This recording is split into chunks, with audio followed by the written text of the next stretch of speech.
Friday Night Football, Waller Bulldogs, and Tomball Memorial. This is Randy Allen. Mike Prince is outside. He's in Hempstead, covering the Hempstead Bobcats ball game. We are at Tomball Stadium with the Tomball Memorial Wildcats going against the Waller Bulldogs. The Waller Bulldogs have just entered the field, and we'll be waiting on the Tomball Wildcats to do the same here in just a minute. Just to recap a little bit, we're going to look at Region 5A 19, Region 3 football. The district standings for the Waller Bulldogs, Stratford is currently 2-0, as the Bulldogs are currently 2-0. Brenham is also 2-0. And then we have Tomball Memorial and Magnolia West at 1-1. Magnolia, Tomball, and Springwood round out the district, and they are all 3-0-2 for the opening two ball games of district play. I'd like to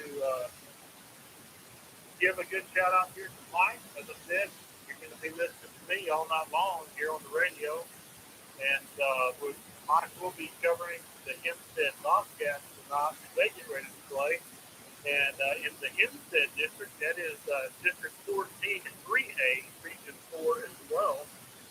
And in their district standings, Hitchcock is 4-1, Hempstead is 3-2, Bryce Consolidated is 2-3, Edna, Palacios are both 1-4, and Industrial ends the district there in 0-5. So that takes care of District 14 3A in Hempstead. And then we also have Royal in Brookshire.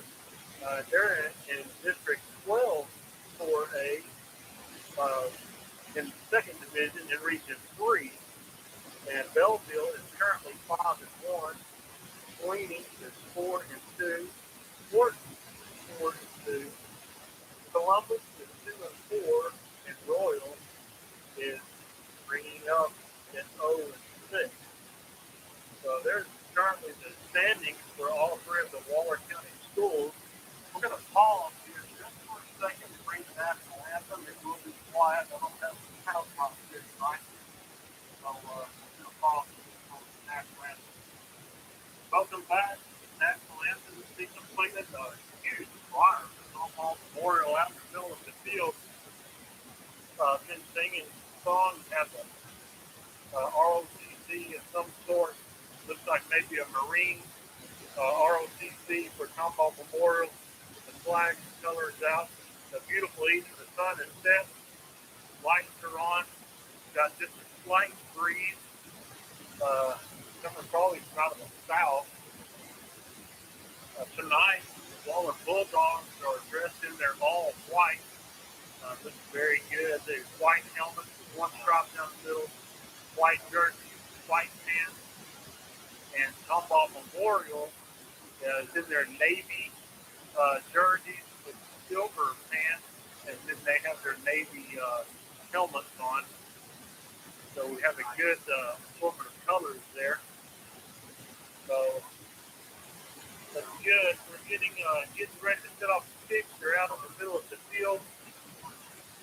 Looks like Tomball Memorial has won the toss in the first and the second half. Waller is supposed to receive the ball, of course. They will be defending the north end of the field the first half.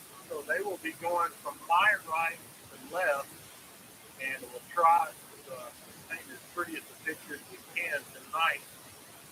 Going in the booth this evening with Daniel Hyde for the Bulldogs, and Martin. And Martin is helping him with that this evening. So we're going to be having a good time this evening. The teams get out, get ready to get on the field.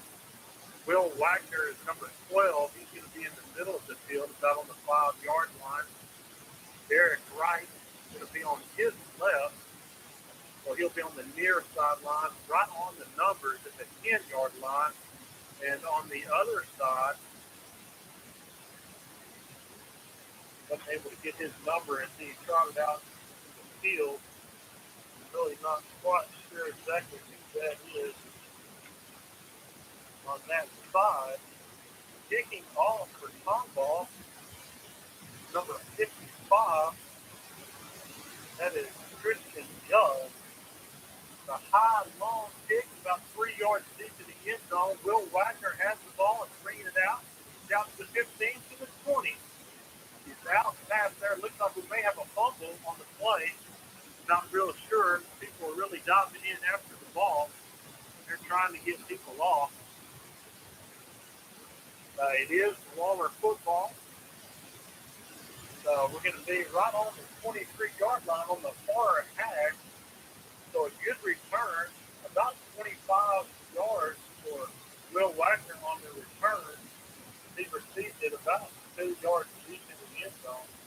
The Bulldogs are hooked up on the sideline, dropped down to the middle. Wildcat defense is set, ready to go. Tyron Taylor be the quarterback. It's going to be under center starting off in I formation. Give to Eric Wright. Counter play there right up the middle. Eric is able to gain about 2 yards to the 25-yard line. So beast mode. And then Ryan Smith is dubbed beast mode for Eric Wright for his little tough name. We're getting ready to get him on track. We'll try and see him listen to us. Taylor under center tosses back to the halfback, which is Eric Wright again, and he is tackled for a loss. Lost 3 yards back to the 22-yard line. The Bulldogs will be facing third and 11. Just a minute gone in this quarter. So we're trying to get a little something established in the middle right here. Tyron's back in shotgun formation. They have a draw. Taylor's got room to run. He breaks it through. He's up the middle. He's to the 50. There's no one within 10 yards of him. To the 20. To the 10. And he's going to score. The only bad thing about that is that there's a flag on the play. Not sure if that is going to be against the Bulldogs or not. They're talking about it. It looks like it's going to be against Tomball Memorial as everybody is getting ready. It was an offside on Tomball Memorial. A beautifully set up draw play. Tyron actually pumped with the ball. He got the defense split and good blocking up front as Tyron takes the ball off the left-hand side of the line and broke it out to the numbers and just went the distance. That's 77 yards on that carry there. So a great turn of events.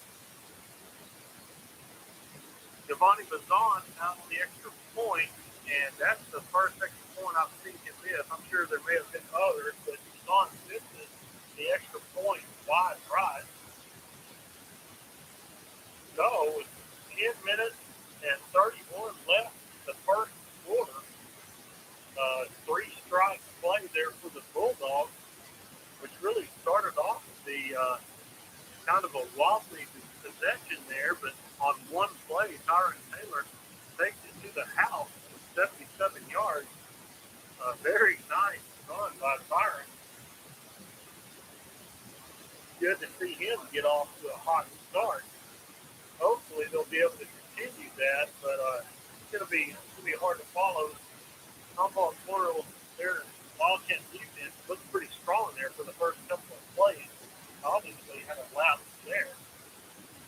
Unfortunate that Giovanni misses the extra point. So with 10:31 left, the Bulldogs up 6-0. Renee Salazar to kick off. The ball is received right at the 28-yard line. He breaks a couple of tackles there as he's able to get up to about the 44-yard line for the Wildcats. So that's the Bulldogs. The interchange comes about. The Bulldogs defense comes to the field. Ball is spotted at the 44-yard line on the far hash. offense is ready to play tonight for the Tomball Wildcats. Quarterback looks to be number 6, Austin Kelly. Number 2 in motion. Quarterback draw, steps back, and he tries to go up. But a nice little play there by Christian Jeffrey, number 60, as he's right there in the middle of the field and is able to make a quick stop. Kelly is able to gain 1 yard on the play as he moves it out to the 45. So set here for second down and about 9 yards. The left hash for the Wildcats. Quarterback Kelly is under center with 1 running back behind him. 3 receivers to the right. Comes right out to the little hitch play. He got him. Number 12 is able to break free and go right up the numbers. Cameron Shannon is able to take him down, but he goes all the way just inside the 17-yard line for the Wildcats. So that was just a straight running hitch pass. Looks like a kind of a busted coverage there. The defensive secondary was not quite lined up correctly as they were able to get all the way to the 17-yard line. Austin Kelly under center for the Wildcats. Another quarterback sneak. Takes it right up the middle there. Looks like he's going to be able to get down to the 14-yard line for the Wildcats. Make a little adjustment here. Get him dark. That's the lead side. You don't have to. If you don't want to pick it up. Oh, I can actually read the name now. Wildcats back to the line of scrimmage with 3 receivers to the left. Kelly under center. The little lead play right over the left tackle. Number did not get that young man's number. Number 3 there. Number 40 is the running back. That's Hunter Bradford for the Wildcats. He's able to pick up a couple of yards. We're going to have about 3rd and a long 4 for the Wildcats as they are on the 11-yard line. Kelly under center. 3 receivers with the running back straight back. Breaks the tackle over the right side. Is able to gain enough targets for a Wildcat first down. They're going to mark him down right at the 5-yard line. So that there was number 32 for the Wildcats, Johnny Williams. A nice little strong carry for him that he was able to break the initial tackle and to go ahead and gain enough yardage for the first down. The ball is running the 5-yard line on the right hash, the near hash for us. Kelly under center for the Wildcats will run it back directly behind him. Steps back and hands it to him. Met right at the 2-yard line by Isaiah LaFleur. And pretty much stops him right there as the host of Bulldogs are there to back him up. Stopping. So we're going to have a gain of about 3 on the play as they're down to the 2-yard line. They're attacking the right side offensively. It's to the right side, the left defensive line with the Bulldogs. Bulldogs need a good stand right here as we have 2nd and goal from the 2-yard line. We have about 7 minutes left in the first quarter. Wildcat Kelly, the quarterback, under center. Goes straight back. Nice play there by Adam Croy as he busts through the middle of the line and beats the running back 2 yards deep. Great play by Adam Croy as he gets in the line and hits a 2-yard loss play. Bulldogs really needed something to happen there, and Adam Croy answered the call. We're going to have 3rd down and goal from the 4-yard line. Great play there. We have a tight end to the right, and a wingman with a split receiver. Kelly under center. Quarterback hands to the running back, and touchdown for the Wildcats. He went right over the right side of the line. And again, that's Hunter Bradford, number 40 for the Wildcats. He's able to find room over the right side of his offensive line to go in. He was met about the 1-yard line, but they weren't quite. He's very short-looking young man, pretty a lot of power packed in there. So it's going to take more than just one passing. Back to the extra point. It's blocked on the Bulldogs. There's a penalty on the play. Good things happening right there on special teams. I was not able to see who blocked that. Looks like they're going to maybe have someone pushing in the back or have a little extra effort from the defense to get high enough to block that. Not sure exactly how they're going to rule it. There's now a 5-man referee conference down at the 5-yard line as they're discussing exactly what the call is going to be. Looks like a personal foul has been called against the Bulldogs, so they're at least going to get the retry from the 1.5-yard line. Really couldn't see exactly what the call was because the head referee was facing the other side of the sideline. So they do mark off a 1.5 yards, and the extra point team stays on. That was an illegal push from behind. Snap is back. Kick is up and good this time for the Wildcats. So with minutes and 22 seconds left in the first quarter, the Wildcats take the lead 7-6 as they respond with a long 56-yard drive themselves. The big play of that series was just a little 5-yard hitch pass. It was well thrown right to them for a good 40-plus yard gain for that. So number 24 for the Bulldogs, Travis Johnson, he will be on the far side at about the 10-yard line. Will Wagner is on the goal line in the middle of the field.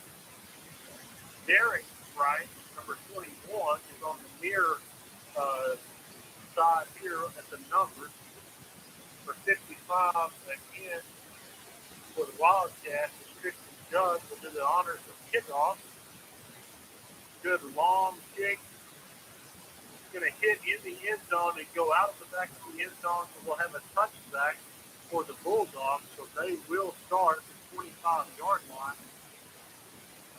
on their second possession of the ball game. So 2 possessions, 2 scores, 1 for each team. Wildcats able to convert the extra point on a penalty by the Bulldogs. So early on, the penalty is hurting the Bulldogs for that reason only. So the Bulldogs come out, go directly to the line. Tyron Taylor in shotgun formation. Garrett right to his right. Short pass to Will Wagner. He's able to catch it and get to the side. Looks like it's going to be a good gain of about 11 yards for Will Wagner. To Tyron Taylor to Will Wagner for 11 yards and a first down. It's a good time. Let's just go rolling to the right. So a big pass to Will Wagner. Looks like the defense is kind of respecting his speed a little bit as he was able to run a 5-yard hitch and bring it back. Not intended very close to him. We're going to have Tyron Taylor in shotgun formation, trips to his left. Zone read for Taylor. He's able to keep the ball. He's going to gain about 2 yards on the play. There's a flag on the play. It looks like it is going to be against the Wildcats.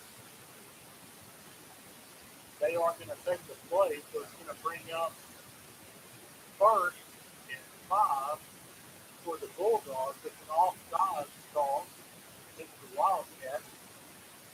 Well, actually, getting 2 calls, offside calls for the Wildcats. I don't know if someone lined up the losers over more toward the middle of the field. Now, the ball at the Bulldogs' 41-yard line on the far hatch. The Bulldogs go from right to left. Shotgun formation, Tyron Taylor back, gets tripped up. He pulled it down and scrambled a little bit to his right. Appeared to have had a receiver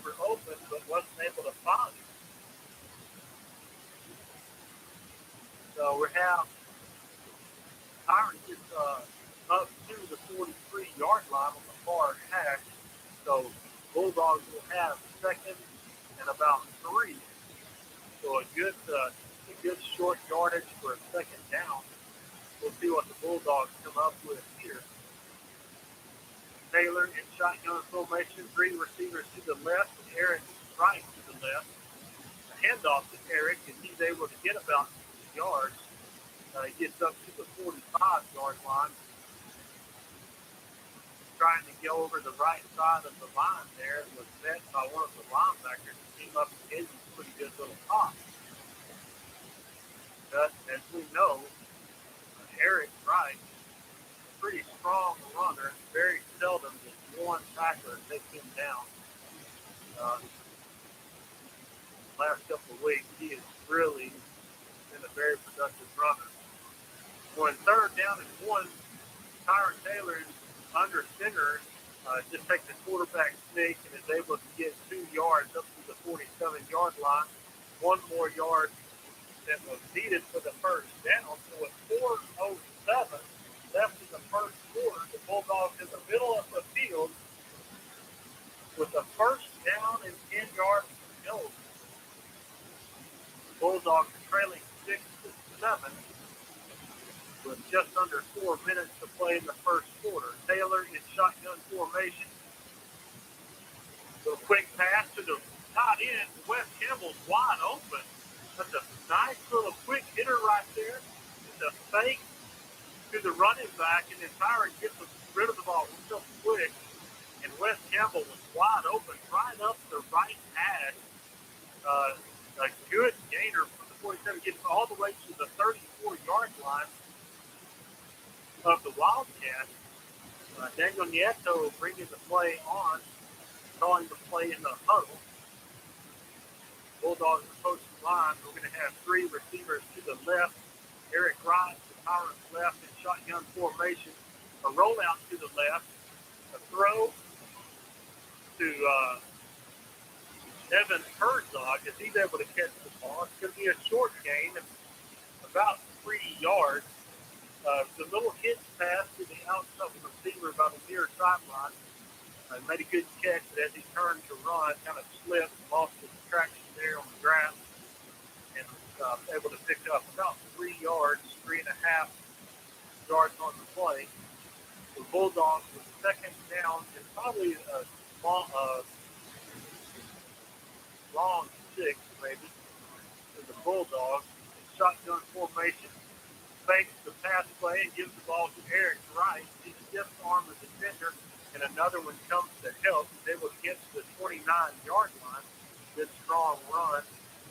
Wildcats kind of sniffed out the draw there. We're going to have about 3rd and about, I would say, 6 yards. There's the 30-yard line. The Bulldogs come out. They have 2 receivers to the left, and running back to the left. Going to roll out to the left. And Taylor's got a man. Bounces it short. He had a man pretty quick. Number 20 for the Wildcats comes up and puts a wild leg on it. That's DJ Kapperman. He comes up and puts a pretty good leg on Taylor as he's kind of slow getting up. Number 54 there for the Bulldogs. Trying to help him get his feet back under. Justin Robinson getting a little help there. Tyron back in the shotgun formation again. 2 receivers to the left, running back to the right. Done a quick pass to the tight end. He's got him open. It was almost a little slow, but a good completion to the tight end. Had 3rd and 6 there, and was able to complete it for a first down for the Bulldogs. All the way to the 13-yard line. Just a quick play out of the shotgun formation. They're seeing something defensively from the Wildcats that just leaves that little hot route for that tight end wide open. Campbell being very successful and just gobbling that ball up. That was really close there. That safety almost got to the ball for the Wildcats. Campbell able to reach out and grab that ball and bring it in before he's contacted by the defensive player. Taylor in shotgun formation with Eric Wright to his left. Hand off to middle. It steamrolls forward. Looks like he's going to be able to pick up a good chunk of yards on first down. At the 13, the ball is going to be placed at about the 7-yard line. So a gain of 6 on the play for Eric Wright. Bulldogs need to capitalize on this good drive here. They're mounting. Tyron Taylor in shotgun formation, 2 receivers to the left. He's looking to throw. He's going to go right up the middle. Hit and flung it to the end zone. Touchdown, Bulldogs! Tyron Taylor just taking it right up the middle. He pumps a little pass to his left, takes the ball straight up the middle, was contacted by a guy. It looks like he just rolled over him, and then the defender grabbed him and just flung him into the end zone. Good job for Tyron Taylor to get in the end zone as the Bulldogs score with 35 seconds left in the quarter. Bazan on for the extra point and absolutely drills it from right down the middle, high and long. Used to seeing that a little bit more. I'm really surprised we missed that one earlier, but is able to hit this one as the Bulldogs go out with 35 seconds left in the first quarter, 13-7. So a good response by the Bulldogs offense after giving us a touchdown to the Wildcats after their first half. This is it's going to be, I believe, a real exciting game tonight. Have similar top offenses and similar defenses. So I know the Bulldogs are going to be looking for a little bit of revenge as they lost on the same field last year by 3 points. Kind of what I would call an upset last year. I know the Bulldogs weren't anticipating losing this particular game at this point last year, but hopefully they've got a little bit of a fire on them where they can come in. This is the third week in a row the Bulldogs have played at a homecoming. So the Wildcats also have some. There's a dangerous ball. Eric Wright not able. This guy busted right up the middle. He could be gone. He's got it. Number 23. He's going to go the distance for the Wildcats. The kick looks impressively dangerous. Renee Salazar kicks a high booster. The upback for the Wildcats let the ball bounce. And Derek Wright, number 21 for the Bulldogs, it looked like he had an opportunity just to scoop it up. For some reason, appeared to run right by the ball and the runner as the ball bounced. And the runner was able just to escape, avoid a couple of tacklers to get right up the middle and just with the distance for the return. Wildcats are off the extra point. Number 6 is Austin Kelly, the holder.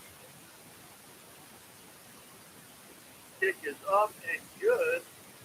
The Wildcats don't even bring the offense on the field to go ahead 14-13 with now 23 seconds left in the first quarter. So it's very disappointing special teams play there by the Bulldogs. Really with the opportunity at hand, really thought that they were going to have a chance to actually get the ball there if the ball bounced on the kickoff. Looked as if we had some white jerseys that were going to outrun the Wildcats through the ball, but not able to make a play on the ball. And as a couple of defenders run by, he scoops it up, able to break it up right up the middle. So, with the score. So very disappointing play there, just as the Bulldogs had gotten a little bit of momentum built up and able to go.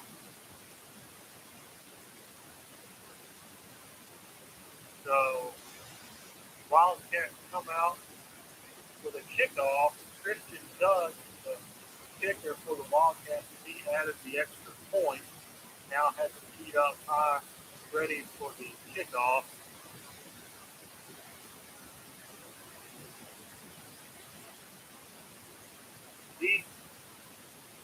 Will Wagner, he's about 8 yards deep in the end zone and chooses wisely to kneel the ball down. Bulldogs will come out on the 25-yard line. We'll have a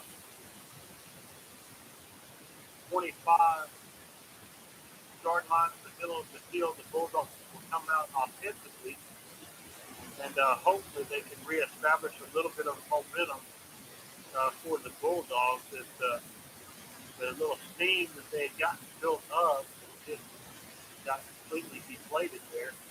So the Bulldogs out. They have two receivers to the left. Eric Wright and Tyron Taylor's left in shotgun formation. Eric Wright was able to break one tackle and get over the right side of the line and able to pick up about a yard on the play. He was almost hit immediately in the backfield, but able to escape the tackler and at least gain a yard on the play. Elite Banks, number 20, bringing the play into the sideline. That's going to do it for the first quarter. So as the first quarter expires, we had 3 possessions during that first quarter. 2 by the Bulldogs that both resulted in touchdowns. One drive by the Wildcats resulted in a touchdown, and then a kick return by the Wildcats to go up 14-13. Tyron Taylor has 4 rushes for 89 yards. Eric Wright has 5 rushes for 8 yards. Tyron, of course, is both touchdowns for the Bulldogs. Austin Kelly for the Wildcats has the 1 completion for 38 yards. And Hunter Bradford, number 40, for the Wildcats with 5 carries for 14 yards. Thank you, Coach Tice, for the stats there. Awesome to be able to have instant stats just like that. Bulldogs are in shotgun formation. Taylor back, gives the ball to Eric Wright. He's going to run the room over the right, stiff arm, and is able to give a mighty neat stiff arm to number 2, which is Lawrence Jackson for the Wildcats. But Eric Wright in beast mode for the Bulldogs. He's able to give a pretty mean little stiff arm there to Mr. Jackson of the Wildcats. So a nice game there for Eric Wright. He's able to get the ball up to the Bulldog 45-yard line and a first down. They're on the near hash as they're back in shotgun formation. Eric to his left. Tyron Taylor keeps it, tries to bounce outside, but there's a defender there. And that is also number 40, Hunter Bradford, the running back, but he's playing both ways for the Wildcats. As it looks like several of the Wildcats are doing just like the Bulldogs are as well. So good start with the Bulldogs on their third possession. They can just maintain. They're having some good success on the offensive line, creating holes. So they'll keep that up. A little fake pass there. Ball handed to Eric Wright. Eric escapes the tackler right behind the line of scrimmage. He's going to be able to get about 3 yards on the play. The ball is going to be marked. Looks like there's a flag on the play. Not sure what that was. Looks like a holding of the Bulldogs as they march the ball back 10 yards. So we're going to have first down and 20 from the Bulldogs' 35-yard line. Daniel Nieto brings the play to the Bulldogs on the field. Going to have 1 receiver to the left, 2 receivers to the right with Eric Wright lined up on Tyron's right. Fake and a good throw. Deep throw to Wagner, and he's running down the numbers. The tight end, Wes Campbell, I believe who that is, trying to get him to turn because that is Wes Campbell, was down the left hash, and there was not a Wildcat within 15 yards of Wes on that particular play. That's just a little play-action play. They're faking the zone read on that play, and then Tyron takes the ball and throwing it. A good throw, and that last one was been good there too. But they're basically run the same play there, and Tyron is sacked all the way back to the 28-yard line of the Bulldogs. Taylor slow to get up. Not sure few moments ago after he scored that first touchdown and kind of reached up and grabbed his left shoulder. I'm not sure if that could be a nagging injury or exactly what may be going on there. We do have a flag. The defensive backfield of the Wildcats. It looks like there is going to be a penalty against the Wildcats. It looks like it may have been a holding a receiver in the defensive secondary. It's going to be, I believe, they have not changed the down marker yet, but I believe now looks like they're trying to do that. There's going to be an automatic first down.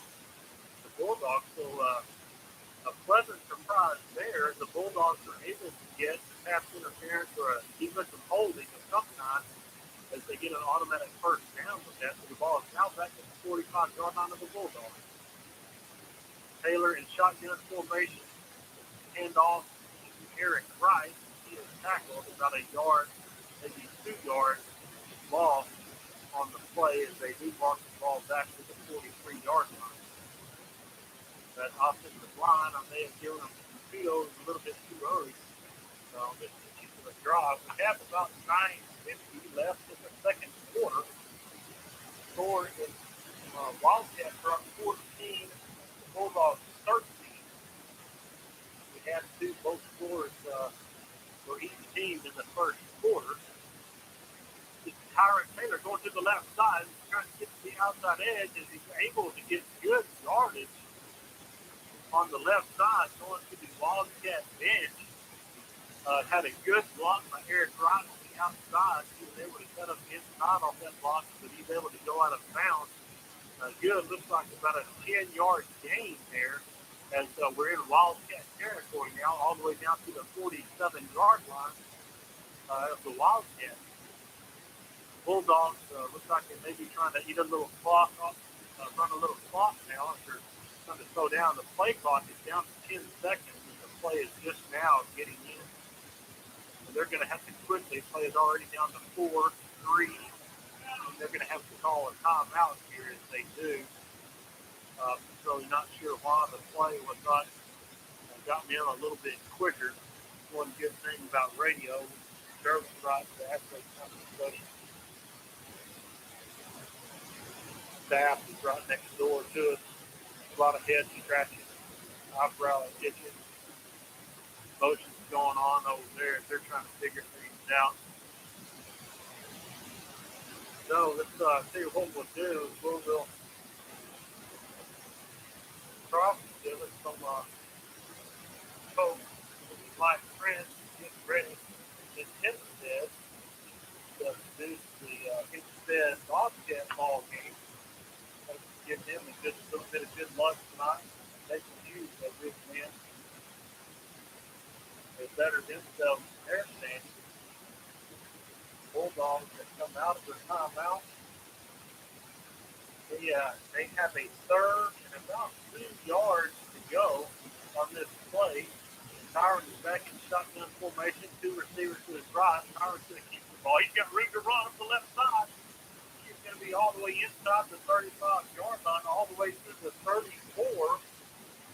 Nice blocking by the offensive line there. They're able to open up a little bit of room over the left side for Tyron Taylor. He's able to get a good chunk of yardage right there. They get all the way to the 34-yard line of the Falcons. Good job. That line coming off the ball and making it hold here. Taylor in shotgun formation, a quick pass to the intended for Will Wagner. Ball a little bit behind him. Wagner almost makes an outstanding one-handed reach behind the back grab, but not quite able to pull it down. And the ball, like I said, was a little bit behind him. Bad thing about that is he's been able to get out in front of him, he's been able to catch it. He had a little bit of green turf to run, and maybe 1 or 2 defenders could be paying what's going on there. Taylor out of the shotgun formation, going completely to the right. Going to get all the way to the 30-yard line. I believe he landed on the ball there. May have knocked the air out of himself. He's kind of driving on the ground. The officials have now called an official timeout for an injury. They have 8:44 left in the first quarter. The Wildcats are leading by 1 point, 14-13, as the Bulldogs on their first score in the first quarter get their field extra point attempt. So that is the scoring difference right now. Both teams on the field are kneeling, and this was a let them get a little water, try to hydrate themselves, get a little energy going. And some of our sponsors, we have Farmer Industry, there in Waller, off the business United, Joey Parker. Go ahead and sponsor this, appreciate that.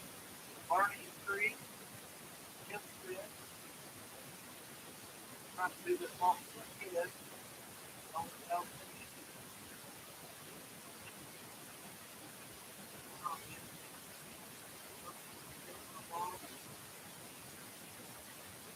Got Galileo Grill and Hempstead in Patton. That. Bulldogs are right out of the timeout. A little draw play to Eric Price. They kind of faked the pass there and gave the ball to Eric. Had a good rush on a Wildcat and were really not able to get much out of it. They will get to the 31-yard line, I believe, with 34. So they may have lost the yard. The Bulldogs are going for it. They're in the 31. There were a field goal. It would be a 48-yarder. Only be 1 yard off the school mark. And they have a penalty against the Bulldogs again. The offensive line is young, so have the illegal procedure. Tried out the field a little bit, facing a little bit. Offensive line. So now, put ourselves in a little bit different situation. Tyron Taylor has come out of the ball game. That is Ray Thomas. He's going to take the ball. Gets the ball out to Blake Banks. Blake Banks catches the ball about the 29 and is able to get to about the 28-yard line of the Wildcats. And that's going to be about 4 yards short of the first down. As we have to change direction here. So now Wildcats are going to come out on offense. Bulldogs will be on defense. This will only be their second possession. That was a long time of possession for the Bulldogs there on that one right there. We have 7:34 left in the second quarter. The Wildcats come out and under center. Austin Kelly comes back, but there's nobody there. And Daniel Nieto comes up to make the tackle. Kelly is going to gain about 9 yards on the play as he gets out to about the 37-yard line. Wildcats, not real sure. He had a lot of running room over the left side here. Kelly comes back out. He's going to have 3 receivers to his right, 1 to his left, and 1 running back. He's under center. Snaps to be a quick throw through the hands of the offensive player. It looks like good timing. Defensive secondary, but there's a penalty. That judge is coming up. It looks like he's going to call pass interference from the Bulldogs. So the Wildcats are going to get a first down result of a penalty. The ball went through the receiver's hands, and it looks like a pretty legitimate play from here for the Bulldogs. But obviously, I guess I have a bad angle, according to that judge on the defense. Wildcats come out now, have first and 10 from the 42-yard line. Austin Kelly under center. Turns back against the ball.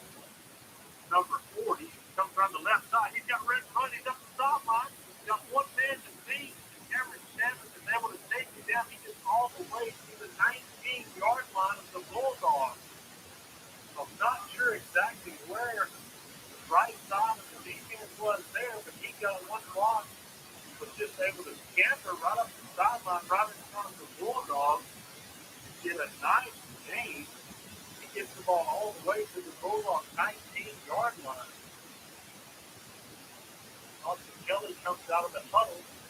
Going to be under center with one running back. Hunter Bradford.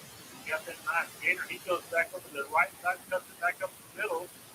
Met by several Bulldogs, but is also able to gain about 6 yards on the play.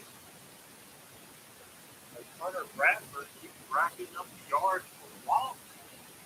Bulldogs don't didn't have any answers to him.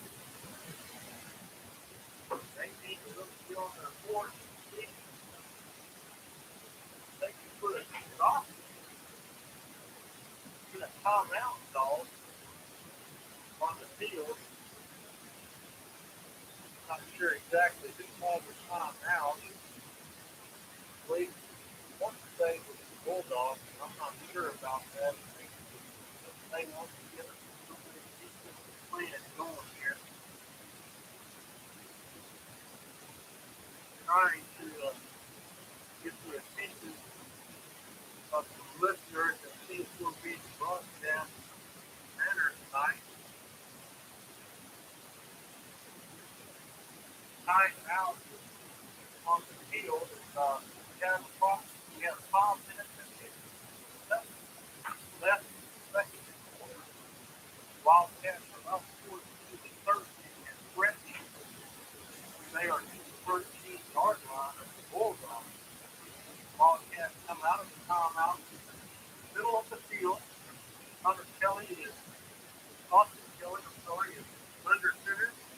One running back directly behind him, drop straight back, little draw action.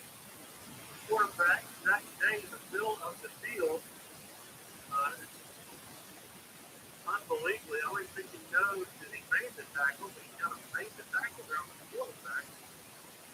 And so, for the blockers, Wildcats playing Xander back, trying to get his umpire and get up the angle. He's really excited about that right now, something around the ground.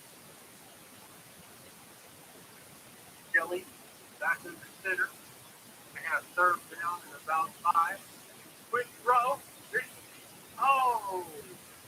The quick throw is just like a little hot route to the top end there. It goes right through his hand. Almost intercepted there by Isaiah Lazard. He's able to dive forward for the ball. It just comes up a little bit short as the ball hits the turf right before it hits the very dangerous ball there. It looked like he might have been able to get an interception there. He would have had an early run and been able to stay on his feet against the ball. Wildcats are going to come out and 4th down and 5. They're going to kick an extra field goal. Kick is up. And it's right down the middle, not a high kick, but has plenty of legs on it. As Christian Judge is able to convert the field goal.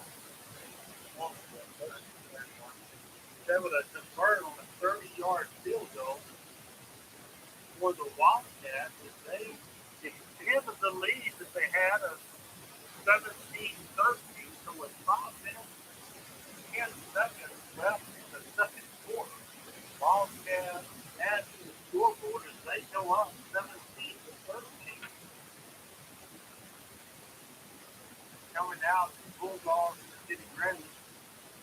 Christian Dunn appears to have a strong leg. Officially been getting the ball to the good zone. It's not 5 or 6 yards deep. We'll see the second one we have here.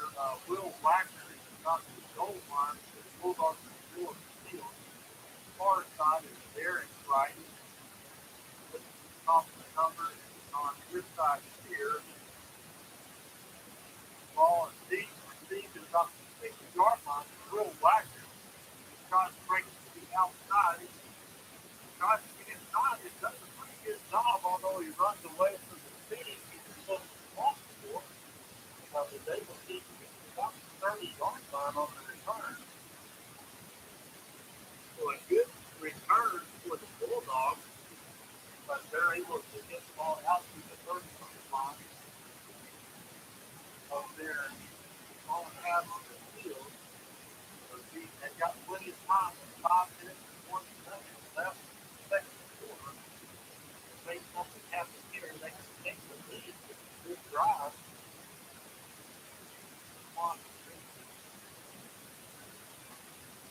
have Ray Thomas back to quarterback.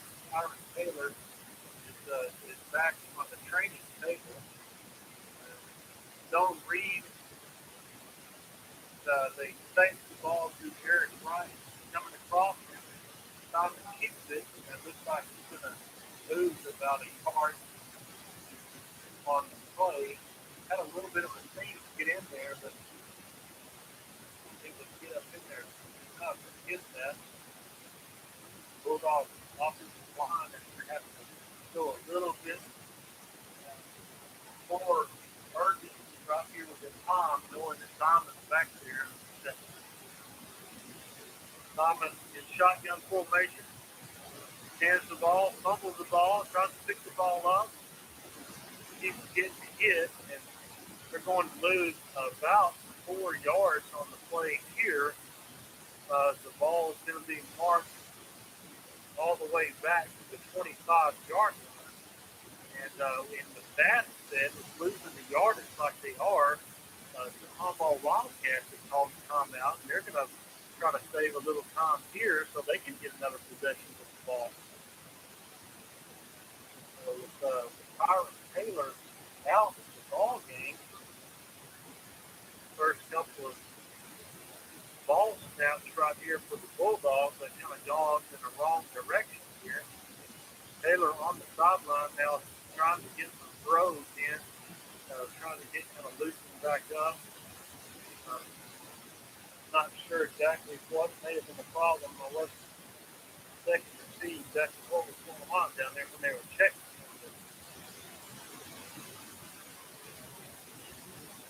Going to go as the Bulldogs come back on the field. They're going to have about 3rd and 15 from their own 25-yard line, so they're going to need a special play here, trying to get some of this yardage back, trying to get out of there. They are not able to do that. It's number 52, Justin Broussard for the Wildcats is back in the backfield. They're going to lose about 3 more yards on that play. So they're all the way back to the 23-yard line on this right here possession. I really wanted to see him come out and kind of do something, but just not able to get anything going. Daniel Nieto will be back in punt formation. As Daniel Nieto makes a great play to get the ball up a very high snap. Daniel Nieto just making a fantastic one-handed grab to get the snap and was able to get the ball down. And, that may have been one of his better punts of the year right there. The line of scrimmage was 23. So about a 34-yard punt. It doesn't sound like a very long punt, yardage-wise.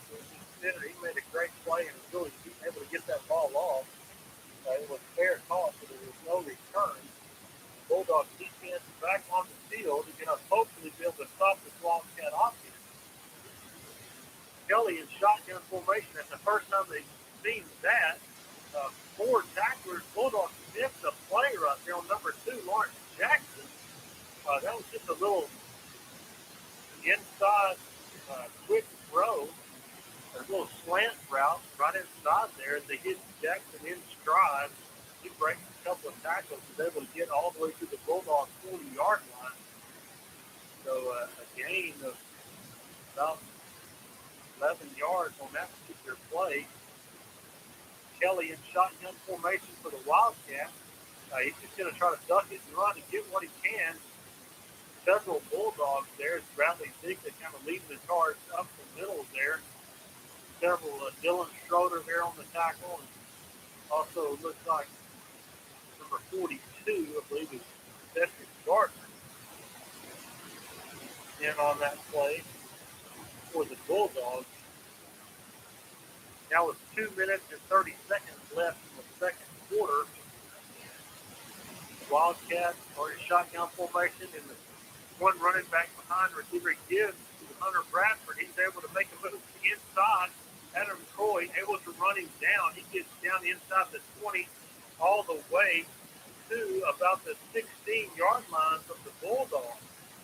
So the Wildcats are able to spread out that defensive line just enough to create a crease there for Hunter Bradford.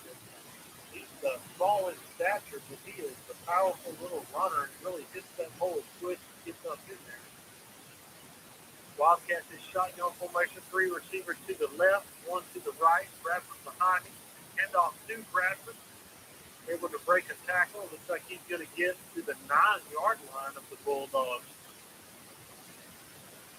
So a nice little 5-yard pickup there, about 7-yard pickup there for the Wildcats. As we have a minute and 48 seconds left, Wildcats call timeout. Try to get a little plan going. Hopefully give the Bulldogs a little time to get something going defensively. See if they can get a stop here. They need something in a big way. Try to keep scores down. Before we go in half, let's get some kind of stop here and gain a little bit of momentum for the Bulldogs any way that they can. Which is greatly appreciated by the Bulldogs. We're going to have Galileo Mexican Grill and Patterson, one of our sponsors here at the Learning Tree Daycare Center in Hempstead. Have Green Lawn Care by James Litchie. I want to thank him for sponsoring the OpenMic Broadcast Network. Wildcats come onto the field. They've got a wing receiver and 2 receivers to the right. Hunter Bradford runs to the left side of the formation. Looks like he's going to have enough for a first down for the Wildcats. He gets almost to the 5-yard line, but he only needs to get to the 6 for a first down. Wildcats are going to have first and goal from the Bulldogs 5-yard line. Wildcats threatening here with 1:27 and time running as they come to the line. Kelly under center. Goes back, hands the ball to Bradford. Bradford goes over the right side. 2 defenders there.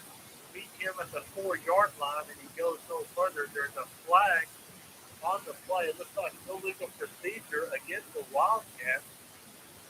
So the Bulldogs going to get a little help here from the Wildcats as they are, may have been a holding call. They backed that ball up 10 yards all the way back to almost the 11th, but just outside the 15-yard line.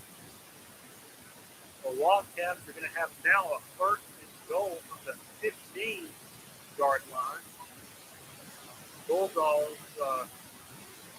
defensively set with 4 down linemen, 3 linebackers. Secondary set. Got 3 receivers to the right. Kelly in shotgun formation. Bradford running. Backside screen is wide open. Got 1 man to beat, and he beat him. Wildcats score on the play. Beautifully set up backside screen.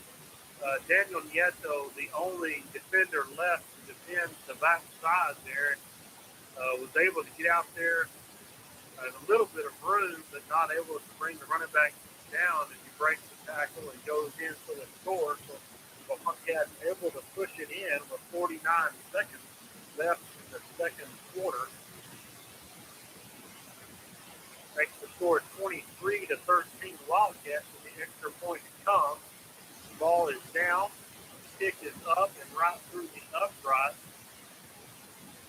Christian Judd is good with the extra point. So the Wildcats have not been stopped on any 3 of their drives so far. They were also able to get a score off of a kick return, but they have been very productive with their offense so far in the first half.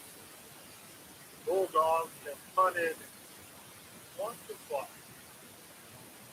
Bulldogs have punted once. They have a turnover on downs on another possession, so there really haven't been a whole lot of possessions in this first half so far, but the Wildcats being very successful there with the Bulldogs needing to improve just a little bit. The Bobcats were in the middle of the ball, the middle of the field, as now they break the spread to each side of the field.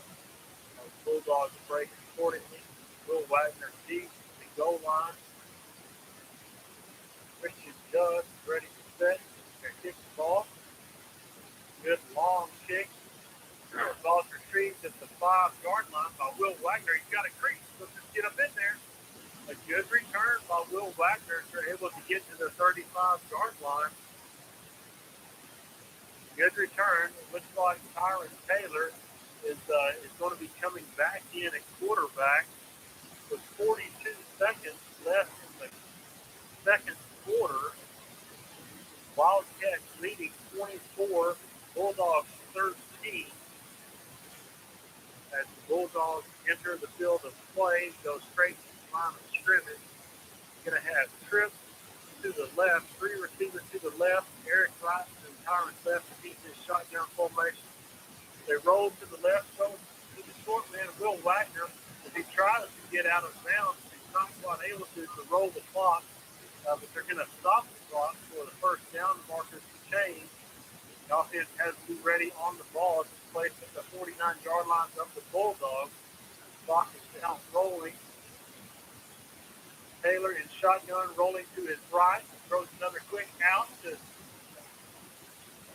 Will Wagner. Wagner's able to break a tackle at the Wildcat 45 and is able to get all the way to the 32-yard line of the Wildcats.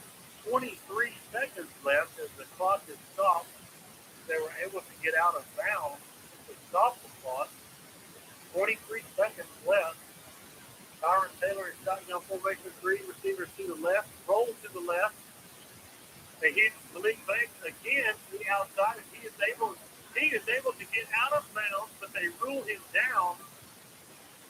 Not a good call by the officials. There's 15 seconds left. They're going to roll the clock before the chains ever get set.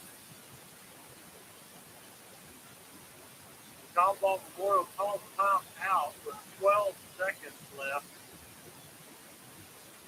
I'm really not sure why they continue to let the clock run on the far side. Malik Banks was being tackled, but as he was going down, he was able to get about 2 or 3 extra yards. It didn't look like he falls out of bounds for the clock to go out or to stop. But he was ruled down, although they marked it where it looked like he went out of bounds. So a little bit of confusion there.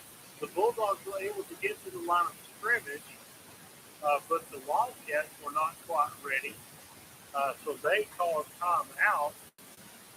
So there are 12 seconds. So we have at least a minimum of 2 plays that we're able to run right here. Possibly, okay, they've reset the clock. They did put 15 seconds, and they did mark him out of bounds. So that 3 seconds, we could possibly get at least a minimum of 3 plays now. Taylor in shotgun, rolling to his right, throws all the way to the 5-yard line. Evan Birdsong. It's enough for a first down. So there's 9 seconds left on the clock.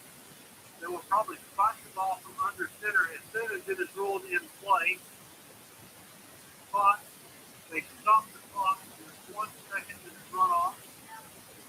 This is not a timeout now. It's just a spot ball, so we only have the play clock to get it started. There's 35 seconds, so they have plenty of time to get a play call done. 8 seconds left in the quarter. The ball's on the 5-yard line at the near hash. They're taking a lot of time in the play call here. The play clock is already down to 15 seconds. So they're trying to get organized here. The play clock is in 10 seconds.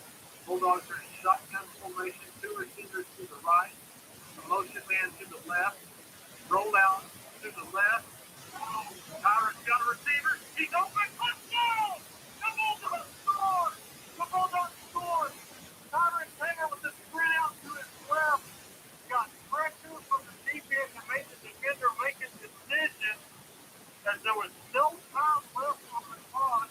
Will Wagner is able to get back deep enough in the end zone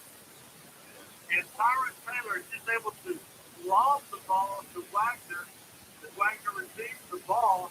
Great play. The snap is back.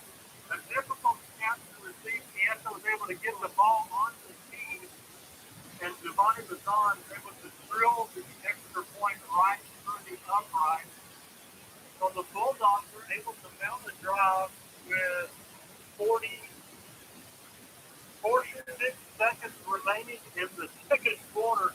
What a great drive. You know, there was nothing big there. They only went with short routes. They were able to complete short passes very successfully and able to get some rack yards, which are yardage, yak yards, which is yardage after the catch. So just good control run.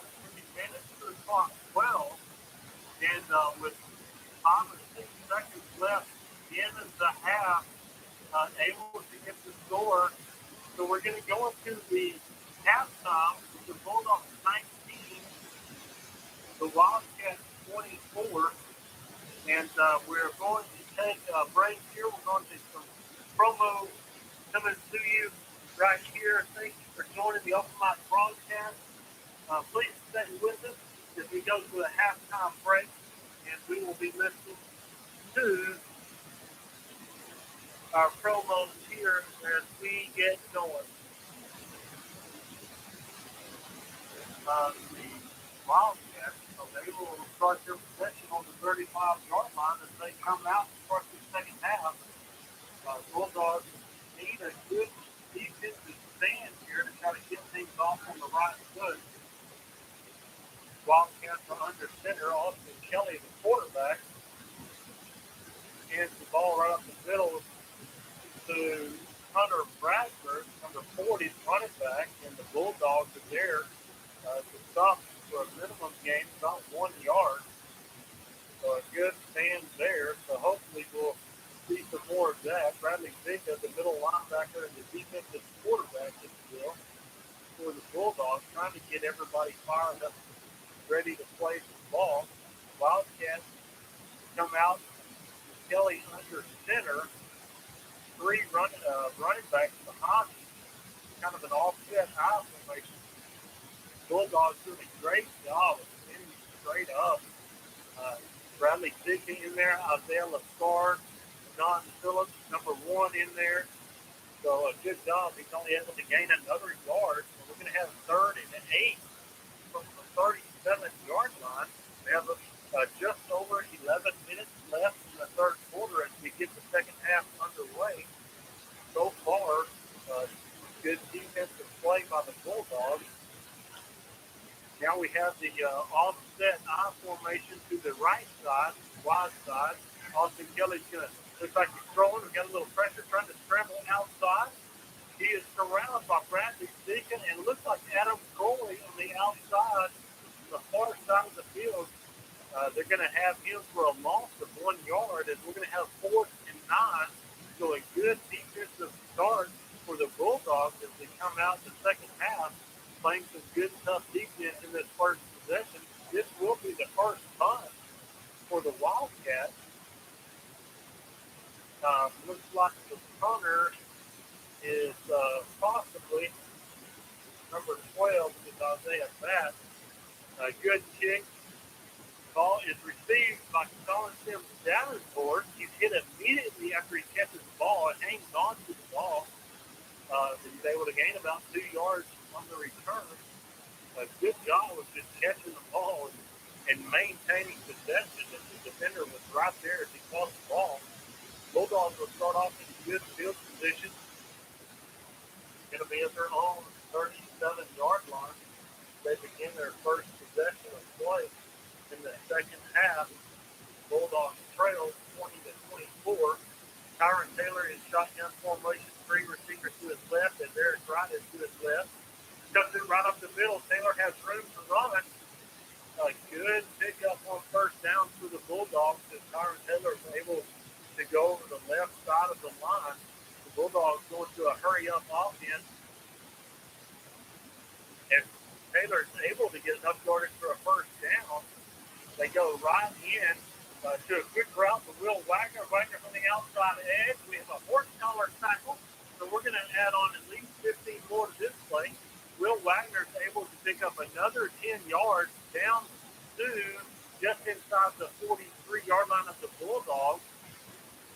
going to have a personal foul horse collar. Called the Wildcats. So they're going to add 15 more yards onto that. So the Bulldogs will take possession of their side of the field at the 27-yard line, trying to pick up the pace of play.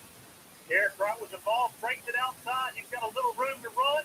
Is tripped up by number 23 for the Wildcats. Number 23 is Troy Robertson. The Bulldogs are coming right back out to a little hurry-up tempo and catching the Wildcats off guard.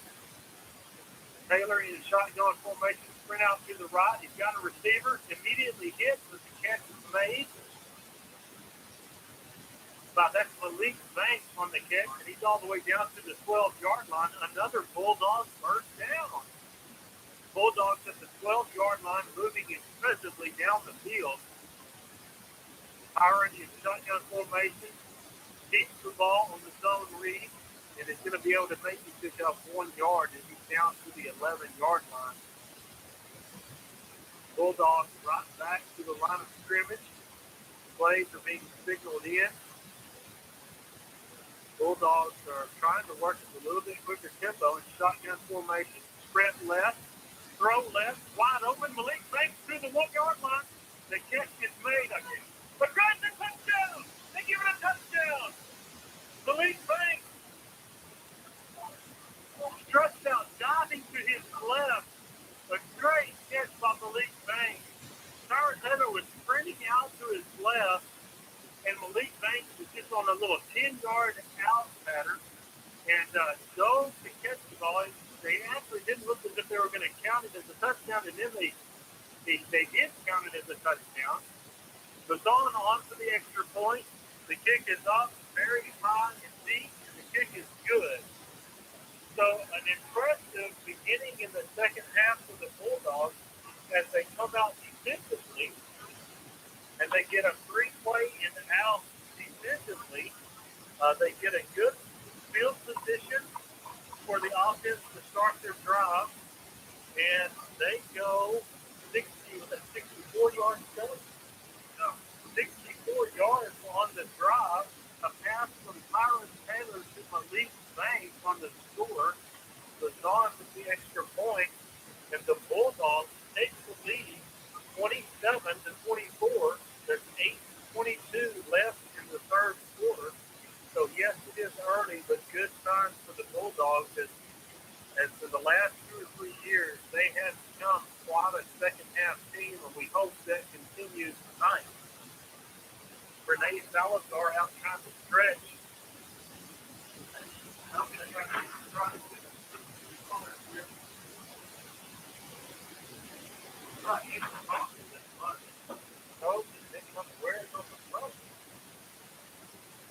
Renee Salazar with a high blocking kick. He's a deep man. He's good coverage by the Bulldogs. He received that ball at about the 25-yard line. Good play by the Bulldogs. That was number 5, Quentin Lee on the return. A host of Bulldogs special teams players on the play there to bring him down at the 32-yard line of the ball. Bulldogs defensive unit out on the field and ready to go. I hope they maintain this intensity and play extremely hard this series here to be very good. Wildcats are in shotgun formation, hand the ball in deep territory to number 12 for the Wildcats. That's Isaiah Bass. And the defense is fired up and playing the defense. I couldn't tell if that was Zach Day getting in the backfield or not, but I don't know how they marked that ball at the 31. It looked like he was maybe 3 or 4 yard loss there, but a 1 yard loss is better than nothing. So we're going to take that. Wildcats huddling now. They I don't think they have any intention on trying to do it. Any kind of speed up or anything. There's about 7 seconds left on the play clock. Austin Kelly under center, man in motion coming across the field.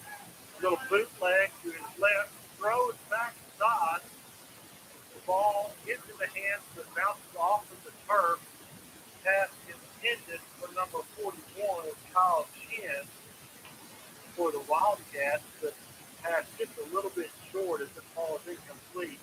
The Wildcats now have 3rd and 11. The ball is on the the far hash from us, and on the near sideline for the Wildcats.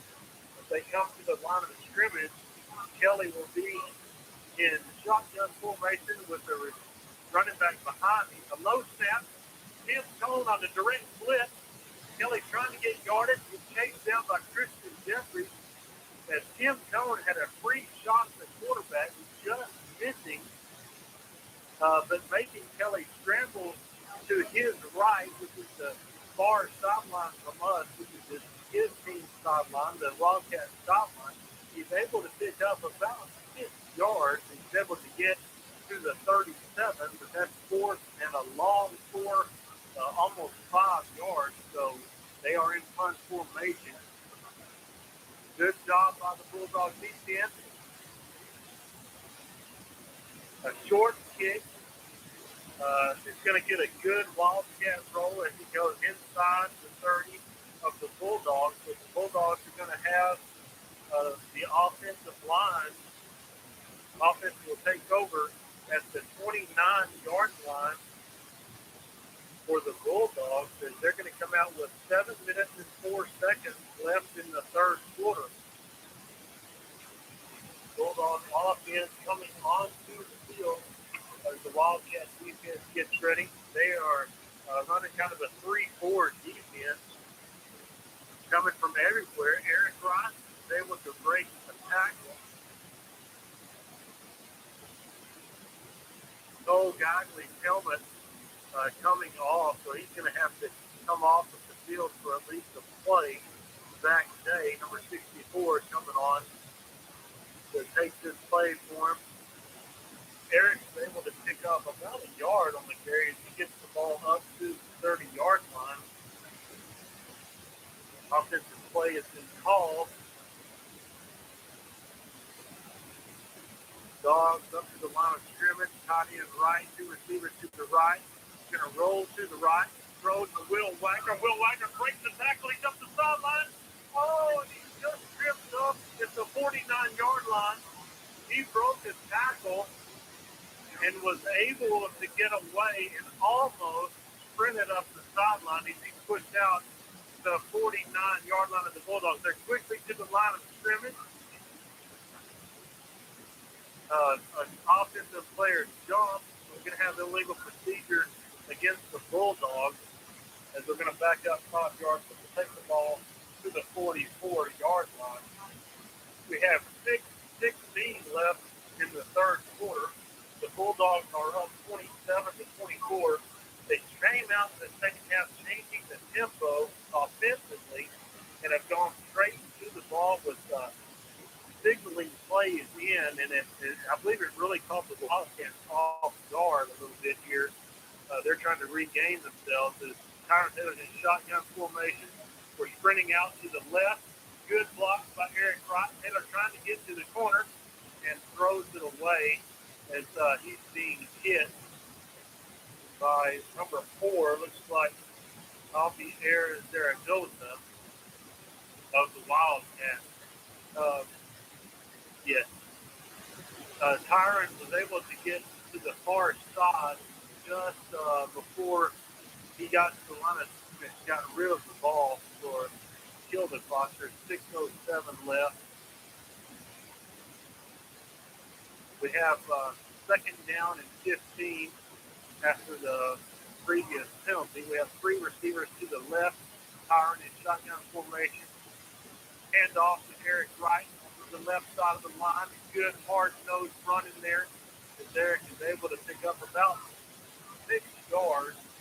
If he's able to get to the 50-yard line, the ball is going to be on the left hash for the Bulldogs. The Bulldogs are moving from my left to the right, from the south end to the north end. So the Bulldogs now with 3rd and 9 with 5 minutes and 35 seconds left in the 3rd quarter. 2 receivers to the left, 2 receivers to the right, shotgun formation. Roll out to the right, pass to Will Wagner. He's going to end up, I believe, about a yard short Bulldogs can hurriedly get on the line of scrimmage and possibly run a quarterback sneak and catch them off guard right here. We're about 4th and 2, according to where they marked it. It's going to be a short 2. The Bulldogs are going for it. Daniel Nieto brings the play out. There's 5 minutes left in the third quarter. Bulldogs are in shotgun formation, forcing a long 2. Fake. Tyron Taylor is able to get it up yards. He's able to get it almost to the 38-yard line. Good blocking up front by the offensive line. That zone read play is just pretty much a slow developing play, and you just kind of have to wait and let those linemen get those blocks and get in position, get around the corners. They pull and do the things that they do. But they're doing a great job so far keeping this drive going. 1st and 10 to the 39-yard line. Taylor rolling to his right. He's got a game wide open. Oh, he just overthrows him. Will Wagner did a stop and go at about 10 yards. And as Tyron Taylor got to the outside, I'm not sure what happened to the defender, but there was no one within 10 yards of Wagner. And Tyron just put a little bit too much air under the ball as Will tried to stretch his arm out to pull it down with one hand, but the ball was just too far overthrown for Will to make a play on it. A good play right there. That thing just really busted wide open. 2nd down and 10. 3 receivers to the right. Eric Wright coming to the outside. He's got room to run. And just bulldozes number 23. That young man, Troy Robertson, is laying down on the ground. He, ladies and gentlemen, he just got trucked. Eric Wright, he got his 6-foot frame real low to the ground, and he just bulldozed that young man. And naturally, we hope he's going to be okay. We definitely don't wish any harm to any of these young men on either side of football. But Eric Wright is coming out there running tough on that particular play. Bulldogs coming out in the second half so far, impressively, having 2 3-and-out defensive stops in the third quarter so far. And offensively, with the first drive, went down and scored, changed up the tempo of the game a little bit as they came out and went a little no huddle, changed the tempo, and kind of got the Bobcats on their heels. Hopefully they can continue this. Training staff is on the field. That is number 23, Troy Robertson for the Bobcats. He was able to get up. He's walking off on his own power. We definitely hope that young man is going to be okay and no harm is come to him. Couldn't really tell exactly how he got hit or something. Didn't I know that Eric Wright put a rocket on him. So if they are getting off the side of the Bulldogs, they're already on the ball. Have 3 receivers to the left, tight end to the right. Eric Wright is lined up with Tyron Wright in shotgun formation. I don't know if that was just one of the slow developing plays or what exactly happened right there. It looked like there was a little bit of confusion. And third down and about 3, and it looks like they lost about a yard on the play. So the ball's at the 36-yard line on the near hash. We have about 4th and a long 3 yards to get the first down here. We have 2 receivers to the left, 2 to the right. Eric Wright to his right. He's faking to him. He's got room to run to his right. He stops and throws, and the ball is out of the end zone. There's a flag deep behind the line of the scrimmage for the Bulldogs. Looks like the call is going to be holding. Actually, that is going to be declined. The result of the play was an incomplete pass out of the back of the end zone. Bulldogs possession here ends on down, and the Wildcats will take over at the 33-yard line as their offensive line front comes to the field. Austin Kelly will be under center as they have a tight end to the right and a receiver to the right. A pitch out to the right. Defense very good as is able to pick up about three yards there.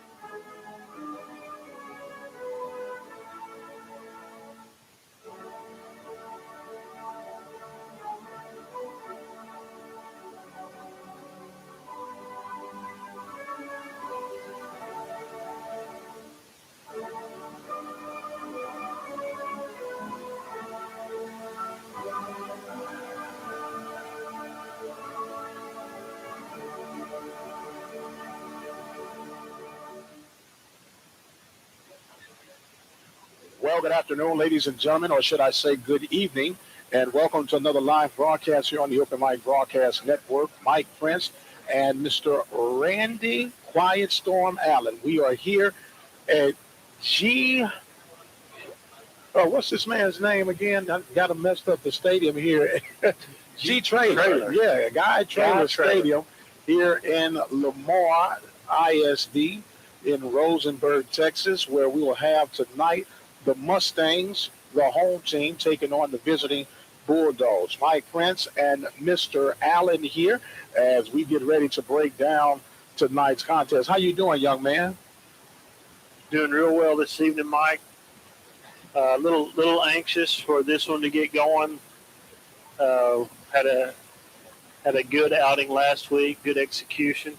Looking forward to tonight with a little bit better competition just to see how we stack up and see where we are.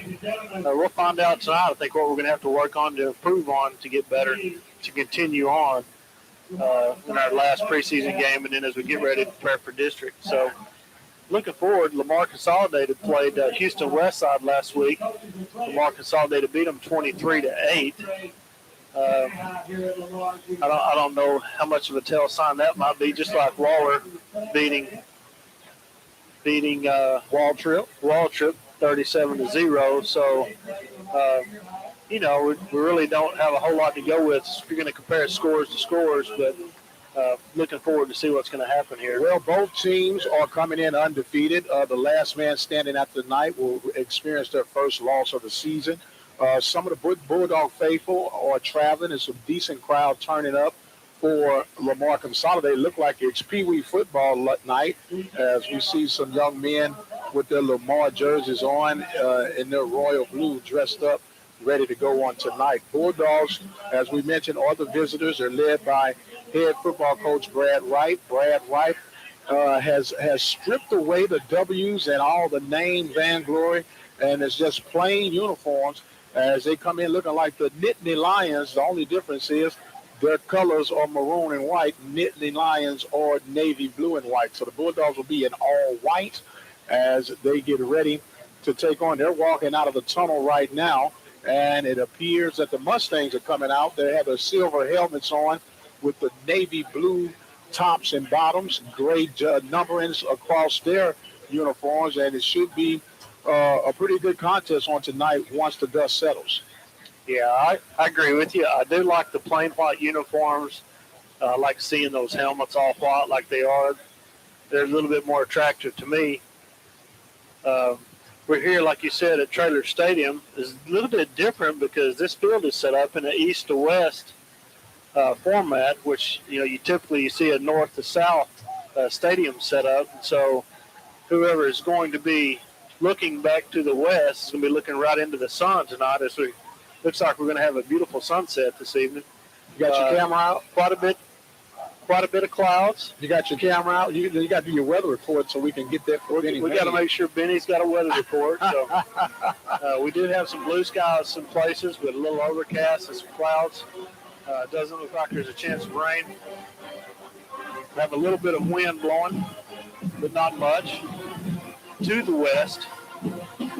So a lot of chaos in this little confines here. We're right here on really like Press Road, but we're going to get it going. There's another broadcast down on the far end of us, but we want to let you know that if you listen to us, you're at the right place. The OpenMic Broadcast Network, where we are serving the community through faith and athletics. Randy, why don't you let the folks know who are responsible for us getting these broadcasts off for tonight? Absolutely. In Patterson, Texas, we have Galileo's Mexican Grill off 1988, FM 359. Phone number is 979-865-1906. Also, we have the Learning Tree Daycare Center. It's on 837 12th Street in Hempstead, Texas. Their number is 979-826-4703. Also have Green Lawn Care, with James Lipke being the owner. It's quality service, value, price at 979-277-2145. Also have Armor Industries, that's Joey Parker there in Waller, at 41002 Business 290 in Waller, Texas. His number is 936-372-1234. Also, we're sponsored by Varsity Grill on 31315 off the FM 2920 in Waller, Texas. Their number is 936-372-9115. As they get ready now to play the national anthem, we'll pause for the tribute to Old Glory.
We're going to take us a quick break, and we'll be right back with the flip of the coin and to determine who will start this thing off. You're listening to the OpenMic Broadcast Network, the official voice of Waller County Athletics. Hi, everyone. I'm Dave Dixon for On the Road in Texas. A university study proves what you might already know from firsthand experience. People who drive a long way to get to work have higher blood pressure than those with shorter commutes.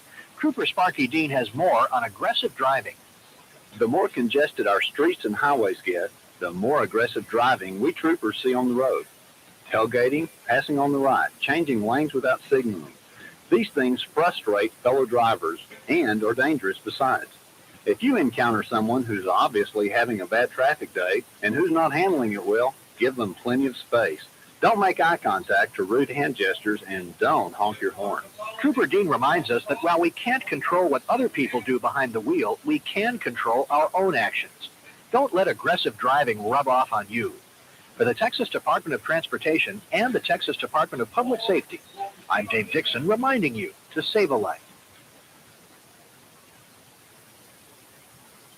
All right, welcome back here. The Bulldogs will be receiving as Lamar won the toss, but they deferred to the second half, and that's been a trend here of lately. So the Bulldogs will be going from right to left.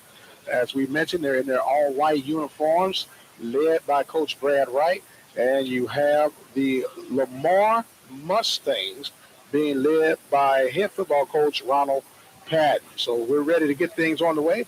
Randy, I understand you got somebody you need to give a hello out to, man. Hey, sure do. Have some fans up in North Texas. My sister Lou Presley's listening from a long way off. From a long way off. We'll give her a shout out. All right. Want to say welcome and get the word out that you can listen to Friday Night Football right here at the OpenMic Broadcast Network. And we have Royal down in Houston taking on Episcopal. But that game will be starting in about 30 minutes or so, where you have the Running Rev and Ford F-150 giving the call on that live. They can listen in by dialing 724-444-7444, and the code will be 134280. If you can't remember all that, just visit our website, KTOR. I think that may be the best thing to do right there. Radio.com. KTORradio.com, and go right ahead and go to the sports section and give you all the instructions on the way. Teams are on the field, and we're about ready to get some football, Mr. Randy. Yeah, let's go. Lamar's in the middle of the field in their huddle, pre-kickoff. Now they're spreading it out. Waller is already lined up. They're on the field. They have Derek Wright, who's on the near side, about the 10-yard line. Cameron is in the middle of the field on about the 5. Kick is up right down the middle of the field. The deep man takes it. It's going up the right far side of the sideline. He's got a crease. Made a good move. DeAndre Blackshear fumbles. Looks like Waller may retain possession. Yeah, a good return. That was DeAndre Blackshear. Yeah, Blackshear got that ball from the 6-yard line. He fumbled it where the Bulldogs will take over. It looks like they're going to spot it right at the 39-yard line. So that's where the Bulldogs will take over for this first possession. That was really nice. Good catch. Took it right up the right-hand side of the sideline. He was hit there a little bit. Fumbled the ball, but fortunately for the Bulldogs, they were able to get back on it. So Tyron Taylor and crew come out. The ball is on the right hash mark. Bulldogs going from right to left. Takes it, gives it off to right, running hard up the middle, and he gets across the 40-yard line, and legs are still driving, and he finally will be allowed progress to, it looks like, the 41-yard line. 41-yard line is correct. That was kind of a power mover right there. Looks like he had a nice little crease to run up in there, and then it closed down pretty quickly. Linebacker there for Lamar Consolidated, number 16. Alex Ruiz getting in there and making the stop. So it looks like they're going to give him about 3 yards on the gain. So it'll be second down, and we'll call it 7. 3 receivers to the left for Taylor. He takes the snap, gives it to Ledoux. Ledoux running straight up the middle across to the 45-yard line, where he'll be upended. First down for the Bulldogs. Nice gainer for Jacob Cadu. He took it right up the middle. Little counter play right there. And hit that hole hard, broke a tackle. Bulldogs able to get about 13 yards on that pickup. 13 yards, a first down, and here come the Bulldogs. Ball at the 45-yard line. 2 receivers to the left. Taylor takes it, thought about swing pass. He wants to roll up the middle, take it himself, runs across, and is met by a host of Mustangs after he gets about 5 yards on the game. Maybe had a little case of the happy feet there. May not have waited for the play to develop completely, but tucked it in, was able to gain 5 yards. There's nothing wrong with gaining 5 yards. That's right. I'll take 5 yards a carry all day. Guarantee you, all night long. Even in fantasy league, I'll take 5 yards a carry. You doing that, huh? No, I really don't, man. I'll explain to you later here. All right. Play is on. There's another give to Cadu. Cadu will get met right back at the line of scrimmage. Number 87 closed that hole down pretty quick, and Christopher Williams for Lamar. Cadu took a pretty good hit right there, but that is one tough character right there. He's up, back in the huddle. So we're going to have 3rd and 5. 3rd down and 5. Ball is placed in the middle of the field. First drive for the Bulldogs. They're coming out, ready to go. This is the money play, if you will, right here. Underneath center is Taylor. He's hit immediately. The ball is fumbled. That was a disruption from the nose tackle position. And the punt unit will come out and lost 5 yards on that one. Lost 5 on that play. I just happened to look away long enough to miss it. That's not good. That's not good. That's okay. It happens to the best of us, but a great defensive front effort, so it brings out the punting unit for the Bulldogs. The snap is there. The ball is kicked from the 46-yard line, and it takes a favorable bounce. There's a ball that touched and finally upended. That ball was received. It looks like number 5, the Kevin B. He did a risky chance on that one. He did. Daniel Nieto with pretty solid little punt right there to get it all the way down inside the 20. So we're got it to 8:55. The ball is spotted at the 16-yard line, and that's where the Mustangs will take over here for the first time of tonight's contest. Breaking out of the huddle, quarterback is, it appears, Blake Witcher. We're trying to read his number here. Thomas has a handoff straight up the middle. Right up the middle. And it's going to be a pickup about 4 yards for the Mustangs. That was just your basic dive play right up the middle. Tavares Thomas handed it off to his running back. The way those jerseys are set up, if you don't get a good square shot at them, it's really difficult. Yes, Katie bought a door. Yes, yes. So that was a pickup of 6 yards on that run. So it'll be 2nd down and 4. Thomas in the pistol formation. 2 split receivers. He takes the snap and gives it to his back, who makes one defender miss and gets across 1st down.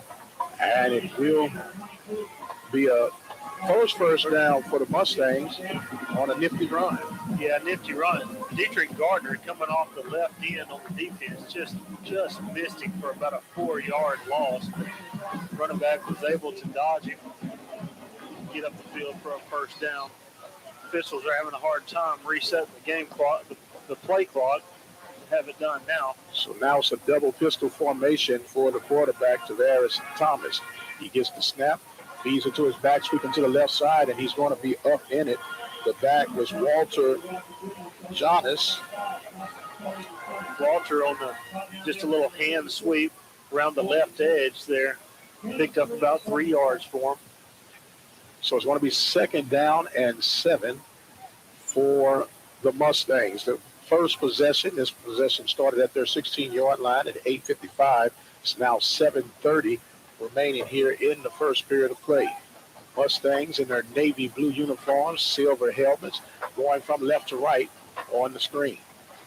Thomas in the double pistol formation. He gets the snap, and he's doing a play option read, and it's going to be a keeper, and he's going to be met by a host of Bulldogs for a short loss. Good defense right there. It's Adam Coy on that left end right there, playing that outside linebacker position. Came in there, really read that well. The quarterback held it in that running back's pocket for several yards and then pulled it, but Adam was right there to actually stop him for a 1-yard loss. That's one of those reads where he read it the wrong way. That's right. So it's going to bring up 3rd down, and we'll be generous and say 8 yards. 8 yards.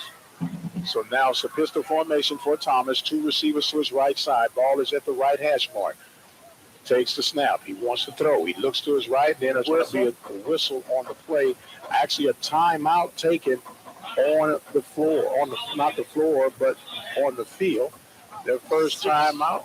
6:34 left in the first quarter as Lamar takes a timeout. Lamar takes a timeout, and I tell you what we're going to do, my friend. We're going to take us a timeout real quickly. We're going to hear from the Waller Bulldog Club, representing Waller through and through. The Waller Bulldog Club is a proud supporter for the Waller community. The Waller Independent School District, Pee Wee Football, Little League Baseball, FFA, 4-H, band, cheerleaders, and Waller Athletics. The Waller Bulldog Club is all about the community. Showing support for the youth of Waller County, the Waller Bulldog Club.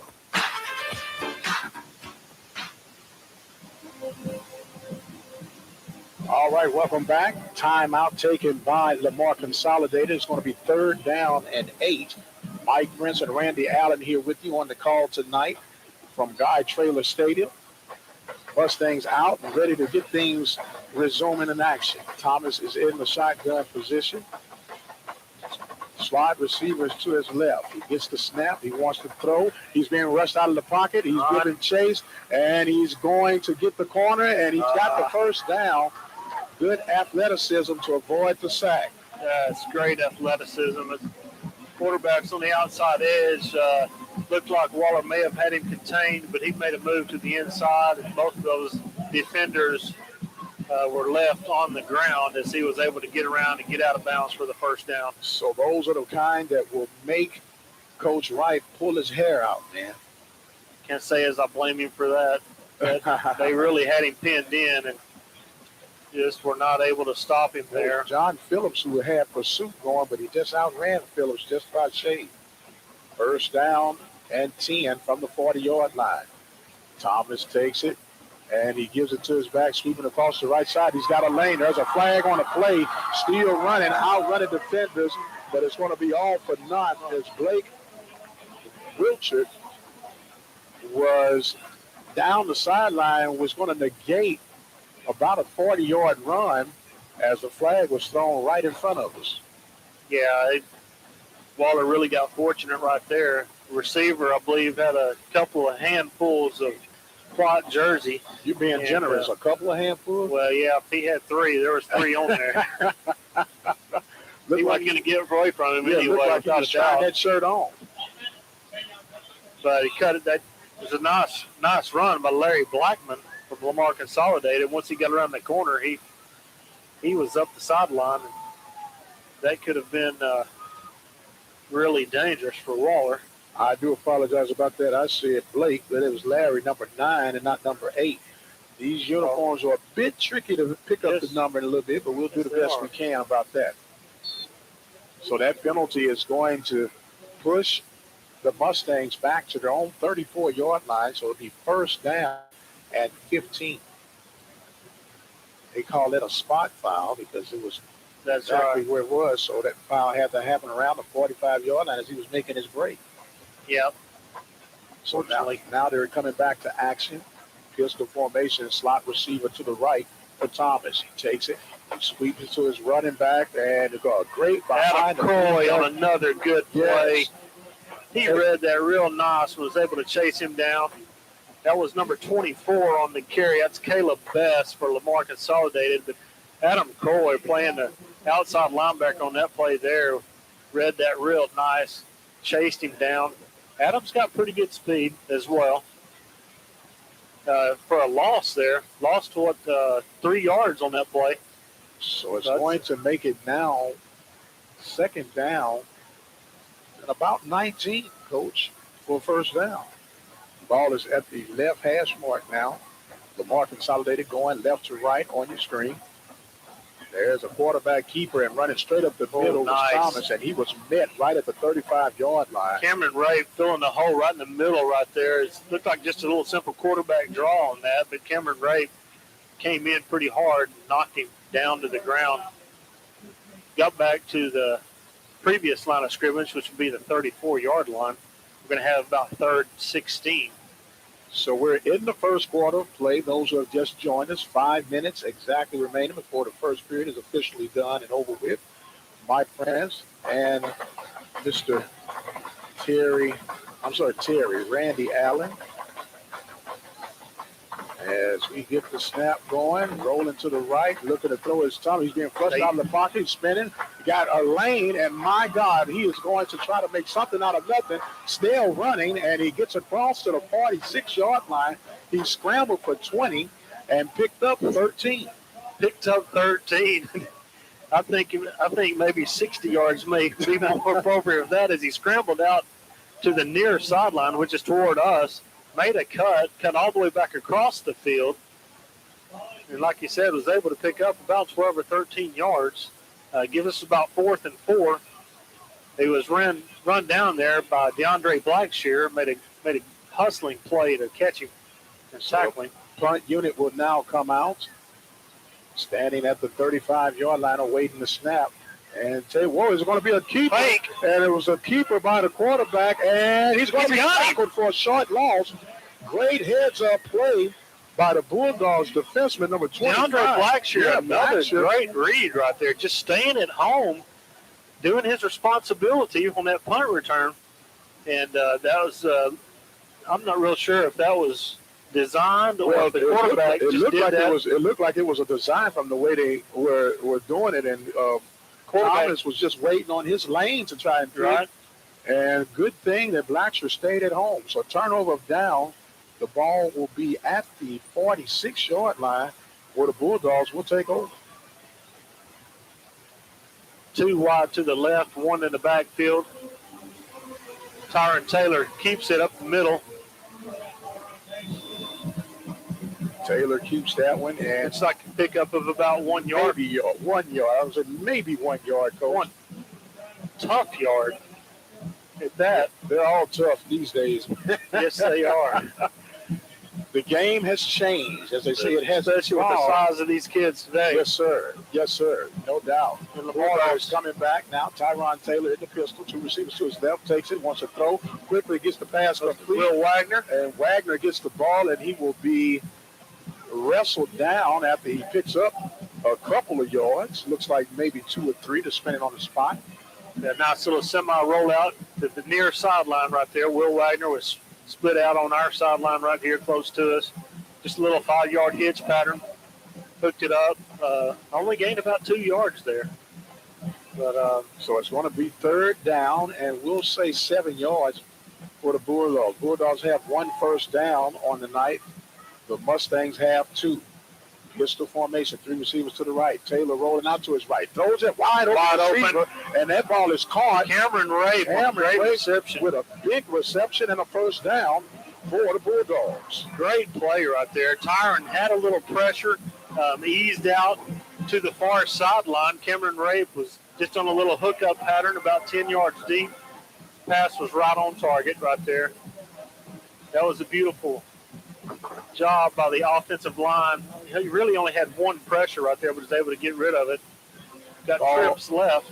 Ball's at the 29, rolling out is Taylor. He wants to throw it. He takes it in bad. He finally throws it, intended for Ray. That's an incomplete pass. He got close to getting over the line of scrimmage before he threw that thing. It was actually a smart decision that he made right there to get rid of the ball. Is that right, like you said, right at the line of scrimmage and just kind of threw it away. There was no chance of an interception or anything there, so that was a good thing to get rid of the ball there. So it does stop the clock at 2 minutes and 13 seconds. No score, first quarter play. Bulldogs and the Mustangs getting things together here on tonight's contest. 3 receivers to the right side. Taylor looks, a Statue of Liberty, giving it to Wright. Wright runs hard to the 25-yard line where he picks up 4 yards. Little draw action right there, faking the pass, going right back up the middle with Eric Wright, number 22 for the Bulldogs. Linebacker stepped in right there and made a nice play. Picked up about 3 yards. So it's going to bring 3rd down. We want to give a shout-out to Mr. Dominique Merle. Merle had a little car accident on this morning, but it was grateful to hear that you're okay, my friend. Keep it locked right here, and we'll get you going. Back to action. Taylor rolling out to his right. Throws it. Oh, that ball was almost intercepted. And the pass is complete. They marked it. Yeah, they did. Yeah, that ball was complete for another Bulldog first down. Tyron able to get outside again with the defender and was able to get the ball to Evan Herzog. It was a nice catch. It looked like from up here that he may have bobbled it, but they did reel it a catch down to the 13-yard. That's the 8-yard line. Yes, sir. So a pickup of 21 yards. First down and 10 for the Bulldogs. Taylor gets it. He keeps it himself right to the right side. Touchdown, Bulldogs. Beautiful counter play. Yes, sir. Beautiful. They faked that ball to Eric Wright going to the left. Tyron Taylor keeps it. Reads, that's his own read play, and just read it. Cut it right up the middle. Touchdown, untouched. Got the extra point team lining up. Giovanni Bazan in for the extra point. Everybody is set and lined up. was on the right foot soccer style kicker. Beautiful kick, right Yes. down the pop. Okay, so that Looks makes like that kid may have some soccer skills. Speaking of soccer, you got some soccer stuff coming up here real Hey, soon. we huh, sure Coach? do. September 16th, we're going to be going over to Prairie View A&M University, covering the girls soccer. We're going to talk with Abraham Garcia this next week. We're going to go out, watch a couple of their practices this week, and kind of get familiar with them. And then we're going to go on September 16th, a Tuesday night, and we're going to go cover some Prairie View A&M girls soccer. Right It's here. going to be exciting. Yes, It's going to be a it's learning experience. a learning and we're going to have experience a great time. great time in all of it. So be sure to set your calendars and clocks for September 16th at a 7 p.m. start time. Once 7 again, we want to p.m. give a start shout time. out to Dominique Merle. Had a minor setback on today, but we thank God that he's alive and well, and our prayers are with the Merle family, as I'm sure they're listening to tonight's broadcast. As you heard, your Bulldogs strike pay dirt first at the 109 mark, an 8-yard touchdown run. Bulldogs took 7 plays to go 46 yards for the touchdown. Yeah, very, very well executed offensive possession right there to move the ball down the field efficiently and go in for the score. Going to give a quick shout out to a former University of Houston Cougar baseball player, Henry De Leon. Yes. How about you, Henry? Ha ha. Appreciate you listening tonight. All right. The kick is up. The deep man back is Bryce Malone, and that ball will bounce out of bounds, and that'll be a penalty against the Bulldogs. Out of bounds here on the near sideline. Went out of bounds at the 15-yard line. Got some other fans across the Houston way over in the Baytown area listening. Oh, man, are they scouting us? They may be scouting us on the radio. Not real sure. We're going to have to keep our eyes on them. That's right. Well, the Bulldogs will be playing Lee on a Thursday night edition of football. And That's we'll right. be right there. Mr. Quiet Storm and I will be on the road. I heard you got to get yourself a catchphrase, too, man. What's going to be your catchphrase?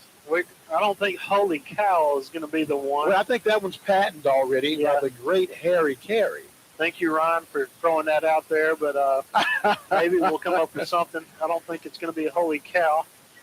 Lamar is having a tough decision.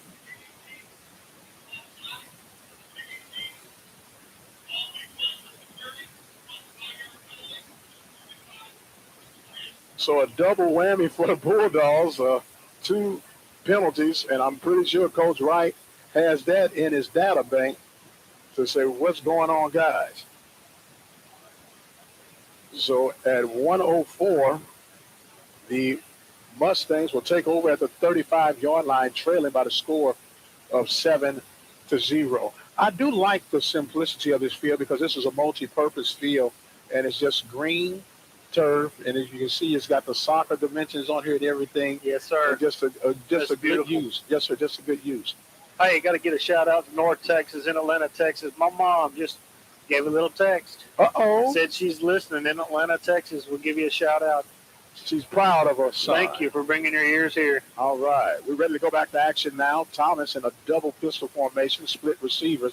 He takes it. He wants to throw. He's got all day, and he rolls out to the left. He's fan flushed out the pocket, and he's going to get another scramble ability. He's like Houdini right now, still on his feet as he stumbles across the 50-yard line. They're going to spot him at the 48-yard line of the Bulldogs, a pickup of 17 yards on the run. That is a very athletic quarterback right there. That is Tavares Thomas.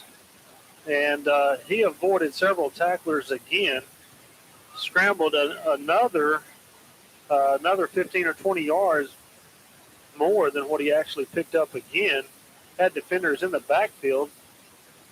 That's a very athletic quarterback. He's doing a fine job for Lamar Consolidated right now. Yes, sir. So now ready to go back. Double pistol formation yet again. There's a handoff to the back. Deep back that time was number 9, Larry Blackman. And Blackman is able to pick up a couple of positive yards. They're going to save 3 yards on that run. Yeah, number 60. That's Christian Jeffrey. Looks like he was in on that tackle for the Bulldogs. was able to pick up about 3 yards on that carry. We need to get some beef up there up front. They're doing a pretty decent job of getting some pressure on them, but just really not able to grab them when they need to. Yeah, you got a dip seal instead of doodle to make everything happen. Ready to go back to action now. 2 receivers to the left. There's another give to Blackman. Blackman running straight up the middle. Looked like Eric Dickerson that time running high. He did. To the left side. Knees are really pumping right there. It's Bradley Zika, number 44 for the Bulldogs on the tackle. And that's going to take us to the end of the first quarter. We have come to the end of the first quarter of play. The Bulldogs on top by the score of 7-0. This is Mike Prince and Randy Allen. We're going to take us a quick break, and we'll be right back with the second quarter play of Waller Bulldog football. I'm in almost every school bus and class. I go to school with your children. We say the Pledge of Allegiance together. You see me around the neighborhood, and you tell me that I'm a pretty good kid. Well, I'm one out of every 5 children in America, and I'm struggling with hunger. This problem is closer than you think. My teacher tells me we can grow up to be whatever we want. I want to grow up to be someone who doesn't go to bed hungry. There's enough food in this country to feed everybody. Please visit feedingamerica.org today and find your local food bank for ways to help. Every dollar you donate helps provide 8 meals for kids like me, quietly struggling with hunger. Together, we are Feeding America, brought to you by Feeding America and the Ad Council. And welcome back. We got the first play of the second quarter off. More consolidated it run the ball at the end of the first quarter than they had at the time of 3rd and 2. They were back on the field and sideline right here, and I just happened to be sitting there watching him on that play. He beat the tackle on the inside, caught that running back from behind for a loss of about 3.5, 4 yards. It's a very good play for Tim.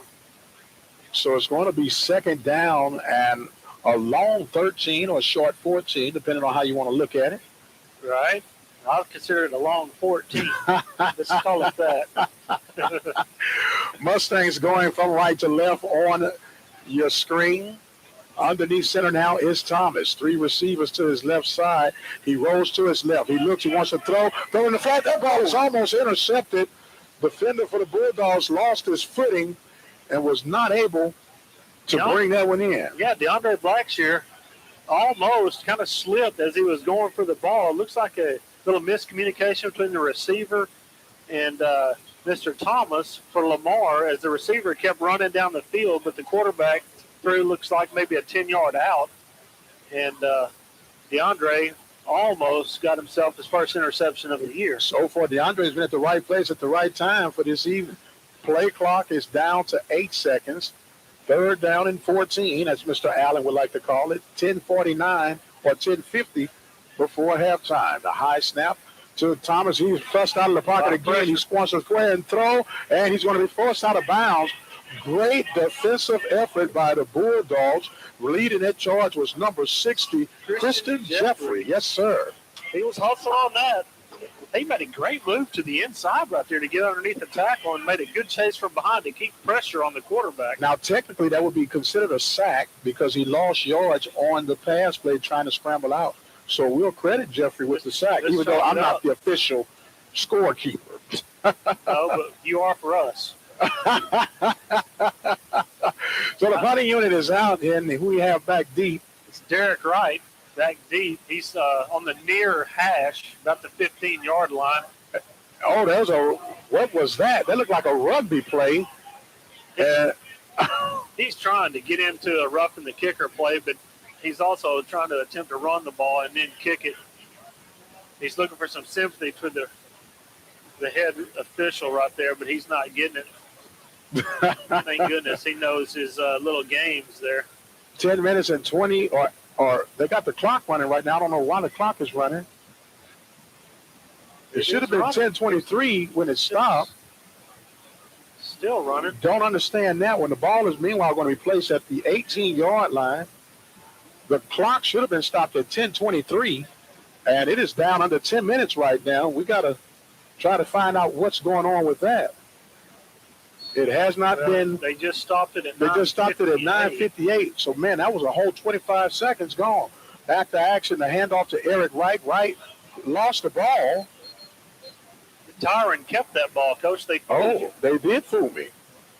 It was a very good fake to Eric Wright up the middle, but Tyron Taylor pulled the ball. Was able to pick up a yard on that carry. As he tried to juke to the outside and cut inside, but just couldn't get away from the shoestring. All right, ladies and gentlemen, we do apologize about that. We had a loss of play. We missed a 32-yard keeper by Tyron Taylor. We do apologize that we lost the signal. But that's what happens when you deal with technology on sometimes. Yes, sir. Meanwhile, it's going to be second down and a yard gain off the first possession. Was that another keeper by Taylor? That was Jacob Cadu on the carry up the middle. So now we're ready. Yeah, it's not much. You got a double pistol formation now, Taylor. Tight formation look by the Bulldogs. Taylor wants to roll. He had it open receiver in the flats, but fell a little short. It's a little bootleg play right there. They fake it back to this sideline coming to us, and Tyron kept the ball. Trying to hit Derek Wright in the flats there, but had a little bit of pressure from the Lamar defense and wasn't able to complete it to him. Get a little quick shout out to Atlanta, Texas. Debbie Wisdom up there listening, tuning in to us. Appreciate that.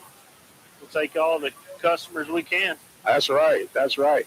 Third down and 10 for the Bulldogs. There's going to be a quarterback rush. Oh, Taylor makes the defender miss. He's got plenty of room to go, looking for one block, and he's going to be forced out of bounds just outside the 40-yard line at the 42. A pickup of 9 yards on the run. A great escape right there. That was reminiscent of Tavares Thomas there from Tyron.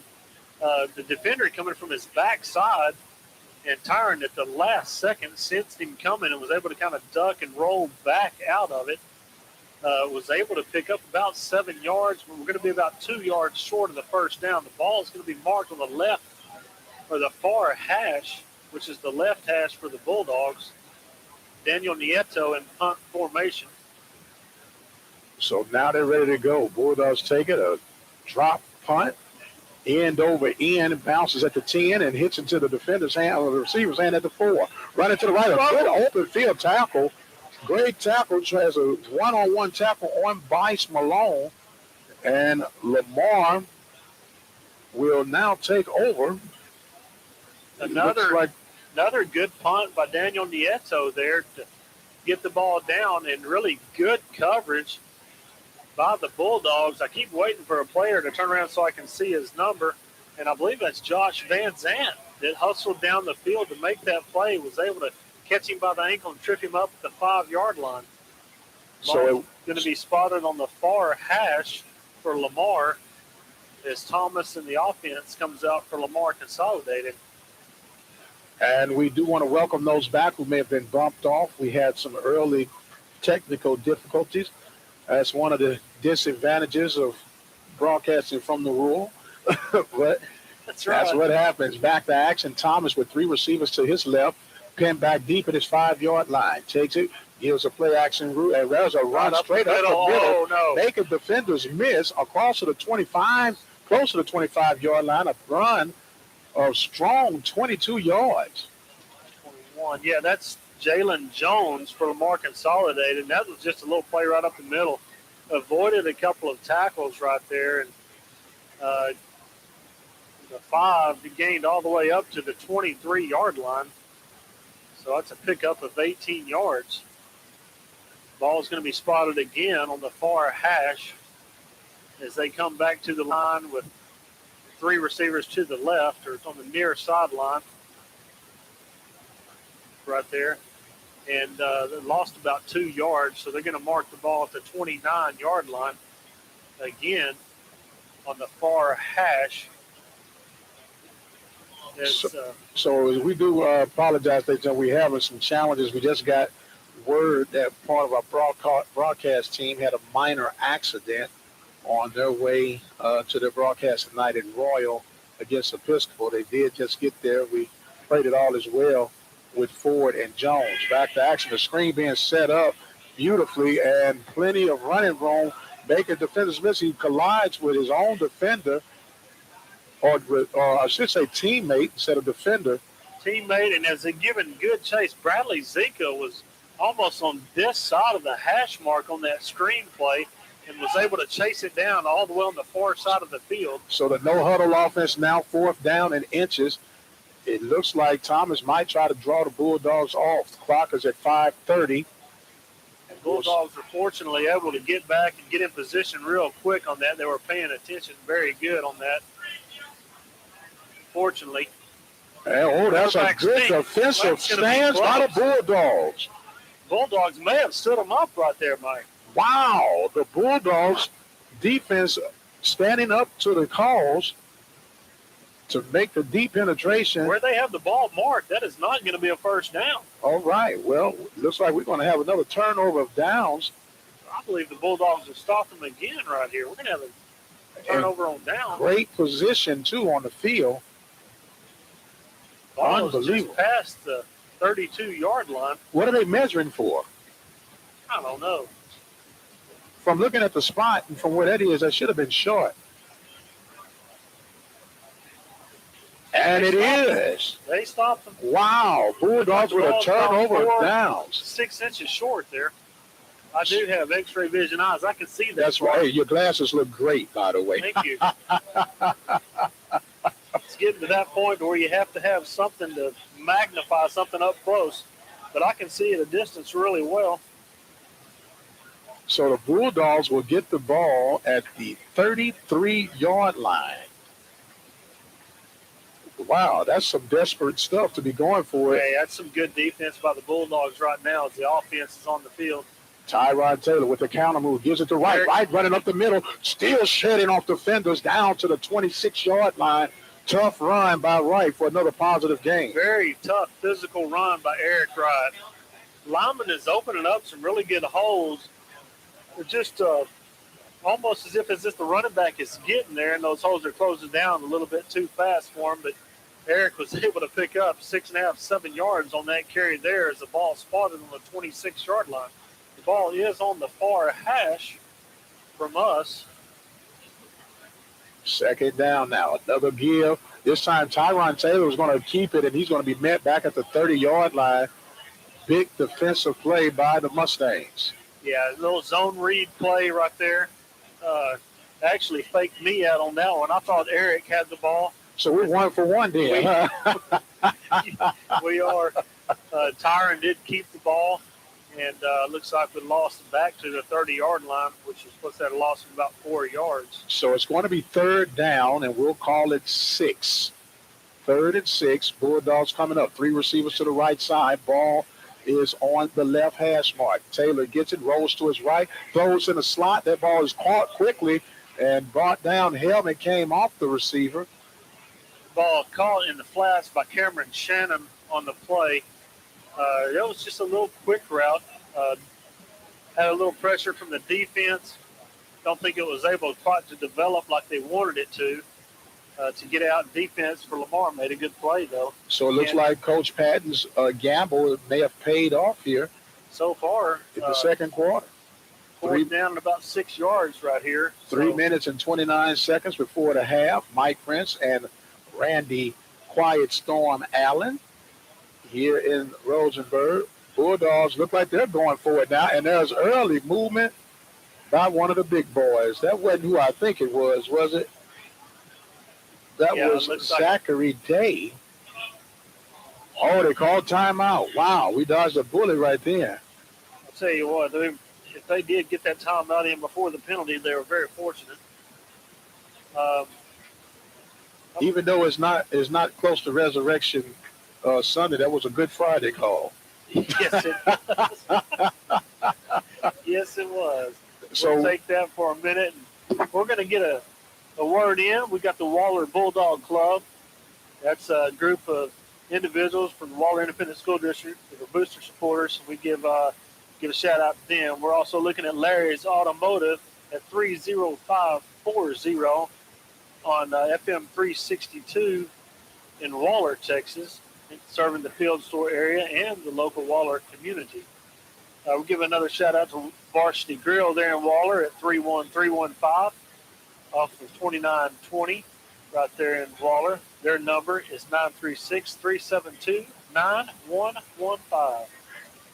So Give another shout out to Galileo's Mexican Grill in Patterson. They're at 1988 FM 359. Oh, back to the game. Fourth down. Bulldogs went for it. Rolling to the left was Taylor, and he had an open receiver, but was deflected. And it's going to be a turnover of downs for the Bulldogs with 3 minutes and 11 seconds, as we will see the ball now switch back to the Mustangs at the 29-yard line, where they'll take over. Well, I don't think they got exactly what they wanted out of that offensive possession. One of the keys is they were able to get that defensive break. They've been playing a good ball game so far. Well, Coach, this is amazing that we're 3 minutes and 11 seconds away from halftime, and the Bulldogs, that was their fourth possession, and this is the must. Went right through his hands, fortunately, for the Bulldogs. So it's going to bring up third down and 9. 2 minutes, and 29 seconds remaining. Mike Prince and Randy Allen here from Rosenberg, Texas.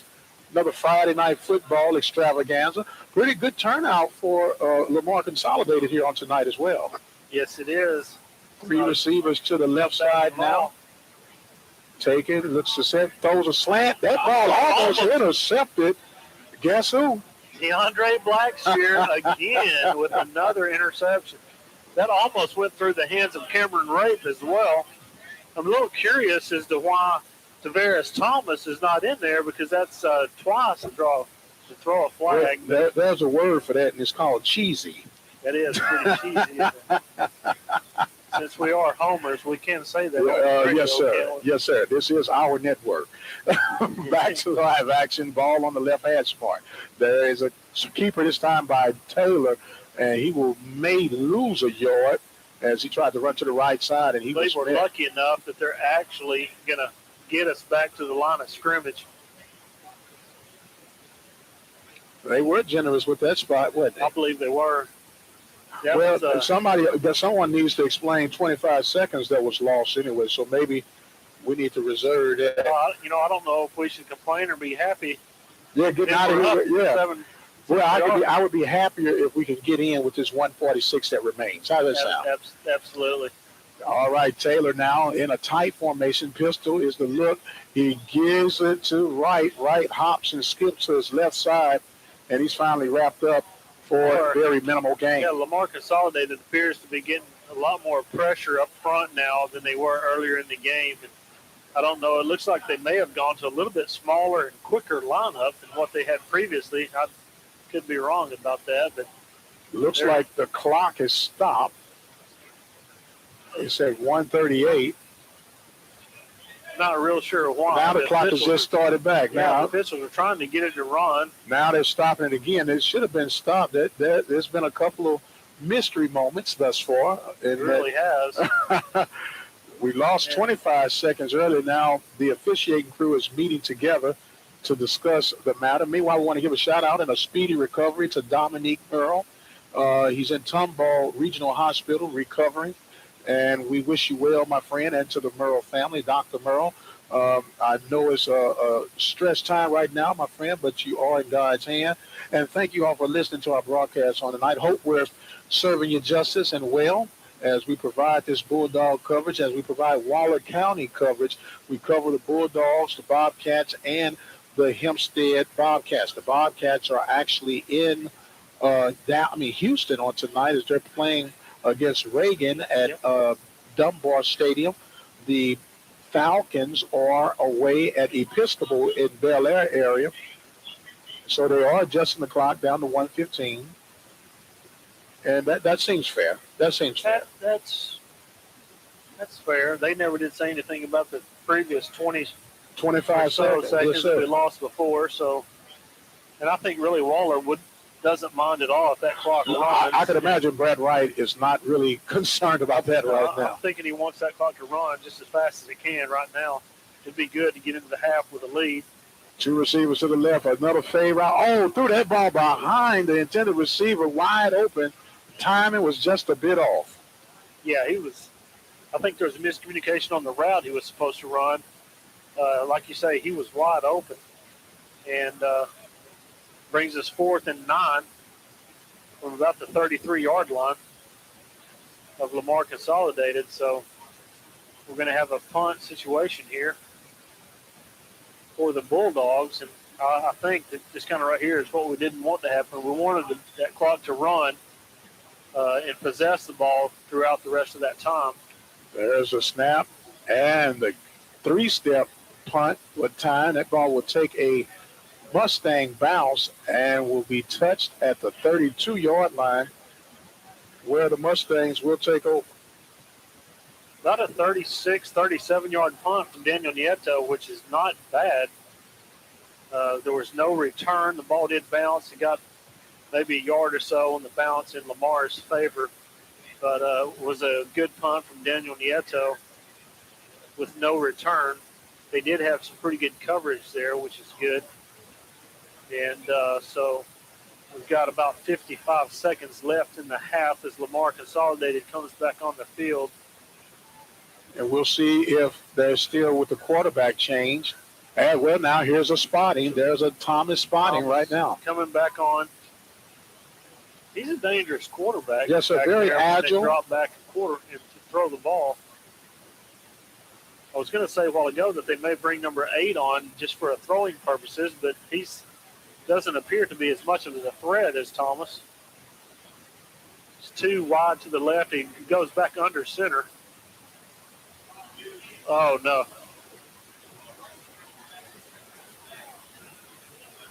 Bunch of arm tackling as running back takes the ball.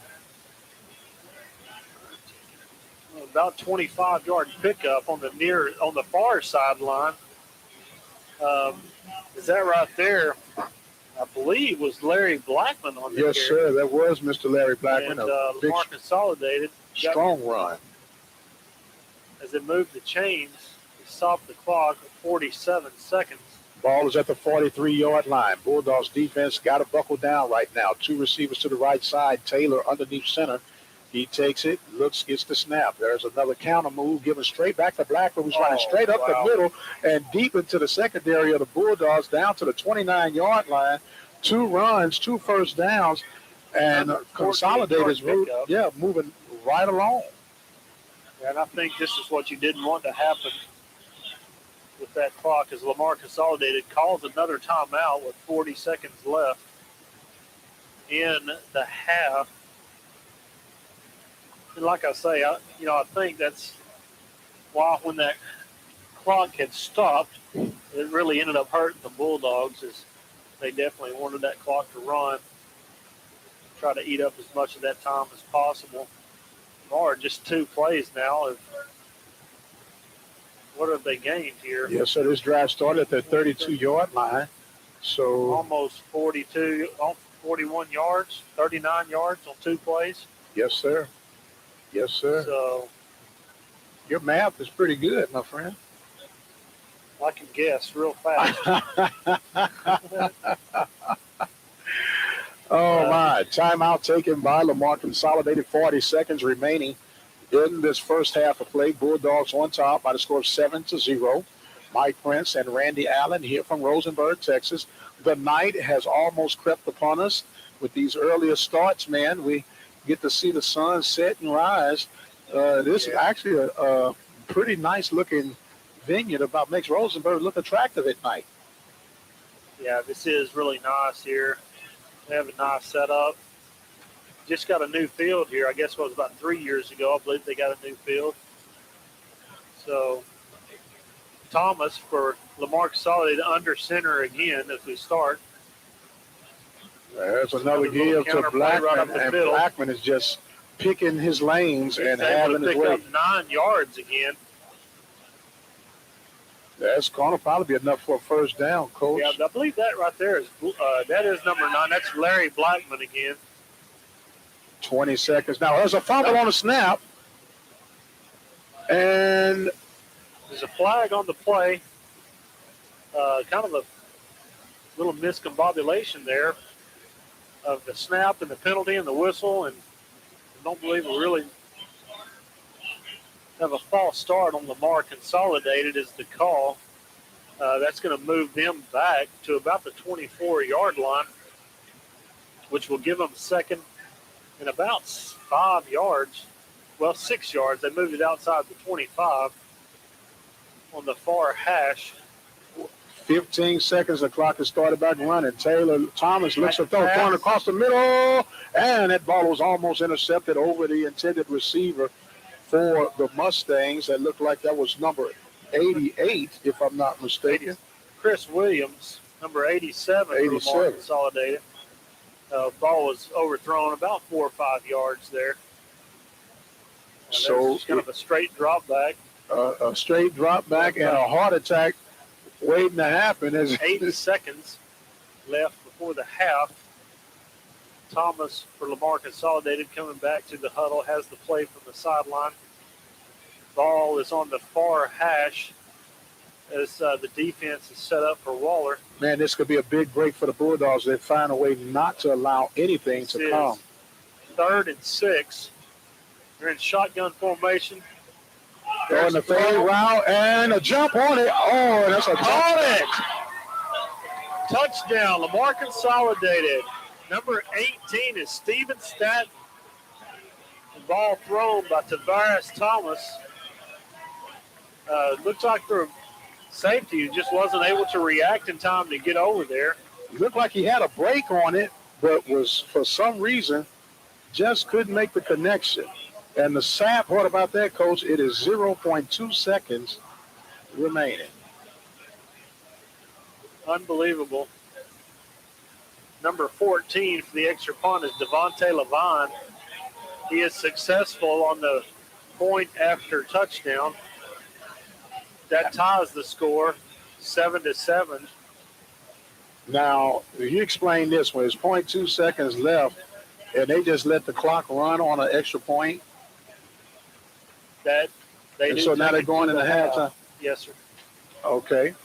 Well, with that being said, the Bulldogs end up giving up the touchdown with just seconds remaining before going into half with a 7-0 lead. What we're going to do, ladies and gentlemen, we are going to get a pause for the calls and get some stats and information together for you as we get ready for our halftime report. Keep it locked where you got it, and we'll be right back. You're listening to the Open Mic Broadcast Network, the official voice of Waller County Athletics. We're taking a break from our live coverage right now, but stay tuned. We'll be right back with more live coverage. You can keep up with us on Twitter at OBN_radio. You can follow us on iHeartRadio. Go to iHeartRadio.com, hit the talk section. From there, go to sports and look for OBN Sports. You can like our Facebook page at Open Mic Broadcast Network. Be sure to follow us on Spreaker.com. Look for Open Mic Broadcast Network.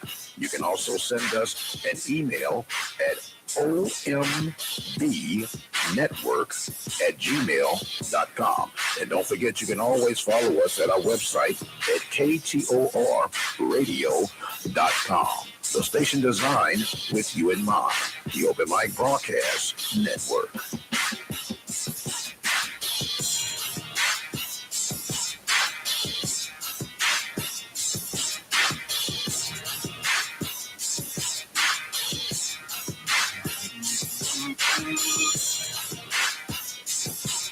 You're listening to the Open Mic Broadcast Network, the official voice of Waller County Athletics. We're taking a break from our live coverage right now, but stay tuned. We'll be right back with more live coverage. You can keep up with us on Twitter at OBN_radio. You can follow us on iHeartRadio. Go to iHeartRadio.com, hit the talk section. From there, go to sports and look for OBN Sports. You can like our Facebook page at OpenMic Broadcast Network. Be sure to follow us on Spreaker.com. Look for Open Mic Broadcast Network. You can also send us an email at ombnetwork@gmail.com. And don't forget, you can always follow us at our website at ktorradio.com. The station designed with you in mind, the Open Mic Broadcast Network.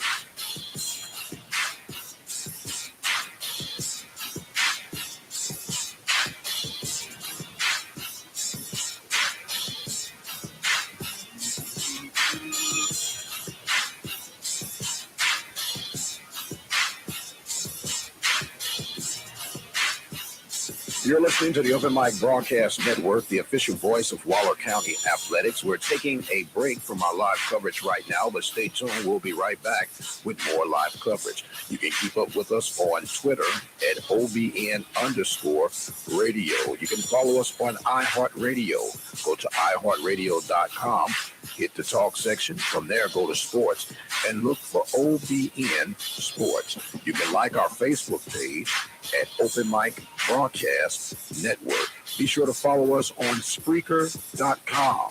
Look for Open Mic Broadcast Network.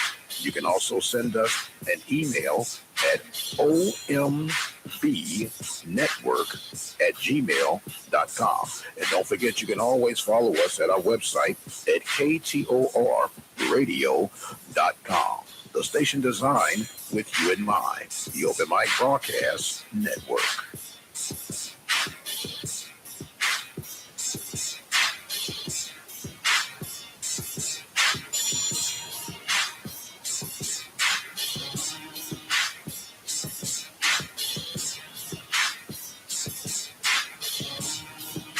You're listening to the Open Mic Broadcast Network, the official voice of Waller County Athletics. We're taking a break from our live coverage right now, but stay tuned. We'll be right back with more live coverage. You can keep up with us on Twitter at OBN_radio. You can follow us on iHeartRadio. Go to iHeartRadio.com. Hit the talk section. From there, go to sports and look for OBN Sports. You can like our Facebook page at Open Mic Broadcast Network. Be sure to follow us on Spreaker.com.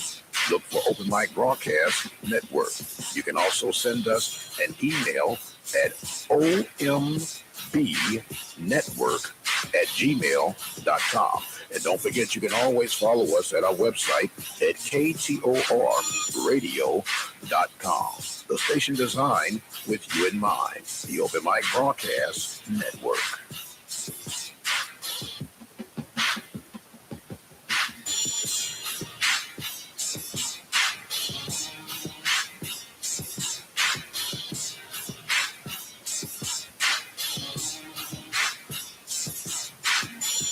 You're listening to the Open Mic Broadcast Network, the official voice of Waller County Athletics. We're taking a break from our live coverage right now, but stay tuned. We'll be right back with more live coverage. You can keep up with us on Twitter at OBN_radio. You can follow us on iHeartRadio. Go to iHeartRadio.com.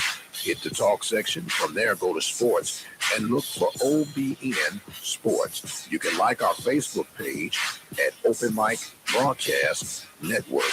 Be sure to follow us on Spreaker.com. Look for Open Mic Broadcast Network. You can also send us an email at ombnetwork@gmail.com. And don't forget, you can always follow us at our website at ktorradio.com. The station designed with you in mind, the Open Mic Broadcast Network.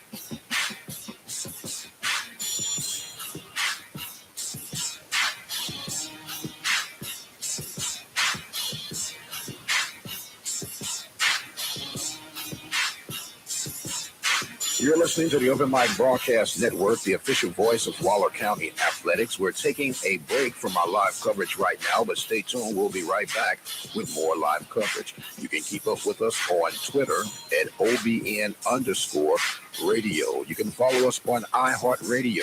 Go to iHeartRadio.com, hit the talk section. From there, go to sports and look for OBN Sports. You can like our Facebook page at Open Mic Broadcast Network. Be sure to follow us on Spreaker.com. Look for Open Mic Broadcast Network. You can also send us an email at ombnetwork@gmail.com. And don't forget, you can always follow us at our website at ktorradio.com. The station designed with you in mind. The Open Mic Broadcast Network.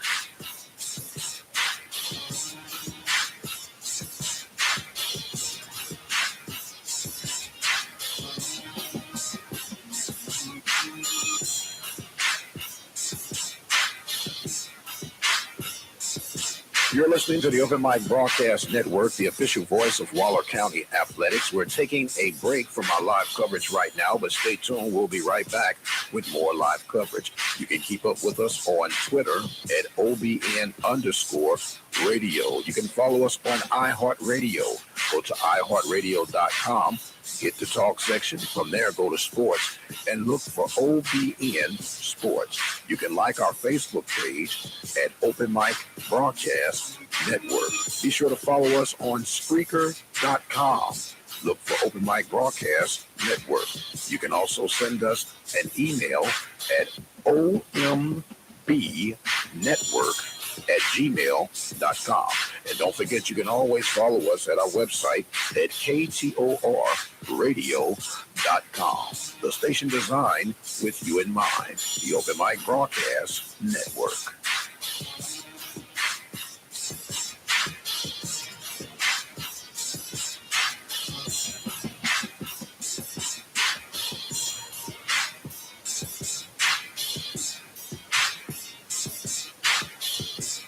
You're listening to the Open Mic Broadcast Network, the official voice of Waller County Athletics. We're taking a break from our live coverage right now, but stay tuned. We'll be right back with more live coverage. You can keep up with us on... All right, ladies and gentlemen, welcome back. We are at halftime right now, where we are all tied up at 7 apiece. The Bulldogs and the Mustangs from Lamar Consolidated getting things together. Bulldogs got on the scoreboard first with an 8-yard touchdown run by Tyron Taylor with 1:09 in the first quarter play to cap off a 7-play drive that started from the 46-yard line of the Mustangs. The point after was good, and the Bulldogs were going back and forth. Turnover of downs, good defensive play.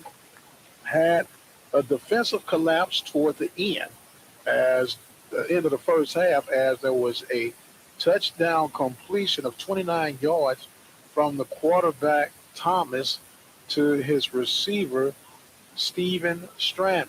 29 yards, and the Bulldogs find themselves tied at halftime. Right now, the band for the Bulldogs, the award-winning band for the Bulldogs, are out on the field right now, as we'll give you some scores of some of the local schools in our area. We have C.E. King. The last report we had were all over Magnolia by a score of 24-0 late in the first quarter of play.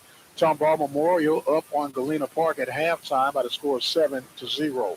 Wharton is having its way with Needville. The Blue Jays are trailing by the score of 15-0. Liberty Hill 21 and the Brenham Cubs 14 in the first quarter of play. Elsick was victorious over Stratford on yesterday by the score of 37-7. St. Pius is holding off Sealy at this moment with a score of 7-0. We'll try to get an update of the Royal Falcons game here momentarily, as they are on the way down in Houston. If you'd like to listen to that game during our break, simply dial 724-444-7444. Hit in the code 134-280, and you'll be able to listen to the Running Rev and Ford F-150. lot of going on around the land of Texas and the country, if you will, on Friday Night Football. But, Coach, we're going to keep it home and bring us up to speed of what we got going on at Waller ISD. Yeah, I was able to talk to Coach Seeley this morning. She's our girls volleyball coach. The girls right now are 10 and 18. They're playing at Rudder tonight, which is a Bryan College Station school. So we want to wish them luck. And we know we want them to get on winning track. That's a district ball game for them. Oh, no, it is not either. No, Rudder's out. Rudder, yeah, realignment. Last year. Realignment. So that is not a district game. But they are at Rudder High School tonight playing. We're going to get a little update with Coach Alex McMorris with the boys and girls cross country team.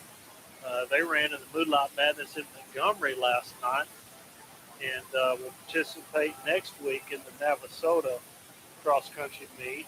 I know we had a runner last night in a 3.2 mile race that lost his shoe about a little over a mile in, and was able to pick it up and ran the rest of the race with just one shoe. With a 3.2 mile and one shoe? One shoe. We're going to call him Shoeless Jordan Pilot now, I think. Well, man, what you think the kid would run with no shoes on? Well, there's no. Shoes are a handicap, man. It may have been. I'm thinking that today he's got a little blister handicap. Yeah. Well, a 3 minute mile, you think you don't have a blister or two running barefoot? So, wow. He toughed it out, finished the race last night. Had a pretty good finish for this first time participating in cross country. So, we're proud of our other sports at Waller High School. I know we've got a lot of other events going on too. The band just completed their halftime performance. I know they've been working real hard. That drum line is looking real good. My daughter's on I was going to say, why would you just point out the drum line? No, I'm going to give them a little extra props there. Yes, sir. I do understand. That's now Lamar Consolidated's band will now come out to get ready to do their performance. And speaking of Bulldog volleyball, they're scheduled, as it's talked tonight, they're going to be in a tournament at Magnolia. The junior varsity will be tomorrow at Magnolia. They hadn't had the times when the schedule come out, but you can check with Miss Mary Ann Cossack for more information to get that taken care of. The Lady Bulldogs will also be taking on Belleville at Belleville. That should be a very steep measuring stick, as we got the riffraff have come in, standing up over us. Man, who are these people, man? we got Mr. Gary Buchanan, and this guy here. You guys, now you're standing over. Y'all gonna talk or say something, or we just well give him one of an introduce. Yeah, there you go, Mr. Moran. Get on over there now. All right, how you doing, sir? We are doing well tonight. All right, doing well tonight. Tight halftime, a collapse toward the end, but things are picking up pretty well. As a matter of fact, we were talking and telling the listeners about Desmond Merle as we are praying. Dominique, I'm sorry. There's a D. I knew it was a D in there, but Dominique. Dominique, get better. I'll start calling you Desmond. How'd that sound? So he's at Tomball Memorial Hospital right now listening, but it's just a family environment here, and we're glad to see you sporting your Waller Bulldog polo, man. I'm proud to be out here tonight, and I know all the Bulldogs want to bring home a win tonight for Dominique. We want to wish you a get well, Dominique, if you're listening. He is a strong young man, and we'll be back with the Bulldogs shortly, we hope. Now I'll make you laugh, Dominique. Now maybe I can race you. Not through your heel while you're sick right now. I can race you, and I might even spot you half a yard. How'd that sound, my friend?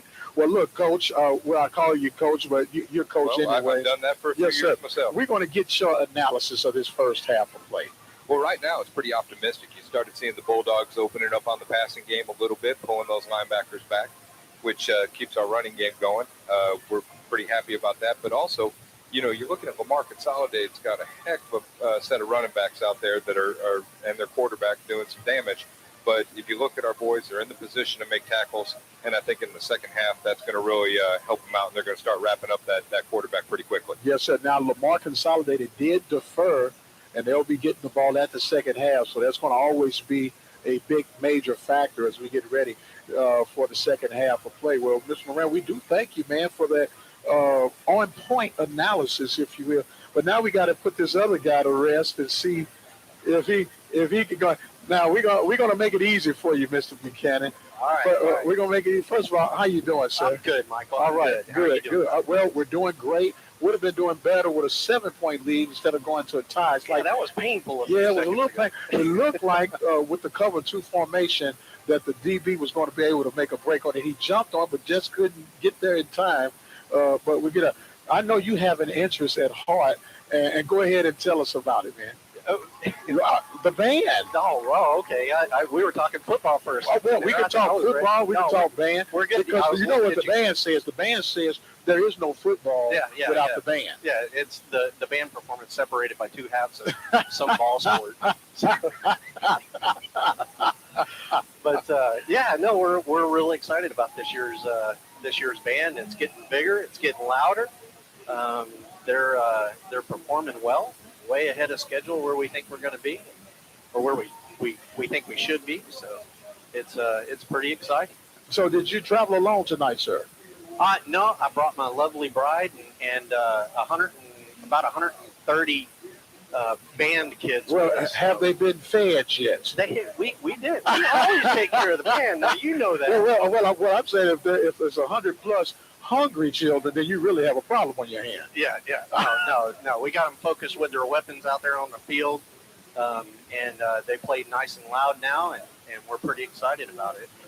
Excited about getting this football season started, this band season started. Yes, sir. That's what I said. That's what I was going to say. A lot of people are not aware that it's competition time, and so bring the people up to speed of what's going on with the Waller Band. Yeah, so a few things are happening now. Is that we're getting ready for our season. We actually competition start in about 3 weeks in Conroe. Band of America's BOA will kick that off.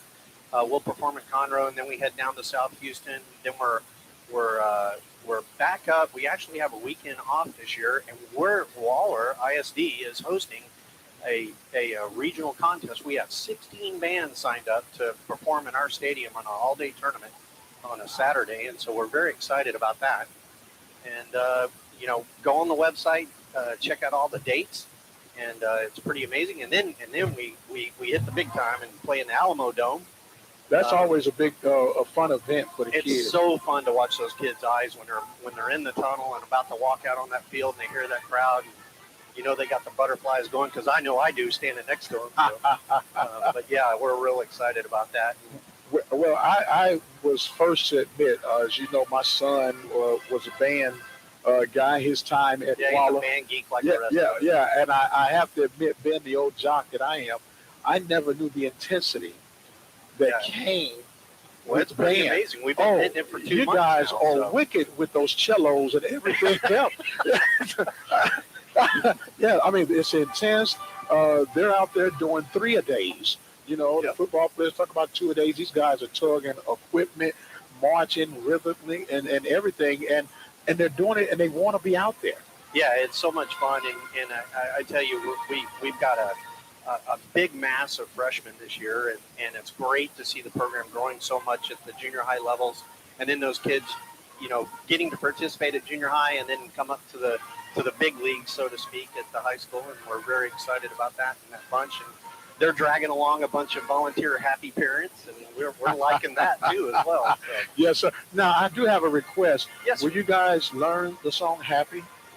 We'll learn the song "Happy." Yeah, I love that song. Well, that would be an awesome band song. Yeah, no, you know what? I'll put a word into the directors, and we'll see what we can do. Okay. I think we got a little bit of pull with it. I hear you got a little influence anyway. Yeah, man. just a little bit. Yeah, so you can talk to the band. I try not to abuse it though. Well, no, you don't abuse it, but you do use it from time to time. Yeah, you got to take advantage. When they say if you don't use it, you lose it.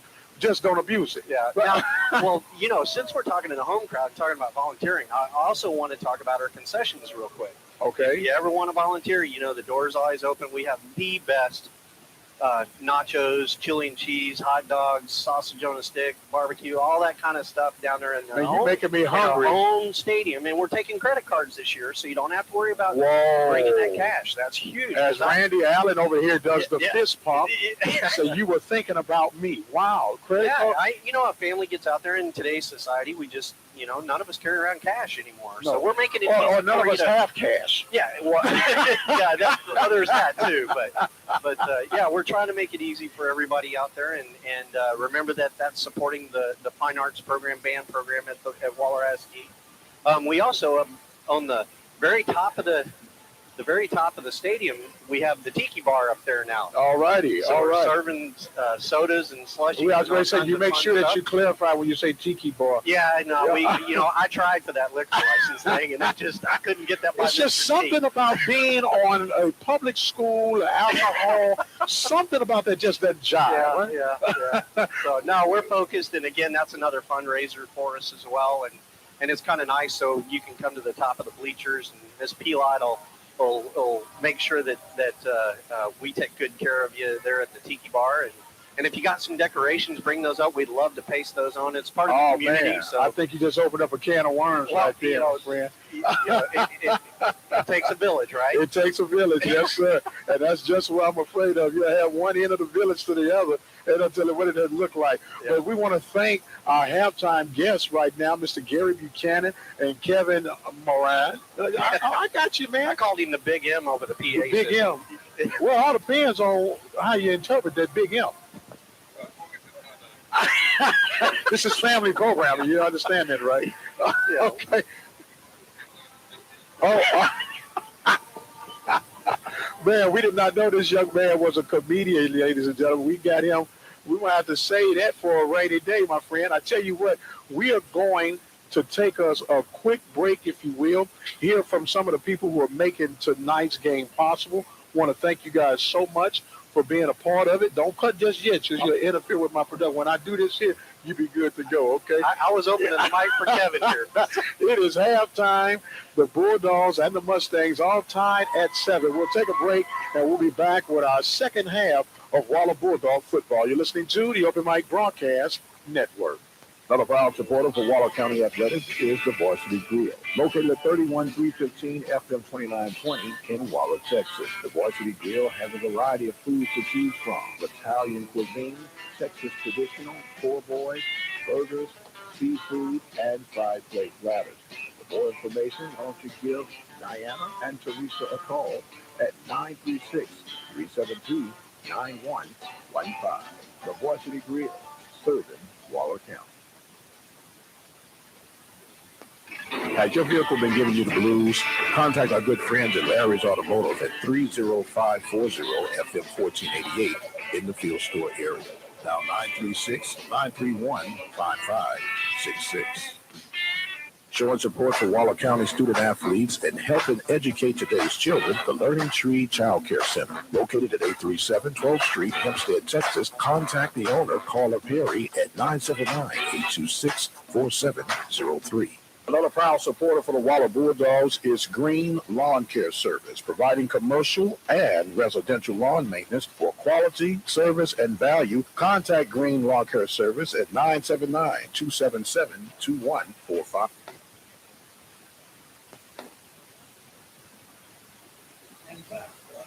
And welcome back. Halftime just about complete here at the Lamar Consolidated Home Field at Guy Trailer Stadium, I should say.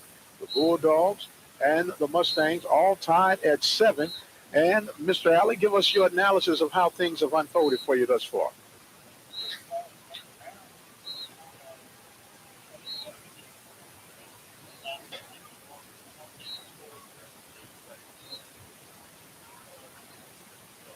Got to be able to play through adversity, and we're going to see how they come out in the second half.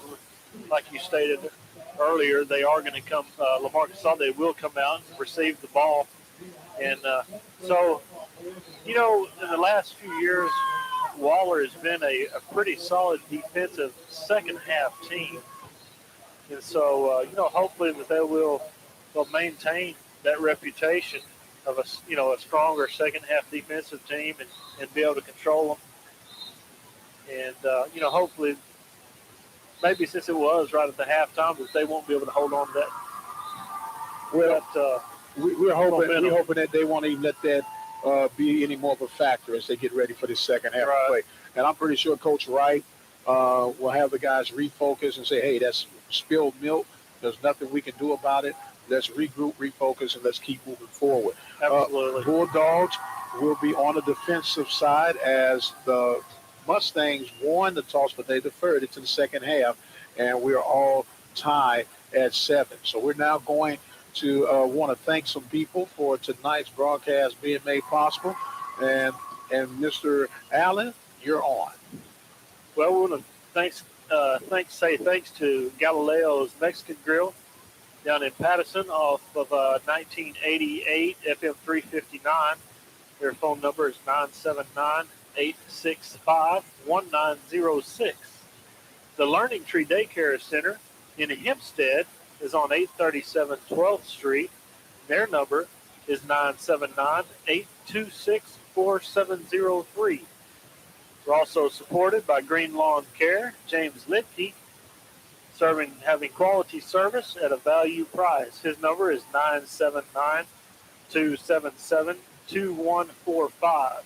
Want to thank Joey Parker at Armor Industries there in Waller at 41002 Business 290.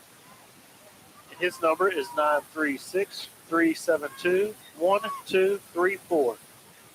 Want to give a good shout out to Varsity Grill, one of our supporters and sponsors at 31315 FM 2920 there in Waller. Their number is 936-372-9115.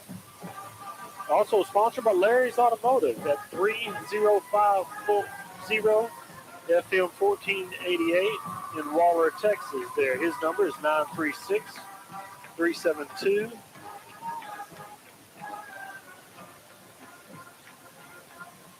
I don't have the rest of that number. You don't have the rest of that number? That's a shame. We don't have the rest.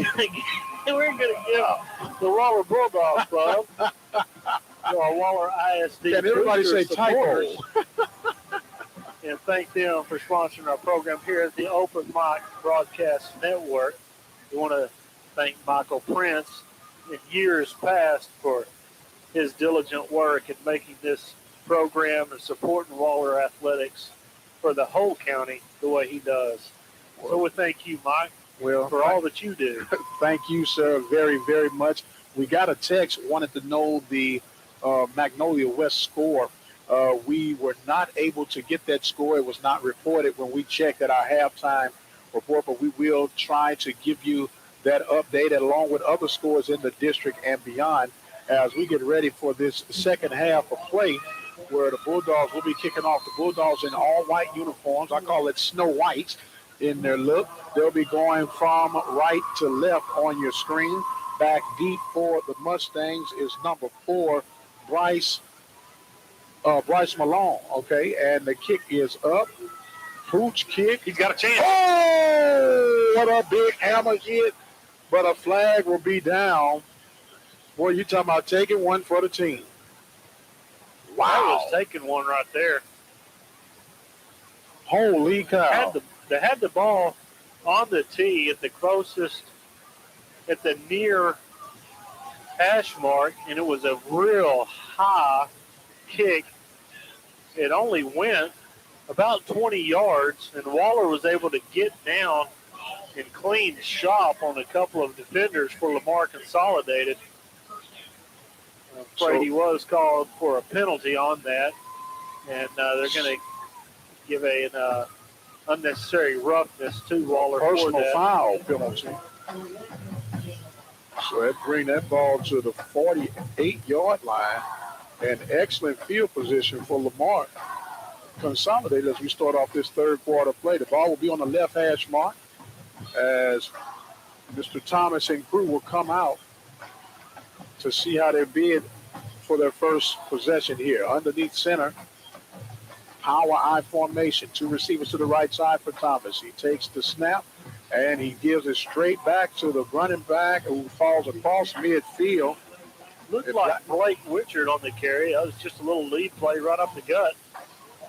Looks like they're going to pick up about 2.5, 3 yards on the carry. That was actually Blackman that time on that carry. It was Larry Black. Yes, sir. That's what you had what I had a little bit earlier. That's right.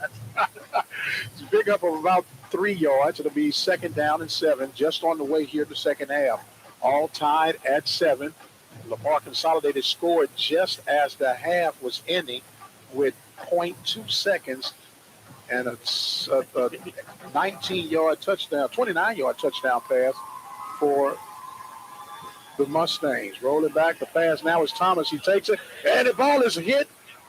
I thought he knocked it loose, but a big pursuit by Jeffrey. Christian Jeffrey coming off the backside, giving good pressure to Thomas.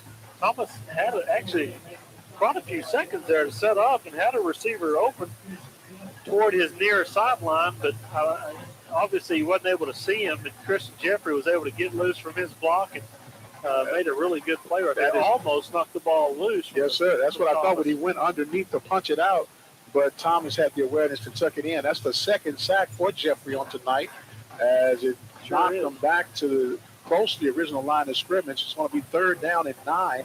Ball's at the 49-yard line for the Mustangs. Right hash mark. Thomas now in a pistol formation. Checking out the 4-3 look for the Bulldogs. He takes the snap, looks to his left. He's being flushed out. Oh, my, the pressure is being applied by the Bulldogs. And a swing and a sack. They're going to say it was a throw.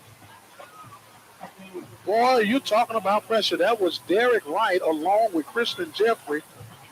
And a flag is down.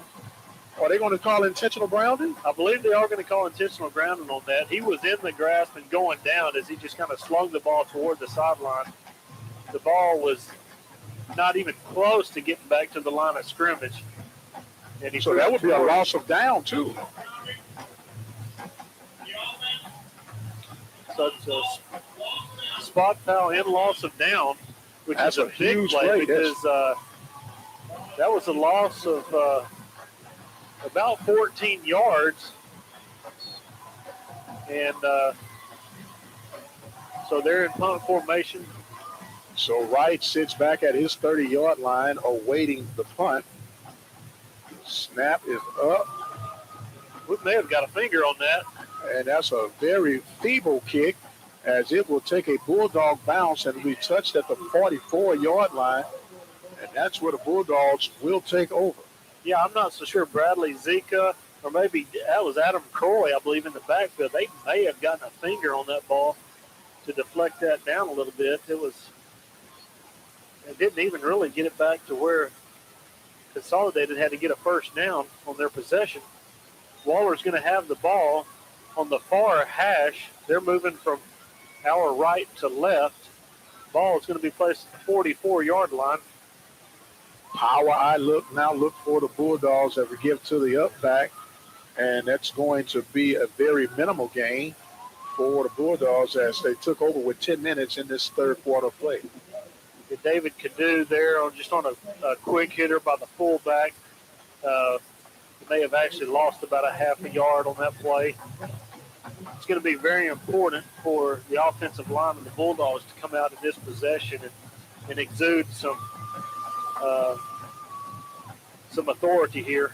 Going back to action, rolling to the right side, had a wide open receiver open in the far corner, but missed that pass. That was a one hopper. Yeah, it looked as if he just almost threw the ball off balance and just really couldn't get anything on the ball. Looked like Will Wagner was out split to the far sideline. Looked like he had some room if he'd been able to catch the ball and could have gotten back up the field. So it will be 3rd down and 10 for the Bulldogs as they break out of the huddle right now. Ball is right in the center of the field, 44-yard line. That's where they are. There's a pitch out to right running to the right side. Got a block, got inside, get it across, run across first down. Down inside the 40, a strong run by Derek Wright. Very strong run. Very strong run. I believe that's Eric Wright. He was dragging a tackler about 5 yards to get past the first down marker there. That was a little sweep play.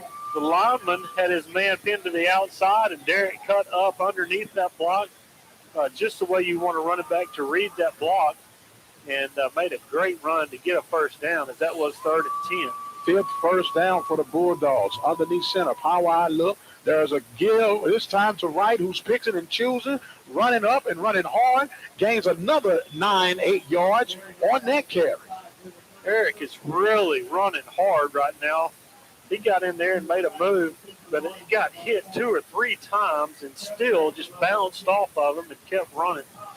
You'd love to see that from a young man to get in there and just bang it up the middle and earning those difficult yards. That's an 8-yard carry right there. You'd love to be in a 2nd and 2 situation.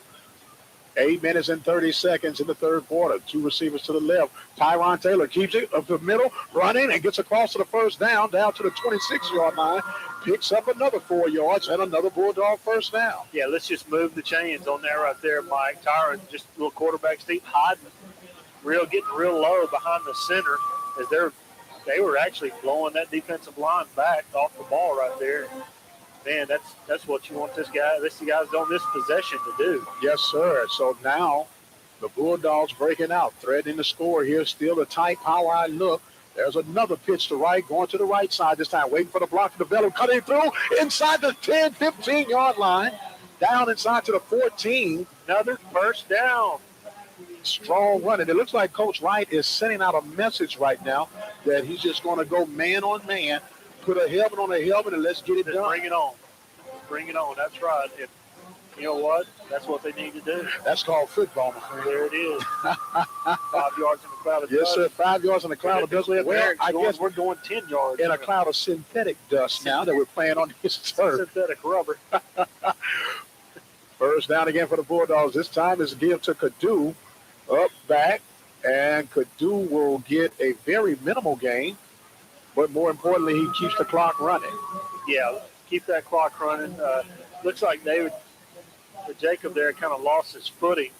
Looked like kind of a counter to the sweep that they had run a couple of times, and they were going to try to sneak him back underneath with a little counter play. It looks like he lost his footing there for a 1-yard pickup.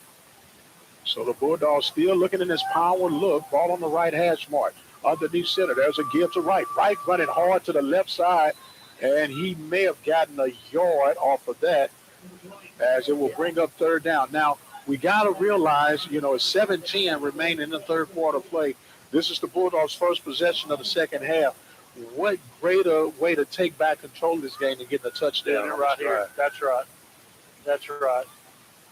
And that right there, you can't that was Christopher Williams, number 87 for Lamar Consolidated, just beating his man right there, getting into Eric, tackling for no gain there. So the Bulldogs have been running all series here, and they're going to continue to. Tyron Taylor on the quarterback keeper, runs up the middle, down inside, a late flag. Look like it might be holding, Coach. I believe they're going to get the receiver for holding on this left end right here. That's going to really hurt them. They were going to be marked about the 6-yard line as Tyron kept the ball on a bootleg type play back to this side, but they did call holding, spot foul marked from about the 10-yard line. So they're going to put it back to the 20-yard line, which will make it third down and 16, Coach. Yeah, that would have been really a good position to be in if the play would have counted, but unfortunately for the Bulldogs. Yes, sir. Bulldogs took possession at the 10-minute mark. We're now down to 6:25 here in the third quarter play. They're coming up. This will be their 10th play of this drive, Coach, as the Bulldogs now more than likely in a passing situation. Pistol formation for Taylor. He looks, and he gives it. He keeps it himself, and he gets to the 31-yard line. It looks like he might be trying to set up. Did you try to field goal right now, Coach?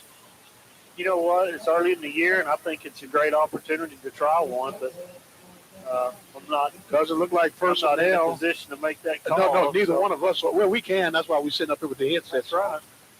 But it does not look like the Bulldogs. Opportunities like this, when you pass him up for a kicker, that when you want him late in the year and he hasn't been used all year, it really makes it hard on a kicker. But I believe we're just going to line it up and run a play here. So here we go. And here we go. We've got to get inside the 4-yard line for a first. Pistol formation. There's a take. There's a throw right up the middle. Oh! Intended for Wes Campbell. A lot of hands on him right there. That's tough. It's almost completed. The play was actually executed pretty well. Ball may have been just slightly thrown back to the middle of the field instead of back over his shoulder to give him a chance to get to the ball. But our consolidated defender was right behind him and just wasn't able to stretch out far enough to catch that ball. Actually, had he caught it, I believe it would have been possibly a little short of the first down anyway.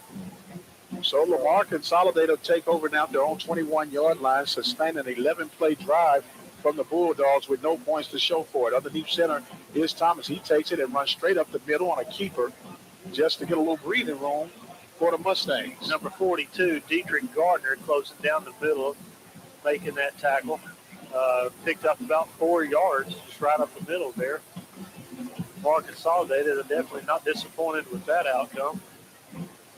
Well, Coach, this has been a fast-paced game with a lot of running, so the clock continues to move with the little mishap we had earlier in the game, but we won't harp on that. Back to action. There's another give, and Blackman, I'm sorry, not Blackman, but good defensive tackle by the Bulldogs as slicing through on the left-right side.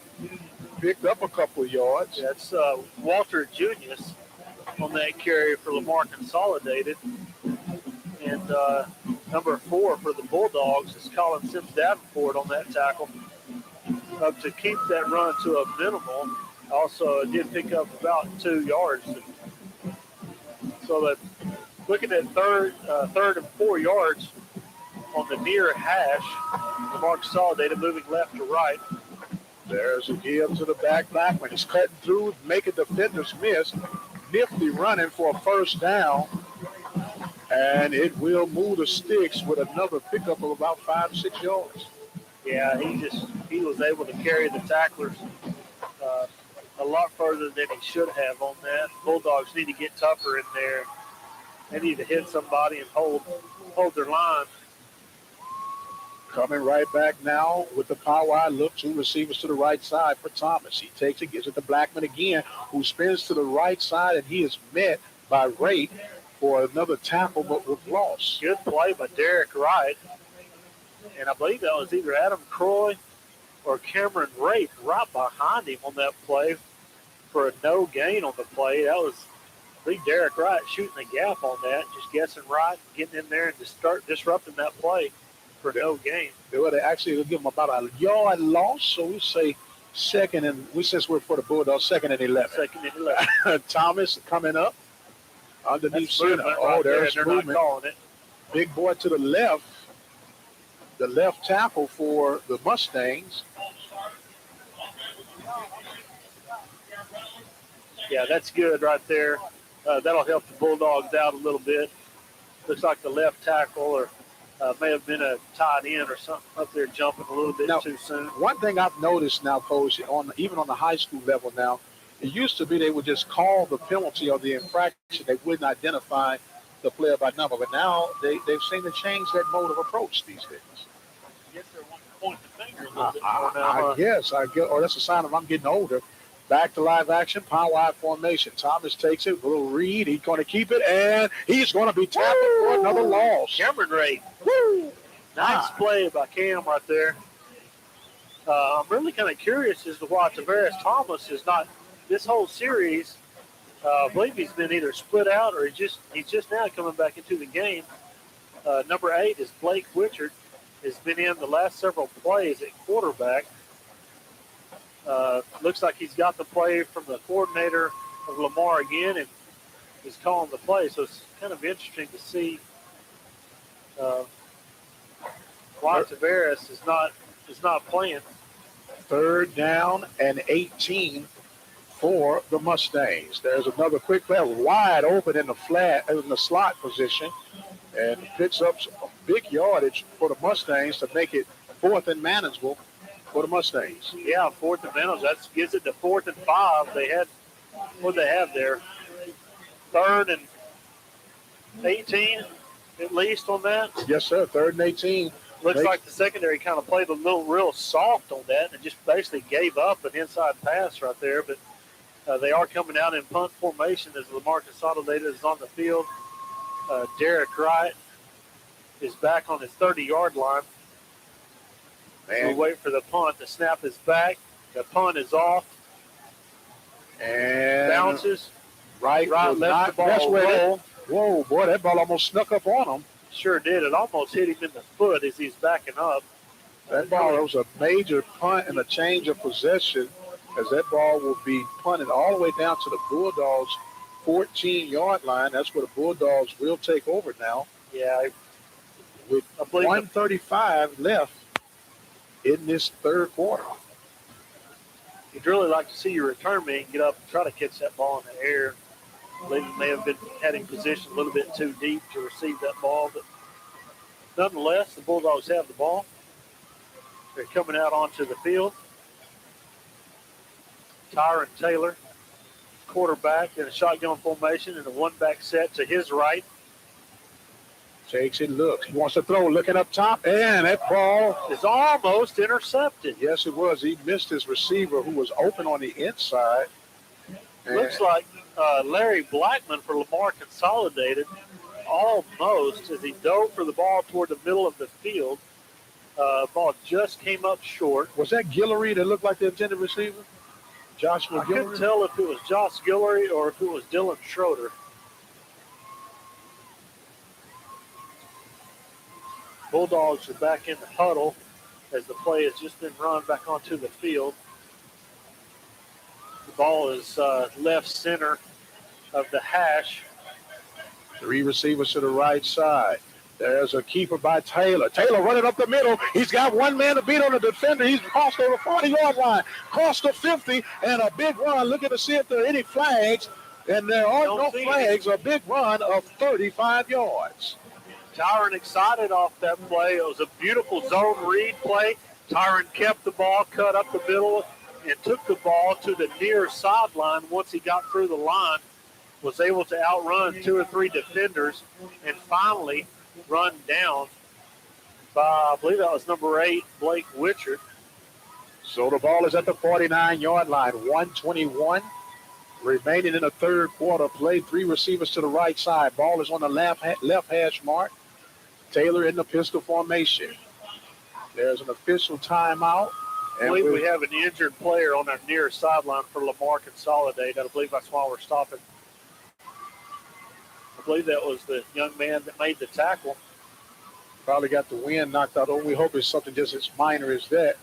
Regardless if you're a Bulldog or a Mustang fan, you don't want to see any of these kids get any unnecessary injuries or life-threatening injuries. Yeah, absolutely. I believe that was number 9, Larry Blackman, that made that play. I believe I gave credit to Blake Witchard, but I believe that was Larry Blackman that made the tackle, and looks like he just may have had a little calf cramp or something like that. So we're back live again. Eric Wright with the ball up the middle. The line is having a good surge. Looks like we're going to pick up about 3 yards for Eric Wright going right up the middle.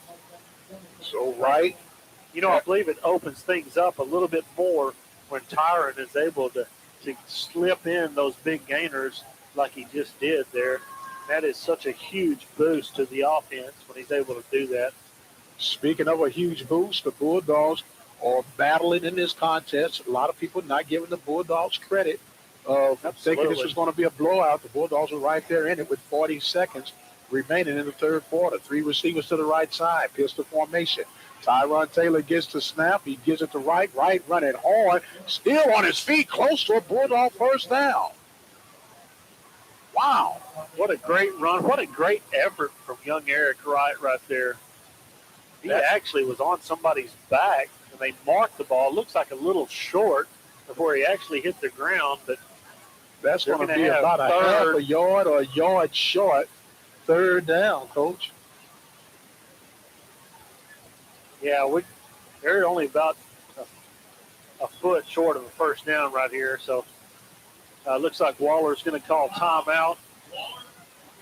The ball is just inside the 40-yard line of the Waller Bulldogs. We have 21 seconds left in the third quarter. It's not much of a breeze blowing this evening. I don't even know why we got this AC on in the back, too. I can tell you why that AC is on. about 15 sweaty men in here. If it wasn't, Oh my goodness. thank goodness. Yeah, yes, sir. I guess they say shade from a toothpick beats no shade at all, right? No shade at all. Timeout on the football field. The Bulldogs and the Mustangs all tied at 7. Friday night football lights. The Running Rev and Mr. Ford F-150 are in Houston as they are giving the broadcast for the Mustangs. For the Falcons.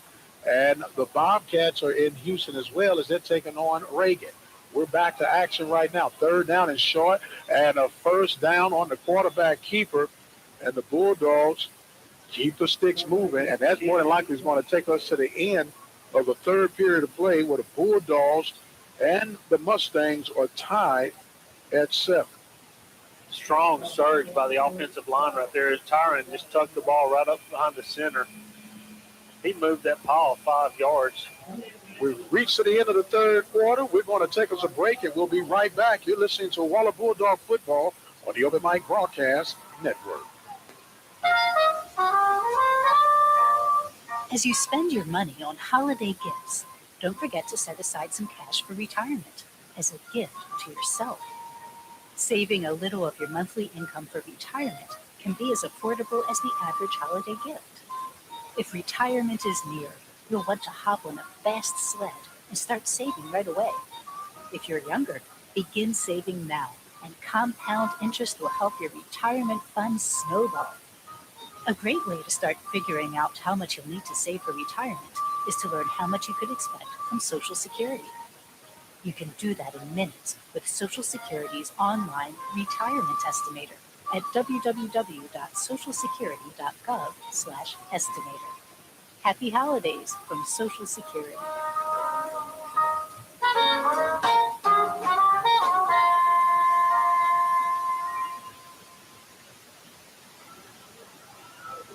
All right, welcome back. Here we go.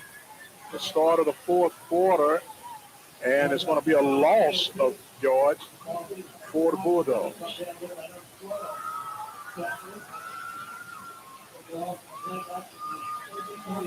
Yeah, Tyron Taylor with another tough run right there. It just, appeared to be just a slow developing play, and Lamar's defense was really coming in on them right there, and there really wasn't a whole lot to choose from right there. Tyron's a tough cookie there. Ball is spotted at the 38-yard line. Bulldogs have flipped the field going from left to right. Here's the formation now. The give is going to be to right, trying to go to the left side, and he will be met right where he stands. Yeah, we need to turn it around. That's 2 plays in a row. We've actually lost about a yard and a half. You don't want to start your 4th quarter out like that after moving the ball successfully for so many yards. And they need to come up with something halfway big right here. Halfway big. That's right. How about a whole way Doesn't big? have to be a touchdown, but if we can get a 1st down, it sure would be nice. Can I get 14 yards, please? The play now, Tyron rolling to his right. Want to throw, look at, he just missed everybody on that one. Yeah, there's a little rollout to the right to our side of the sideline. I'm not real sure if there was a confusion in the routes or exactly what there was. Looks like he was going to try to hit Malik Banks on that one, but that was. You ever heard this saying, "Your arms are too short to box with God"? Yeah, absolutely. And Tyron's arm was a little long on that one. That combination doesn't mix well. Knuckle punt goes down into the end zone. And that's going to be a punt. That was really a pretty nice punt right there by Daniel Nieto. He was trying to angle the punt to the far sideline. Had the ball on the outside of the numbers, really in a good location, just didn't get a good bounce to get it out of bounds before it rolled into the end zone. So Lamar Consolidated will start on their 20-yard line. 10 minutes and 33 seconds remaining in the contest. All tied. You got to be impressed besides the mental breakdown for the Bulldogs at the last play of the first half. Defense has been pretty stellar tonight. They really have, and they've come out with nothing short in the second half.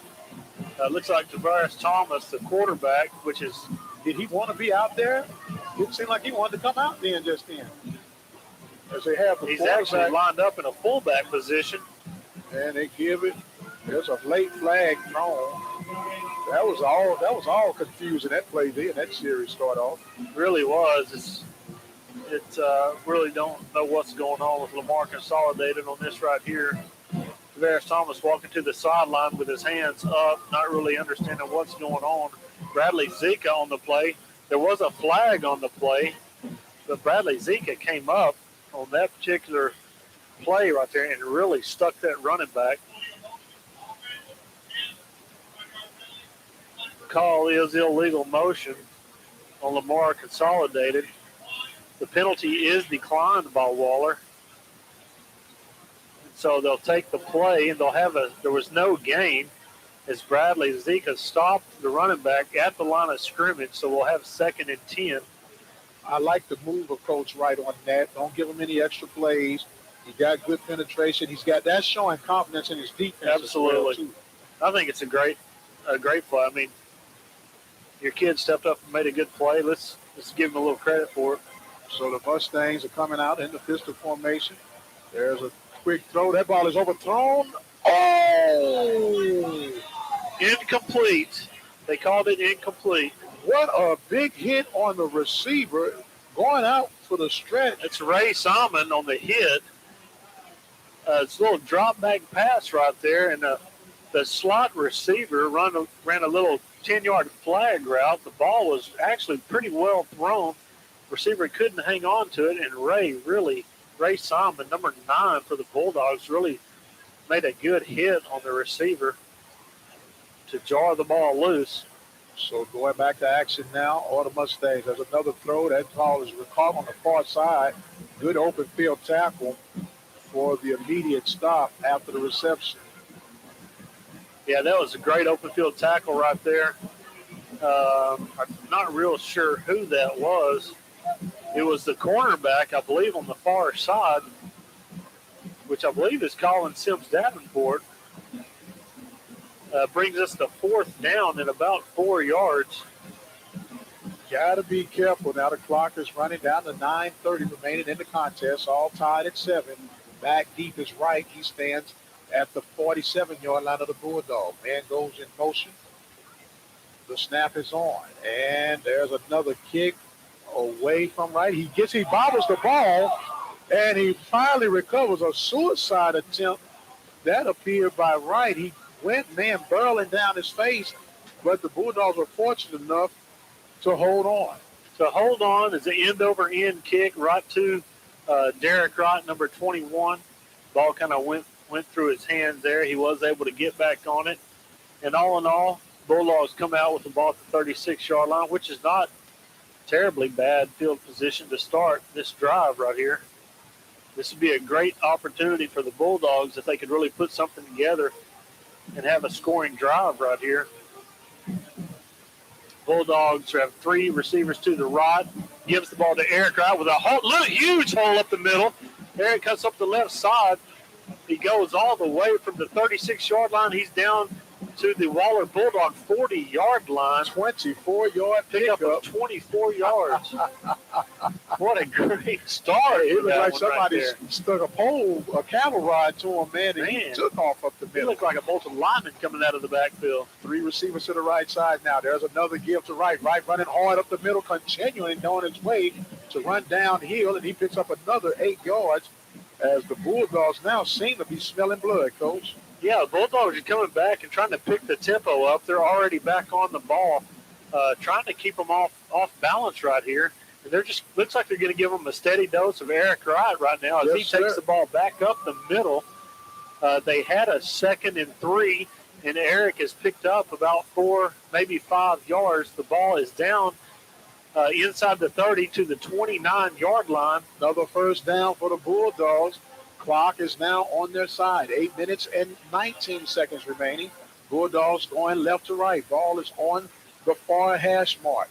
Pistol formation. 3 receivers to the right side. There's another give. Tyron Taylor keeps it on the keeper, spinning through defenders. A late flag thrown. and looks like it's going to be holding. Got down to the 25-yard line, a tough 5-yard run, but that's going to be negated with a penalty. Yeah, Tyron still down on the ground, wincing a little bit. Is kind of writhing on the ground. We hope. Oh, he's hops back up Poor now. old Jim Brown move on him. Boy, no kidding. I was. The trainers are actually running on the field to check on him, but he jumps up, and the trainers turn around and run back off the field. Because, he has to come out one play, and he's like, there's no way. This is 2 times that we've stopped, and the trainers for Lamar Consolidated have they have had to turn back to run back off the field. It just kind of makes you wonder the conditioning of Lamar Consolidated. If they're really wanting to get water to them that bad. Well, it's kind of a humid night tonight, and sometimes the humid nights are worse than just blazing heat. Absolutely. Because that body dehydrates real fast, and that's when you need the electrolytes, potassium. We used to get salt tablets. I don't even know if they still legally make those things. That's a good question. I know we used to pump them down back in the day. Yes, sir. Are we telling our age just then? I don't know. Back in the day sounds old, though. Okay, it looks like Allen is in, or Simon is in. There's a toss to right, going to the left side. Splits down into the 24-yard line. Another tough run by Eric Wright. Picked up another 16 yards on the rush. A great move to avoid a tackler. It looked like a little toss sweep to the opposite sideline. Eric makes a cut up the middle. Ends up carrying a tackler. We had a first and 16 yards to go right there. Now we're facing about a second and 4.5, maybe 5 yards. So great pickup by Eric. Coming back in now, there's going to be another give to right. Right jukes to the right, gets enough. It looks like for the first down to the 18-yard line. And, man, these guys are running with a purpose tonight. That offensive line appears to be a little fired up. Somebody must have got – here's one for you, Ron. Somebody must have gotten their soup.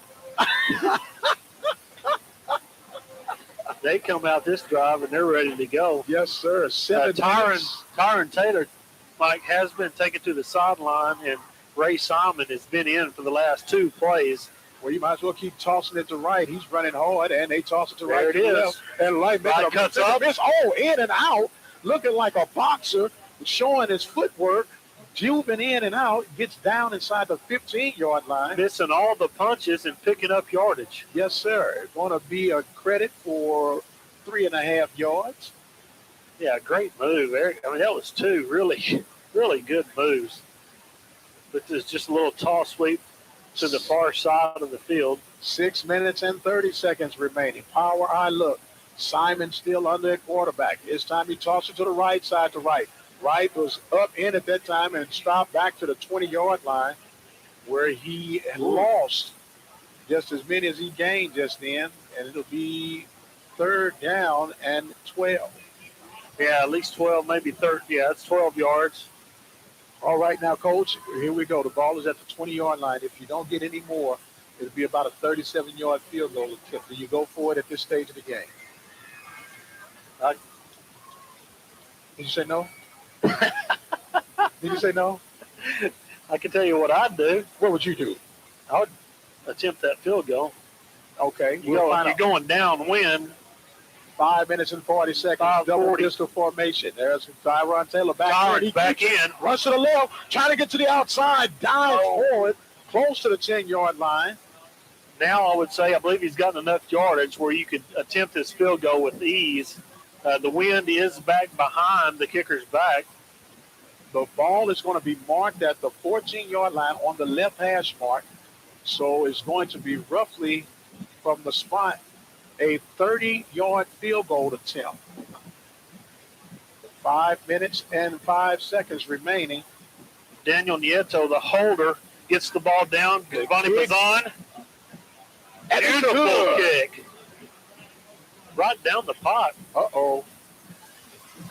Bazan nails the kick right down the middle. Now, if it's offsides against the Mustangs, do you take the points off the board? I believe you take the points. We'll find out. Happy for it. Meanwhile, Bazan will be credited with a 30-yard field goal if it stands. There you go. There you go. So Yeah, they were going to be at least a yard and a half short of the first down if they'd have taken the penalty. yes, sir. That So would have been a huge gamble to 4 minutes to do that. and 59 seconds. The 30-yard field goal. Is good. I'm really glad to see them early in the year use their field goal kicker. I wish they would have done that in the first half when they had the opportunity to get that kicker as much experience early in the season as possible. I believe it's very important to do that, just for your kicker's mindset, and give him you that saying experience. that because Giovanni plays soccer? I might be a little biased toward Giovanni, but when you get refused of kicking early in the year, and then when it comes late in the year and you're expected to make those kicks, and yet you've never been put in that position before, it just magnifies the situation. And then if you happen to miss it, you become the GOAT. Yes, sir. Yes, sir. And pressure is pressure no matter what level you're on. That's right. So the Bulldogs are holding on to a 3-point lead.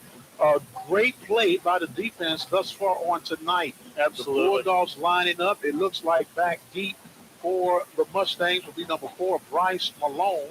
I would expect another high, short kick again. We'll see what happens. Let's see what happens. As the kick is on the way. Another high kick. Somewhat deep, retrieved at the 9-yard line by Malone. Malone looking. He makes the first wave of defenders miss. Gets to the outside corner, and he is finally going to be pushed out of bounds at the 39-yard line. We'll see where they officially spotted.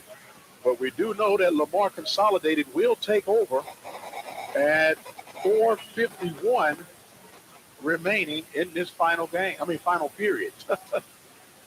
Yeah, we're getting down to it right here. We need a good stand. Hey, a good performance right there by the offense. Not exactly what we wanted as far as a touchdown, but able to move the ball successfully down the field, get it close enough to get a good field goal. We've got to come out. I said earlier that predominantly the defense has gotten stronger in the second half, and not really sure what's going on here, but a coach is all the way.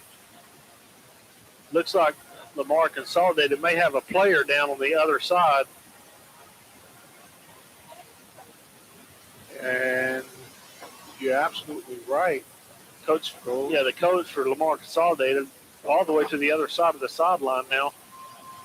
Meanwhile, it looks like the Bulldogs are gathering the troops. The guys, normally if there's an injury timeout, the guys will take a knee. But that does not seem to be the call just yet. Both offensive and defensive units are standing out on the field awaiting the officials to resume the play by blowing of the whistle. 4 minutes and 51 seconds remaining in this contest. It's been a back and forth battle. And if you really must be honest, if it had not been for the breakdown at the last play of that first half, Bulldogs are holding on to a 10-0 lead. Yeah, you're right. That's just goes to say how crucial that last drive of Lamar Consolidated had into the first half was. So it looks like that was Malone coming across. He's walking a bit gingerly, but he is going to be all right. Coach, I got to go check on one of my money players over there to make sure he's all right. That's right. Sure do. He's a good-looking kid, too. Yes, sir. They got him listed at 5'7", 154 pounds, but he's cut, ladies and gentlemen. Yes, he is. And here we go, getting ready to go back. The quarterback is still Richard, and he drops back, gives to his back, and a tackle from behind by the Bulldogs defense. The ball's getting loose. The Bulldogs are indicating that they have the ball. I don't think the officials are going to see it that way. They're stopping the clock. The Stone is pointing as the Bulldogs might have it. I believe when he was going down that the ball was coming out. Cone. I said Stone. I'm sorry, Cone. I don't think the officials saw it. It looks like there was a penalty on the play. They're calling holding against Lamar Consolidated. Brad Zeker got penetration deep in the backfield. The ball did come loose. But there was no signal as to where, actually as if there was never a fumble at all, but the holding was called. So we're going to have first down and 20 from the 26, maybe 27-yard line of the Bulldogs. Lamar coming out of their own end of the field. More importantly, now the clock runs back at 4:35 remaining. Bulldogs up 10-7. There's another play. That ball's intercepted at the 35-yard line. Nobody to get him. Touchdown, Bulldogs. The interception by DeAndre Blanchard. He's had 3 opportunities tonight, and he capitalizes on that one. Oh, my goodness. That ball was just thrown out to the receiver before he ever cut. Looked like it may have been a little bit behind him, and DeAndre was in perfect position. Read it all the way, picked it off, and had a, what do you call it when they have blockers in front of him to the end zone? A convoy of blockers. As DeAndre returned the ball for a touchdown, they are set up for the extra point. And Bazan gets ready to put this one up, and the kick is, they're stopping it. We have a penalty. The kick was drilled right through the middle. Officials are gathering. There was a false start by the Bulldogs. They will move the ball back 5 yards, and Bazan will try it again. Justin Robertson, one of the linemen, coming off the field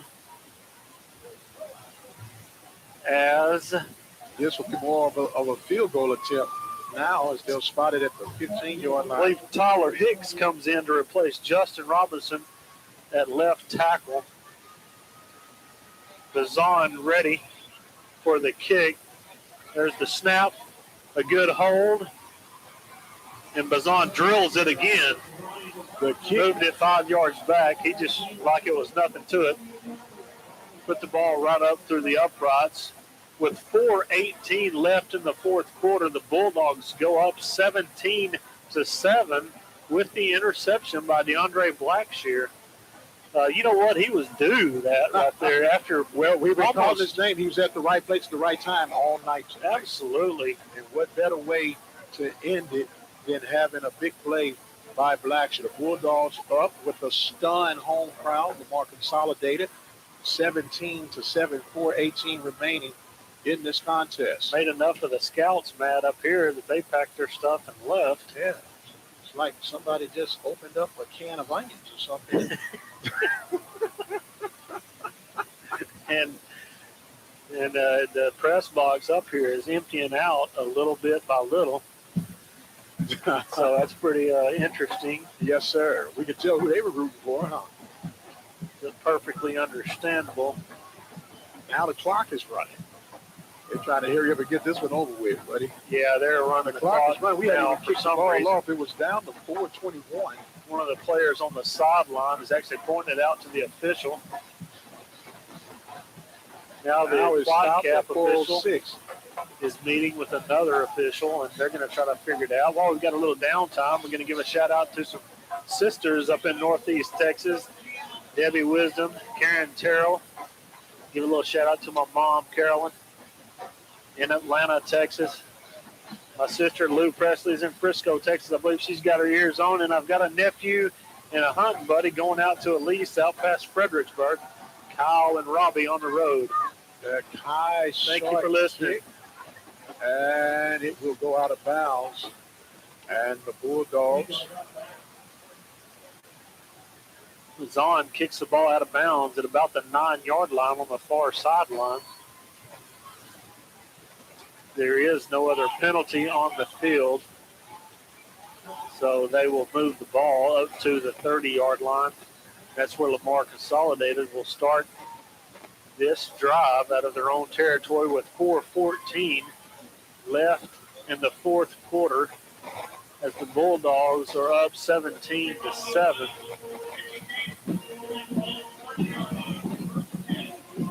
That was a good extra boost for the Bulldogs to get a good defensive stand right there and turn that into a touchdown. Yes, sir. So with that being said, they put it at 4:14. Actually, the score for Blackshear was at 4:21. So the Mustangs lost 7 seconds on that. And then with the ball being out of bounds, it's first down from the 30-yard line as they get ready to go. Mustangs going from right to left. And in motion underneath the center. There's a give to the back. Blackman is run around. And a loss of a yard, a big tackle by the Bulldogs defense. Bradley Zika back there in the backfield with Zachary Day getting penetration in the line. Lost about a yard on the play as the ball is now placed on the near hash. Bulldogs really stepping it up defensively in the second half, and that's what we're accustomed to lately. So Coach Crawford's defense should be well prepared and well disciplined for this attack from the Mustangs tonight as we get ready for second down. 3:34 remaining in the contest. Quarterback takes the snap, wants to give the read, and gives up the ball. Picks it back up and running to the right side, making people miss another open field tackle. Colin Sims Davenport. Yes, sir, done with decent and quality tactics, or technique is the word I was looking for. Yeah, that was a frantic play as Thomas for Lamarcus Soliday that dropped the ball in the exchange with the running back. I believe he was going to keep it and try to go up the middle with a zone read top play, but dropped the ball, frantically ran to the right side outside. Colin Sims Davenport comes up, makes a great open field tackle for a loss of about 3-4 yards. Well, at this time, it's 2 minutes and 45 seconds remaining. It's almost safe to say that the Bulldogs are circling the wagon for the victory. And got a little illegal procedure by Lamar Consolidated. Seems like everything is collapsing right now. Yeah, for the Mustangs. I believe they're fixing to throw some balls up right here. So it's going to be third down. I believe they're going to try to go to Steve Staton right here. They went to him right at the end of the half for that their only touchdown, and oh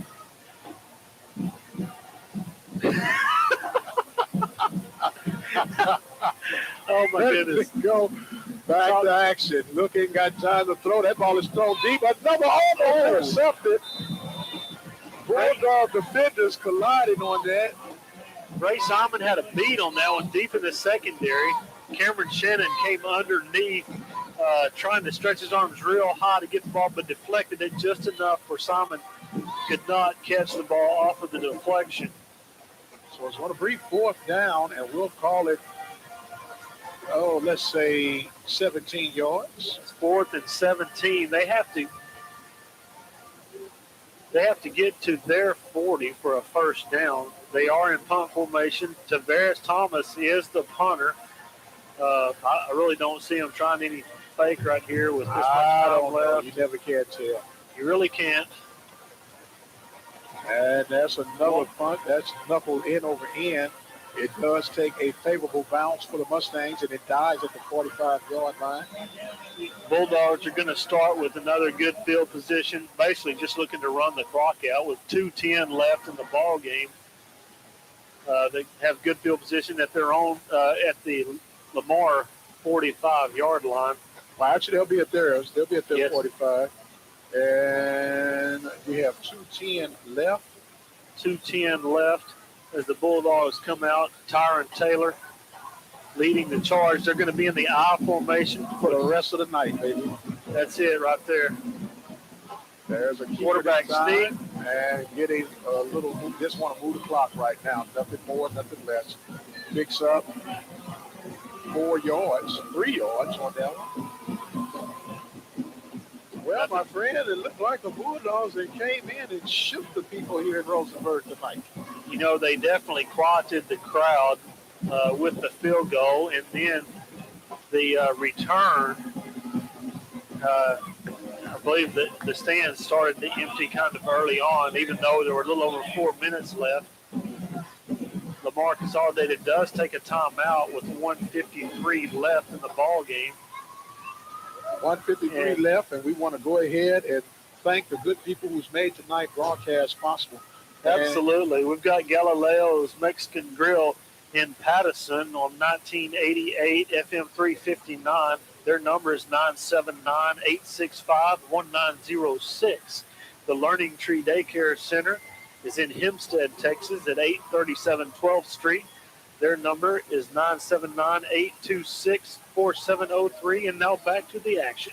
As we go back, the power I formation, Bulldogs take it. There's going to be a give to right, run it in, down to the first yard marker, picks up about 7 more yards. Just to play a clock killer right here. It's a little power lead right up the middle. Eric Wright running hard again, as he has been all night long. Picked up about 6 or 7 yards. So with that timeout, I guess we'll let you continue on, my friend. Yeah, let's go to Green Lawn Care with James Lidke. Quality service at a quality value. 979-277-2145. Armor Industries with Joey Parker. I have to keep my glasses on. Those letters get real blurry. Joey's at 41002. Business 290. They're in Waller. His number is 936-372-1234. The Bulldogs are back. Yeah, and there's another keeper, another first down for the Bulldogs. Quarterback sneak is Tyron, just keeps the ball right behind the center. I thought that was enough for the first down. Listen to the PA announcer. He said 4th down. And are they going to measure it?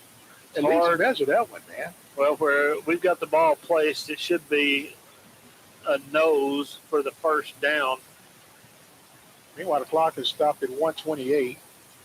The players are getting a little frolicky here toward the end, as there's a little extra pushing and shoving going on away from the ball, but nothing out of hand as they put the chains down. The white stripe of the football is to the chain, so we have a first down. Waller will maintain possession with 1:28 left in the ball game. The Waller leading 17-7. I'm going to go ahead and say it's just a surprise upset.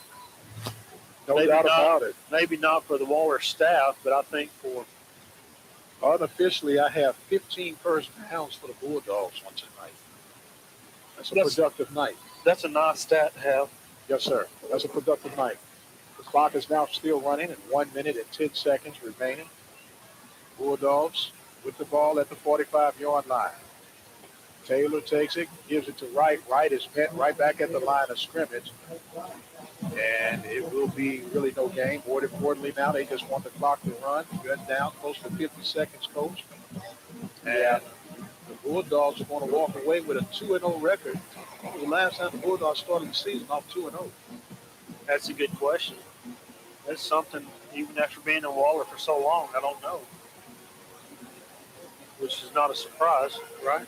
No, not a surprise. Not a surprise. There's been great expectations for this squad. This is a third year under Coach Brad Wright. Right. As the Bulldogs now line up in victory formation. There's 8 seconds on the play clock, and it's 18 seconds on the game clock. Now down to 3. They're going to have to snap the ball, and Taylor takes it. He just walks back. Oh, that was unnecessary. We've got some unnecessary play, and we're not even going to get a penalty for this. Yeah, he was just backing up time. Hector Siller, number 11, just tackled him as the clock has run out. They're just going to let it play out. Well, I did see some hands to the face mask, and number 11 coming in there and doing a really unnecessary play, but all to naught as the Bulldogs win. Yes, sir. And go to 2-0. Yes, sir. They go to 2-0. That's a very pleasant surprise. That is a very. I believe if we look at our records, we did not predict this one. No, we did not. And we'll talk about that after we take this break. We're going to tally up some things, come back with some closing thoughts and comments. Mike Prince and Mr. Randy Allen from Rosenberg, Texas. The Bulldogs victorious by the score of 17-7. We'll take a quick break, and we'll be right back with our wrap-up. You're listening to the Open Mic Broadcast Network, the official voice of Waller County Athletics. We're taking a break from our live coverage right now, but stay tuned. We'll be right back with more live coverage. You can keep up with us on Twitter at OBN_radio. You can follow us on iHeartRadio. Go to iHeartRadio.com, hit the talk section. From there, go to sports and look for OBN Sports. You can like our Facebook page at Open Mic Broadcast Network. Be sure to follow us on Spreaker.com. Look for Open Mic Broadcast Network. You can also send us an email at ombnetwork@gmail.com. And don't forget, you can always follow us at our website at ktorradio.com. The station designed with you in mind, the Open Mic Broadcast Network.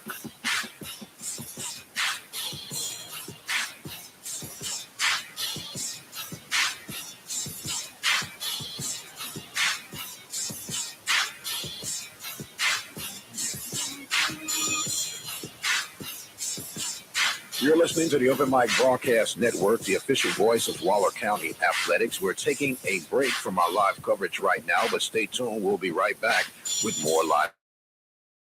Keep up with us on Twitter at OBN_radio. You can follow us on iHeartRadio. Go to iHeartRadio.com. And welcome back, ladies and gentlemen. The Bulldogs victorious over the Lamar Consolidated Mustangs by the score of 17-7. Mild upset, if you will, for the Bulldogs on tonight, as they were able to take care of the Mustangs here in Rosenberg. The Bulldogs got on top first with an 8-yard touchdown run by Mr. Tyron Taylor with 1:09 in the first quarter, making 7-0. And it was just like that all the way to the very last play of the first half of play. It was a 29-yard touchdown pass from Thomas to Stephen Stafford. To Stephen Staten. Yeah, Staten. I said Stratford. Staten. And that made it 7-7 at the half. The Bulldogs went back and forth and finally got into the score column, if you will, with a 30-yard field goal by Bazan with 4 minutes and 59 seconds in the fourth quarter of the game remaining. And the seal for the Bulldogs came off the big 35-yard interception returned for a touchdown by our player of the game, Mr. DeAndre Blackshear. Coach, what are your assessments on tonight's contest? Yeah, what a great turnout right there. I think you're going to take a lot of positives from this, offensively and defensively. Offensively, I think they played a good first half. They weren't able to get the scores in like you wanted to, but they were able to maintain possession of the ball and run the clock. Your offense is your best defense sometimes. Second half, I think they're exactly the way we said they were. For some reason, the Bulldogs come out in the second half and just play stronger, and that's what you want. Defensive came up big. DeAndre Blackshear had some almost interceptions in the first half, but then came up in the second half, and, man, what a play he made, a break on the ball. Was able to get it, had a little convoy of blockers into the end zone, was able to score pretty much untouched as the Bulldogs break it out in the middle of the field. Hey, that's just great.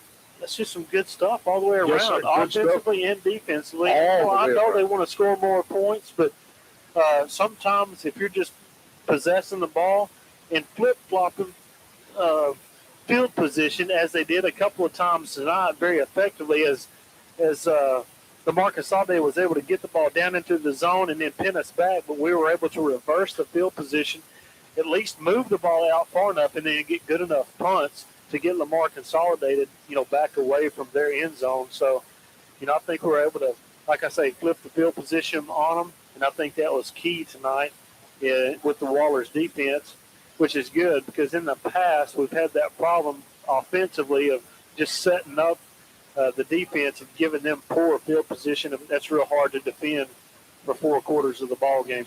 Yes, sir. And with that being said, the Bulldogs go to 2-0. We'll give you some scores of the action going around in the district and the local area on tonight. The Magnolia not the Mustangs, but the Bulldogs are losing to C.E. King by the score of 45-0 in the fourth quarter play. Wall Trip is over Springwoods with 20-0 at the half, last report we had. The Magnolia West Mustangs were trailing by 1 to Dawson by the score of 28-27 in going into the third quarter of play. Caney Creek on top of Tomball High School by the score of 21-14 at the half. You have Tomball Memorial on top of Galena Park 14-0. That game is in the fourth quarter play. You have Sealy losing to St. Pius 17-6, our last report that we had. Hempstead getting their hats handed to them by Reagan, losing 28-0, the last we had at halftime. You have Needville were destroyed or being destroyed by Wharton 56-0. You have Liberty Hill losing now to Brenham by the score of 38-35. You have LaGrange on top of Columbus by the score of 29-6. And as we reported on yesterday, Elsick was victorious over Stratford by the score of 37-7. Our final score here yet again, the Bulldogs victorious by the score of 17-7. Another strong performance by the Bulldogs as they will get ready to travel for a midweek battle, if you will, as they will go to take on Lee in Baytown, Texas. And I guess we got a Thursday night date, my friend. We sure do. Looking forward to that. Going over to Baytown, Goose Creek area, and strapping it on over there. Going to go against the Baytown Lee and be over to visit with my sister over there, my brother-in-law Tim. Hey, can your sister cook? I bet we could talk her into it. You think we can talk her into? What's your sister's name? Mindy. Mindy. If you're listening, Mindy, whatever you cook would be greatly appreciated. It could be water and a cold piece of ice. Well, we do appreciate each and every one of you for listening in on tonight's broadcast.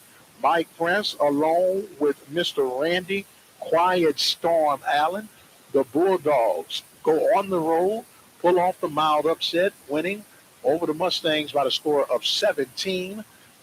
We want to thank our sponsors yet again for tonight's opportunity to get the word out about not just Waller Bulldog football, but Waller County football, the Learning Tree Daycare Center, Larry's Automotive, Green Lawn Care, Galileo's Mexican Grill, the City of Prairie View 4B Economic Group, the Waller Bulldog Club, the Varsity Grill, and the Temple of Refuge Ministries. Well, ladies and gentlemen, our time is up. We're saying thank you so much for joining us. Remember, you can check out and see what's going on with the Royal Falcons as they're taking on the Knights of Episcopal. 724-444-7444, code 134280. Thank you so much for listening. God bless, and we'll see you on the other side. Thank you for joining us on today's broadcast here at the OpenMic Broadcast Network. The OpenMic Broadcast Network is a community-based radio station located in Prairie, Texas. Serving the community through faith and athletics, the OpenMic Broadcast Network is proud to be the official voice of Waller County Athletics. For more information about the OpenMic Broadcast Network, visit our website at www.ktorradio.com.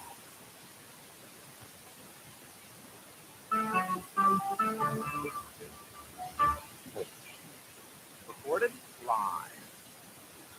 Well, welcome, ladies and gentlemen, to another live broadcast here on the OpenMic Broadcast Network. We are coming to you live from Hempstead, Texas. The Hempstead Bobcats is playing host to the Houston North Bombers as we get ready for Friday night lights in the good old country here in Waller County. Mike Prince is with you on the call. We're getting ready as the teams are being as ministered out. The Hempstead Bobcats, of course, being the home team They will be coming out in their road machine green, as I like to call it.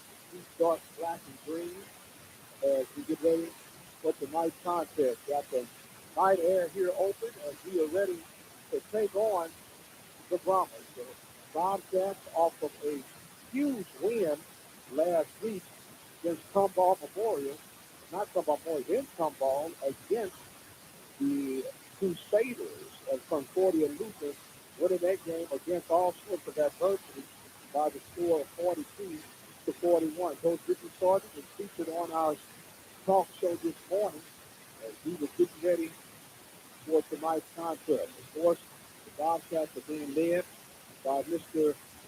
Will Smith. Will Smith comes fully prepared and ready to lead these Bobcats to victory lane. The Bobcats coming in at 3-1 at the top of their respective districts as they get ready for tonight's contest. The teams are coming out. We're going to rise and for the Hempstead Bobcats band as they play the national anthem.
And there you have it, ladies and gentlemen, the national anthem being played to pay tribute to Old Glory.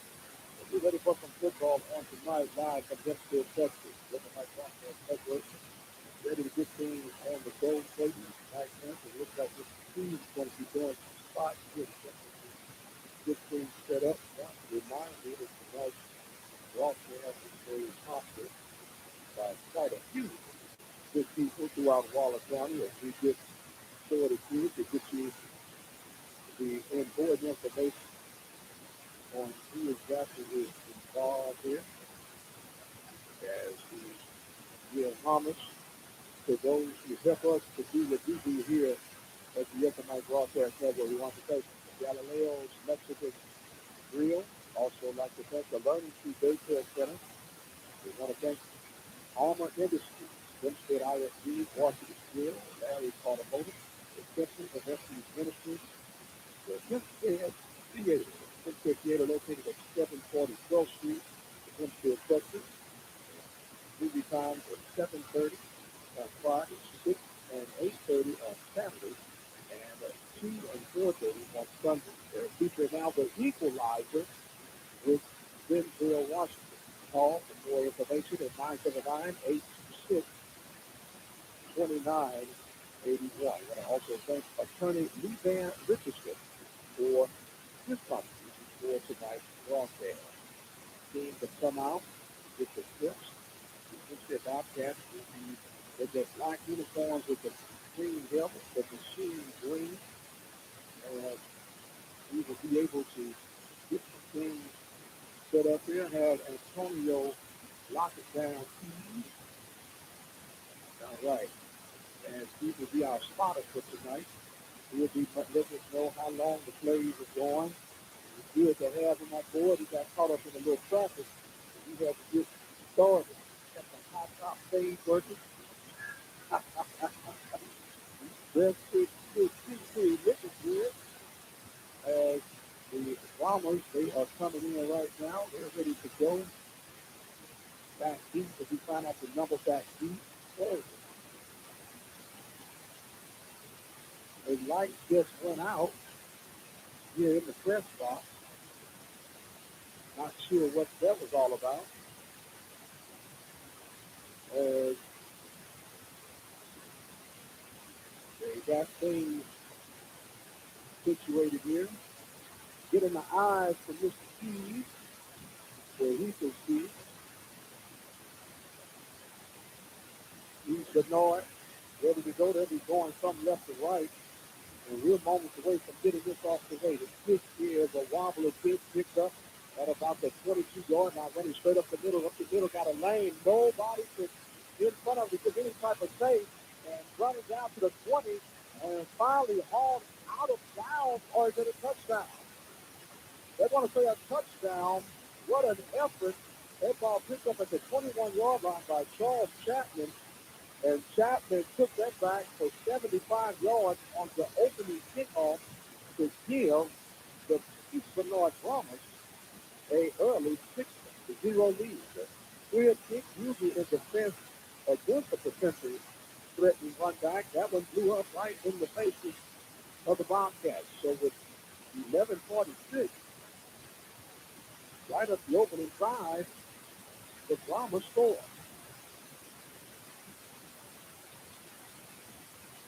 The point after is being up. Looks like offside was the call against the Bobcats, but it will be good. Man, we're talking about getting a quick start. A 75-yard kickoff return. And just like that, East Bernard takes an early lead. Charles Chapman took off, and there was no return. So, wow. I mean, we didn't even get a chance to go through the opening credits yet. Had some early doings. We got other games going on here at the OpenMic Broadcast Network that will be able to be picked up on by simply dialing 724-444-7444. Waller Bulldogs are in action right now as they are hosting the Springwood Lions. It is homecoming for the Bobcats, for the Bulldogs. So now the Bobcats will try to see if they can return the favor. Back east for the Bobcats is for the Bulldogs, for the Bobcats is to Denzel Prairie. Prairie is ready to stand at his 9-yard line to get that received. Waiting for the kick here. Kick is a high, short kick, almost like an onside attempt. That ball hits the ground, and it looks like the Brahmas come close to recovering that. We're trying to see exactly how they're going to sort that out. The Bobcats do maintain possession.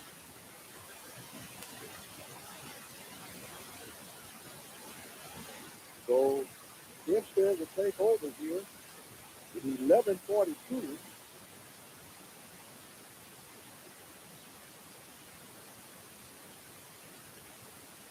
They will start at their own 38-yard line as Will Smith and company come out. Spread formation look.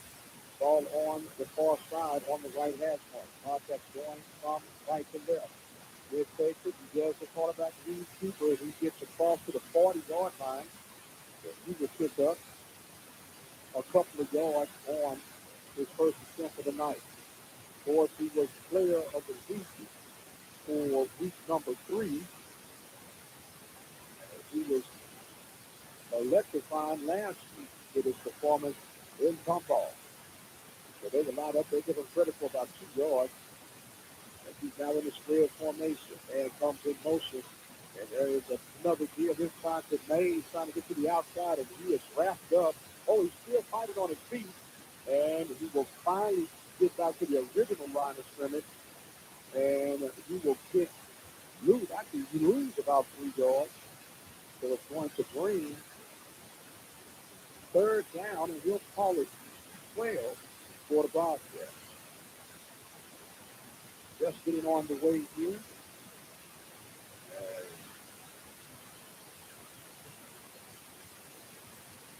Bobcats are at home. Royal at home and Waller at home. So Waller County is the back. If he took one defender miss, looking for the block. He got this side to land close for first down as he gets up to about the 46-yard line. It's actually Thomas on the keeper, the reserve quarterback. So the kicking unit will come out, and it looks like going back deep for the Brahmas will be number 8, Mark Boss. The ball is right at the 46-yard line. That's a high snap. It is received. The kick is up and on the way, a high, sharp kick. That ball bounces down at the 30-yard line and comes back toward the 34 where it is touched. And the Bobcats will turn the ball over after the punt. With 9:41 in the first quarter, they're going to actually spot that at the 35-yard line. So the Brahmas will take over for the first time with their offense touching the ball. Already up by the score of 7. Prairie just get it on the way. The opening kickoff return for a 75-yard touchdown. The formation led by Eastern North. Underneath the gear to the back and running straight through the middle part of the seat. He's across the 50 down to the 30, where he finally wrapped down a huge run of 35 yards. Saul Chapman, Mr. Do-It-All again.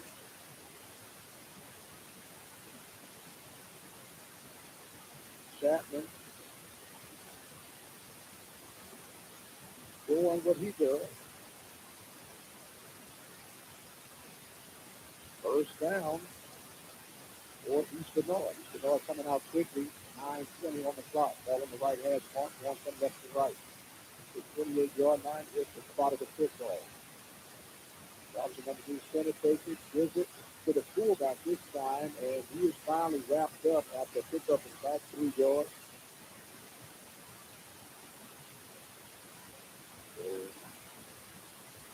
The Bobcats in a slight hole as they're making adjustments right now. 8 minutes and 50 seconds here in the first quarter.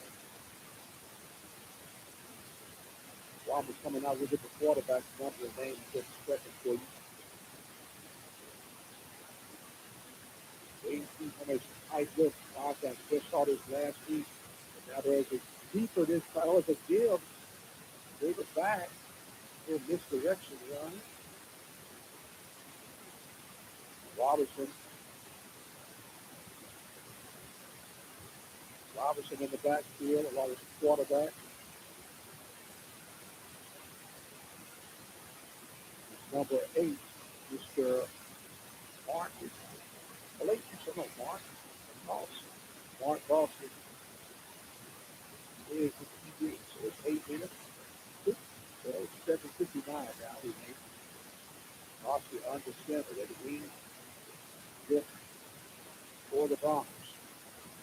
He's underneath it. Gets back, gives it back to his back, and trying to push forward for first down. So that Chapman will be the man. He's already got a 75-yard kickoff return to establish this lead for the Brahmas. Mike Hempstead and Antonio Deep to a good lead.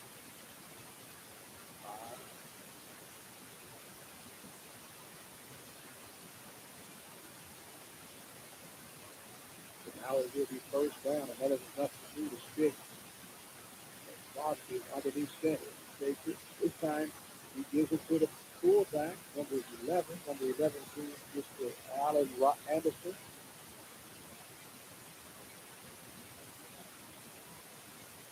Anderson. It's the positive game. Got 2 yards.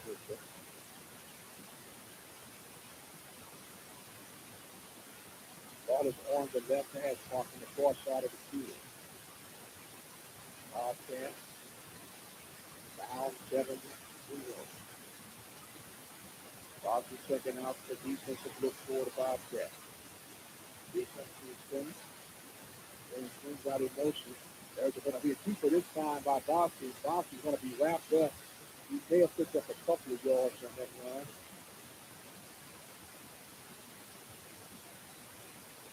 So it's going to bring up third down, and we're talking about 5.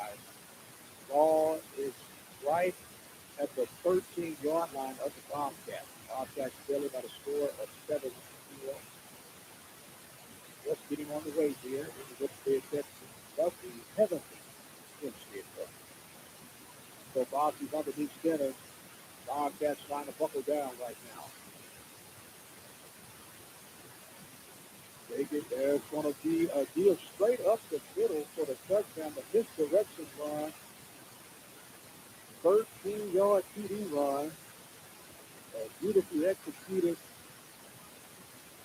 misdirection. So that's Chapman from the 22 yet again.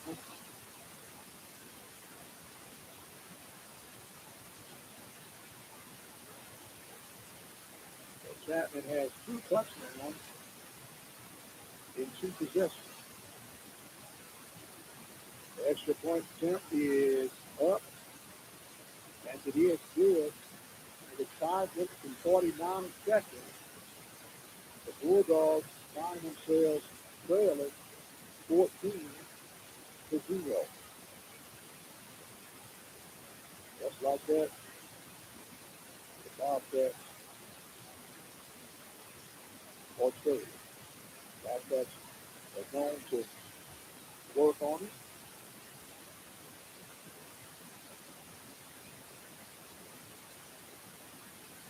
I want to remind you that tonight's broadcast is made possible by Galileo's Mexican Grill.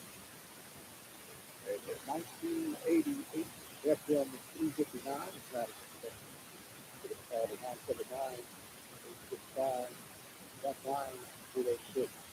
That's a good Hempstead Theater is situated located at 7 North Third Street in Hempstead, Texas. They have their equal line between Winfield, Washington, kicking off tonight.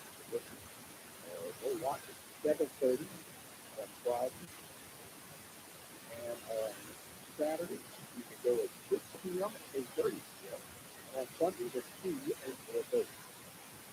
Hempstead Theater located, of course, in Hempstead. The Bobcats trailing as they await the kick. There's a high shot kick picked up at the 27-yard line. Convoy going and finally brought down and on the run with Banks. And the Bobcats will take over with 5:42.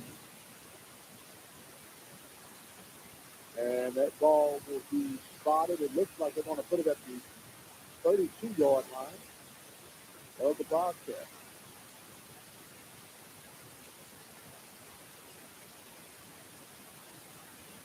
So now the Bobcats coming out with a second time around. Smith takes the snap. No, it's not Smith. There's a deal from Mays. Mays runs over the official after they picked up the first down. We're going to check to see if there's an injury to Smith there. Now Jalen Thomas is in at quarterback for the Bobcats. Trying to check on the sideline to see if we can see Smith. Don't see him just yet. Now they're going to give back to Mays. Mays makes the first attempt to miss. And he will have a little time. Convoy here. About 3-4 yards off that surge. Trying to find out if there's an injury with Bill Smith.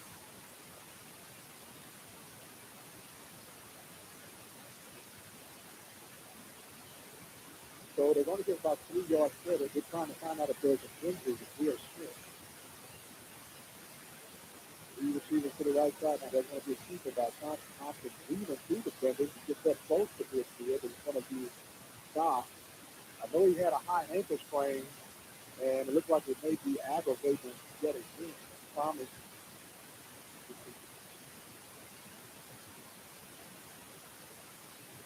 decide to go with Smith on tonight, but it looks like it's going to be on the shoulders of Jalen Thomas. So it's third down and 6, 4 minutes and 15 seconds in this opening quarter. Bobcats, they only got to score 14-0. Once right, as Thomas looks, he wants to go. Then first out in the pocket, run up the middle, get to the left side, got across the 40. Now it's a hurdle over, trying to hurdle over the defender, but he may have enough for the first down. So Thomas showing a little athleticism himself as he will come on board.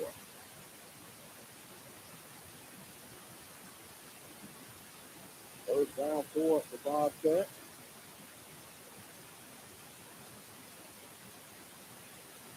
As they're ready to get things going, the ball is spotted right at the 44-yard line. Thomas hands it off to Mays. Mays spinning off the fender. Still on his feet, spinning down past the 40, close to the 35. They're going to spot him right around the 37-yard line. A good run by Mays.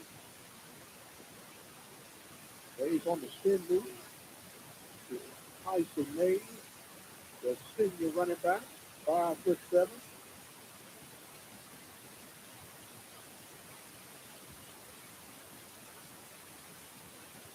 What about that? Trying to make it a deep penetration. Deeper by Thomas. Thomas goes down inside the 35. Goes bottom at the 34. As we're coming up, it's 3 minutes and 6 seconds on the clock. They stop momentarily right now. The third down. I don't understand why the clock was stopped. Okay. Started back up now. Third down and less than a yard for the Bobcats. Now bunch left. Ball is on the left hash mark. Thomas rolling to the left side, looking for a block. He gets down close to the 30. He's going to be stopped right around the 32. That should be a Bobcat first down.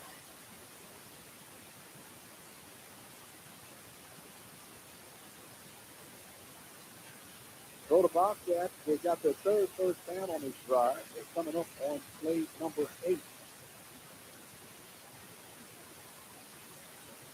Now Thomas takes it. He gets to Mays. Mays running up hard downfield, spinning off defenders down close to the 26-yard line.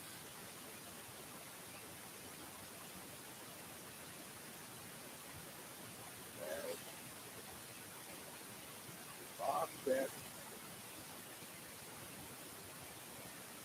are set to try and reset this lead in half. Option takes it, gives it to Mays. Mays weaving through defenders yet again. Mays goes to yet another Bobcat first down. And we are going to say it is. First down for the Bobcats. 1 minute and 55 seconds. Timeout is taken on the field as we are making adjustment here at Bobcat Stadium. My friend had to do the man there. He was scheduled to do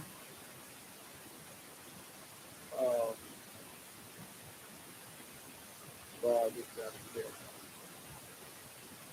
And we were got timeout going on right now. He's going to remind you to see he will be around the second, right? It is clear on time. As we want to let you know that you can listen to Waller County broadcast. I think it's out of 724 444 7444 or if you say broadcast, the code will be 135036. For the Royal Falcons, their code is 124 As for the Waller Bulldogs, it will be 46493. And we get ready here to resume play. This is the Mays. Mays standing down close to the 15-yard line. He will keep the chains moving forward as the Bobcats are moving from right to left on the dive. Yes, they're all black with the green stripe, white numbers. Look at the uniforms. I like that.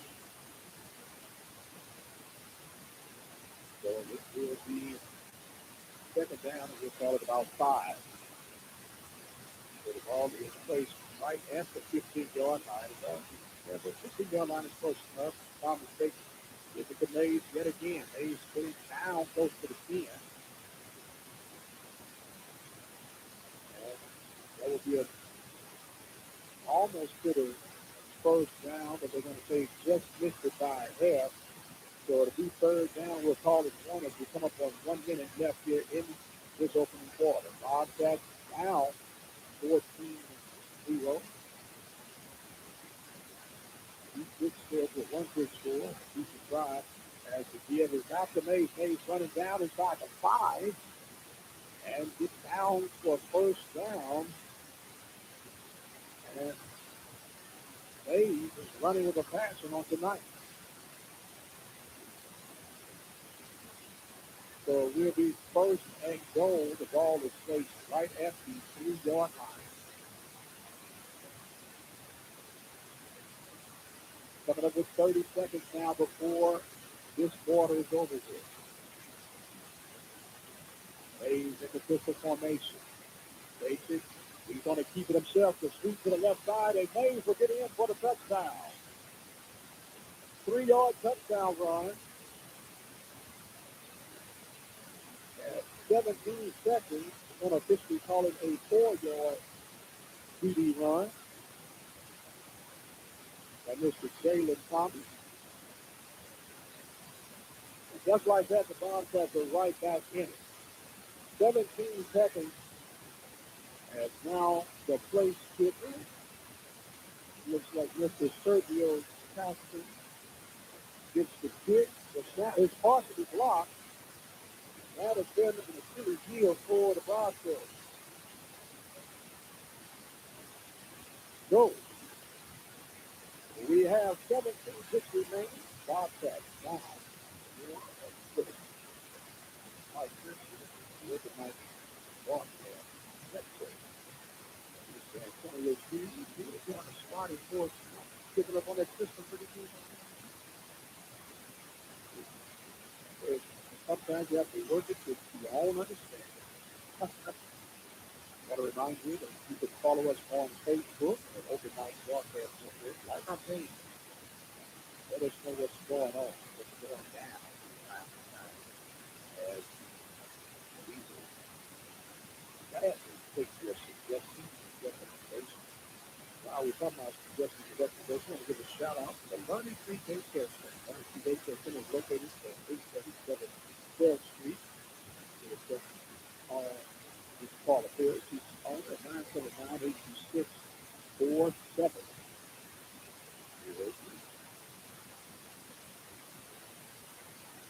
Bobcats rebounding, making it yet more competitive contest. They expect to lead almost in the fairly 14-6.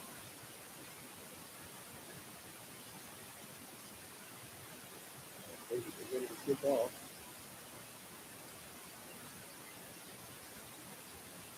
I want to remind you, you can listen live right now.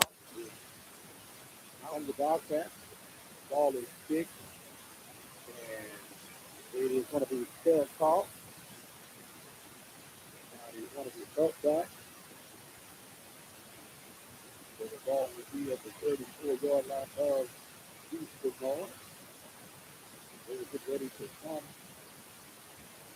You can take a few here with 17 seconds remaining here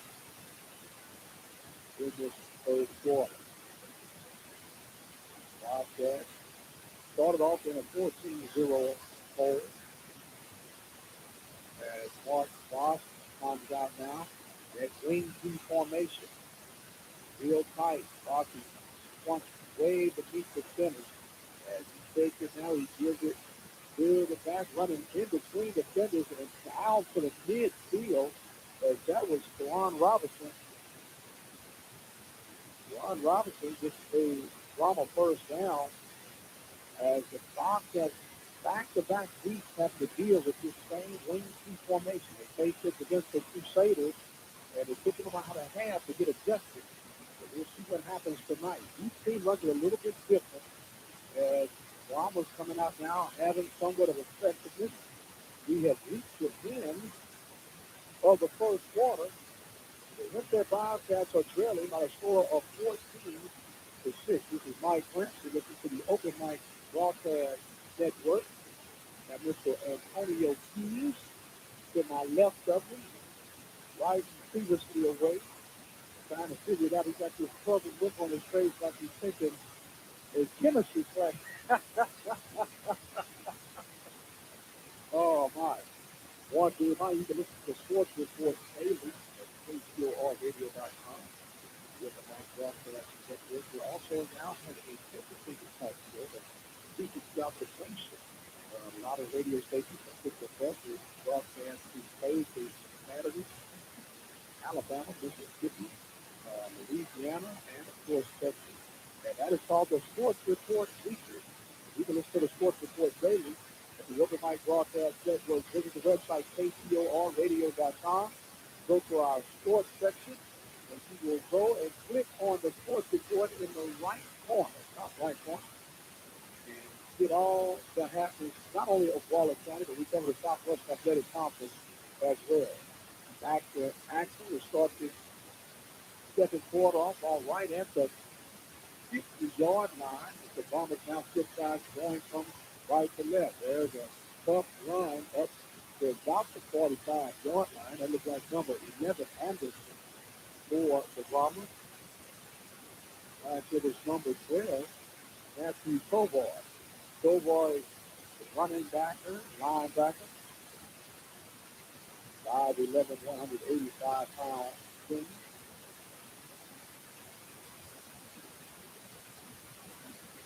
We get ready now to continue on. Bobcats making quick adjustments here last second on the defense. There's going to be a give. Rolling out, wanting to throw, and that ball is going to be caught. It's a caught. Number 88, Bryson with the reception. That was a rollout pass that found out possible. That's something that the Wings does. You get so far and trying to stop the run, it opens up play action. That was a perfect example of the two-big rollout to the right side. Created enough passing lane for Boston to hit to line up for the season. That would be another first down for the Bombers. Ball is at the 36-yard line. They get ready to go. Another here, this time they're going to give it to the swinging back, Robertson, Graham Robertson. And Robertson picked up about 4 yards on that drive.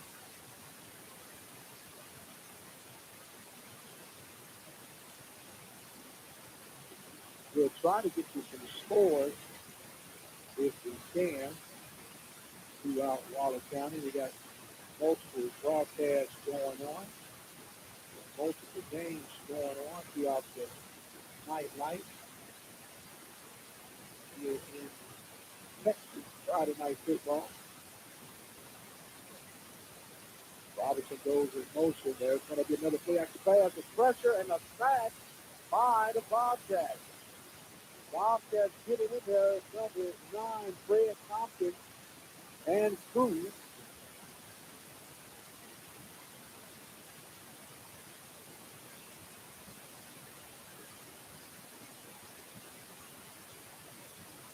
Prairie and Thompson get credit for the sack.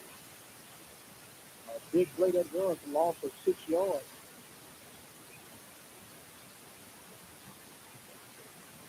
We see if the momentum begins to pick up now for the Bobcats. Third down, and we'll call it 16. Give it over to Robinson. Robinson with the power speed to the right side gets to the 34-yard line. So it's going to bring up a fourth down, and we'll call it about 8 for the Broncos. They're on top of 8 minutes and 50 seconds remaining.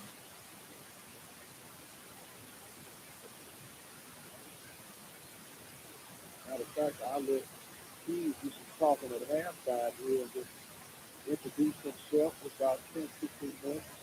Tell a story on how he had to come from Houston to Hempstead to get through. Back to action here. Looking to throw. And going for the fade. Wow, almost intercepted. Back on the defense was Tyson Mays. So that will be a turnover at down. With 8 minutes and 24 seconds. Now the Bobcats is high to make up the difference. This ball is going to be at the 34-yard line. That's Bobcats. But they will take over.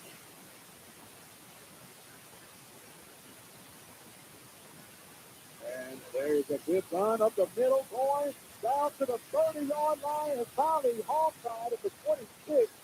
Explosive run. Tyson Mays is running with passion on tonight. Picks up 32 yards on the run. Looked like he might have gotten away. Maybe he should have hit the X instead of circle to shake the man off. Bobcats ready to explode. All of the 24-yard line. Thomas wants to keep it himself, looking for a lane, squeezing through, gets about a yard and a half. As he will get down. And looks like they're going to give him maybe half a yard. I want to remind you that we'll be in Dallas, Texas for the Black Bowl on tomorrow as very good in University of Panthers, Dallas State Vikings. We'll get it on. And the old Cotton Bowl in Dallas, Texas. Man, going to eat me a bunch of fried stuff I don't need. You going there? You wish you could. That's his hometown. I spread much love if you hit it. Now, Thomas loses the ball off the snap, and he wisely falls down on it. It will be a loss, but more importantly, the Bobcats will maintain possession.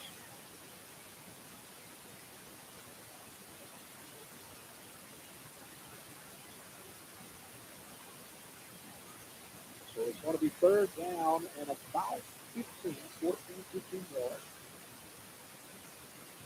Bobcats try to make things happen here.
Fouls at the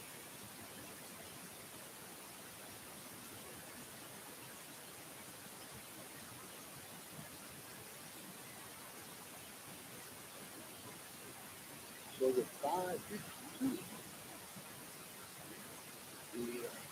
Bombers will be at their worst position of the night.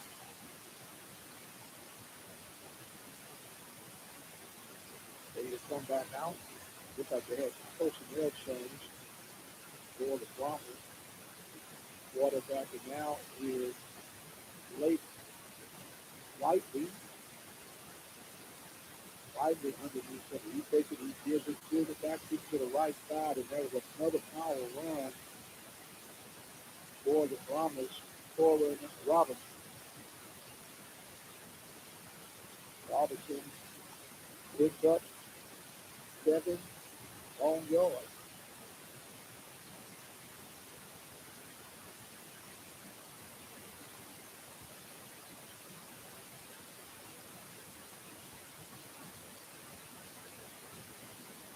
Second down and 3 now.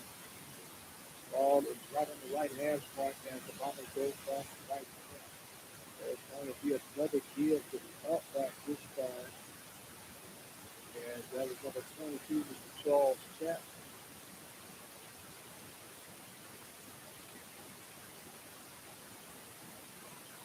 So that will be enough for another Bomber first down. They continue to be aggressive with their running back.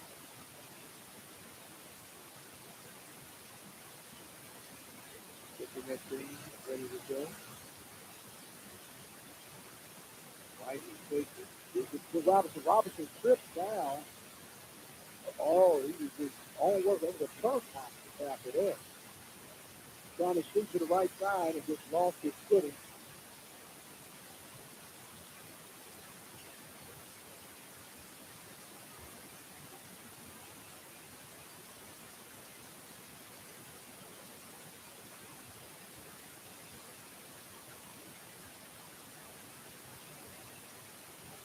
Ready to go back.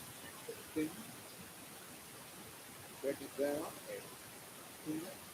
There's a give this time to the fullback. That looks like number 11 on the run. Alex Anderson. Anderson. It's about 5 yards on the run. 3 minutes and 50 seconds coming up before we're at the halftime mark. Decent turnout here tonight. Late entry for the Bobcats. Number 74 making bad dash with bad children. Now he runs back out, and before they get the penalty, both sergeants take the timeout. So they're down to 1 timeout left. As the Bobcats will come to set things over right now. 3 minutes and 36 seconds before the halftime. Still in the good Mike Benson here in Hempstead, Texas. I want to thank Hempstead ISD for their support of tonight's broadcast. Larry's Automotive. Larry's Automotive is located at 30540 F. West 1488 in the Steel Store area of Waller, Texas. And that's the Central Rescue Ministry for support. And also, we want to thank Attorney Lee Van Dixon. Van Dixon is located right here in Hempstead, Texas. 347 Austin Street. His number is 979-866-8008. And we want to remind you that you are listening to the OpenMic Broadcast Network, official voice of Waller County. Timeout has been completed. We're ready to complete this drive. 3rd down and 5. Here's the situation. The Bombers with the ball. Bobcats find the hole. Whitey is underneath center. Takes it, and he gives it. It looks like Anderson. And Anderson ran into a wall. 22 Chapman ran into a brick wall, and the defense of the Bobcats is taking over. Got a scoring update. The Waller Bulldogs are all over Springwood by the score of 48-7. That's a lot of scoring by the Bulldogs. Go back deep. Now the Bobcats are waiting to kick is made. He lets it bounce around, and he finally decides to pick it up at the 27-yard line. Got a lane. Gets across the 40 and finally skips on the defender. A late hit by Robertson. as Banks. I said maybe, I thought I knew, but the Bobcats would be in great field position at 2:44 to 4.5.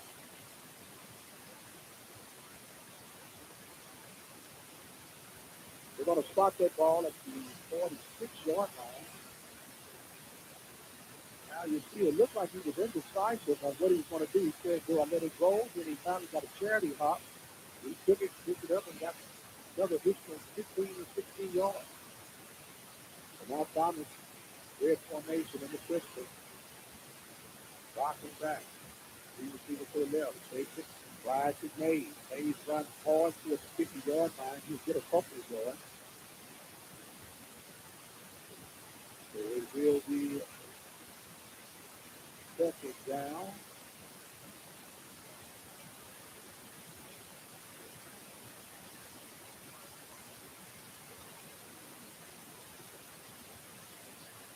So spread formation yet again for the Bobcats.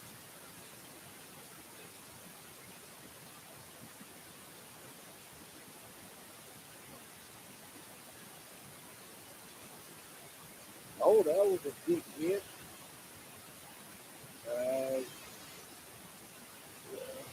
Tyson Hayes picked up a couple of yards, but that was a tough run. Now, it's going to bring up third down. A minute and 52 seconds. Timeout taken by the Brahmas.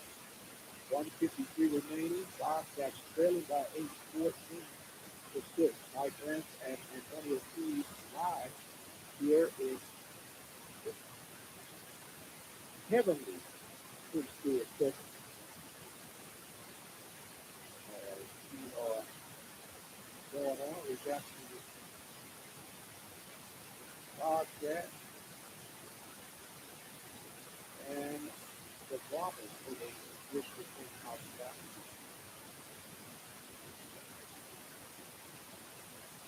Brahmas coming out of their timeout. They are trying to keep the good guy this way.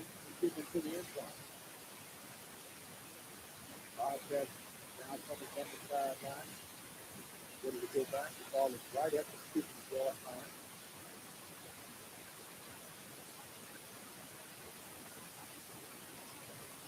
So now they're ready to return third down, and we'll call it about 6. As it's real cold, they're going to do a reverse pass. They're going to throw the ball to Thomas, and he's taking it down to the 20. And a wonderful downfield play. Jalen Thomas swung the pass to Adam Banks, and Banks struck like he was going to run a reverse and run in a little wheel route with Thomas to get a first down as the ball is right at the 19-yard line. 1 minute and 40 seconds remaining before halftime. He receives it to the right side. Thomas takes it, gives it to Mays. Mays leaves it in between. Gets down to the 16-yard line. That will be a positive gain. It's going to look like I'm going to give him about 3 yards on the carry. 1 minute and 24 seconds remaining before the half. Bobcats trailing 14 to 6. Bobcats do have a first down, sorry, a timeout. Well, as it's going to be now with people. Thomas running to the left side, and the sweep was penetrated wonderful that time by the Brahmas defense on the tackle. Looks like that was 52 by Galloway. So it's going to be third down in about 11. 45 seconds remaining in this half. Time is winding down. 35 seconds now on the clock. 12 on the play clock. And comes in motion. Thomas gets it. He wants to throw. He looks to his left, throws. That ball is complete. Down inside the 10-yard line. Adam Banks with a nice reception. He ran a little post route. And tackle number 55 was Edward Garth. Timeout. Bobcats took their final timeout. 24 seconds remaining before the half, but they're in fine position right now to at least get a field goal with them. But I know Coach Sargent would rather have the touchdown. Remind you, they're coming up at halftime. He will have the fight for a little while.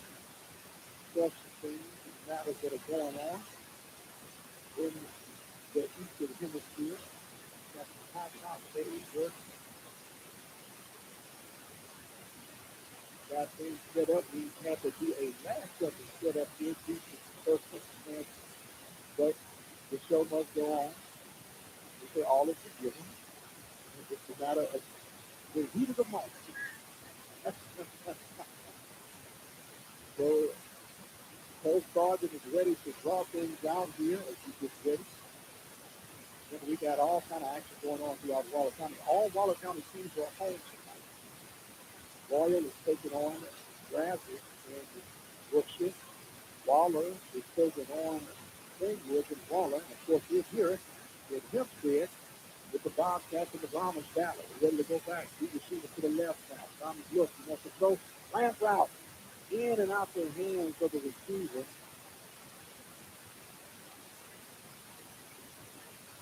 Goes to the intended receiver.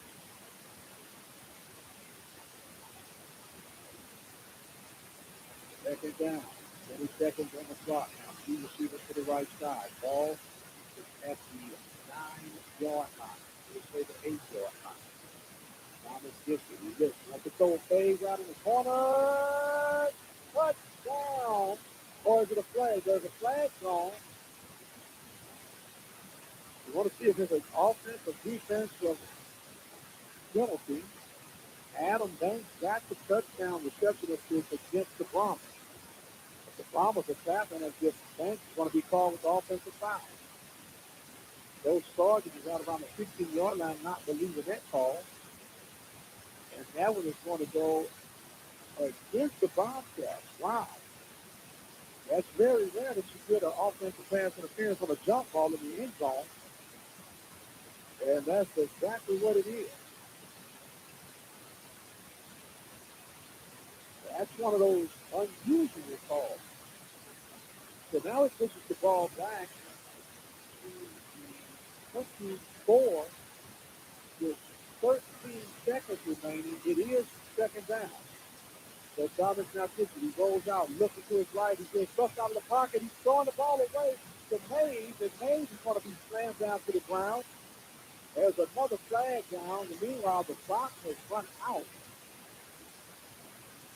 Find out exactly what happened here on the call. It can't not a penalty on the defensive side, cannot end the half. So they're going to call it against the Bobcats. Holding is the call. And that is going to take us to the half. So at the end of one half of play, our score is 14-6. East Bernard leading at the half. Go and figure that one out. As we get ready here now for the halftime. Halftime report. I want to remind you all that the OpenMic Broadcast Network is proud to be featured in North Waller County Athletics.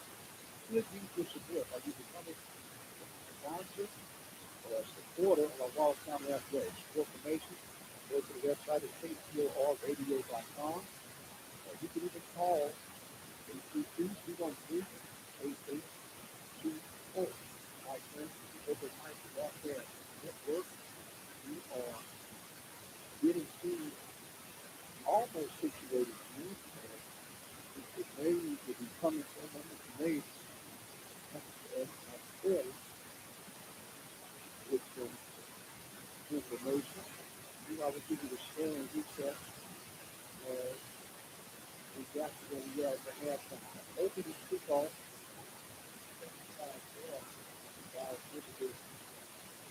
Darling Chapman.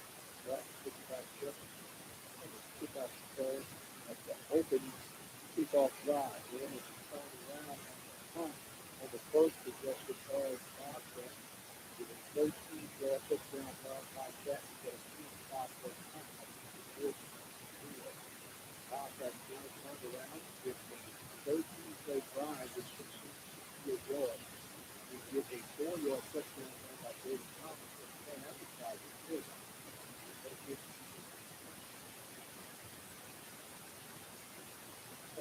but the Bobcats are going to something.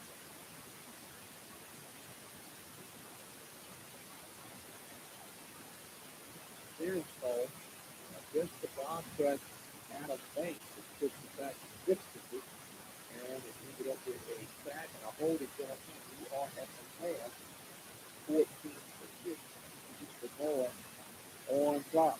So now we're ready to turn things over to Mr. Keys as he will introduce himself and let you know his schedule that he'll come up. Meanwhile, I'll be trying to check some scores and updates around. So at this point, I'm going to turn it over to Mr. Antonio. Lights out, lock it down.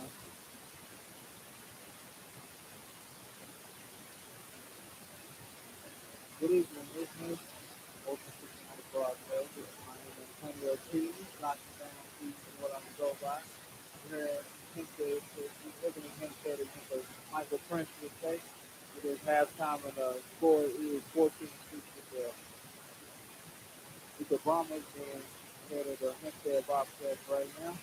Apologize for my tardiness for tonight's broadcast, but I will be broadcasting the remaining home games for the Hempstead Bobcats.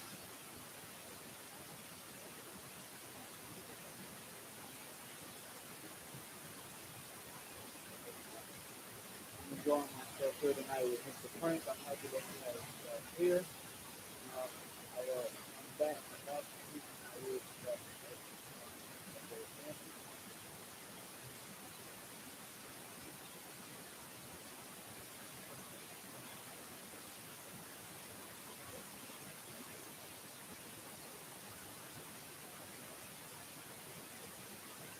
Tonight's broadcast is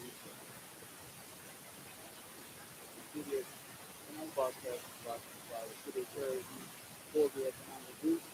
Saturday is next real. Located on the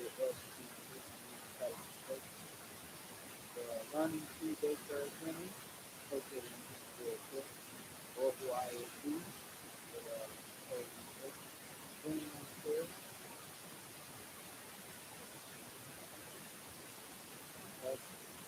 Located in Waller. The Armed Industry, located in Waller, ISD, Waller City, ISD. Boston Good, Waller City. Right now it's halftime and the Bombers are on the field. The color guard and game. Again, I am Antonio Keys. I go by Touchdown Keys.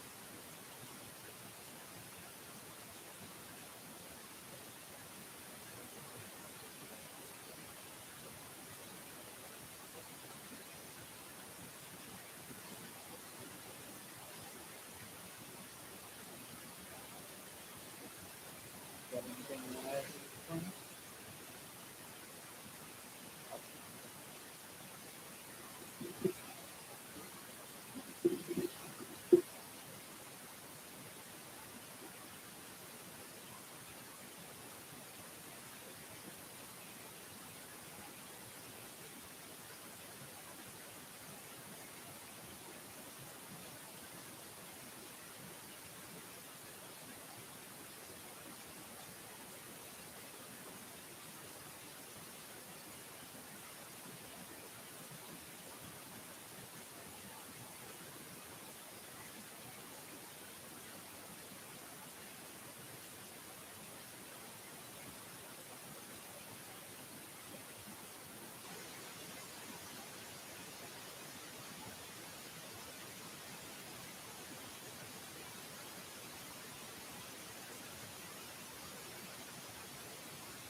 listening to the OpenMic Broadcast Network, the official voice of college.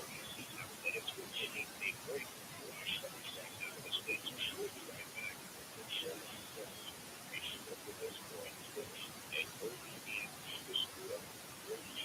Follow us on nonstop radio. Let's keep a video conference. We can talk sessions. There are sports. The whole sports.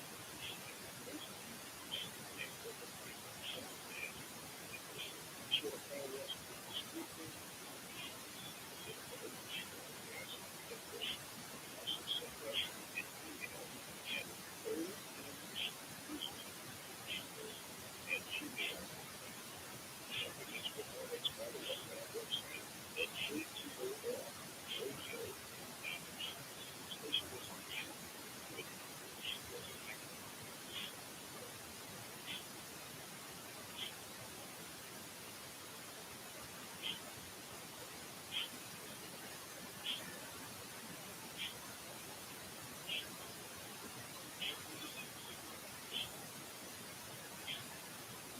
You're listening to the OpenMic Broadcast Network, the official voice of college. And it's been taking a break. Right now, the station will be right back.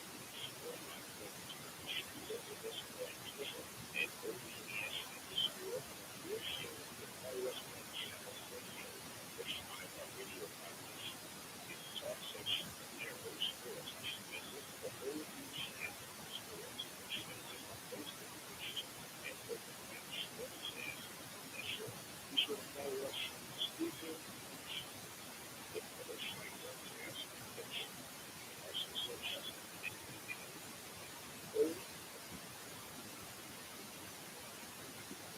All right, ladies and gentlemen, welcome back as we are just about done with our halftime play. Bobcats trailing by the score of 14 to 6. They got a 75-yard touchdown run on the opening third drive. Chat. He was crosser the goal line. He was up 6 points. And now there's a good thing going. So with that, we have another 13-yard touchdown run by Chat. Chat and then for the 5:49 in the first quarter play, make it 14-0 for the Broncos. And Bobcats finally got back on the board with a 13-play, 68-yard drive, capped off with a 4-yard touchdown run by David Thomas, the point after the Smith, and that's our score at the half. Both teams have come out from the halftime break, and they are ready to resume this play. Bobcats into their home black with the emerald green. Not a lot of time and possession of different series in the first half of play, as the Bobcats only had the ball 4 times. They did end up with a total of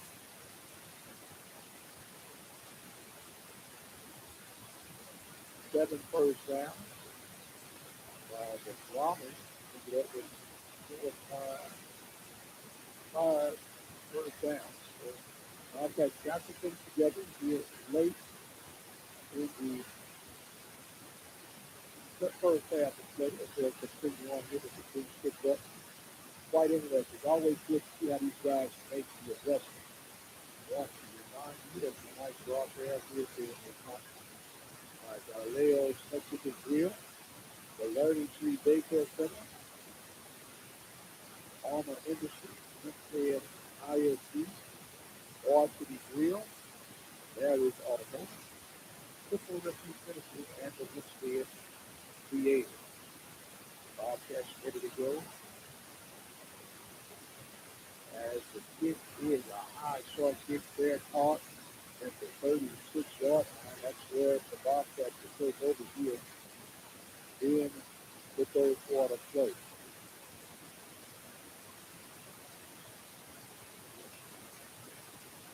For the Bobcats, coming, trying to get this up. They had a golden opportunity back in the first half. Often pass interference against Adam Banks. Pushed him back as the result. Next over the back.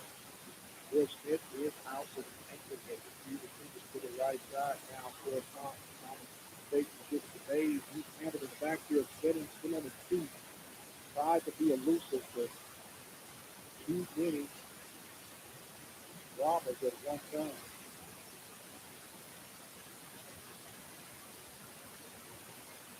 So that was a loss of a couple of yards. And now, the second down, and we'll call it 12 for the Bobcats. You can see it to the left of Thomas. Thomas looks, he wants to throw. There's that ball. That ball is intercepted. You see that right into the linebacker going out in coverage. There's number 8, Mr. Mark Boston, who's the quarterback. He caught that one. As that ball will be turned over to 11-19. In this third quarter play at the 43-yard line of Bobcats.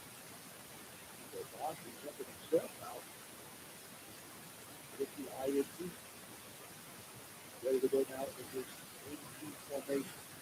They this is to Robinson. Robinson comes to the right side. Picks up another top again. Looks like 57 yards. And it's going to be another positive game. Actually going to give up 6 yards on the carry. It will be second down and 4. And out of the huddle now, all the runners are going from them. But right to left, I should say, right top, right there.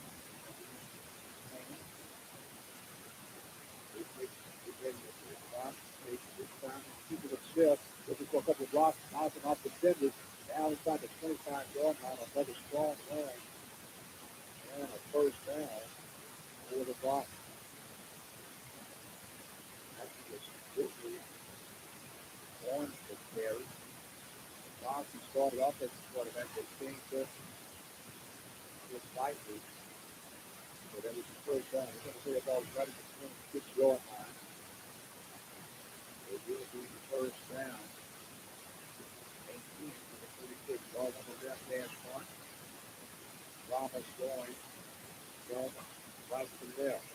Underneath down low, almost in a squatter position. Despite he's taking a visit to Chapman, running hard up the middle, down inside the 10-yard line, picks up close to 15 yards. Another running first down.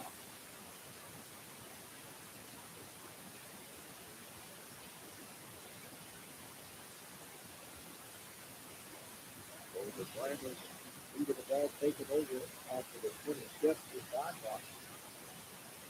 9 minutes and 45 seconds here. Ball is lined up right at the 9-yard line, so they cannot get a first down. Slightly underneath fence, and now coming in motion. It's it, and he's going to keep it himself. Rolling to the left. No, that's here to the up back. I'm sorry. Take me out on that one.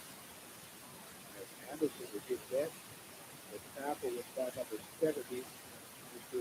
Troy Reese.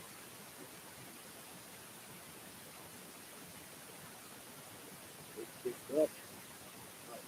On that particular. Second down, goal, the ball from the 6-yard line, 9 minutes remaining here in the third quarter play. Finally, Robinson goes in motion. There's a field to the up, back, Chapman burrows in for another touchdown. 6-yard TD run. Chapman gets his third touchdown of this contest. It's been all Chapman from the beginning of this game up to now. Going after stride, this is a attempt. That ball's blocked.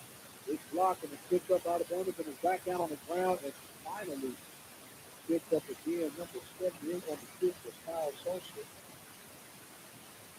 So that's a favorable thing.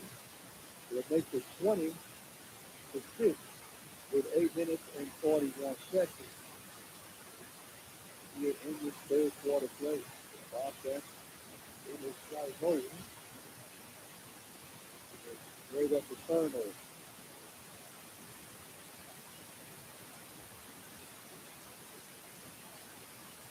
Eight minutes and 51 seconds. Bobcats here in their home stadium. Trailing by the score of 20 to 6.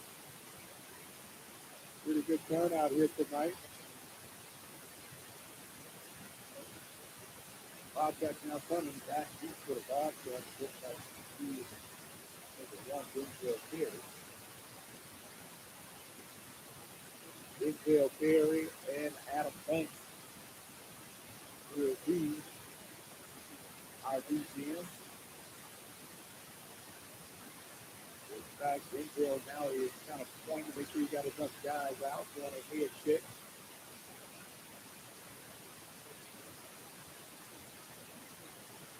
So the time of Kyle Solskjaer will be ready to kick off here. As the Bobcats are going to try to rally the Bobcats to get back into it. Kick is on the way. A high short kick yet again. That ball bounces down on the ground, and the Bobcats should fall on it to recover it right up the 40-yard.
35 seconds, a late flag coming down.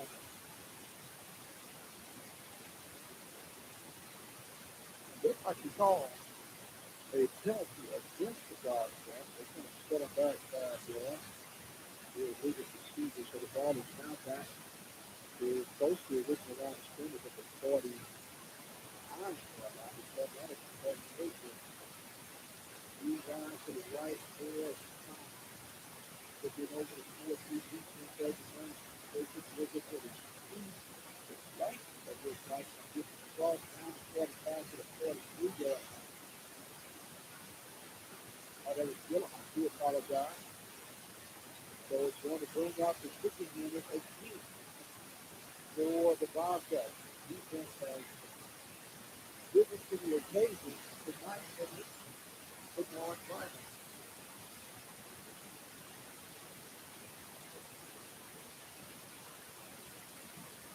There's a 20 units coming out of team.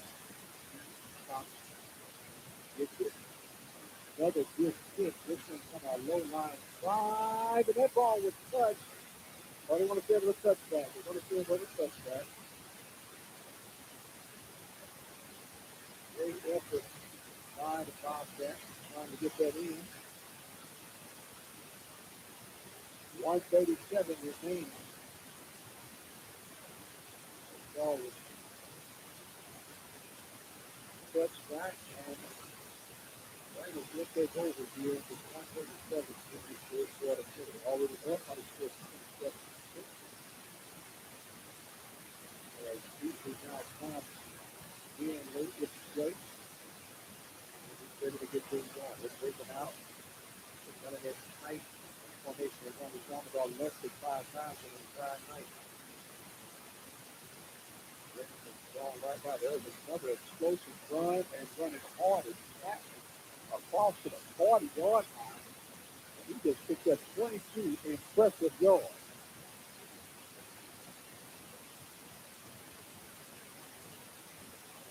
This young man Chapman has been a running machine tonight. Another third down. Right now, it seems like the game plan is to continue to beat this young man. Take off as much clock as possible. Maybe not a little bit of extended pass now, all the time. All of the 42-yard line. Beating under deep center. They could give it to Robinson. Run it to the right side. He's got a complex blocker. He's off the 50. Down inside the 40 to the 37-yard line. That's another big run. That's a 17-yard run.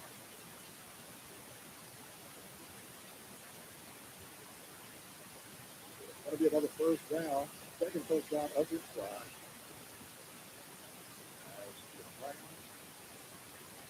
Pretty much in the driver's seat right now. 40 seconds remaining. 47 is the score. And it's coming out. Ball is at 38-yard line. There's going to be another deal of Chapman this time running straight ahead. He gets across the 35 to about the 33-yard line. And that might be the final play of this third quarter. Right now. And the teams are walking over toward the sideline. And we are going to head to the fourth quarter play.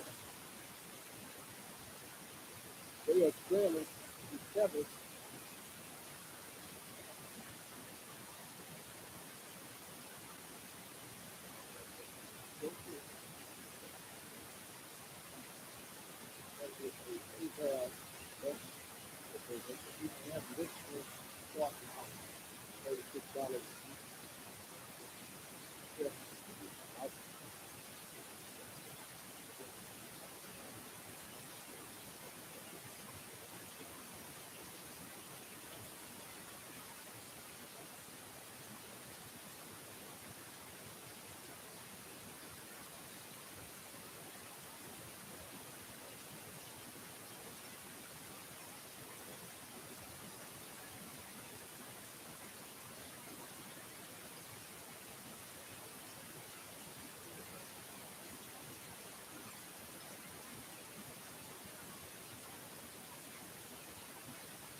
looks like that is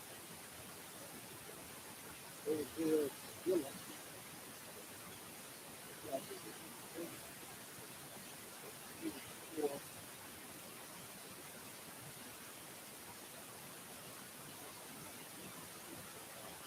Lock stop to the 11:55. Offense. This is foul back into the front. Maybe others start to fade away. And here there's a big run again. That looks like a tackle. That one has been the workhorse today. He has 3 touchdowns. A 6-yard run, a 13-yard run, and a 75-yard kickoff return. Lamar has been very methodical. He's had a good year in the powerhouse. That's what he's such a thing. Third down to a college score. He's unable again. At this time, he's gets down low.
been out with an injury. High ankle sprain. He's trying to come out with six-down go. And then try to save him as much as they can. Thomas coming in. Takes it. Keeps it himself. Then makes the defender miss. Gets it out of the corner. And slides through across the 26-yard line. Nice run by Jalen Thomas. Picks up some positive yards for the Bobcats. Also first down. They're going to call it second down and 1. 1 yard. Holds the Bobcats back on getting their first down. Bobcats ready to go. Give it to Mays this time. Mays screens and it stays through. Looks like he may have picked up enough for the Bobcats first down.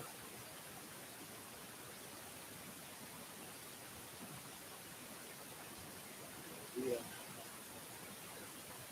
First possession for the Bobcats after the halftime was an interception. The Bobcats have been coming to the strength. There's a pass and complete off of the deflection. And Curtis Richardson picked up about 3 yards.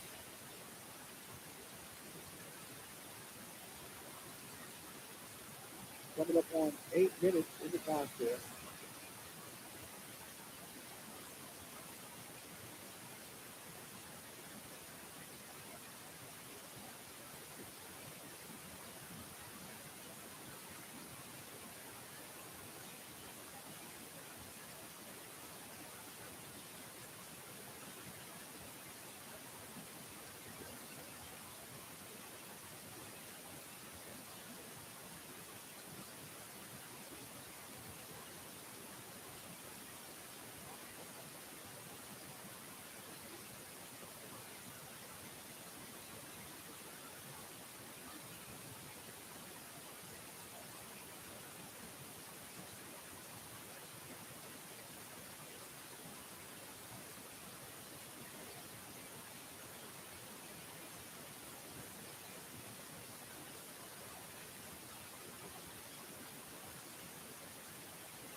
good afternoon, ladies and gentlemen. Welcome to another live setting here at the Open Mic Broadcast Network. Mike Prince and Randy Allen.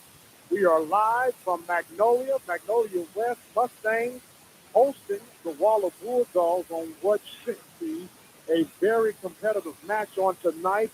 We want to remind you that we are here for you just as you are here for us. And to my left is Mr. Randy Allen. How you doing tonight, sir? Doing awesome.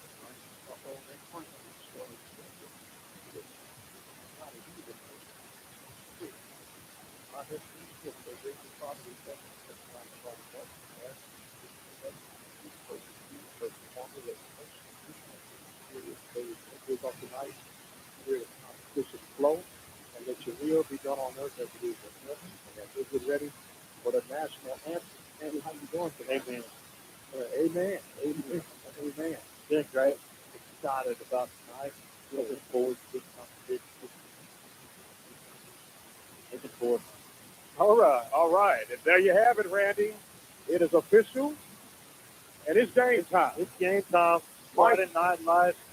This is the one we marked on the calendar way back in August, a couple of months ago. And we're anxious to get to, and it's finally here. And like we were talking on the way over here, it's hard to believe we're only 2 weeks away from the end of the season. Well, from the end of the regular season to the start of what should be a new season, especially for the Bulldogs, led under head coach Brad Wright. A magical season thus far, but as we stated way back in August, it just seemed like it was right around the corner. This game would be the measuring stick mentally for the Bulldogs as they, for whatever reason, could not get over the hump of the Magnolia West Mustangs for the last 4 years.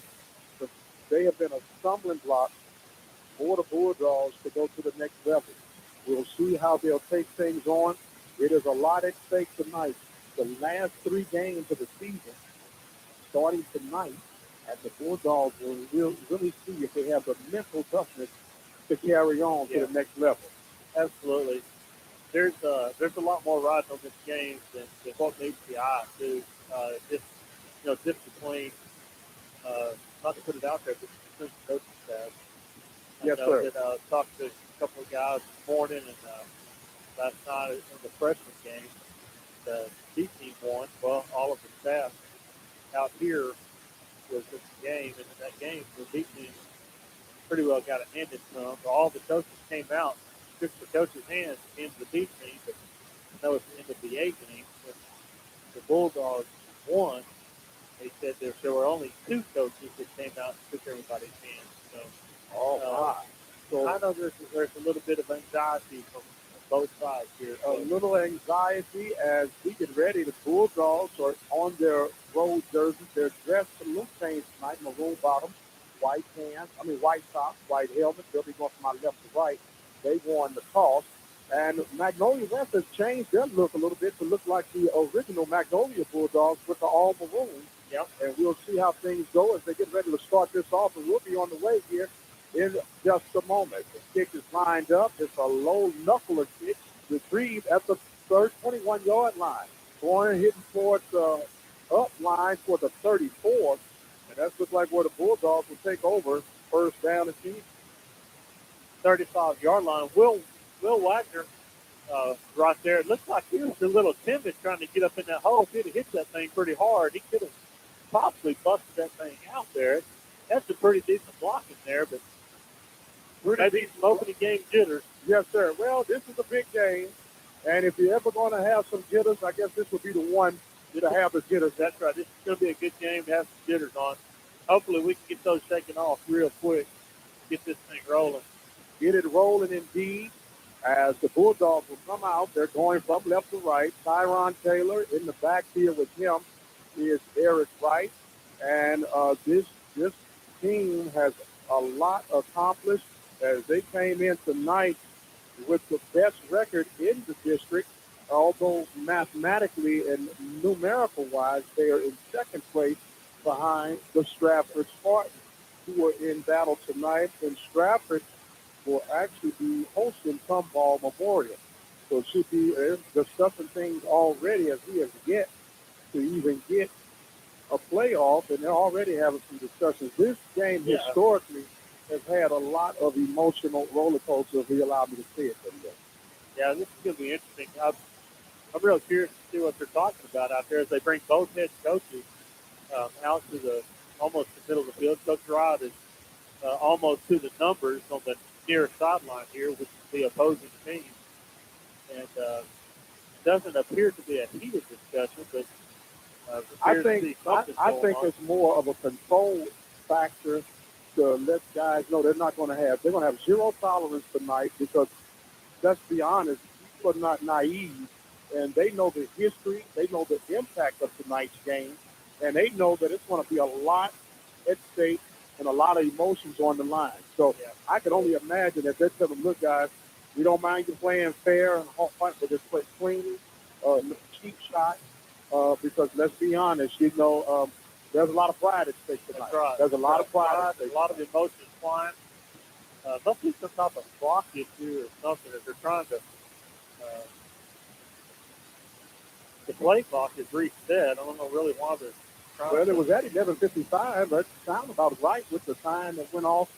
It's only 12-minute half, so they're pushing it back up to 12. Should be right on it. Doesn't see any flag anywhere. I'm not real sure exactly. Unless they want to go 15-minute quarters. They say dial them up and let's go. Nice, brisk night tonight. Expected to be around 61 degrees on tonight. And football weather. Yeah, Waller riding on a magical carpet ride thus far, 7-0 on the season. Magnolia West, they're coming in at a 3-4 overall season record. They right now hold down the 5th slot. They're on the outside looking in. The playoffs will start tonight.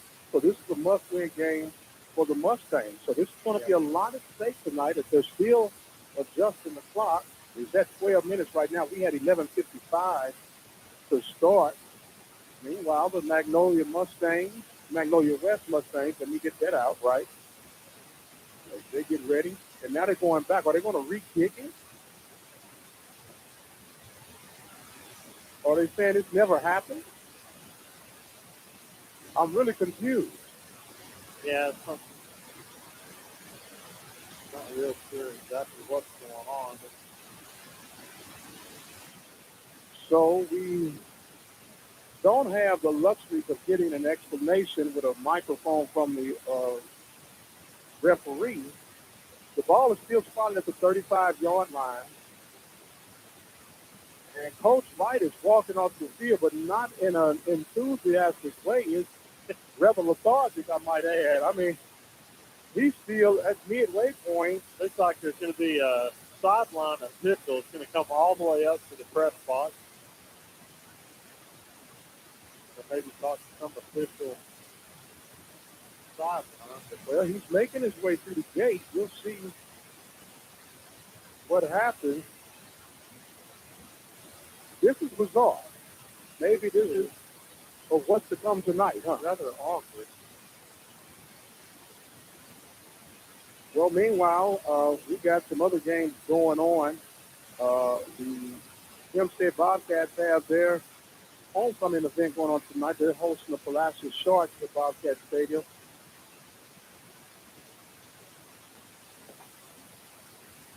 Okay, so now they seem to have things back. It's 11:55 back on the clock. So the Bulldogs are ready to go. They'll be going from left to right. 4-3 look for the Mustangs. Receiver goes in motion. There's a keeper. A deal to Eric Wright. Looks like it was going to be a keep on the option read. And he is tackled for a loss back to the 32-yard line. Yeah, second down and 13. Looks like the zone read again. And not to say that it was a bad read, but there was a couple of loose guys getting in the backfield there. I believe they come up with a different front. That's what it looks like here. So, second down and 13 for the Bulldogs. Spread look. There is a play action. This time, Tyron Taylor rolls to his left. Throws. That ball is complete. First down for the Bulldogs across close to midfield. A good play action rollout for the first down of the night. Good play by the Bulldogs there. It's a play action pass right there. Wes Campbell on the right side at tight end right there, coming on the drag route. He hits him. Good throw by Tyron. And Wes pulls it down, gets a couple extra yards there after the catch. That's good to see for the Bulldogs right there. Good first down play to pick up 15 on that. They have it right at midfield. Spread look now for the Bulldogs. Tyron rolls to his right. Looks like he wants to run it, and he does. He gets across midfield. He's chopped down after he picks up a couple of yards. And it's like a pretty nice hit by, it looks like number 9. We don't even have a number 9 on the roster. And that's another story, ladies and gentlemen. We don't have a roster, official roster for Magnolia West. No, we don't. We got what we could get offline, so if we miscall some kids, charge it to our heads and not to our hearts. Second down, and we'll call it 8 for the Bulldogs. Ball's at the 48-yard line. Taylor takes it, gives it to Eric Wright. He runs up the middle. He's back in the secondary. He's down to the 20-yard line. 10, 5, touchdown Bulldogs. 48-yard touchdown run by Eric Wright. And the Bulldog train is rolling and rolling. It looks like that's what they're going to have to do. As much penetration as they've been getting early on, Mustangs have been getting penetration early. And, before that, previously, Tyron just happened to break the tackle to get the bonus yardage that he was able to get. But that right there is Eric bust right up the middle, first carry or second carry for that. Love to see that. See Eric get off on a good start. So, Bazan for the extra point is on. The snap is good. The kick is up right down the gut. So the Bulldogs go up 10:04 left in the first quarter. I hope we're saying this a lot, Mike. I'm hoping, especially for the big guys in maroon and white on tonight. But as we were looking at the tail of the table, both of these teams are not as shy as scoring points. And they score them often and early. I know you were doing your math. You pull out your calculator and your additives and everything else to make sure that the numbers are coming up right. But these teams are measured. I found out that they weren't. So Max Prep obviously does some kind of Max Prep math or something with their statistics there. Because I did redo the numbers by quarter, and Waller comes up with 1.5 points better.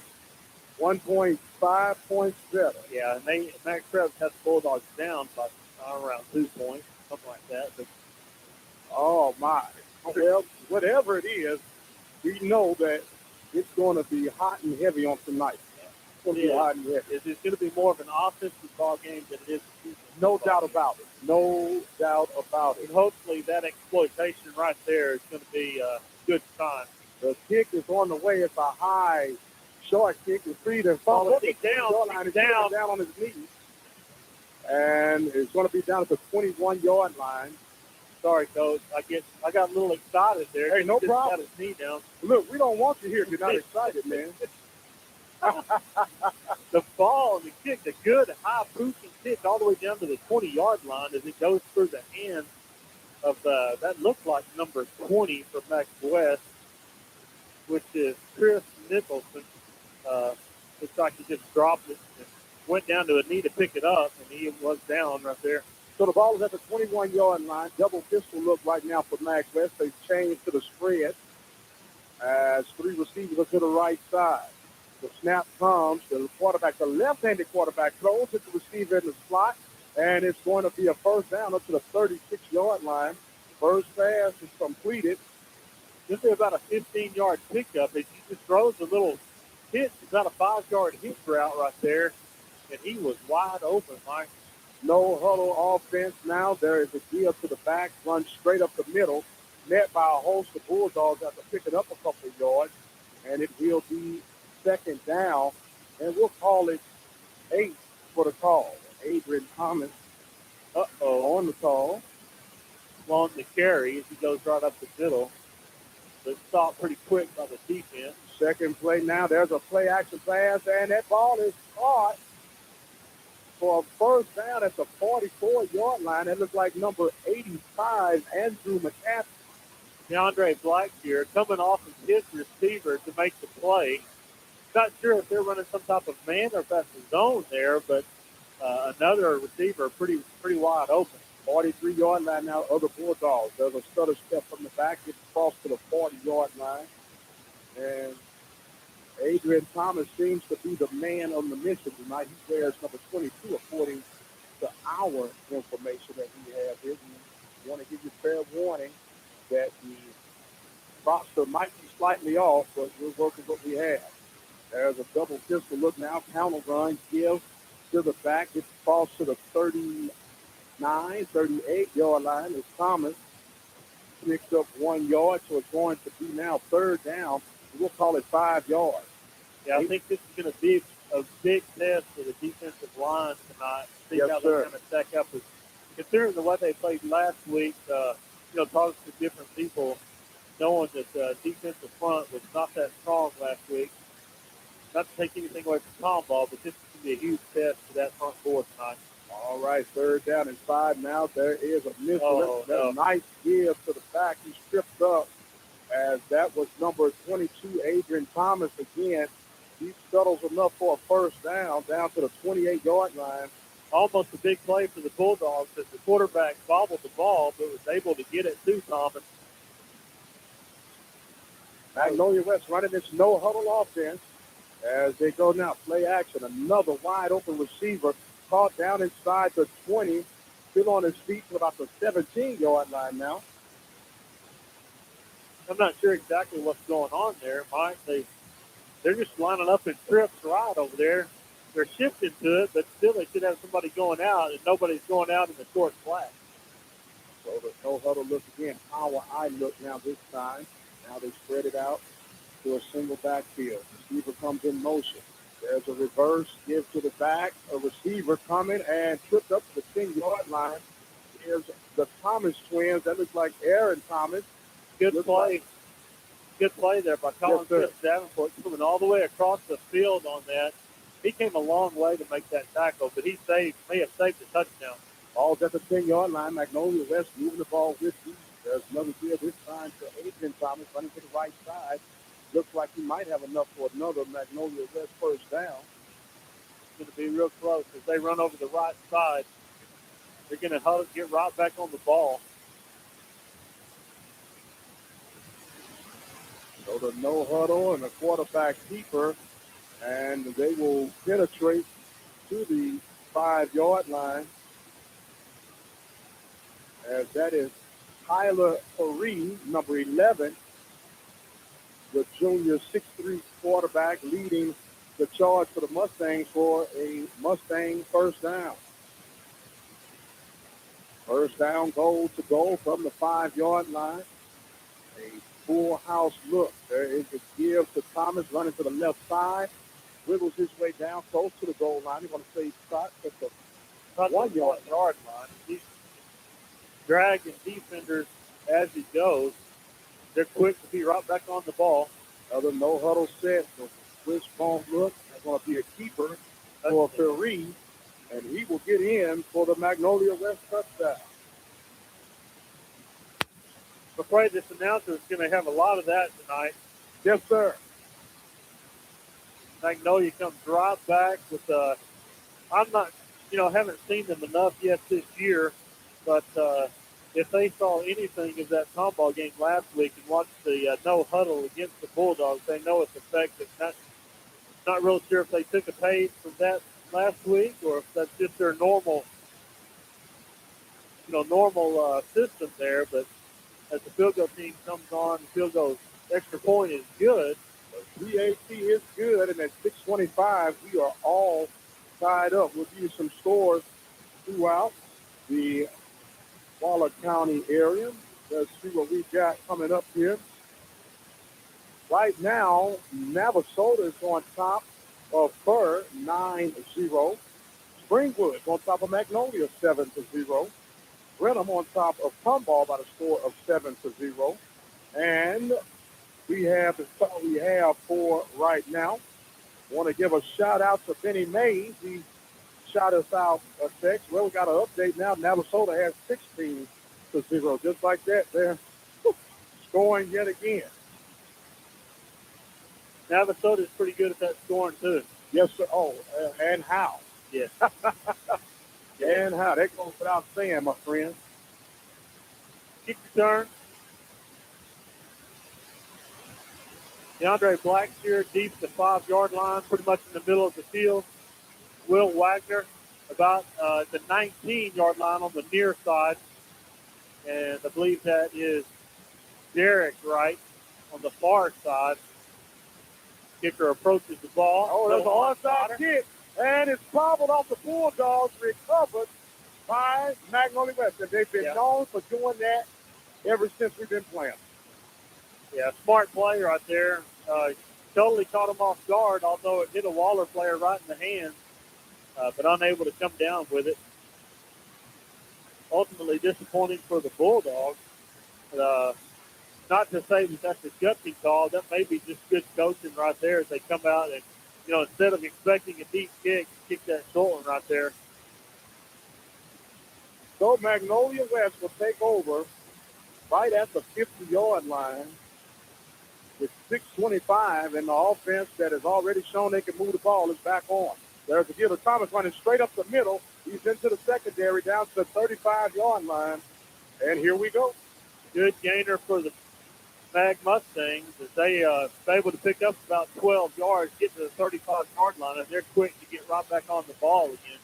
But no huddle offense yet again. There's another deal of Thomas running straight back up the middle, sending off defenders down to the 19-yard line, and he picks up 16 yards. They're going right at them, man. They're just going right up the gut with it. They're not hiding any secrets or anything. Here they come. Stop us if you can. So there's no huddle, and it looks like it might been guys not hit yet. Not sure. Mike, we're with 4 down linemen, but I don't know if Bradley, the middle linebacker, is picking a side or not, but he's leaving the middle. I was watching on that particular play. The middle of the field was wide open. Not sure exactly what's going to happen as far as they keep exploiting that. So now the spread look for the Mustangs. Ball pushes them back 5 yards.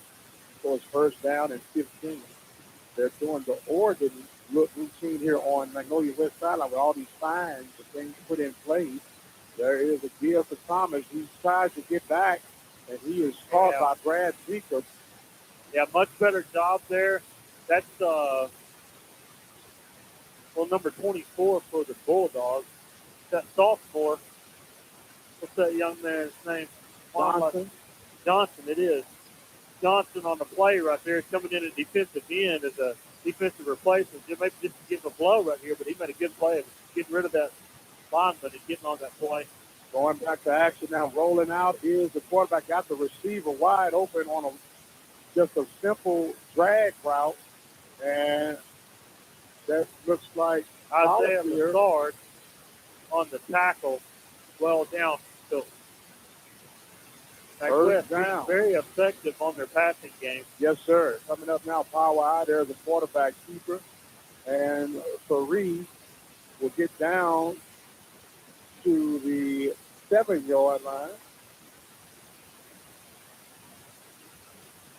And Magnolia is trying to hit the Bulldogs in the mouth early and often. Yes, they are.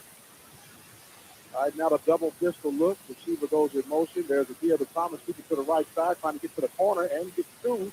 And ball on the play, and it is recovered by the Mustangs. Oh, my goodness. Bulldogs had a fantastic opportunity right there to get on the ball.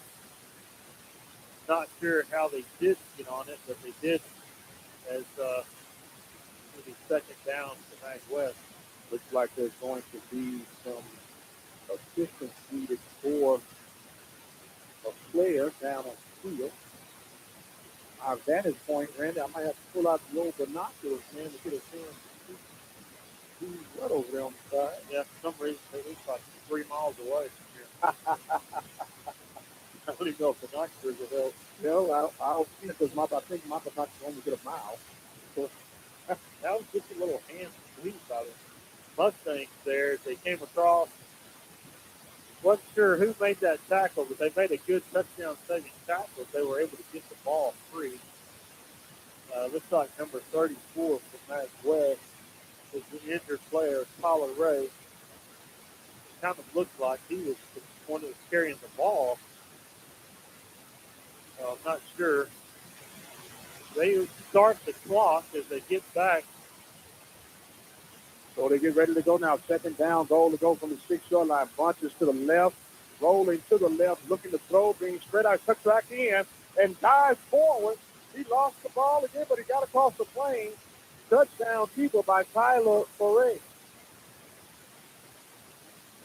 Good rollout to the left right there by the Mustangs. And, man, I'm not saying anything early, but I was watching the interior line right there as he was rolling out, and they literally tackled Christian Jeffries on the play. He couldn't get out there if he had to.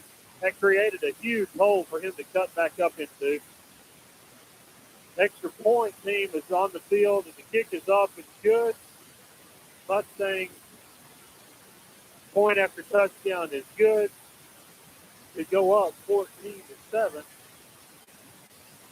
3/4 of the way through the first quarter. 21 points already, and I think we're just in it. I think we're just getting it.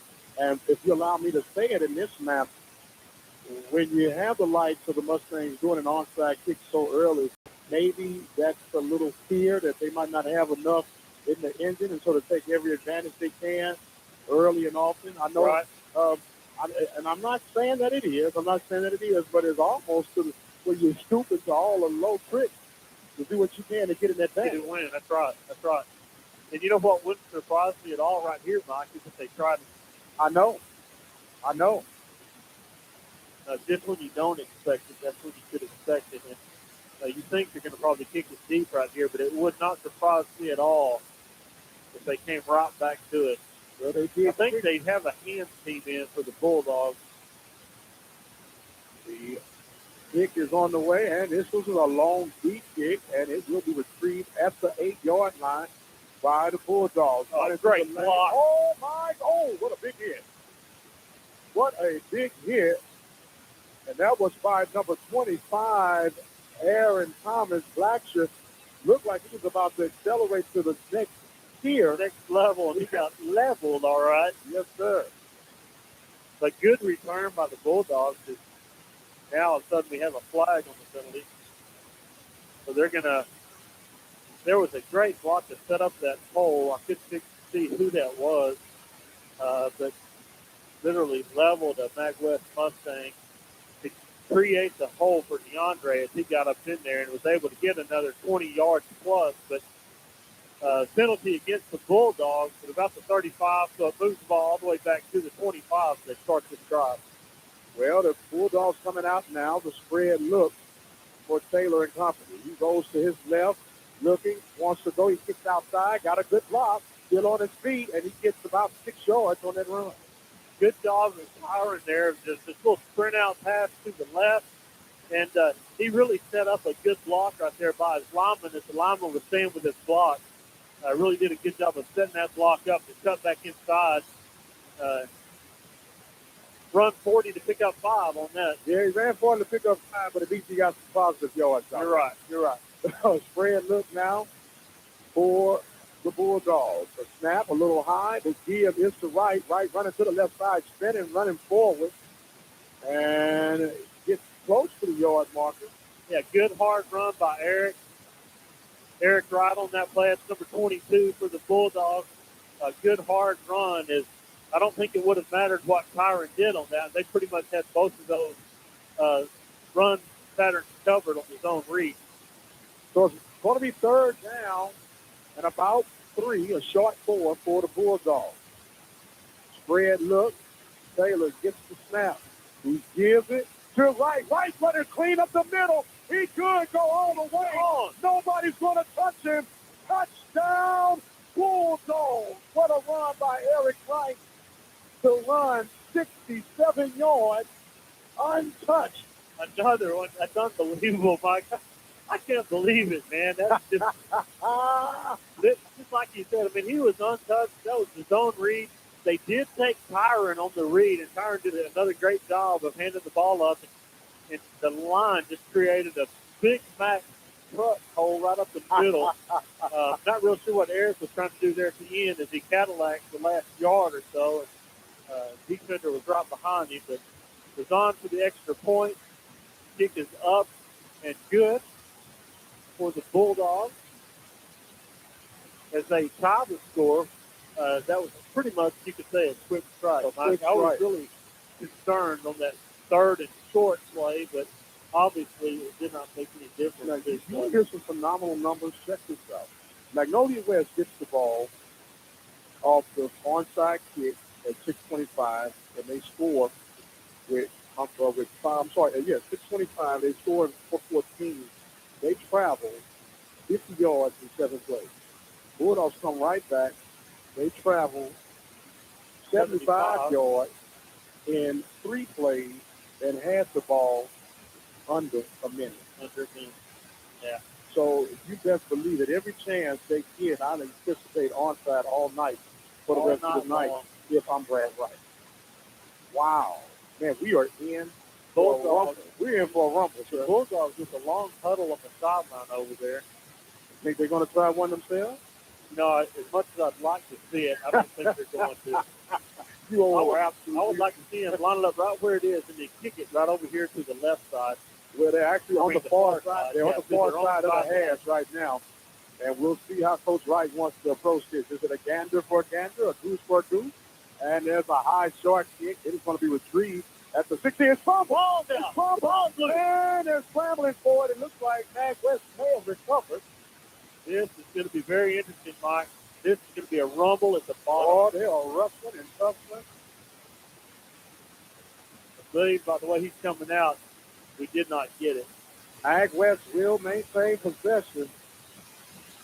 Man, that is 2 great opportunities for the Bulldogs, and it's just really come up empty. A good kick by Bazan. The ball was real high. It got all the way down inside the 20-yard line. Ball just went right through his hands, didn't it? Yes, sir. Right through his hands, and then it goes off his knee right toward the Bulldogs, but unable to be able to get on that ball. So the Mustangs. So here we go. Hopefully we can get a little defense going. So Tyler Prairie and the Mustangs come back out. The ball's at the 26-yard line on the near hash mark, going from right to left.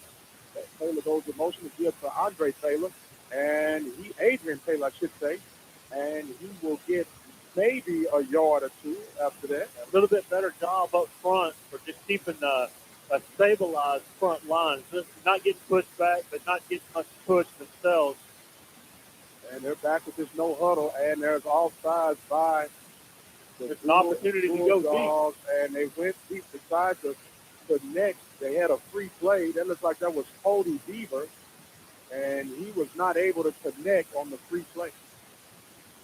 Yeah, just about any time you see an offsides move, offenses are trained now to where they're going to take that shot downfield just to see if they can get lucky and keep it. The quarterback not paying attention and laying down on once they see that flag, kind of smash the flag. Well, we have 2 minutes and 43 seconds remaining in this first half. In the quarter. First quarter, we have 28 points already. We told you it's going to be a barn burner. It's going to be a track meet. So now Faria is in the pistol formation. Takes it, gives it to Thomas. And Thomas runs hard across the 40 to the 40-yard line. Plenty for the first down there as they're just running. That right there is real similar to the Bulldog play that the Bulldogs run where they pull the right tackle and right guard, create a nice hole there for the running back. So now it will be another play. Going across, going up top. That's too long. Off the defender's hands. That looked like, was that Ray? Now that's Colin Sims Davenport on the outside cornerback. And I tell you what, that ball is just 3 more inches overthrown. That's an interception right there. Davenport, I believe it went off the offensive player's hand, kind of deflected. Okay, 3rd down and 10. A big play here for the Bulldogs defense. Trying to draw him offside is Prairie. He has 3 receivers to his left. The lefty will more than likely roll to the left side to try and live. But that slot man has been killing the Bulldogs here of late. He's been wide open on each attempt that they've tried. Take it now, rolling to his right side, going to Burke, and good open field tackle Cameron Ray is able to run him down, make the tackle. He picks up about 6 yards, though, so that's going to put a good opportunity for the Mustangs to capitalize on. This is third down, though, isn't it? Yeah, I thought that was third down. That's, I think, clean pass. What was that mean? Yes, sir. You're absolutely right. So 3rd and 4. 3rd and 4 now. Good opportunity for the Bulldogs to step up defensively. And they give it to the Taylor. Good job. Cameron Ray. Deep in the backfield by Cameron Ray for about a 4-yard loss there. They're going to back the Mustangs up inside their own 45 there. A good job by Cameron Ray coming from the outside linebacker position. Just a very sure tackle there. He goes in low and grabs the hold of the ball. Watch for a fake run here, too. You better believe it. Look here. And there they go. They throw the pass, and it's complete. My goodness. On 4th down and 6. Absolutely. Coach called that one. Great job defensively to get the stop, but they're not really sure exactly what's going on there. Special teams has got to be alert for the duration of this contest. They're going back now to play action. Liberty play. And they get it back to Prairie. A holding going on right there. It's not going to be called. Or thrown as Prairie gets about a 6-yard gain. Looks like a busted up play. They're pulling out all the stops tonight. Yes, sir. That's what desperate means. They hand the ball off to the fullback. He attempts to go to the line. He turns around and throws the ball back to the quarterback. So it's kind of a double pass action, trying to get a big play there, but good enough play by the Bulldogs. Now to Thomas, and he goes all the way across, down inside the 5-yard line, picks up a huge gain for Mag West. Yeah, just that's a hand sweep right there. They give the ball to the guy in the motion going across the field. He's able to get the corner and pick up big yardage all the way to the 2-yard line.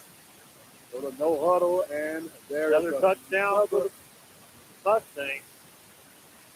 Mustang touchdown, another one by Tyler Prairie.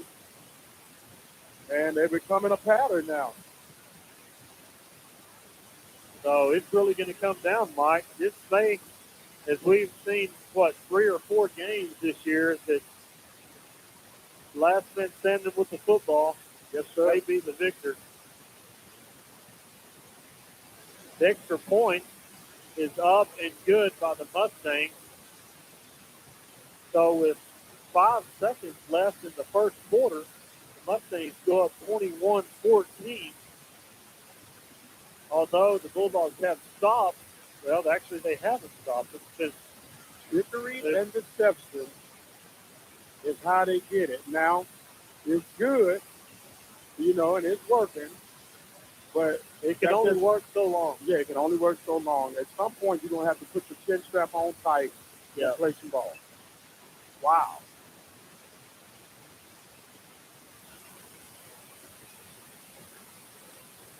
This is going to be a great game, Mike, with 5 seconds left in the quarter. 5 seconds remaining in the quarter. And at the end of the quarter, we'll let you know who has helped us to make this possible on tonight. We have 35 points scored in the first quarter. And technically, the quarter's not over. That's right. We could get a kick return right here. Or another onside. Hey, that wouldn't surprise me at all. Sir. No, sir. As far as he's lined up, that's perfect. You think he's going to kick it deep, but look at here. There's another onside kick, and it is falling down and retrieved by Bulldogs. Man, now that I'm not going to say anything. Hey, you know what? If you're only going to score in 3 plays, why not give them a short field just so you can get the ball again? Yes, sir. Yes, sir. That ball did not go 10 yards, and it was a real gutsy play by the Bulldog player as he traveled inside the 10 yards to get on it, but it didn't take any kind of funky bounce or anything. So, fortunately, we were able to get on that one. So the Bulldogs come out now, ball at the 48-yard line. Spread look for Taylor. Takes it and gives it to the right again, running up. through and over across the 35-yard line down to the 33-yard line. Another 14-yard pickup for Eric Wright. That is going to take us to the end of the first quarter. And ladies and gentlemen, you better hold on because we're going to be in for a long one. Randy, let us know who we got. It's going to be another great night of football. Yes, sir. We talked about our sponsors tonight. We have Galileo's Mexican Grill in Patterson, Texas. Their number is 979-865-1906.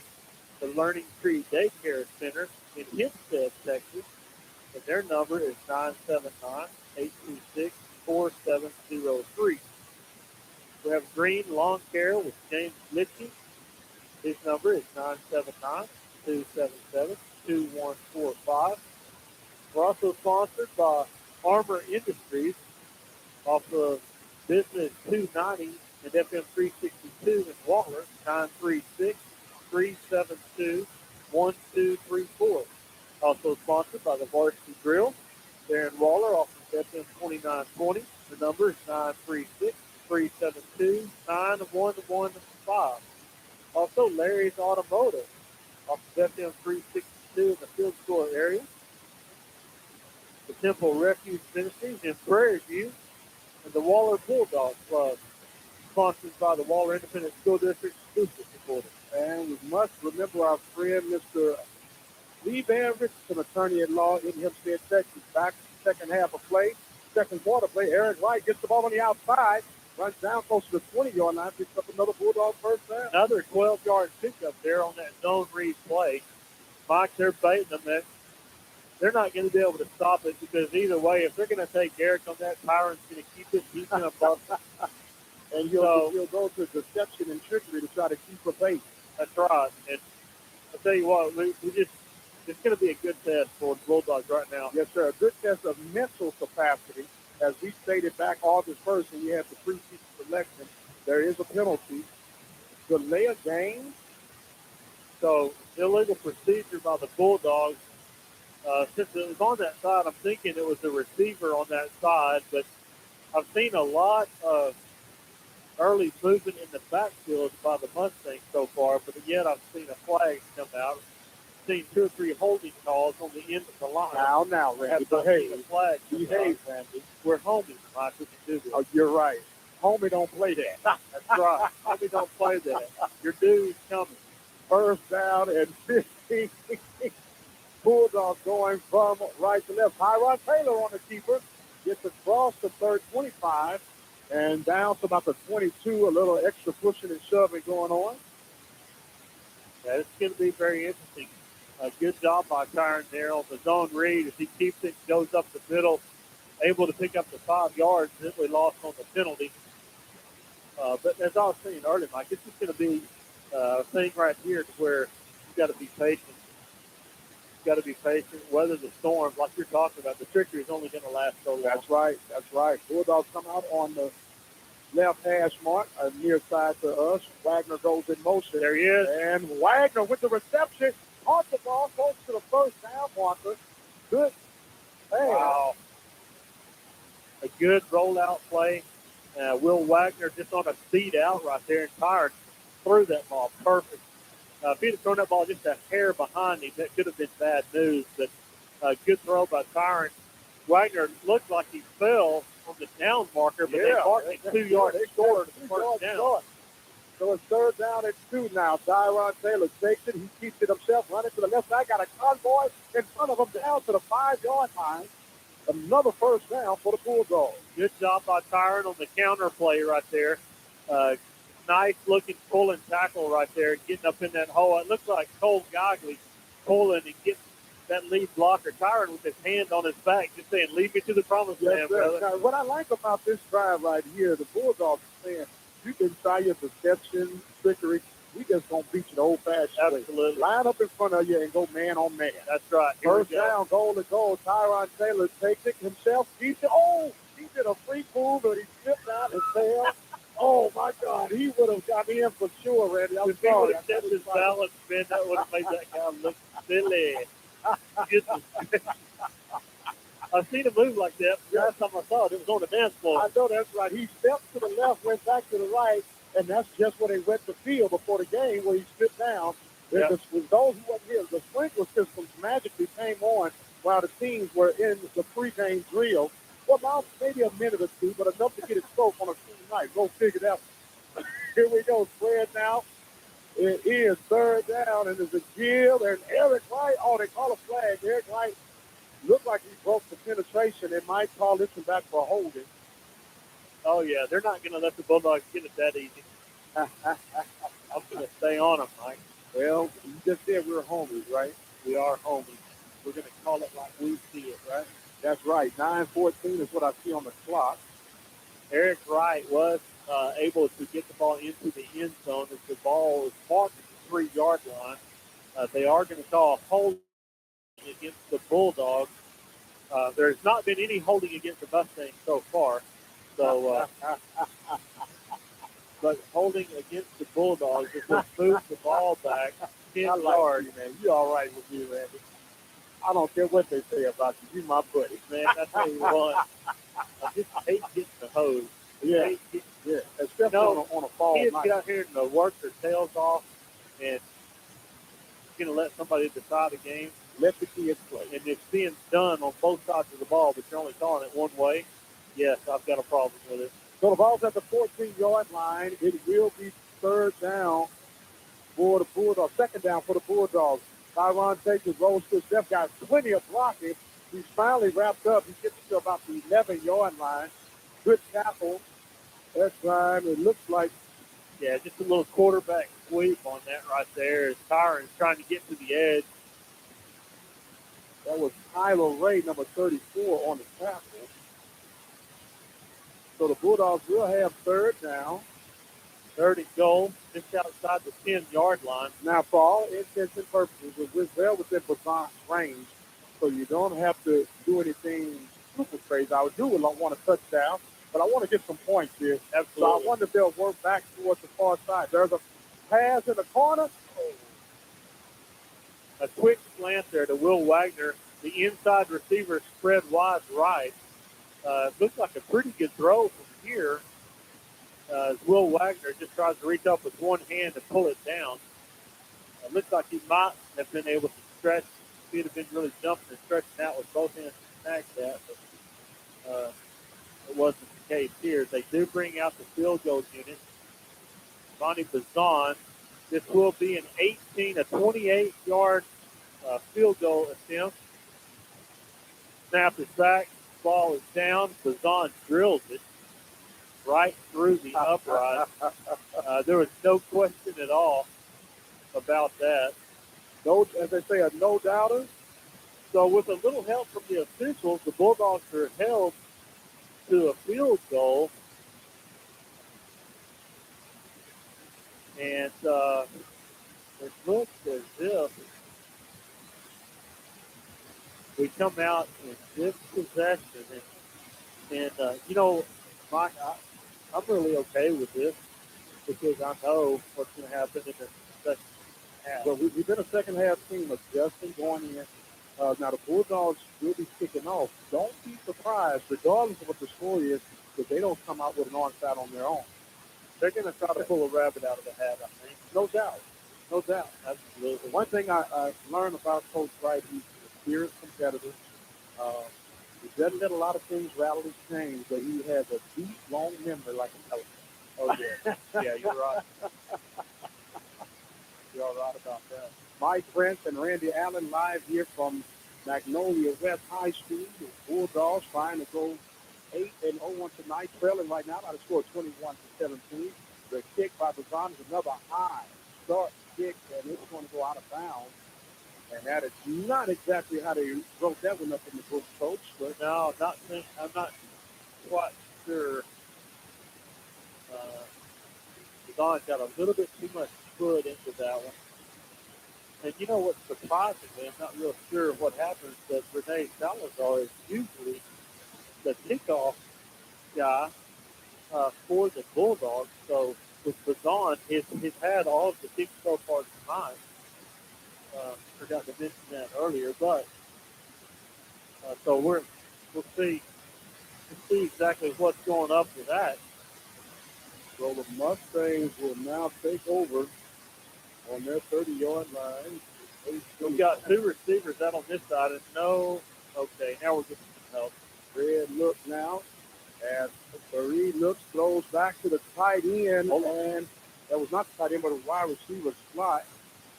Yeah, great job by Bradley Zika. It's a little quarterback screen right through the middle of the field as he comes real tight underneath the coverage. Bradley Zika seeing that, reading it, only for about a 4-yard gain. Good job by Zika.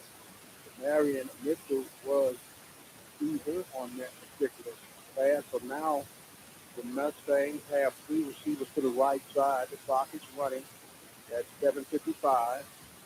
Prairie looking, the left-handed quarterback. I bet you he plays baseball. As that's the deal to Anders Thomason trying to get the outside, shakes off a couple of defenders, and finally down at the 35-yard line. Yeah, that's a little hand sweep there coming to the near sideline and back west. And they actually had him for about a 3-yard loss on that play. And he's able to get away from that, pick up 2. So we're going to have about a third and long 4. So it is third down and about 4. There's a play action. That ball is complete to the outside receiver, is tackled at the 42-yard line. That looks like that was number 13, Michael Small, on the reception. Colin Tim Davenport on the stop there. Just giving him a little bit too much cushion there, but a good, sure tackle as he comes up and wraps the receiver up. And with that tackling ability, you could play a little tighter on that. But that comes with confidence. And there is going to be a give running up the middle, close through defenders. Looks like he's going to be tackled, but then broke it loose for additional 8-9 yards on the run. Yeah. Right up the middle, as they say. Colin Tim Davenport able to make another tackle, but not after another 15-yard pickup and stuff. So that no huddle continue to be the formula for the Mustangs. There's another give to Thomas running straight back up the middle. Gets down inside the 35 to about the 33. Just straight handoff up the middle. Just really going right at the heart of the Bulldogs. It's going to be second down and about 6 for the Mustangs. 6:25 before half. Mustangs up 21-17. These teams scored 35 points between the two of them in the first quarter alone. And it seems to slow down here just a little bit. Mustangs ready. Man comes in motion to Thomas. There's another sweep. And they finally got the running back in the backfield moving early. They finally called it. I bet you Coach Rice over there in his ear like a wild bandit about some of this stuff. So they finally dropped the flag on the Mustangs. That's an improvement, Mike. That means we're getting somewhere. So we're going to move it back. Second, 11 for the Mustangs. The ball is on the 38-yard line. So now the double pistol look for the Mustangs is going to be a play action pass on across, and that ball is over the head and in it for the tight end, number 10 for Scott Palomia. Yeah, if the quarterback would have waited just a hair longer on that, that thing would have been wide open. But Zika and looked like the safety kind of bumping him a little bit, giving him a little business right there. A little harassment. Yeah, so they were actually did a really good job of picking that guy across the middle there. Third down and 11. Third and 11 now. Just look for the Mustangs. Mustangs going from left to right. Another play action pass. That ball overthrown, intended for Thomas, and it's going to be fourth down and 11, but I don't trust it. I wouldn't trust it at all, Mike. Fourth down, but now if I were up, I would play field position at this point. I wouldn't even put anybody back there to go for the punt. I want to play defense. I wouldn't on defense all the way. Sir. I would go defense. I think my back west is going to quit this. No. We'll see what. There's a play action pass, Prairie. Going deep. That ball is hard. What a play. He did catch it. Demarion Mitchell, one-on-one, went up top. They went right at him and deep. No trickery there, just went straight man on man, and an outstanding grab by the junior receiver for Mag West. Ball is at the 4-yard line, and that was a back break. Got an illegal participation here. I believe we're going to have 12 on the field as they get lined up here. Had one too many players. Wow. No wonder they've been doing so well. Now they're sending. So that pushes them back 5 yards. That was just, there's nothing you can actually say about that. Now, here's where you start playing head games when you're Magnolia West. Waller's probably looking for watch the fake tweet, and then they just go right at them. Right at them. So here we go now. First and goal from the 9. There's a gift to Thomas. He's going to be wrapped up by a host of Bulldogs. Maybe got to the 6-yard line. A lot of extracurricular play going on from both sides. So this is going to be a good one tonight. It started off fantastic with 4:34 left in the half. 3 receivers now to the left side for Prairie. Looking over back towards the sideline, 4 minutes and 24 seconds in the first half. 10 seconds coming up now on the play clock. Prairie now gets to be adjusted. Man comes in motion. There's going to be a give to the receiver going across. That's Thomas. He spins across and gets in for the touchdown from 6 yards out. Just a hand sweep there as they come across in motion. They hand it to the running back there as he comes across in motion. Just able to cut it up inside. I'm really kind of curious as to exactly what's going on defensively as far as they've got 4 down linemen, but they're playing the middle linebacker to one side, kind of leaving the middle of the field open. So I'm really not in tune to what's going on with that. As the extra point team comes out, an extra point is good. Mag West go up 28-17 with 4:10 left in the first quarter. First half. Now, here's something that I'm observing. We've always said that Waller has been masterful at making adjustments at halftime. 4:10 is enough to drive the ball downfield and score. Now, this time, I'd like to see a touchdown. Absolutely. I don't want to see you go back, you make your halftime adjustment, and we'll see. I'm not a betting man, but if I'm Coach Wright, even if I score going into the half, I'm almost willing to guarantee you that there will be an onside kick to start this second half off. I can almost guarantee you that one, my friend. It seems like that Mag West is relying on a lot of trickery and a lot of getting the people involved and try to get in on the charade. So hopefully they can weather the storm and come out. That's right. Get it on. Man up and let's play. Yeah.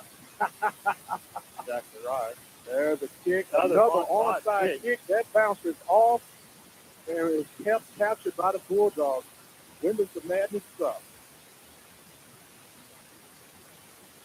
Statistically speaking, I don't know if I'm making this up. I could be. I could make it up, make it sound good. Yeah, you can. But I think,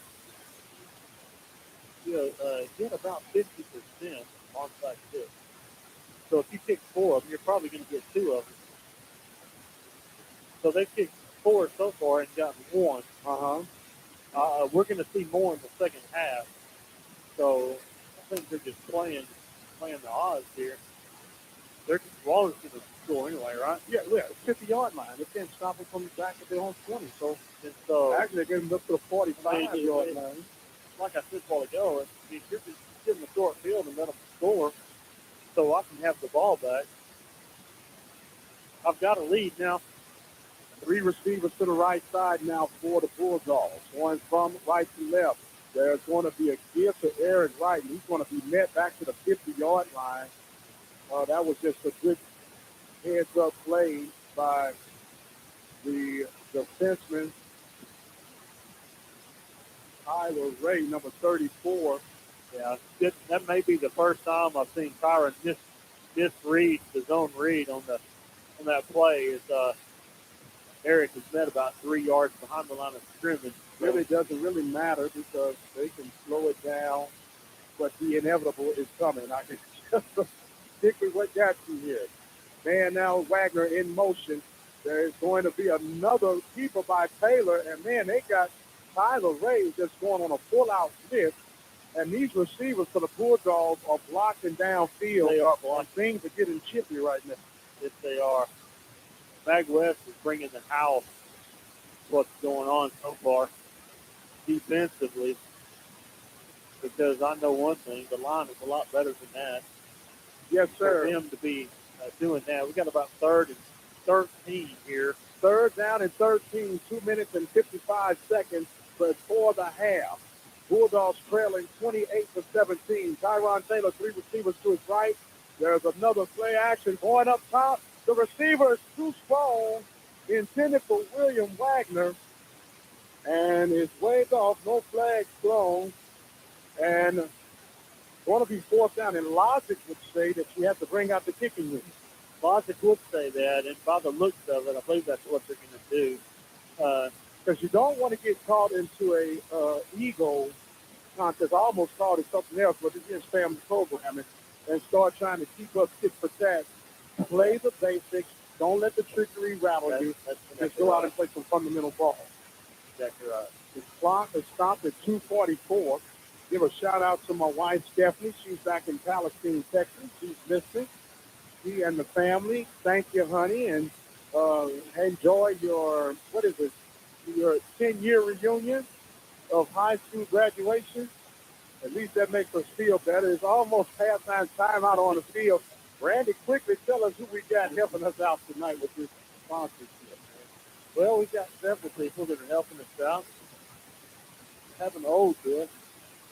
Wouldn't mind having that updated one. Oh, we'll check that bad boy out. But we got the Waller Bulldog Club. Waller IC sponsors. Temple of Refuge Ministries in Prairie View. That's Larry's Automotive, serving the field store area and near areas. Also, FM 362. The Varsity Grill in Waller. And the Bulldogs are in punt formation. Daniel Gasso gets a good hit. Good. Oh, Bulldog bounce. So he kept a good ball spiral, made a good bounce inside the 10-yard line. It's down to the 7-yard line of the Mustang. So there's actually enough time on the play clock for the Bulldogs to get a stop right here. Yes, sir. Or literally make something happen. How about a turnover? Defensively. How about a turnover and just knock the snot out somebody, get the ball, and let's go. We've had the opportunities. I can't say we haven't been short of opportunities. Exactly. The Mustang offense comes to the field. They go straight to the line of scrimmage. Also, want to say hello to my baby girl, Jasmine. She's listening tonight. There is a gear to Thomas that he has met ferociously that day, trying to get a little fire into that defense.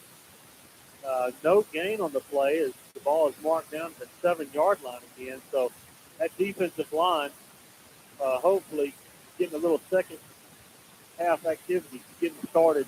Bulldogs have 2 timeouts left. There is, Bulldogs going to be guilty of jumping off sides. The big guys up front looking like they may have got a little too antsy. As the line judge explains it to the head umpire, and that's going to give the Bulldogs. Yeah, he must be giving a really good hard count down there. Yes, sir. That's not the first time that they've jumped. They've been physically all night. So he's definitely giving a good cadence down there. Now it's going to be 2nd down and 5. There's a gear to Thomas. He makes the defenders miss, and he's going to be wrapped up. He looks close to a first down. They're playing rugby right now, going back and forth. A little extra pushing going on with some of the big guys up front. I mean, I like to see the passion that's out there. but I don't want to see any guys in particular thrown out from losing their cool. Absolutely not. So now the Mustangs using the no-huddle approach, and that's going to be a flag. That's right. They did the no-huddle, and they tried to sneak in the big, tall receiver, number 10, Palomir, and they had a Palomanter, I'm sorry, and they had a receiver run off the field, so that's going to push them back by boy, when you're desperate, man, that's reaching in the barrel. Man, keep your cool, man. Keep your cool. I did have my offside stats guy. Thank you, Ron. Appreciate you doing that. But the statistics for recovering onside is 21%. Yes, sir. I was slightly off on that. Back to give is Thomas. Thomas spins up to the original line of scrimmage.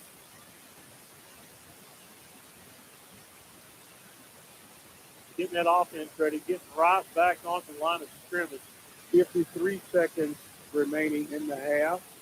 And there's another give to a play action going up top. And that ball is caught by Thomas.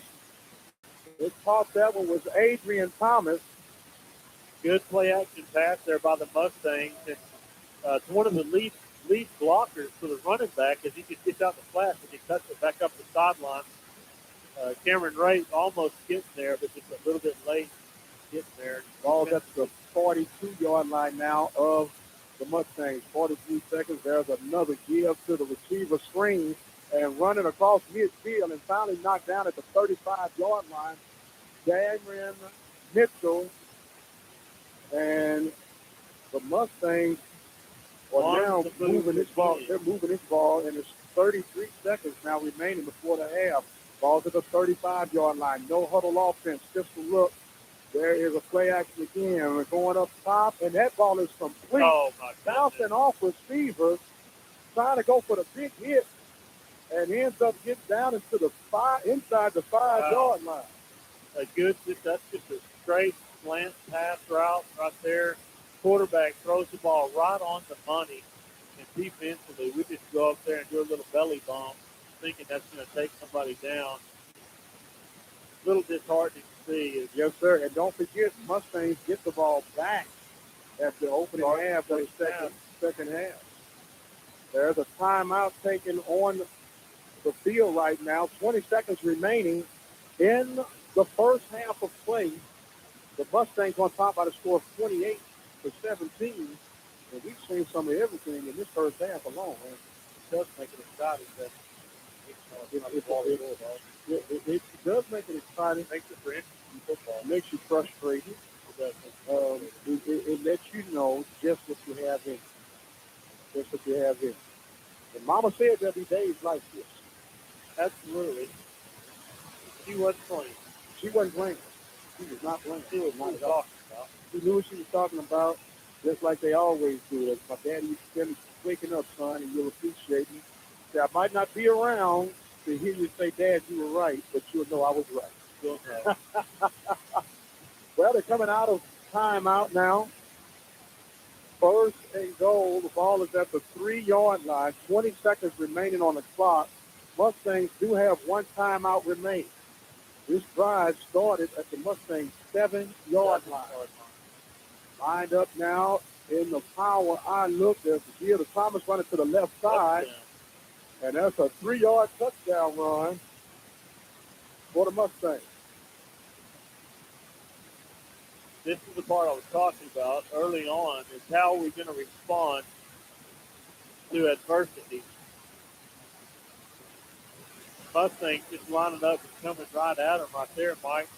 They do a little diamond power formation in the backfield and set the running back about 7 yards back and say, all right, here we go. The point after is up, and it is good. And with 16 seconds remaining, Mustangs up 35-17. And here's another thing. I wouldn't be surprised if they did another onside. Right, see it all. The way they're throwing the ball, the only incomplete passes they've had so far has been one that's been overthrown. That's right. That's right. Anything relatively close to them, they're pulling it down. They're pulling it down, pulling out all the tricks of the trade as they are getting hyped up with a 1990 hip-hop song, as that is Tribe Called Quest. I don't know if you know anything about that, Randy. That was back in my days at Prairie View. And speaking of Prairie View, they're playing their final home game tomorrow against Alcorn State Prairie. Going to play that one. Yes, sir. And Sunday afternoon. yes, sir. Then we have a Sunday afternoon, the Light Soccer. Yeah, you hear Randy getting cranked up as the Lady Panthers will take on the Lady Tigers of Jackson State. 1 p.m. is the kickoff time for that Sunday match. Get ready here. 16 seconds. Mustangs lined up, going from left to right. Bulldogs going from our right to left. The kick is up high. Deep kick, retrieved at the 8-yard line. Going, got the blockers going, looking for defenders to get through, weaving through defenders, back to the Spears, still on his feet, and getting across the 50. Good, got one man to beat to the outside, taken and down, and the clock stops at 2 seconds. What a kickoff return. Flag right there. Yeah. That was Blackshire. Wagner with a great return. He got the ball inside the 10, went up the far sideline, which would be the Bulldog sideline, and then cut it all the way back across the field as he gets all the way to the 42-yard line of the Bulldogs. Defensively, already for the Mustangs, they've got a safety already back to the 5-yard line and a line of secondary defenders all the way back to the 15. So it's going to be very interesting to see. They're going to have anything short. They're going to let them throw anything short here. 3 defensive linemen for the Mustangs. Mustangs call a timeout. They have an umbrella-like defensive deal here to keep everything in. That's very interesting. Why not run it? Actually outnumber them. Why not on the run it? far side where they have the 3 receivers. They were giving them 15 yards. Yes, sir. Why not run it? Why not run it? Why not run it? I'm thinking sweep with it all the way down the field. Well, you got Eric Wright or Tyron Taylor. Just let them run side by side. If you come at me, commit to me, do it all option play. Yep. That's just what it is. It's a high percentage play. Right. You don't want to get any type of turnover at this point to give up any type of momentum. You're already down. It's 35 to 17. 18. And 2 seconds remaining here in the half. We'll see what happens here. As a matter of fact, we were looking here. It's a good turnout by the Bulldog faithful as well as the Mustangs. They are definitely Bulldogs call another timeout. They come out of a timeout and they have problems getting lined up properly. I guess they're trying to figure out what the Mustangs are going to do. But they're having 2 receivers split on the far side of the field, and they've got 1 defender that's lined up. So 15, 20 yards Yes, sir. away. Yes, sir. Yes, sir. Very interesting. Throw it out wide. I was more of a defensive guy when I love defense, and I just believe that defense is boring, but it does win championships. Sure. The prevent is not my favorite defense. Not my favorite defense. But when you got you got 1, 2, 3, 4, 5, 6, 7 defensive backs. That's not even a dime. That's an 11. Yeah. As the snap, there's a give to Eric Wright. He's running straight up the middle. Bull convoy. He bounces off, and he finally gets down at the 11-yard line. And a lot of extra pushing going on.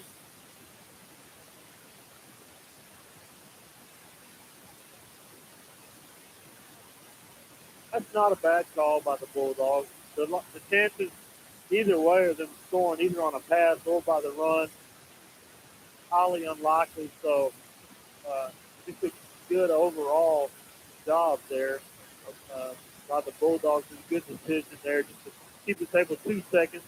Like you say, you don't want to do anything crazy.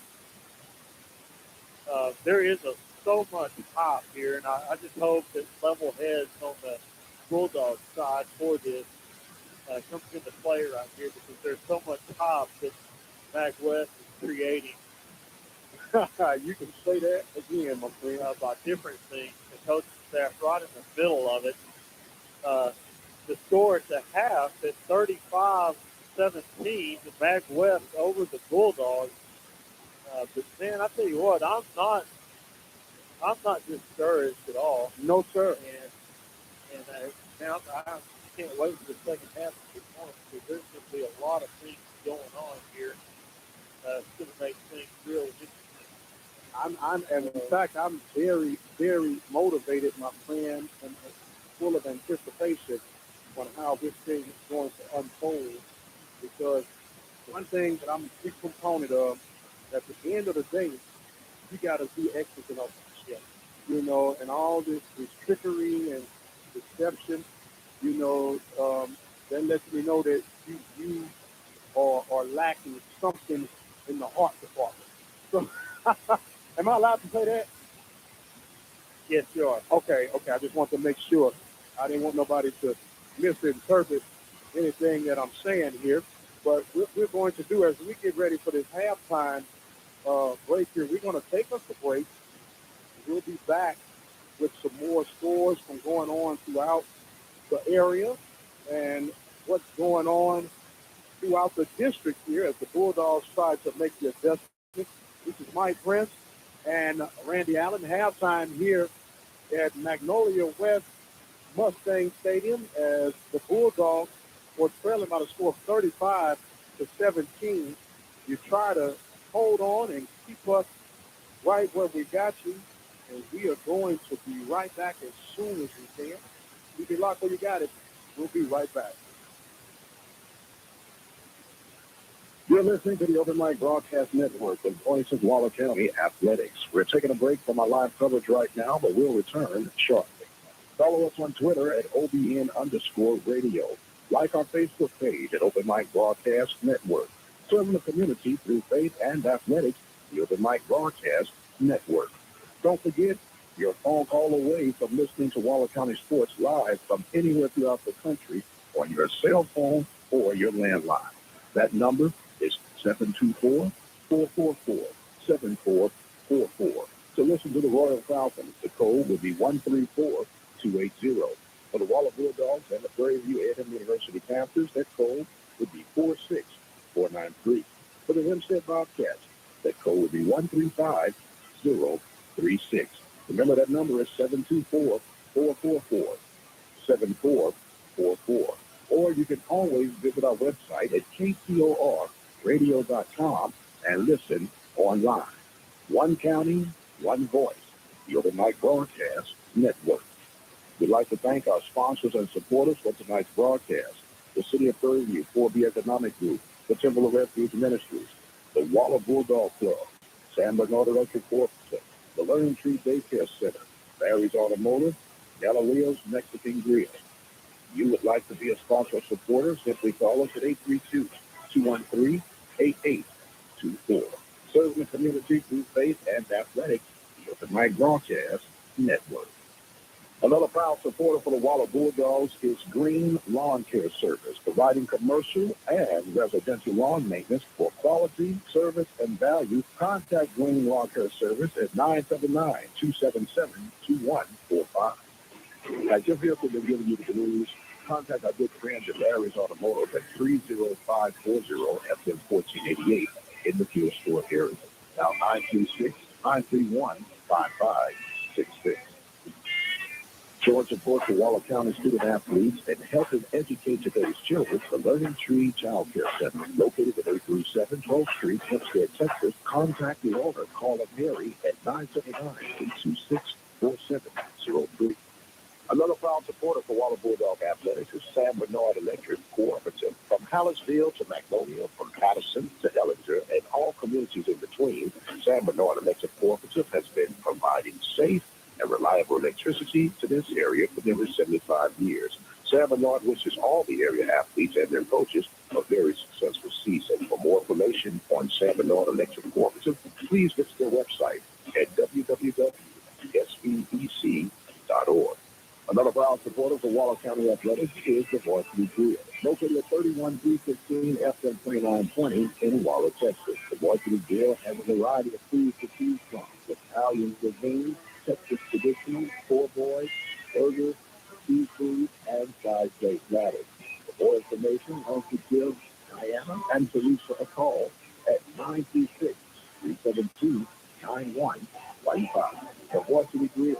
serving Waller County.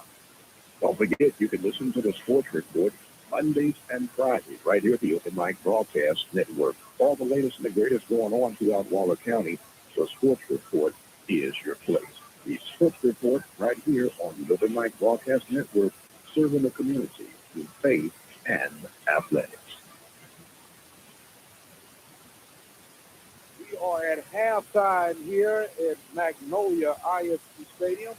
Mike Prince and Randy Allen, the Magnolia West Mustangs, currently hold a 35-17 lead over the Bulldogs, but there's still another half of ball to be played, and we'll talk about that momentarily. We've now been blessed with the good fortune of having one of my co-laborers, if you allow me to say it like that, and super volunteer, band aficionado. Oh, man, keep going. The headset's not going to fit.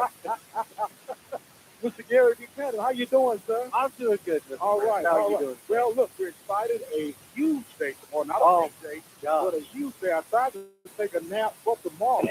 But tell us about what's on the horizon in the morning. Well, I tell you what, tomorrow we host the first ever Waller Marching Music Festival in our home football field, Bulldog Stadium. And we are very excited. We got 17 bands from all over the state of Texas, everything from 6A to 5A bands. And we're going to host a contest with a prelim and a final. And just really excited. We got the former state champion, Dripping Springs, coming. Obviously, the Bulldog band will get to perform as well, so we're very, very excited. They get to perform, but they cannot take the prize. Yeah, it's kind of not very good ethics to take the first place trophy. So we're going to sit this one out. So, but we're definitely going to show them what we got. Going to show them what you got. There'll be a little expedition. Yeah. Or exhibition, I should say. Yeah. Not an expedition. They're not going on a trip. Yeah. Now, you got some pretty, this is a big deal. You got a lot of people coming around. Give us a guess at who's coming tomorrow. Yeah, we got Alvin will be there. Dripping Springs will be there. The most of the bands that we compete with at UIL, it's a non-UIL year for us, so it's a great open slot. We've got a 6A band that unfortunately they didn't do very well at their regional, and so they're not headed to the next step. So they had an open spot in their schedule. So we're going to see a nice 300 person band perform on our stage. Man, that's a lot of kids in one place. Unreal. You talk about a big sound. It's going to be amazing. It's going to be amazing. So the Waller community has came out and volunteered. We've got just like yourself. A bunch of good citizens just jumping in there and helping us out. I don't know. All depends on who you ask. I don't know. Well, it'll be good. But it's going to be a big day, an action-packed day. But more importantly, get to highlight the students, and I'm calling them athletes because the time that they have to put in, the effort, the energy that they put in, the money that the parents have to invest. It's going to be a great time. I'm honored to be the first PA guy for this first annual event. You are our announcer extraordinaire. So. Look, now my hat's going to get called to me. So with that, now there's going to be concessions going to be open. So it's going to be a big family. Yeah, it is. Please come out. It's like I said, it'll be in our stadium. The first band plays at 11 o'clock, and then it runs through, and then we'll shut down prelims at around 4:30. I think is when the last band performs. We'll clear out the stadium and get ready for finals. The top 10 bands will advance to finals. We don't know who that is. You don't know? Are you sure? Yeah, we're pretty. We've got our guesses, but we're gonna wait until tomorrow. Everybody's gonna bring their A game. Bring your A game or stay at home. Yeah, and so it'll be it's a great family event. It's $10 for each session, prelims or finals, or $15 for the whole day. Are they going to charge me $15? I think we may know somebody. So we may be able to get. No, I would go James Foxworth on you. I can write you a check. Yeah, I think the check will be going the other way tomorrow. Yes, so. sir. Yes, sir. So, look, man, this is really an exciting time to be a Waller Bulldog. Oh, my gosh. The success that the football team is. Let me get your assessment on what you've been recognizing on. I think the defense on the Bulldogs seems a little flat. The Magnolia West has definitely got the trick plays going with the onside kicks and all that other stuff. You can see what happens when they kick it long ball. We run it back to 60 yards. Well, that goes with what Randy was saying. It said he don't really believe they feel like they can stop the Bulldogs, so they might as well take their chances on the onside kick. Yeah. And you never know what happens. But back in my day, we call that cheating. Well, I tell you what, it's this Bulldog team. I'm just so proud of. Just every sport within our district, and just so proud of the kids, and so proud of the staff, and don't even feel excited about being down 35-17 at all. No. It's like, we got another half of football here. If there's nothing that we learned that the Bulldogs are a second half team. And we'll see that as they come out. My prediction, I don't think he's good, but my prediction would be that Brad Wright starts off with an onside kick. I tell you what, I really like him. He's one of those, let's throw the football pads on and play football. All this other stuff is just kind of rubbish. distraction. It's rubbish. It's rubbish. I have Gary Buchanan, Vice President of the Waller ISD School Board.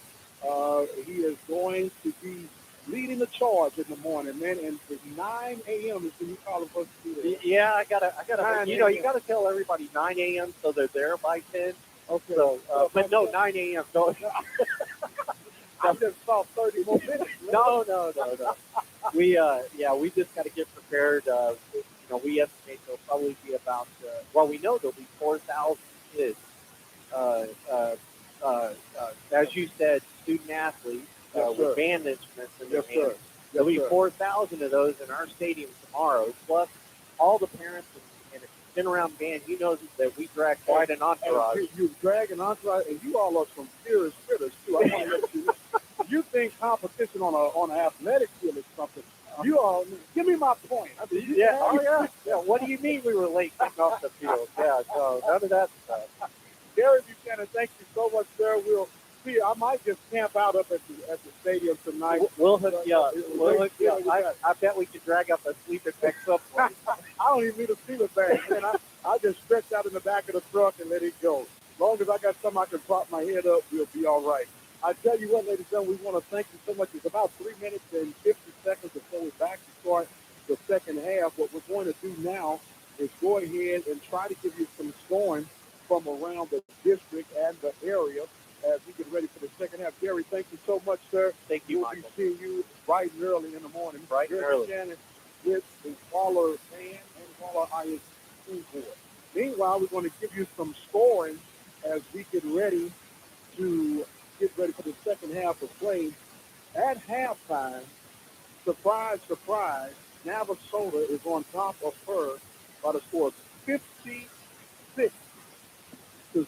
I'm sorry, 58-0. Magnolia is on top of Springwood. They're going into the third quarter play there, up by the score of 35-10. Brenham is all over Tomball, 42-0. And you have Wharton shattering Royal right now by the score of 42-0. Columbus and Stafford. Columbus is on top 14-3. That's in the second quarter. Centennial 17, Granbury 14 in the second quarter. Hempstead 7, Palacios 0 at halftime at Bobcat Stadium. It is homecoming for the Bobcats. Little surprise at that score. Yeah, they may not be all the way in that ball game. Burleson is not have an answer for Alito. They're losing 38-0 at halftime. Rice and Hitchcock, that's the game that the Bobcats are watching. They're tied at 14-14 with 1:47 to go into halftime. You have Bartlett Schools are trailing Burton by the score of 18-0 at half. And Belleville is all over Sweeney, 24-0 at the half. Some games to be played on Saturday. Sealy will be at Sterling, and Tomball Memorial will be at Stratford. So those are two Saturday games as the Prairie A&M University Panthers will strap up for the final time at Blackshear Stadium. They'll take on the Alcorn State Braves, who are the number one seed out of the Eastern Division. Panthers winners of 3 games in a row. And after 66 years, they'll turn off the lights for the final time at Blackshear Stadium. But don't stop right there, because Sunday afternoon at 1 p.m., Randy Allen and Mike Prince will be at Prairie View A&M University campus, where the Lady Panthers will be hosting the Lady Tigers of Jackson State for the Southwestern Athletic Conference play of the female version of football.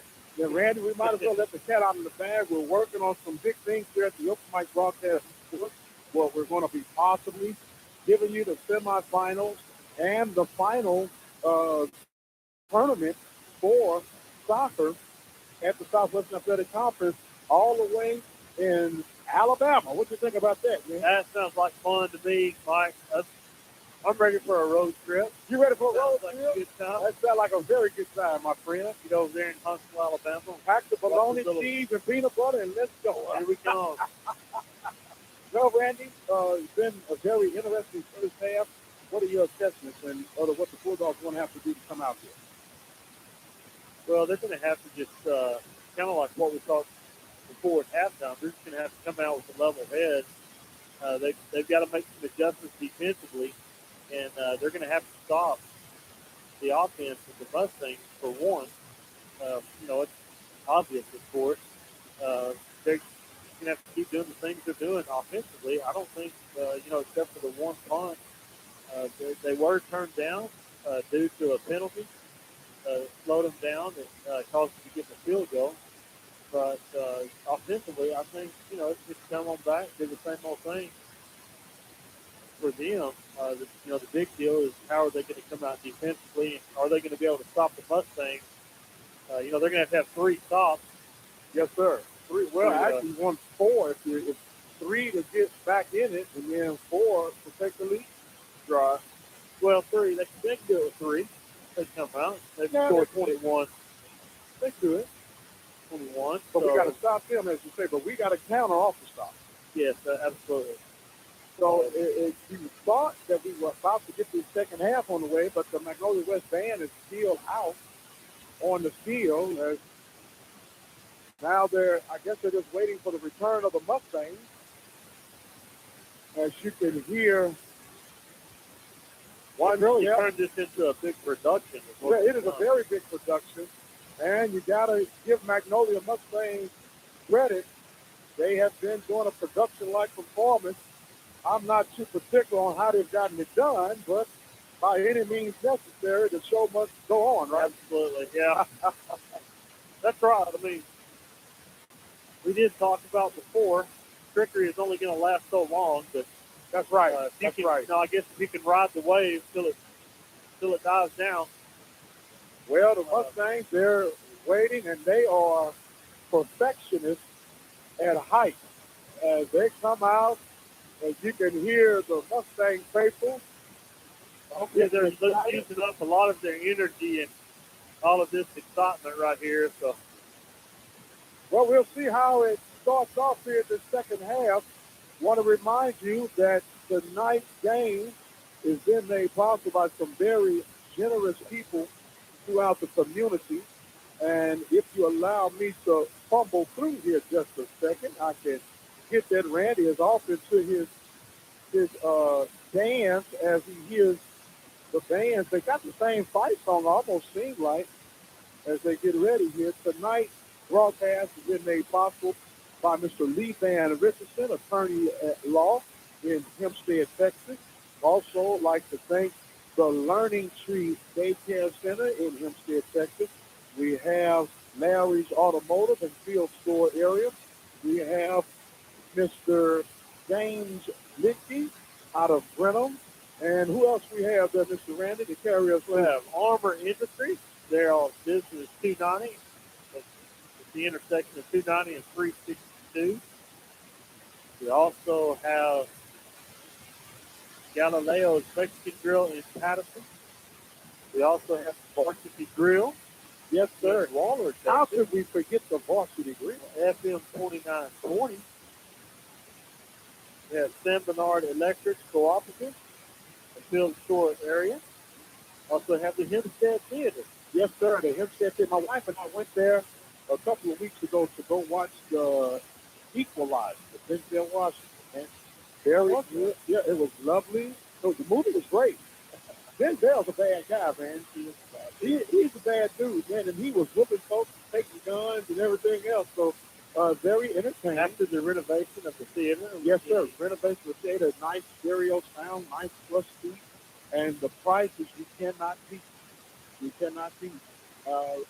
We are very thankful for each and every one of you who have come to make this a community event. And I cannot go any further without saying thank you to Mr. Randy Allen for your help in making these productions what they've been. Man, you've been right off the bat, been a very valuable asset, and we thank you for it.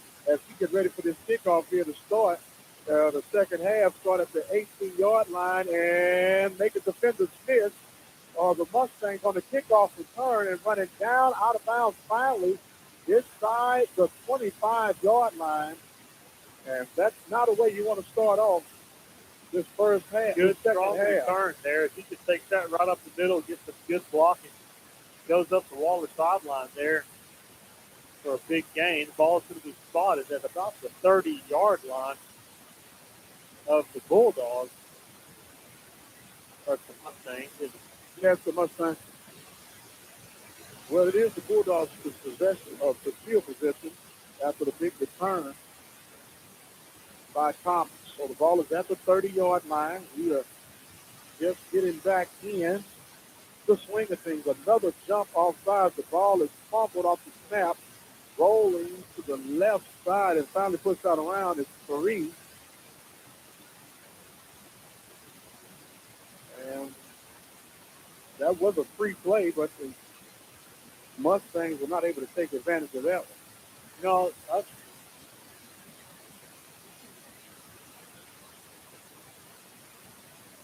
not sure that's exactly what the. Oh, it is. But not a strong way to start out the second half here. We have a Definitely big not. return and then a little jittery. So it's first down and 5. There is a give for Thomas running for the right side. Finally wrapped up across the 25-yard line. Going to get down to the 23-yard line as they do a little hand sweep right there to the right, and he goes over the right side of the offensive line. Post the Bulldog defenders in there. Second down and 2 now. As Prairie now changing out, goes for a double pistol look.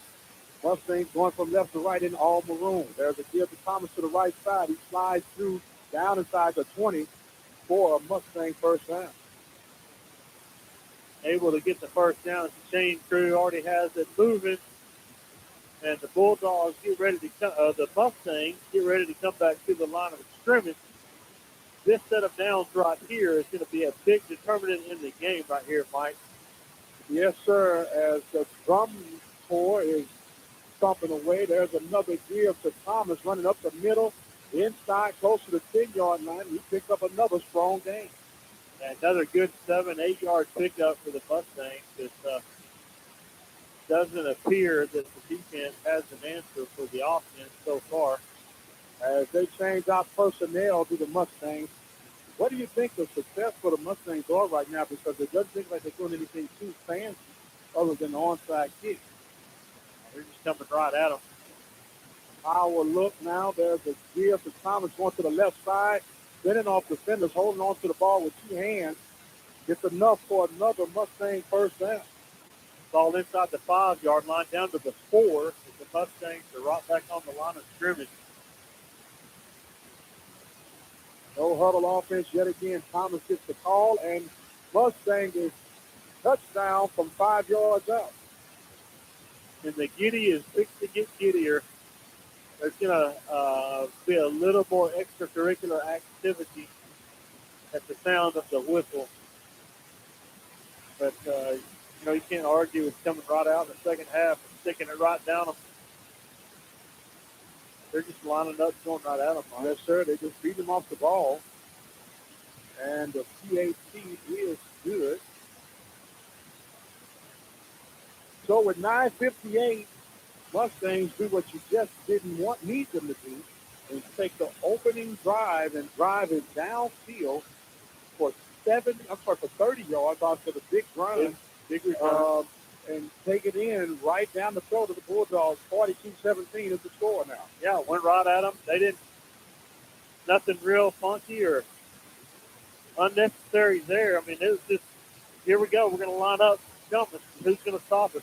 Now, one thing again, I know it seems crazy, but I'd be looking out for the onside kick again against this team. I guarantee you I would, because I'm 75% sure that's what they're going to do here. Yes, sir. You see the coach is kind of directing the guys to get jumping up and animated, and now he's getting into it with. He may have been a cheerleader in high school.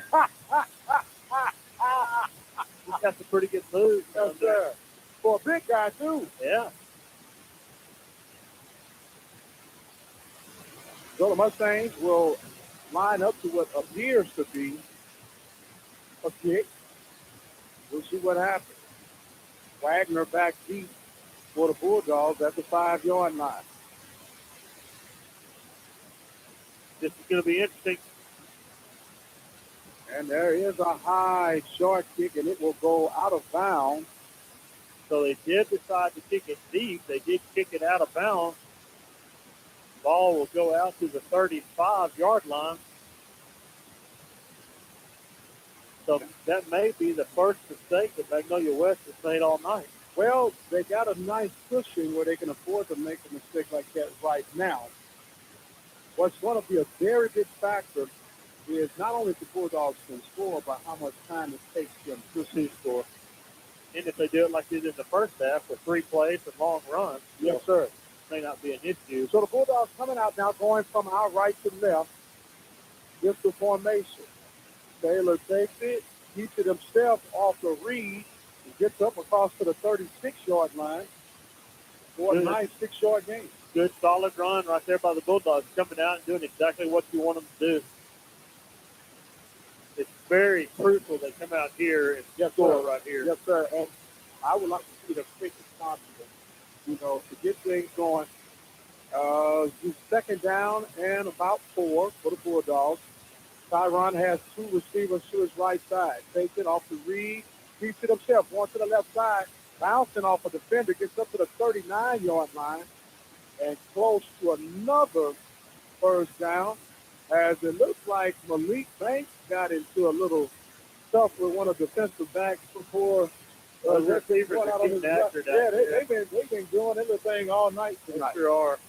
That particular play was a good read by Tyron there. He faked the ball to Eric and kept it. Brings up 3rd and 1. 3rd down and 1. 2 receivers to the right side for Taylor. He takes it, gives it to Wright. Wright running, spins off a defender. Oh, I'm sorry, Taylor keeps it. Going off and fake me out. Those are great plays. Back up to the 49-yard line. Tyron headed there and then just kept the ball and just stood there for almost a second or so, just to kind of see what was going to happen there. And it opened up very nice for him. The slow boogie getting in there and getting in a little rhythm. Moving the chains, which that's what we need to be doing at this particular point. So the Bulldogs will now come. The ball is right at the 50-yard line, you might as well say. Fred looks now for the Bulldogs. There's play action, rolling to the right, throwing, got the receiver open, down across to the 43-yard line.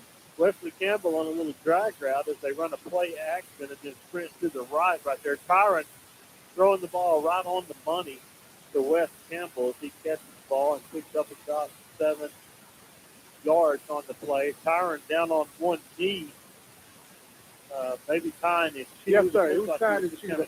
Don't scare me like that, man. Well, I couldn't tell if he was trying to cheer or trying to catch his breath. Exactly what was going on. It kind of worried me, too. 7:55 now. Pistol formation for the Bulldogs. Ball's at the 43-yard line of Magnolia West. Eric Wright on the gill, running straight up the middle across the yard marker for first down. And finally down, they're going to say about the 37, 38-yard line. He will have the first down there as they move the chains again. Ball, like it says, at the 37, 38-yard line, right in the middle of the field. Tyron doing a good job of reading the zone read there as they give that ball to Eric. Now, here's what I'm looking at, Coach. Like I said, it depends on how we do on this drive here. Uh-oh. And there's Tyron taking the ball to Eric. He's able to get to the left edge. Gain 35 2 or 3, but not before he's able to pick up about 5, maybe 6 yards on the play. And the Bulldogs going through a little hurry up there, Mike. Yes, sir. The Bulldogs going to no huddle They offense. come right back to the taking the ball to Eric Wright, waiting for the play to develop as he gets up the field. Looks like Eric is going to have enough for the first down this play, although they're not getting a favorable spot. It looked like he had made it all the way down to the 26, but they're Yeah, it looked like all he the way didn't get a back favorable spot on that one. to the 28-yard line.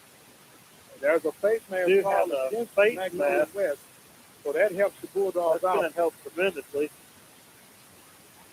We do apologize. We had a brief disruption in the broadcast. We'll explain that as we go on. Bulldogs now trying to get things going. 6:31 on the clock in the third quarter. This is the Bulldogs' first possession here in the second half. Ball is at the 15-yard line. Taylor takes it, keeps it, gets a good block. Cuts to the right. Touchdown, Bulldogs. Right up the middle. It's just a little quarterback lead right there. They used Eric Wright on that particular play as the lead blocker right up the middle, and Eric made a good block as Tyron's able to cut to his right, just get right in the middle of the field, basically untouched into the end zone. Bazan on for the point after. Daniel Nieto, the holder. Everybody set. Snap is back. The kick is drilled right down the middle as Bazan completes the scoring. The Bulldogs answer with a drop of their own. Bulldogs 24 quite well. They traveled 70 yards in 9 plays. And, Coach, they took a little bit under 3 minutes to get that done.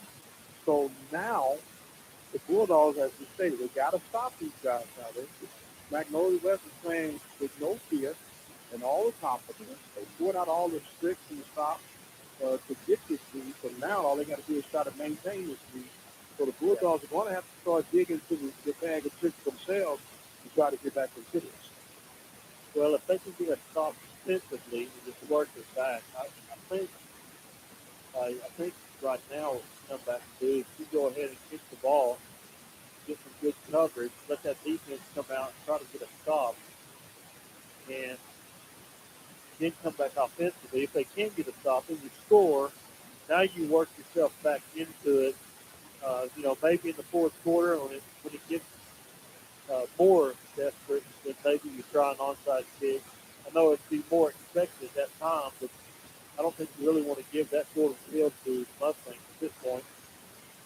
So the Bulldogs are up. There's another high short kick to the far side. It is retrieved at the 19-yard line and getting up to about the 33, 34-yard line is Thomas.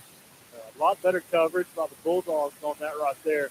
Another good kick by Bazan as he gets the ball high and deep and gives them time to get down, the cover team down to cover the kick, but still able to get the ball out to about the 34-yard line. So let's see how the defense comes out and settles this particular possession.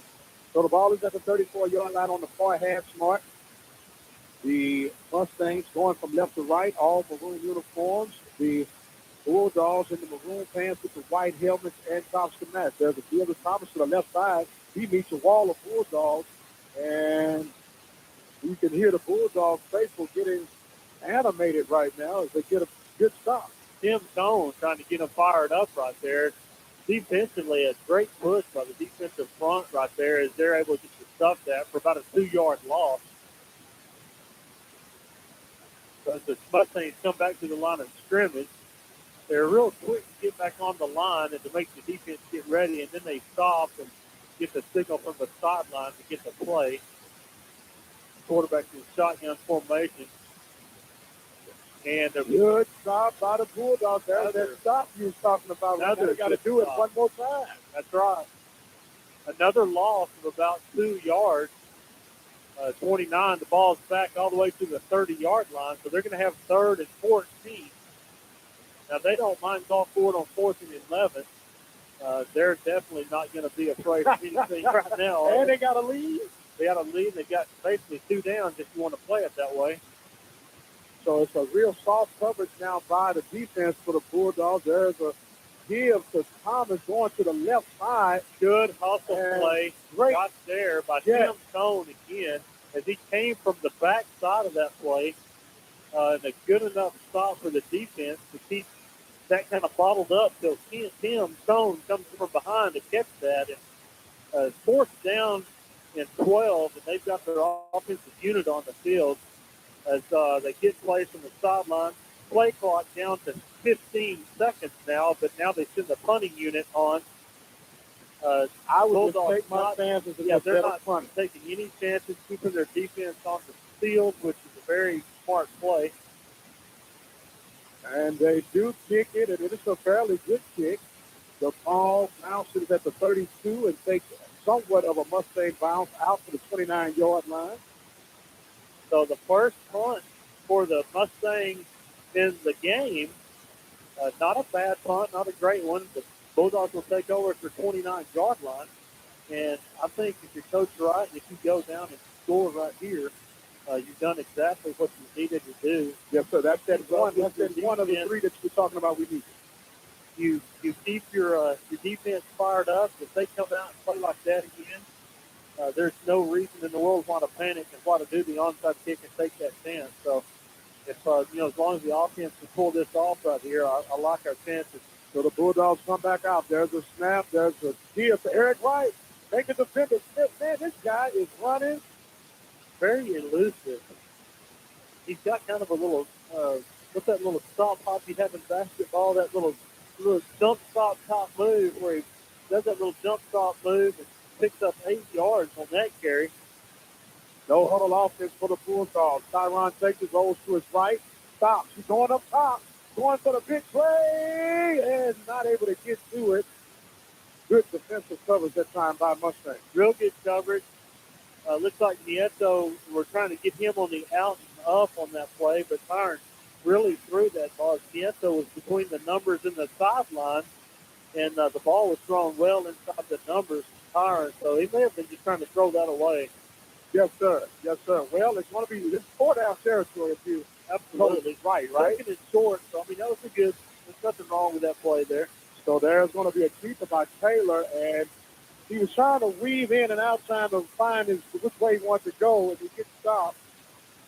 Yeah, it doesn't look quite as aggressive as what he usually is. If we got 4th and a little more than 1, probably, Bulldogs are lining up as if they're going for it. And here go the Bulldogs. There's going to be a keeper by Taylor. Running through the middle. Gets to the secondary. Running away from the defenders. Down to the 20-yard line. Trying to punch the ball away. He's finally out at the 14-yard line. And what a big run by Tyron Taylor. Tyron Taylor taking that right up the middle. Eric Wright back at the 45-yard line, hobbling off the field. Kind of hate to see him go down right there, but Tyron Taylor taking that 4th and 1 right through the middle, getting a good block by his right guard and right tackle, and taking that all the way inside the 15-yard line. So Taylor gives on the keeper, spinning around, and boy, Coach Wright asked a lot out of his quarterback then after he burst for 42 yards and kept it on the keeper. And a little pushing and shoving going on right now. A lot of extra activity going on as helmets are flying off the people, so they have to go out for a play. It's when their helmet comes off. That was Wes Campbell losing his helmet there. Very interesting. like to see that on the play. Mike, if we can cut this one right here and get to 31, only Yes, sir. 11 going into the fourth quarter, this could make for an exciting football night. So there's a deal. This time is going to be, was that Kadu? Kadu's in there for Eric Wright right now. I'm not real sure why Derek wouldn't be in there. Well, it's not long enough for Derek. You know, Derek likes to run 80 yards. That's too short for him right now. But nothing wrong with Kadu in there. So that was a nice game for Kadu. Good 7.5-yard pickup. So here come the Bulldogs again. Another deal to Kadu. Kadu puts in. Touchdown, Bulldogs. Great job up front by that offensive line. Yes, sir. Jacob Kadu just following his blockers right there and has room to run, going right up the middle. Big guys are really doing a good job up front. Bazan on for the extra point.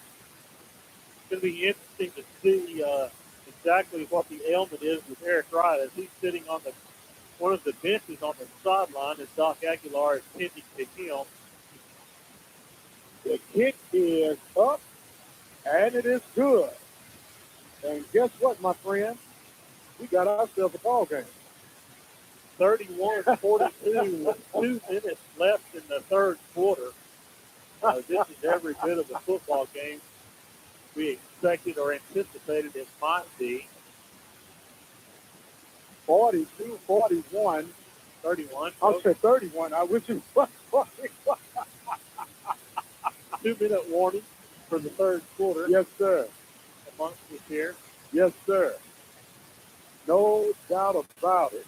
Special team for the Bulldogs getting ready. It's Bazan trotting onto the field with his tee, getting ready to tee it up. The kickoff team gets their last second instructions to do. Bulldogs. What I would like to see after you see this kick so many times is I'd like to see Bazan drill it right over on the opposite side, right on the near because side. they're kind of cheating to the far side to anticipate that high short kick. They are he's playing been doing all that. night. And he's a soccer player, man. What would you call that, an angle kick? Yeah, and he could make that kick real easy. It wouldn't be that difficult, but not going to happen. The kick is up, another high short kick, backing up and retrieved at the 25-yard line. And weaving through the field. They got to wrap up. They got to wrap up. A good high kick by Bazan, received about the 25-yard line. But, I mean, that ball doesn't seem like it hung up there forever. Decent coverage by the Bulldogs. As the Mustangs are able to get the ball out to about the 31-yard line. So the Bulldogs defense comes onto the field. It's going to be very exciting right here. This right here will be the series, I believe, that will determine the fate.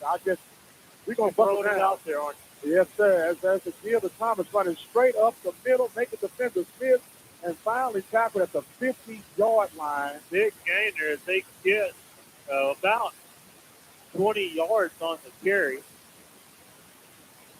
Good play defensively. It looked like DeAndre Black here coming in there, and the running back was kind of dragging a defender, and DeAndre came in and kind of delivered a nice little blow there to that young man.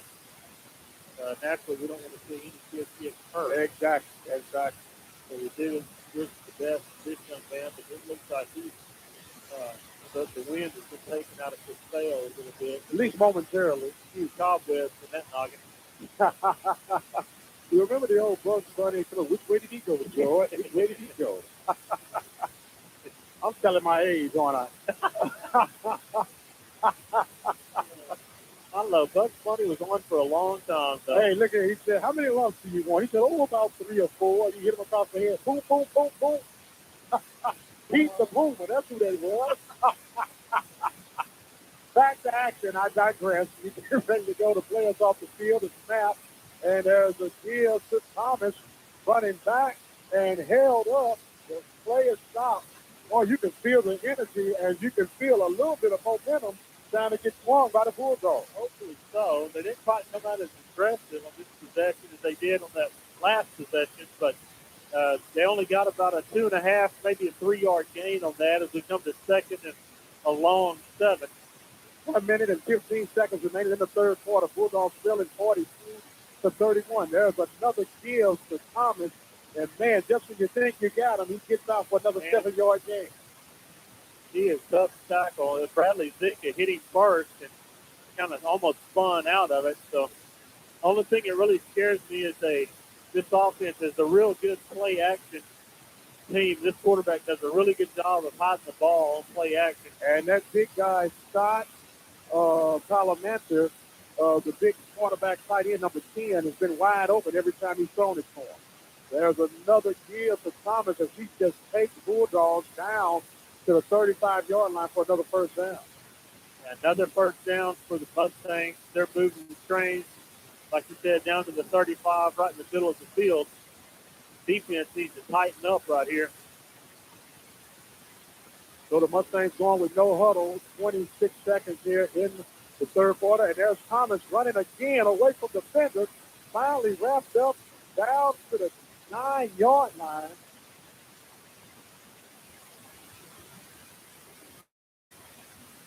And the Bulldogs just don't seem to have any answers right now.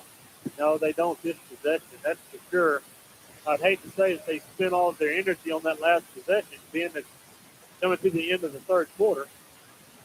As there's a deal to Thomas running to the right side, and he will get down to the score pretty easily. Just when you get a stop and a comeback score, well,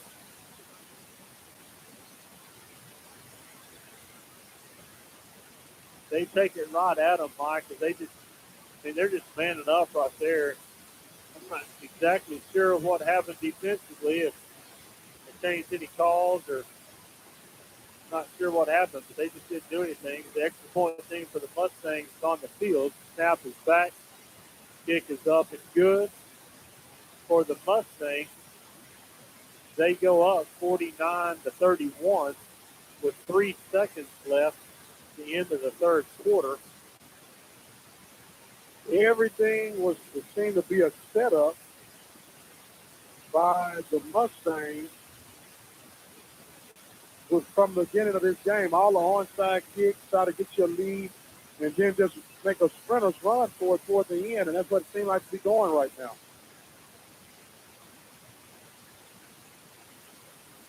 Playing that funky music. That's not funky music, Rock Boy, is it? No, sir. That's a Tribe Called Quest. Tribe Called Quest. As a matter of fact, we used to play that one back in my playing day to get you cranked up. I mean, you got a guy on crutches jumping around. He's really hurt, isn't he? Yes, sir.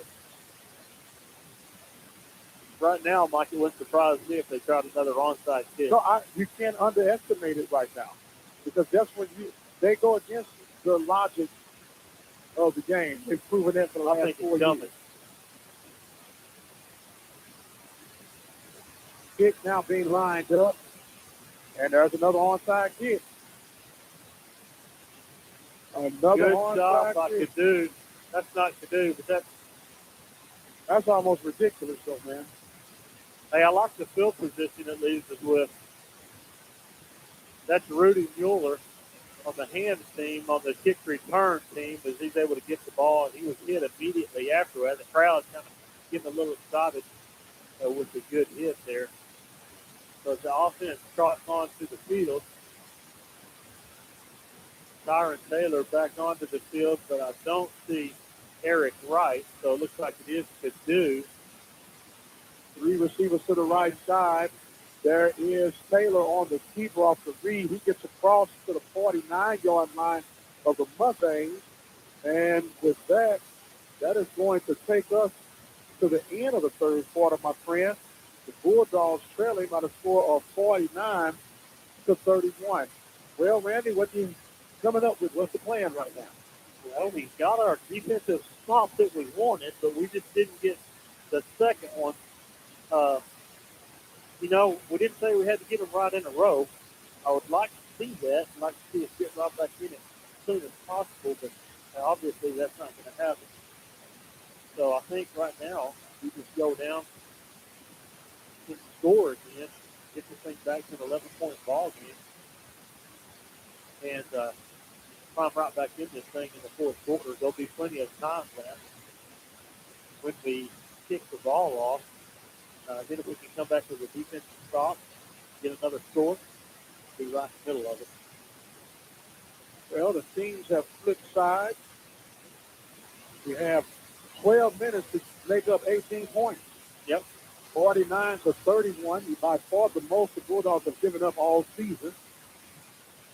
As Taylor now takes it and gives it to Purdue. Purdue gets across to the 45-yard line. And, man, what a pancake block that time by Malik. Hey, on Xavier Garrett for Mustang. Oh, my. I missed that one. Actually, I thought Tyron had the ball, and I was watching him. So you've been saying that too, so we're even, right? Yeah, no kidding. So it's going to be second down and about 3. There's a high snap. Taylor takes it, runs to the left side, goes through. There's a flag thrown down. So Taylor finally wrapped up at the 40-yard line, but a flag was thrown.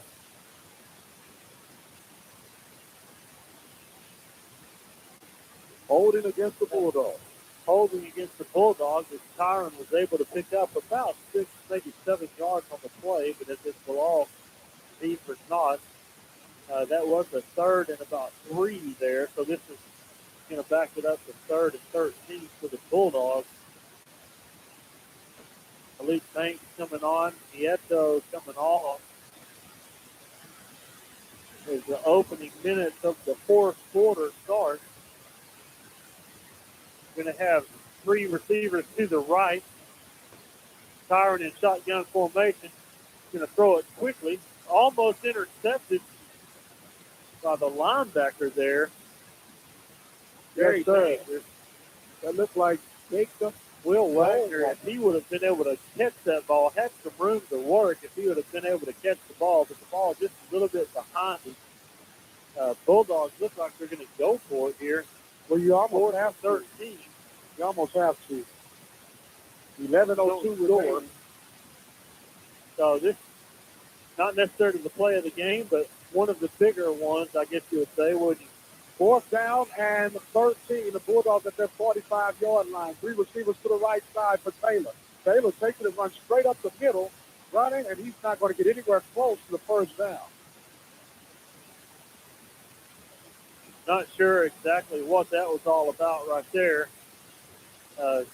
Quarterback draw. He didn't really act like he was going to throw it or anything. It was just a straight quarterback lead right up the middle.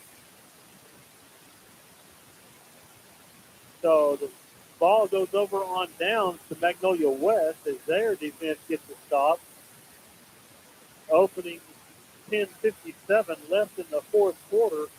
The Bulldogs trail 31-49. And this, I'm kind of thinking now that as Magnolia Mustangs get the ball, they're going to, instead of go to that hurry-up offense, I'm thinking they're going to go to more of a slow down. Yeah, slow.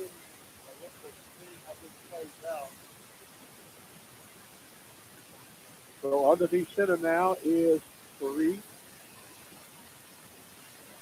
In motion comes Thomas, and they're going to call play clock and run down, but I believe Magnolia West had called timeout before time had expired. Have one official with a flag on the ground, but they evidently did call timeout before the flag was thrown. The 10 should be 10:57 on the clock, but I'm sure they're not going to worry about that one. Every second counts, my friend. Sure does. Wow. It's been a night to remember. It's always a night to remember when these guys get together. Very exciting if you're from Magnolia West. Like you say, they did think Coach Wright may be asking for that 1 second now. I don't know if he's calling him over. We'll see what happens here. Hopefully he's going to fight for every second. 1 second could be very important at the end of the game. Yes, sir. Don't look like they're even going to bother about that much. I thought Whitecap was going to come over here and say something, but he didn't. So here we go now. First down and 10.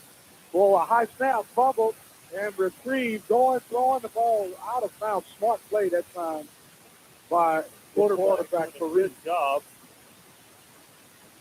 He just kind of mishandled the snap there. Almost went through his hands, but he was able to tip it up in the air and catch it, and then roll back out to the near sideline, which is the Mustang sideline, as he throws the ball out of bounds. That play took 7 seconds. There's a flag in the secondary now. We're fixing to. I didn't see that flag when the ball was thrown over here to the out of bounds line, but now for some reason there's a flag about at the 40-yard line of the Bulldogs, the secondary. And so we'll kind of see what's going on They're here. explaining to both coaches now. Maybe an ineligible receiver downfield. That's a loss of down. Loss of down. There should be a loss of down. So it should be a second and 15. They're gonna. I thought that should have been a loss of down. Needless to say, it's first and 15. And here comes in motion now for the Mustang. There's the deal to Thomas, sweep to the left side, hits the hole, and something came loose. Don't know what that was. Bradley Zeke is trying to strip that ball from the offensive ball carrier as he rolls over the top of him. It's a little hand toss sweep there. They picked up about 4 yards on the play, coming to the near sideline. Bradley Zeke on that tackle. Now 3 receivers to the right side for Prairie. You can kind of hear them giving that hard count that's been drawing the Bulldogs off all night as they now make some adjustments. 10 on the game clock, 4 seconds on the play clock. I think that's Coach Crawford on the other sideline that we're hearing. That is a delay of game. Yes, sir. On the Mustang.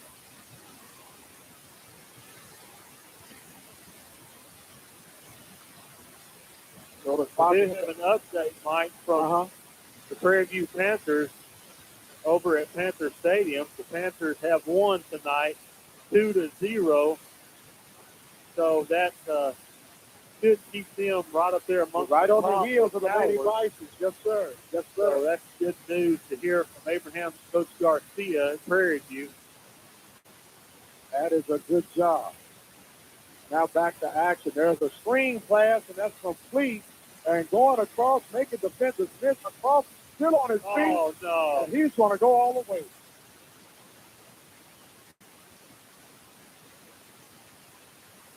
Well set up play. You can't argue with that. It's a well set up play by the Mustangs. So it's just a receiver restraint coming right back toward the middle of the field. And he was just able to break 2 or 3 tackles and get right up the middle of the field and score. That was Mustang. The Mary and the actual Bulldog defender down just about the 24-yard line in the middle of the field. I don't really know who that is for the Bulldogs. The coach is training to come out in the middle of the field.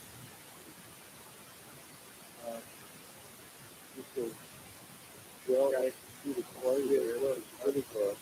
Can't really argue with that. Two Bulldogs. Hopefully everything is fine. He does get up on his feet. Adele Lassard is the player down. May have gotten a little heel to the stomach. Knocked the wind out of him a little bit there.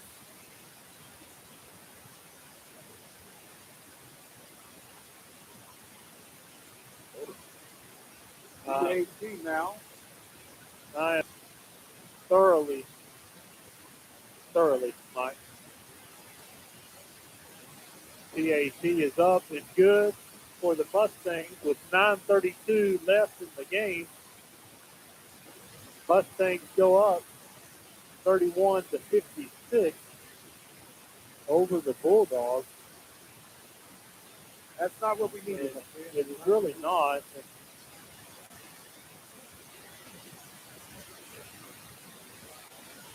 And there they Here go. we go. Now, if you're a Magnolia West fan, you appreciate this. If you're a Bulldog fan, it's irritating. Here, yeah, it's all get out. Wow. Well, the only way you can shut it up, you got to execute, right? Tell you what, cannot argue with the production.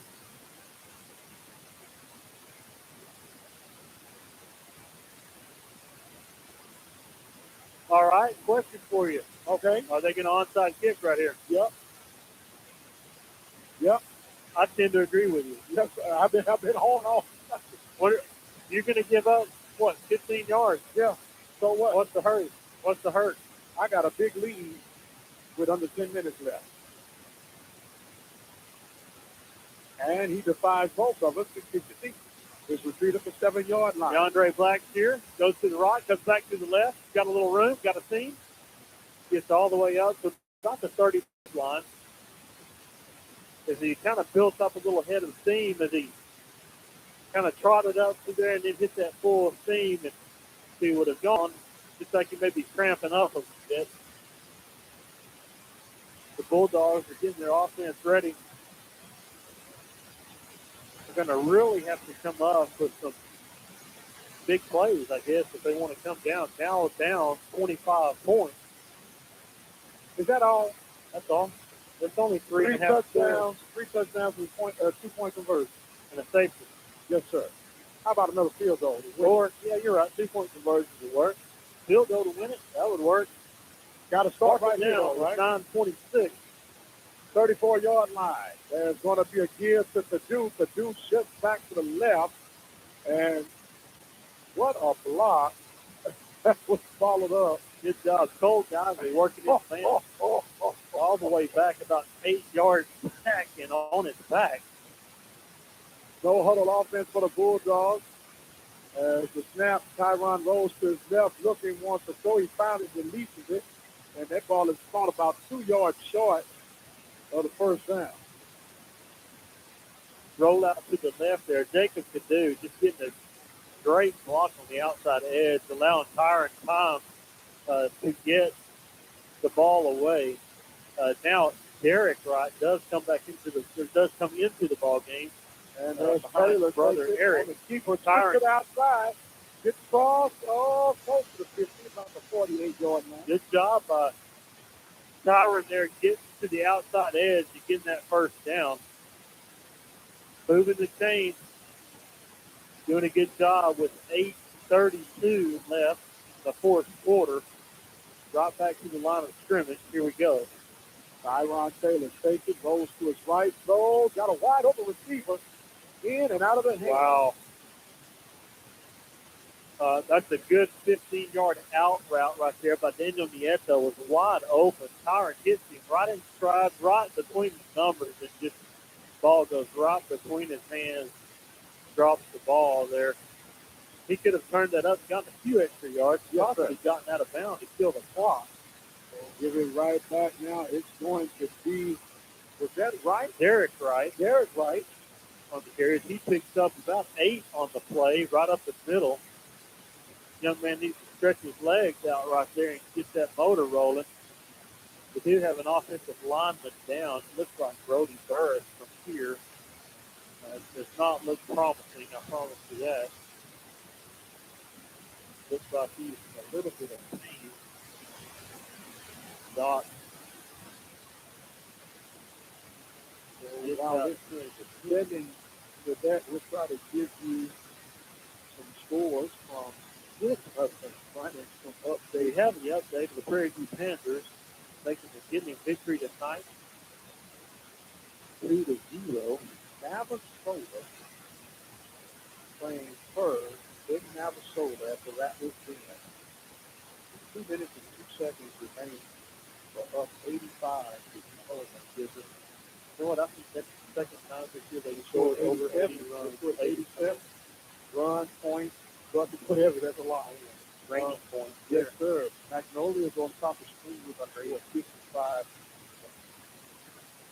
And we have Wharton over Royal 49-0 in the third quarter. Columbus over Stafford 20-9 in the third quarter. And the Hempstead Bobcats, they're pulling away from the Palacios Sharks, winning 28-8 with 4:46 in the third quarter. Okay. And you have, let's see, another game of interest, Belleville all over Sweeney, 24-0. Back to action here, the Bulldogs with third down and 2.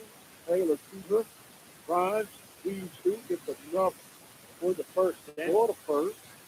He hit pretty hard there. The defender. Bulldogs drop back to the line of scrimmage.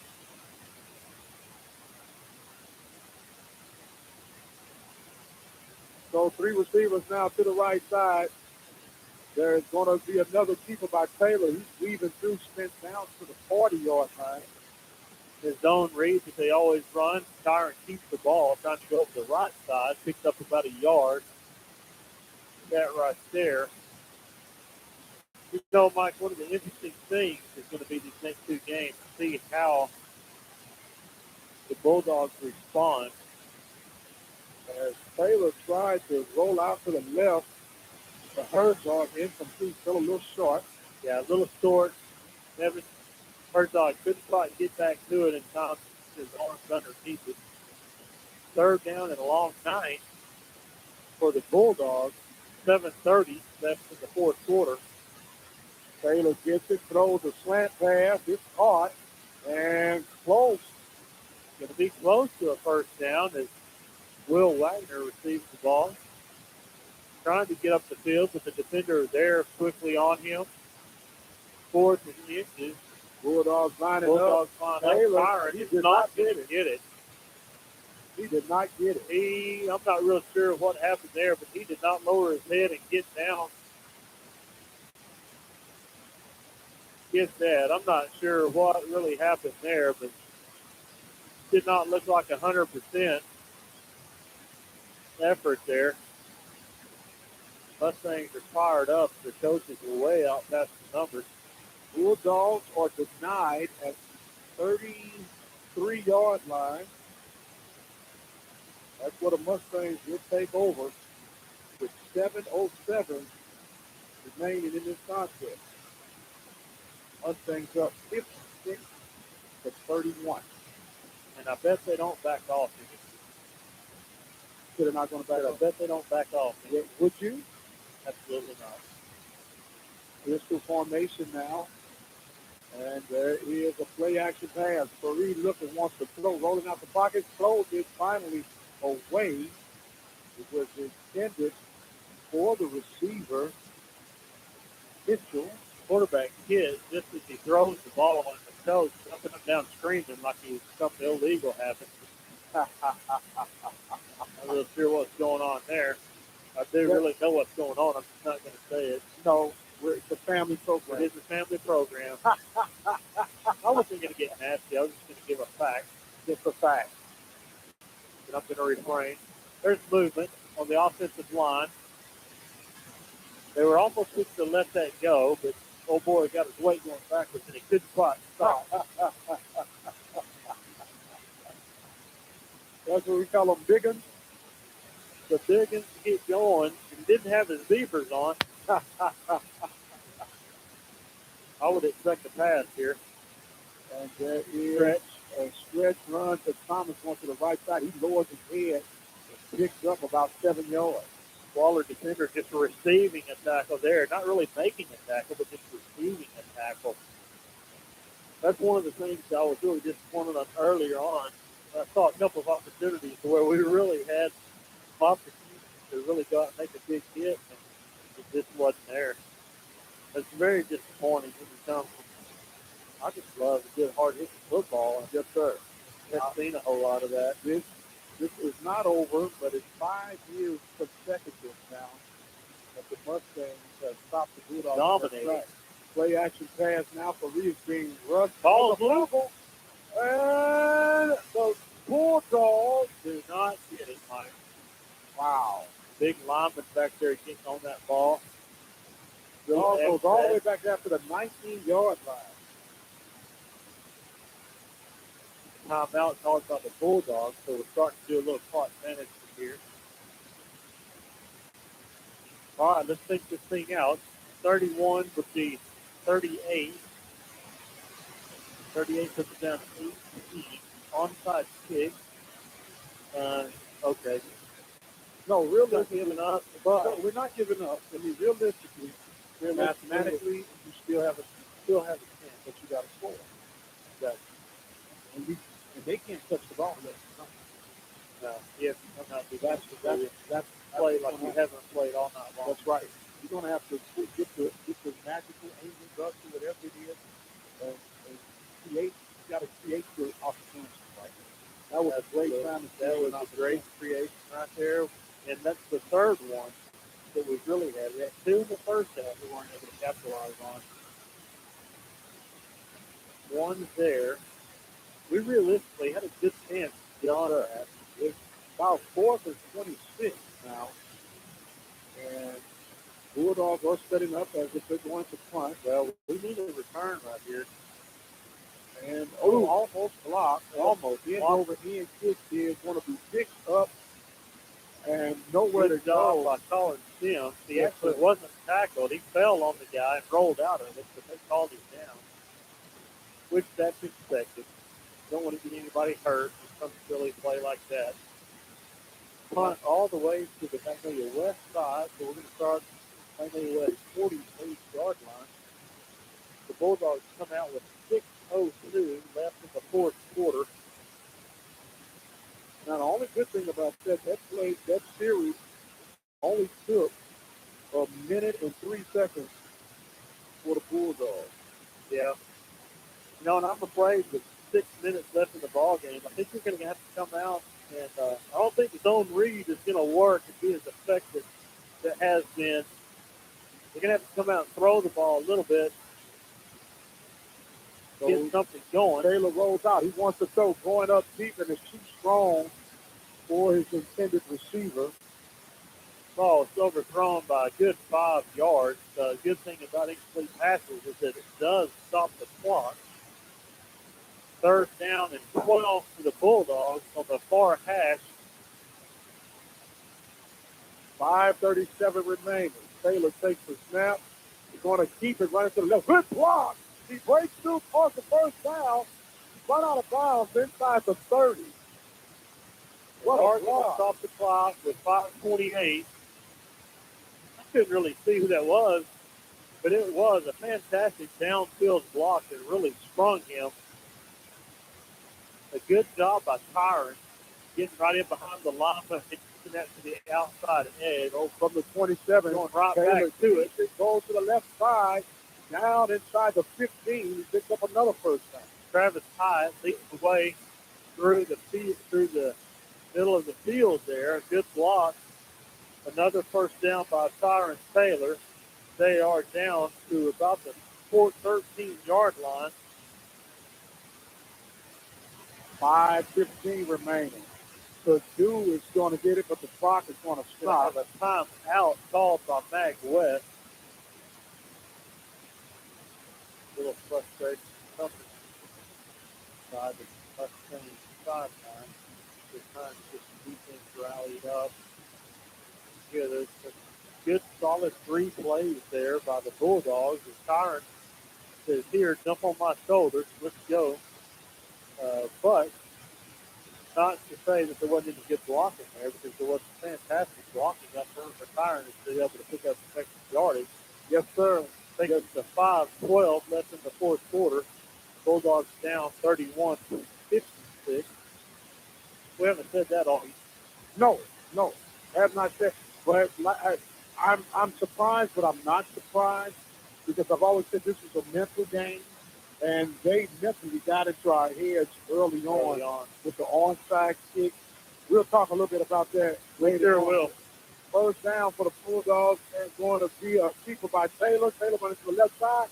Spinning off the center, finally down inside the 10 to about the 6-yard line. Good job on the zone read by Tyron there. He's really getting worn down late in the ball game here, but another good block by the offensive line there. He's able to get the edge and tackle from behind. So the ball's at the 6-yard line. Purdue now gets it running to the left side. Takes it right over the left tackle there. Gets all the way down to the 3-yard line. Just inside the 3-yard line. The Bulldogs are quick to get back on the line of scrimmage. Another kid is not to do, and he is wrapped up behind the line. Little linebacker blitz or something there by the Mustangs. Able to stop him at about the 5-yard line as they're going to lose to second down from the 5-yard line for the Bulldogs.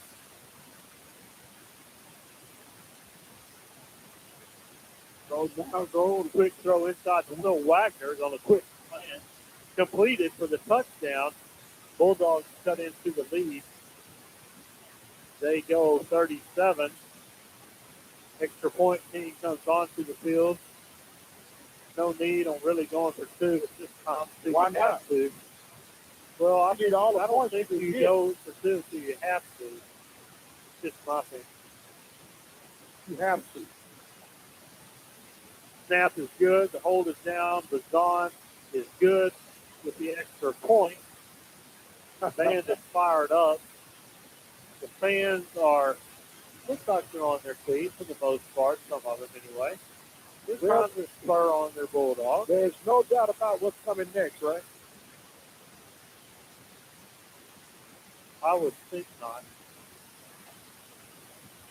And I'm sure that Mac West is aware of that, so I'm sure they're going to have their hands cleaned up on the line. You're trying. It's going to be very interesting, right? It really does. It really does. We think that we have not seen or heard from Eric Wright since that first series after the Bulldogs session. We hope it's nothing serious with the young man. Absolutely. The offensive line is on the. Well, if I'm Coach Wright right now, I'm stressing to my guys, finish strong. That's good. Finish strong. Don't worry about what the score is. You go out and execute. Still, I need a stop from my defense to finish strong. Yeah. Yeah, you're exactly right. You don't want to get into some push and shoving match. Basically showing those character flaws. Yes, sir. Yes, sir. Yes, sir. So this is the first time that they set the ball up on the right hash. So I believe that we are in full expectation of an onside kick, although Bazan can kick with both legs. Is that right? Well, he's a soccer player. He is a soccer player. Now, he's not as strong left-footed, but he is capable of kicking So then the if ball you're going to with kick it left foot. with your left foot. If you're What going to about a long kick right over here that you outrun everybody to? Yeah, that could be a That's a good onside kick. And it is Got it. recovered by the Bulldogs. A perfect kick. Wow. The ball got to the hop right at the 8-yard mark and jumped over the offensive player right into the Bulldogs' hand. The Bulldogs do convert on the onside kick. So the Bulldogs will receive the ball at the 48-yard line, excuse me. The offense comes back on the field with a little bit more of energy Yes, sir. there. Three They come receivers out. to the right side now for Taylor. That's going to be early movement. Yeah, Oh! yeah, it looks like the ball moved a little quick. Oh! Kind of double clutched on that. So one of the things that we are concerned about when the Bulldogs get a little steam built up is the old quick trigger in the holster with the bullet hitting the old Didn't foot. I tell you to be nice? It seems like every time you get a break, you Yes, pick sir. up in the foot. Hopefully, Tyron looking, throws. That ball is off the hands of the receiver in the slot. Ball is just a little high and maybe leaving him a little bit much, but Will Wagner had room. If he had been able to catch that in stride, He's still running. he may have taken that the distance. Ball is set at the 47-yard line of the Bulldogs, trying to make some type of comeback. There's going to be a keeper to Taylor going to the left side, trying to get to the corner, and he wisely runs out of bounds. Good job of killing the clock. He's going to lose a yard or two. Oh, my goodness, what a mark. Lost about 3, maybe. Yeah, good 3. I think they're going to come right back to the slant of Wagner. It's there. He just got to complete it. Take your time, step and throw. The low snap. Tyron rolls to his left, right, picks it all, and gets the pass complete. And that's Will Wagner again, but he only gets about another 2 yards out of it. Yeah, that's a little pigtail route that they're trying to run inside like a quick slant and then cut it to the outside, but defensively did a good job. Got 4th and 10. So this is pretty much the ball game right here. The snap, Taylor rolls to his left. He steps, pumps, tries to tuck it down, and he's going to be tackled. There it is. At the 50-yard line. Got to find a way to get rid of the ball in that situation. Picked up about a yard on that, but coming up about 11 yards short.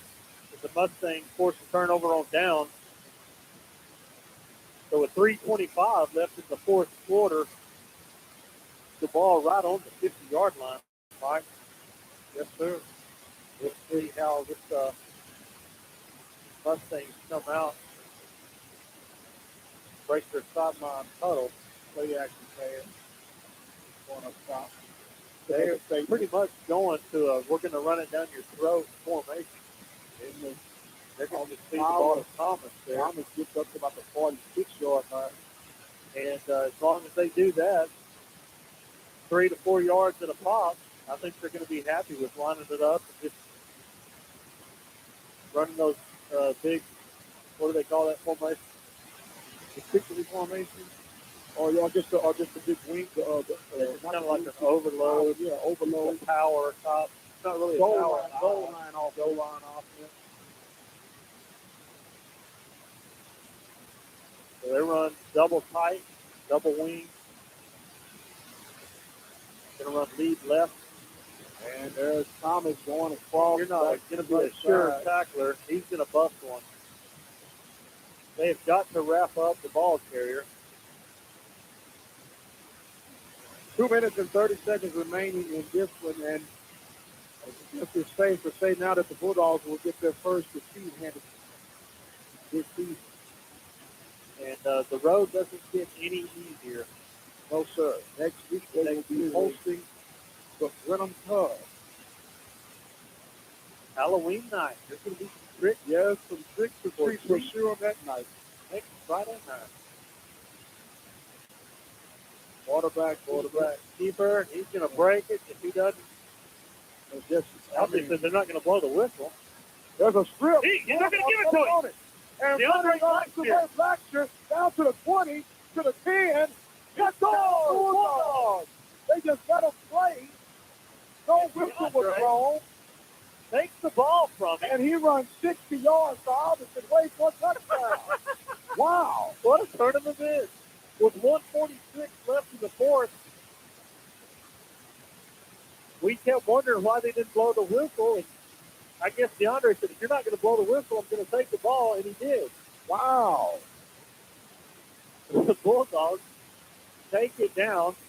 DeAndre Blackshear stripping the ball and getting away from the quarterback.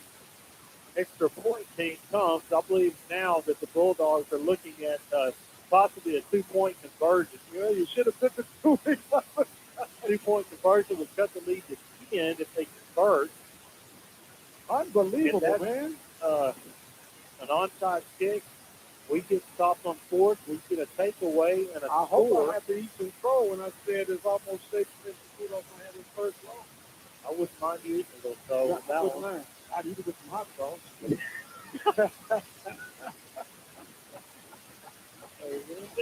You know what? I don't think you could put hot sauce. Okay, I don't think anything you can put hot sauce on that won't be bad. That's what I'm talking about. I'll tell you a story. My wife will appreciate this. When we first got married, she was a terrible cook. And I kept hot sauce and Tabasco sauce. And man, I said, well, she went to the trouble of cooking it. I got to eat it to keep her encouraged. I went through so many bottles of hot sauce that it wasn't even funny. I walked to the store and said, you want some hot sauce? I said, you know it. But she's one of the greatest cooks in the world right now. Thank you, honey. We endure it together.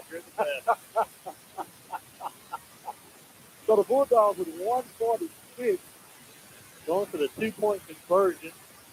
Going to hit Will. overthrown. Had him wide open. He just kind of lets that develop. Tyron gives him time to throw the ball. There's a late flag on the play. I'm unsure what it is. Discussing it like it's possibly against the Southwest. If that's the case, you do it again. I mean, Or they might have obviously, if said it's it after against the Waller, it's a no-brainer. So why do you even? Okay. What's that? Shot Shot block. So with 146, the score now is 56-44. There's Now, going to be a test on the kickoff. Yeah, but I'm not going to say I told you so, but if you go for your 2 in, you still have 46 now. Right? And the other score would have been 48. Okay, when we scored the last time around, you picked the, you picked the extra. I mean, go for the 2. Right, well, so when you get it, that would have made the score 39, 56. Then this here would have made it, what, 45? They would have already had 46, so with 2 more. It would have been 47 points. 48. 47, 48 points. Yes. I like them no, odds. you're right, 47. Yes, sir. I like them odds. But that's neither here nor there. It still would have needed to score twice with 1:46. Yeah. So there's no doubt this is going to be an onside kick here as well. Yep, you're right. 146 left in the fourth. Bulldogs 44. I just got a text from Benny Mays. I want to be eating cereal next week for that comment again. I got news for you, Ben. I've been eating cereal this week. Probably will be this weekend too with the Waffle. But she's already out of town, so it's cereal on the house for everybody. Better go to the store tonight and get some more milk. So, yeah, I'm on the way back. As a matter of fact, ball flies the 25-yard line. Onside kick. I'm not sure Bucky carries milk, do they? Sir? I'm not sure Bucky carries milk. Well, somebody carries it. Okay, we got all them cows out there by the dairy. We'll do something. You may be out there getting your little hand worked out this evening. And the kick is on another knuckler. Oh, this is long. I don't believe the whistle was ever blown to kickoff. Giovanni got tired of waiting and said, man, we're going to practice one right here, and just went ahead and kicked it. Whitecap was in the middle of the field. I guess they're... So Magnolia West declines the chop block penalty. So they're going to move the ball back to the 40-yard line. I'll tell you what I'd do right here, Mike. I'd have my fastest 3 guys on this side right here. And I would boost that ball down to the 35. Let my 3 fastest guys that are staying real close to the 50 when I've got a head of steam going. And I'd run that ball down. And here we go. The ball's at the 40-yard line. Another good kick. It bounces right to the defender. And they'll take it. Give a shout out to my baby girl, Jasmine. She said I should not have called Mom out like that. Called her out. I thought she was the greatest cook ever. Yeah, they misinterpreted me. Another flag is Another down. flag on the field. Personal foul against Magnolia West. To move the ball back 15, so the ball will be about the 35-yard line. Well, that's all really academic right now because Wallace only stopped the clock 1 time. Yeah, academic, good word. I learned that in school. Did you really? We've been going long enough. So well, yeah. We should have learned. Yeah, definitely should have learned that. I've told it a book. You know, I don't know why I should have been calling you doctor all along. Man, no, you can call me Mike. Mike is fine. Doctor. The Dr. doctor of Mike. love. Hold on now. You said your daughter was homeless. Well, it was love that got her here. You got that right. Mustangs are now set up, and they give the Thomas who runs through it while still on his feet, going through the fences. And the Bulldogs trying to strip the ball, and the clock is stopped. I'm really amazed at how many players lose their helmets nowadays. I don't really understand that. How, I mean, unless something illegal is going on, how do you lose your helmet? I mean, I'm not my face mask, literally, but quarter inch from my nose, one of the hardest hits I ever see. And my helmet didn't come off Because she had the chin strap on tight. It was loose and tight. But last week, still 3 or 4 times, and it happened 2 or 3 times tonight. NFL, they don't have to go off the field. Well, it's about concussion. It's about concussion. So you're right. Safety is where safety first. You are talking about 17, 18-year-old young men who do hopefully have a bright future, because not all will make it to the next professional future is some type of job. Yes, sir. Yes, sir. Brian, what are the percentages of high school athletes making it to the professional level? I would have to say 20%. Oh, that's way less than that, I'm afraid. 63-man roster, right? Yes, sir. There's a 28 back to Thomas. Girls shoot for another Mag West first down. Bull Mustangs going right at them. Bulldogs cannot stop the clock at this moment. So now it's the victory formation for the Mustangs. And 1:20 left on the clock. 17 seconds left on the play clock. Clock will go all the way down. They try to get all of their players on the field for the victory formation. This is going to leave a very bitter taste in the mouth of the Bulldogs. It should. It should. Absolutely, it should. Now, I believe the expectations were here. I mean, and once again, we are all for the Bulldogs. I've been saying all year this was the you said that in our opening sports talk show this year. Yes, sir. This was the game, and not all is lost. But we're going to remind folks the Bulldogs have qualified for the playoffs. Yes. But you wanted this one for more of a personal, mental argument for the Bulldogs. This makes 5 years in a row that Magnolia West has been taken to the Tattooed a number right on the forehead. Tattooed a number right on the forehead. Yes, sir. 56:44. The clock goes to 0. The buzzer goes off. I see all of the coaches coming to shake the hand. Coach Wright and Shane and coach for the Mustangs having a nice conversation in the middle of the field. And people kind of hanging around listening to this conversation right here. What do you think is going on right now? What do you think is going on? I'll tell you what, Mike, there is no love lost. There are some friends from each staff that, are on a friendly basis, but there is no love lost between a couple of these coaches right here. And I'll be very curious. I mean, this is an interesting conversation. It's an extended conversation, too. And, there's not any Magnolia West coaches around, but there are several Waller coaches around. And so there's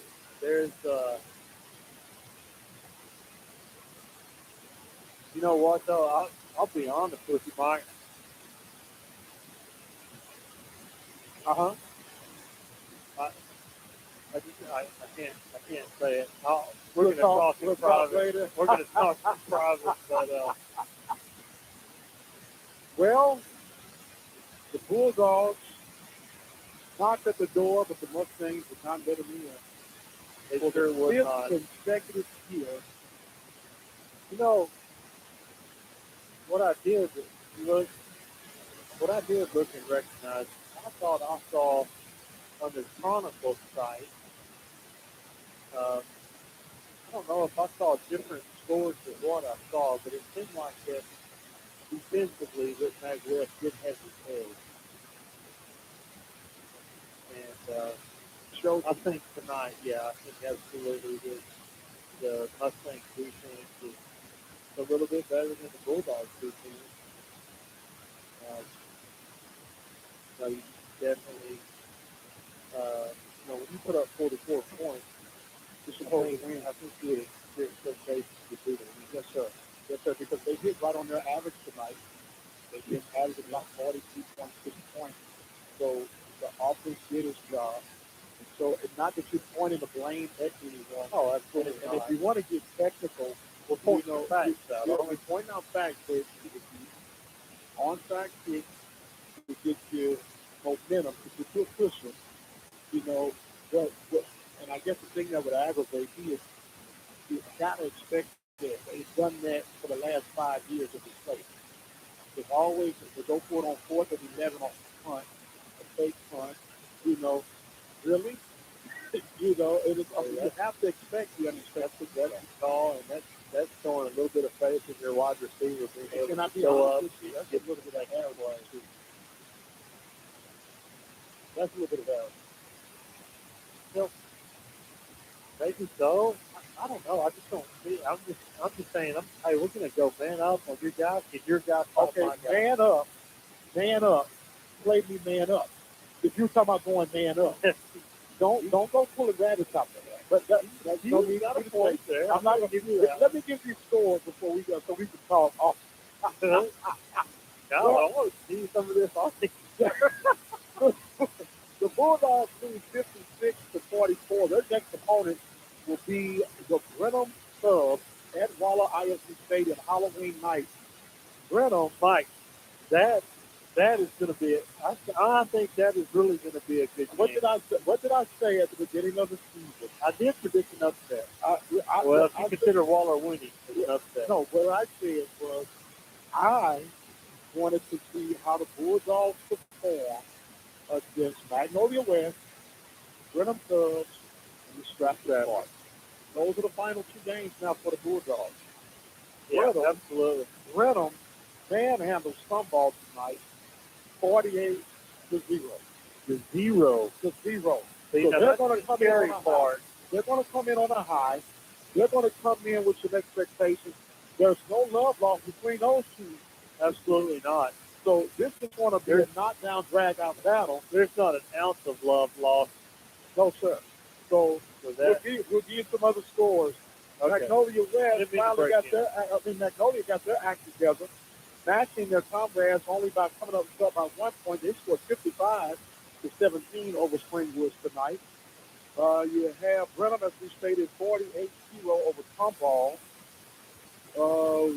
Gordon Glass Royal out the water, 56-0. Right. Yes, sir. Let's see. The Hempstead Bobcats, are they still going on there? Is 48-8 with about 7 minutes left in the 4th quarter there. They had a strong second half. Yes, sir. Belleville all over Sweeney, 31-0. And that is going to probably wrap it up for us on tonight's Sports Tour. We'll give you more updates and recaps on Monday morning with our Sports Report Weekly. Remember, our Sports Report Weekly is aired twice a week now on Monday and Friday. We have a syndicated nationwide show that's syndicated on Friday. Be sure to go and visit our website at KCORradio.com. Randy, Bulldogs, with the work, but didn't get paid tonight. We'll do it all over again next week at the lovely confines of Waller ISD Stadium. We want to thank the people tonight for making tonight's broadcast possible. The Waller Bulldogs Club, the City of Prairie Sports, the Economic Group, the James Lagoon from the Lawn Care Service, Armor Industry. Also want to thank Varsity Grill, Larry's Automotive, Triple Rescue Ministry, the attorneys, Steve and Richard Jr., Fabinor Electric, Galileo's Mexican Grill, the Learning Daycare Center, and the list. Our final score here again from Magnolia Mustang Stadium is the Bulldogs falling short 56-44. Don't forget, on Sunday, we'll be back live from the campus of Prairie A&M University as the Prairie Panthers, who were victorious tonight over the Southern Jaguars by a score of 2-0. We'll find out if the Panthers can continue on to be on top of the Southwestern Athletic Conference. They were a game behind the Lady Vikings, but they'll take on Jackson State, and we'll be there live with a 1 p.m. kickoff. Remember, you can listen by dialing 724-444-7444, code 46493. This is Mike Prince, along with Randy Allen, saying God bless, good night, and we'll see you on the other side. Good night.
All right, welcome, ladies and gentlemen. We are live here at Jones Sports Stadium in Houston, Texas. Round one of the playoffs between the Waller Bulldogs and the North Forest Bulldogs. Mike Prince and Randy Allen. Randy, it is a shivering night, but we made it through the storm. How you doing, man? Doing great, Mike. Glad to be here on the Thursday night. Anxious to get this game right here underway. See what the Bulldogs look like this week. Hey, I'm glad it's Thursday night. I'm glad it's Thursday night, but I got work to do Friday night, so I got to go to Pflugerville tomorrow. And see on the road trip. A little road trip. Yes, sir. Bulldogs will be in the Byzantine white top with the blue bottoms. They are the Byzantine team. They have the 50-50 home in the home toss. North Forest won the toss. North Forest looks like the Citadel from Orange, all black, with the golden helmet with a black stripe one on the side, golden numbers trimmed in white. Should be a very interesting contest as the Bulldogs and the Bulldogs do the battle of the coin toss. The toss was won by North Forest. They will elect to defer.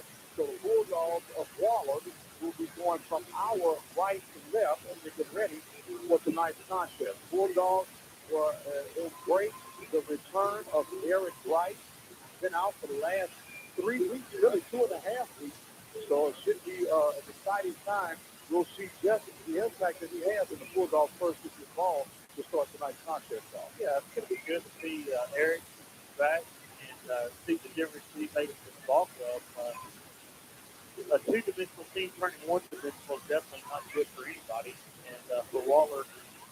take that kid from Eric was definitely a shot to them. So hopefully they're going to be able to turn it around this week.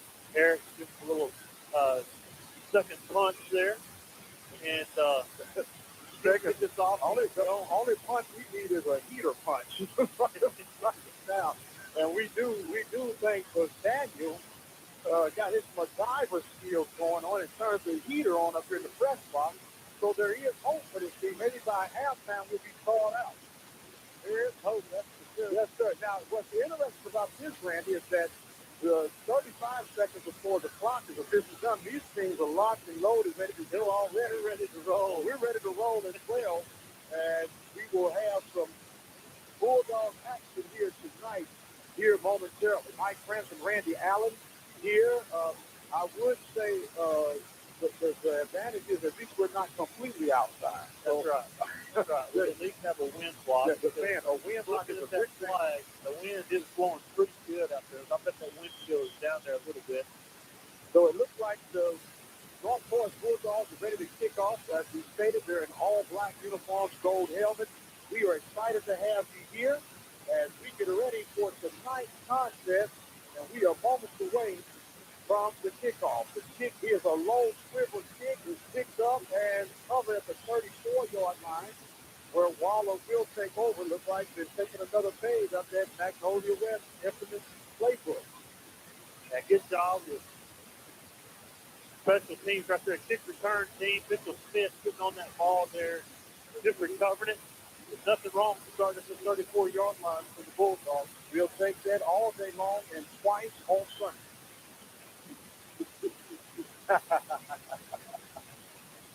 So the Bulldogs coming out, they're going from left to right. Tyron Taylor in the spread look, just the formation. There's a high snap. Here's to right acrobatically keeps his balance. Gets up to about the 37-yard line. And just to see that athletic move along, it says, welcome back, Mr. Wright. Mr. Wright, yeah, what a very athletic move right there. You talk about testing out your ankle on the first play. That's balancing on that ankle that was injured almost 3 weeks ago. Yes, sir. So it looks like he showed no sign of injury there. They'll give him 5 yards on that gain. Just a look now. Tyron Taylor takes it and he gives it back to Wright.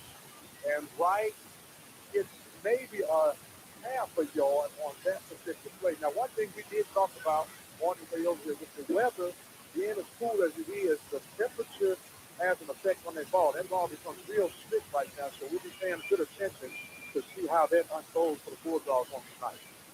Yeah, that is going to be very interesting. Now here comes the third down situation.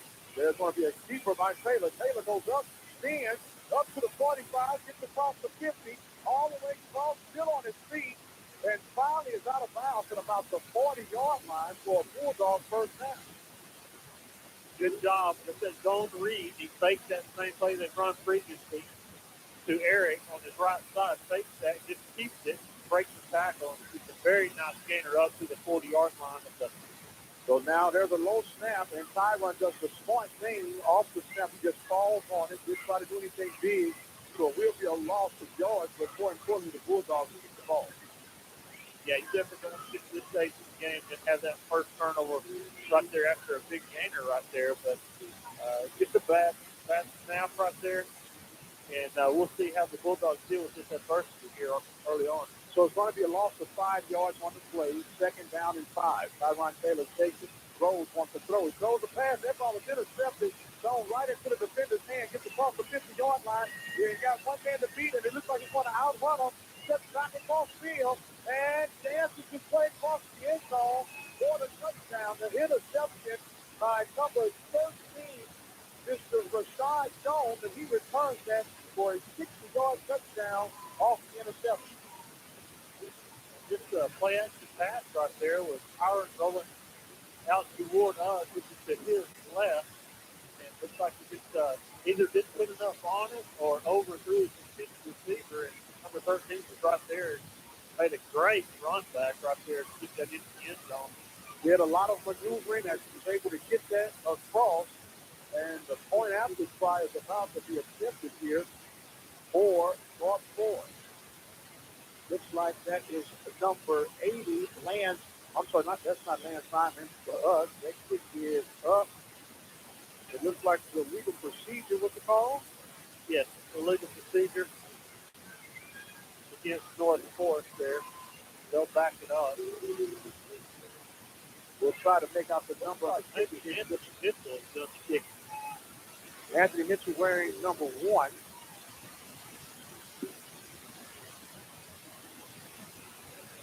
We get it here. We're trying to work it out from our vantage point. No. Who did 82? 82 being Mr. Jose Baraja. So the kick is up and the kick is good. And despite the pushback of 5 yards at 9:53 of the first quarter of play, North Forest strikes Hager with a 60-yard interception return for a touchdown by number 13, Mr. Rashad Jones. Rashad Jones starting off with a big play here for the Bulldogs. So hopefully the Bulldogs will be able to regroup pretty quick and actually get the ball right back.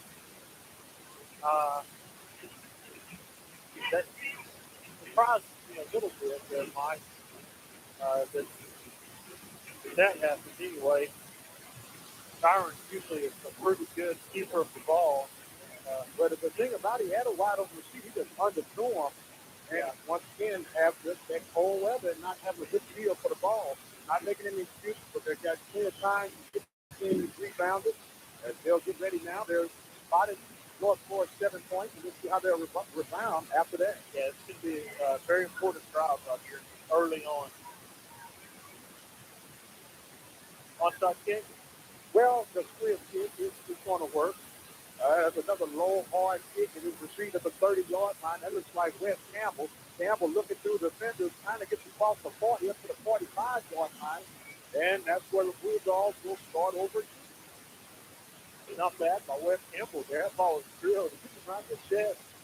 It's kind of stuck going in. Good job of catching the ball, though. And we got lateral up the field there and just finally turned it up. They able to pick up about 10 yards there. So good job for Wes there. So the Bulldogs will take over at their 44-yard line. Ready to go now. Pistol formation now. Tyron takes it and gives it to right. Running to the left back. Cuts back across. And gets across the 45 to the 46-yard line for another positive gain. Yeah, going to pick up about 3 yards there for Eric. Just trying to get around the left end. Just like a little hand sweep action there. Tried to give him a little room to run there. But surprisingly to me, North Forest playing pretty good little defense there. Yes, sir. It's going to be second down, and we'll call it 7. As just to look again, that's Tyron keeping it running straight up the middle. Got one to fill the beat. No one is going to catch Tyron Taylor, and he's going to take it to the house for a 54-yard touchdown run, and the Bulldogs are right back in. Good response there. Tyron did a great job on that zone read. Watching that end, just cave in on that run on Eric there, and just keep it. That's the Eric of old right there that we're used to seeing back in the fifth season right there. Great effort, great run by Tyron. He's able to get all the way to the end zone. The Bulldogs, 9:04 left in the first quarter. Extra point by Bazan coming.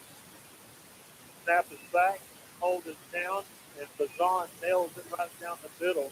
Ties the ball game up 7-7.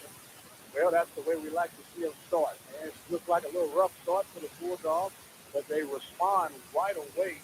2 plays, 56 yards, and a touchdown. Good response there. You can't ask for much more than that, can you? No, sir, you cannot. As you see the Bulldog prep club running across every time the Bulldogs score a touchdown, as they have the WHS, man, despite the weather and the afternoon traffic, a pretty decent turnout. But, man, it was rough getting over here, but we got over here. So the Bulldogs now defensively will get out for the first time after giving up the interception return for a touchdown by Mr. Rashad Jones. We'll see now how the defense will respond. They've been banged up the last couple of weeks, giving up some runs and some yardage. We'll see how Coach Crawford has these guys lined up and ready to go tonight. Yeah, it's going to be fun to watch this. Looking forward to this first defensive stance here. Yes, sir. That first defensive stance will be a measuring key. It's a high short kick by Bazan. The ball is received at the 21-yard line. Yeah, gone spinning and getting the cross to about the 32-yard line. That looks like that was number 83. We trying 80. Is there 84? I think that Mitchell Smith, Wes Campbell, and 24 Travis Johnson there getting in on that tackle. Pretty decent coverage there. The ball was high to the near sideline on the North Forest side, about the 21-yard line. Gets all the way up to about the 33 for North Forest. So North Forest now coming out with the double pistol look. There's a gear to the back, running to the left side, hitting the hole hard.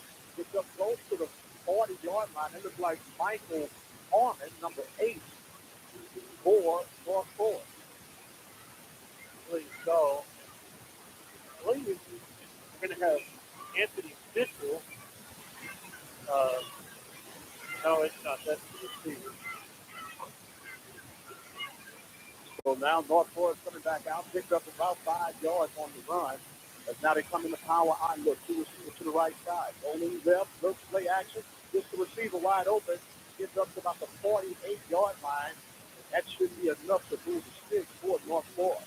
Have good little plan pass there. They fake that run up the middle, and Marcus Anderson, the quarterback for North Forest, throws a nice ball, a little 10-yard in route right there to the receiver. They pick up the first down to the 48-yard line. First down for North Forest. Just a look, man, comes in motion. There's a jet sweep to the left. There's going to be a stoppage of play. It looks like they were trying to get Jaron Dillard involved on that play. But that is going to be against North Forest. A little illegal procedure there for North Forest. Moves the ball back 5 yards. Defense is set up there. It looks like the Waller Bulldogs were in pretty good shape there for that man sweep. Yes, sir. Looks good for that. Some of the Bulldogs from Waller jumping around, trying to get the blood circulating through their veins. Temperature is dropping as we speak. Underneath center now. And there's a toss to the right and a big tackle. Bulldogs. Ethan Gardner jumping in past that offensive lineman there, taking a great play there for the Bulldogs. A good hustle play for him. He got back in there quick. Yes, sir. Damn it. So it's going to bring up second down, and we'll call it 15, 16. I'll take 16. Sounds better to be 16 for North Forest. They're going from our left to right. Quarterback DeMarcus Anderson in the double pistol look. Takes the snap. Looks to his left. He pumps one time, throws off into the flat, and that ball is dropped. Intended for number 12, Jarian Dillard. He's going to bring up third down. Good job. Outside linebacker was up there running up behind him. Even if he would have been able to catch it, I don't think he would have been able to do much with it. So, good job by the defense there. They're going to be facing a long third and 16 here. So, hopefully, a good chance for the Bulldogs here. They clamp down a little bit and try to prevent this pass and get the first down. Now, I hate to sound mundane or anything, but possession is going to be more important than almost yardage tonight. Third down, Anderson underneath center, tosses it to the left side, and getting up to about the 45-yard line will be Jarian Dillard. And it's going to bring up fourth down and about 12, 13 yards for North Forest. It appears that they're bringing out the kicking unit. As now going back deep will be Colin Sims Davenport, for the Bulldogs. Anthony Mitchell looks like he's going to be the one doing the kicking for us, Randy. Yeah, good job defensively by the Bulldogs. Cameron Ray, he's on the outside forcing that runner to get back inside as they get ready to punt here. Oh, there's a snap almost blocked. And it takes a favorable bounce for Waller. He hit at about the 38-yard line. Boy, they got close to blocking. He had a great job. I can't believe they missed that. It looked like Bradley Stewart and possibly Adam Floyd almost stretching out to be able to block that. Munner doing just a great job for North Fork to keep that off. Just to keep it composed. Yes, sir. Without getting that block. So, hats off to that youngster. Let's see what happens right here when this offense comes out, Mike. Looking for some good things on this third section. Ball is at the 37-yard line. Waller takes over. There's going to be a counter give to right, making the defenders miss, running straight down the middle across the 50-yard line. That's another Bulldog first down. Yeah, good job on that counter play right there with the Bulldogs. And Eric getting right up in the hole right there for the first down. It is good to see him back. Going back to action now, give the right again. Spinning off a defender, gets down to the 45-yard line. Another good hard run. That's the Waller offense we've been looking for right there. Boy, welcome back, Steve Georgia Brown. Yes, that's it too. That spin move will get the Bulldogs to the 46-yard line. It's going to be second down, and we'll call it short 5. It's short. Just to look to the receiver to the right side for Taylor. Taylor bobbles the ball, holds on to it, running to the left, cuts back to the right across the 40-yard line, down to the 39. It should be another Bulldog first down. Yeah, move those chains.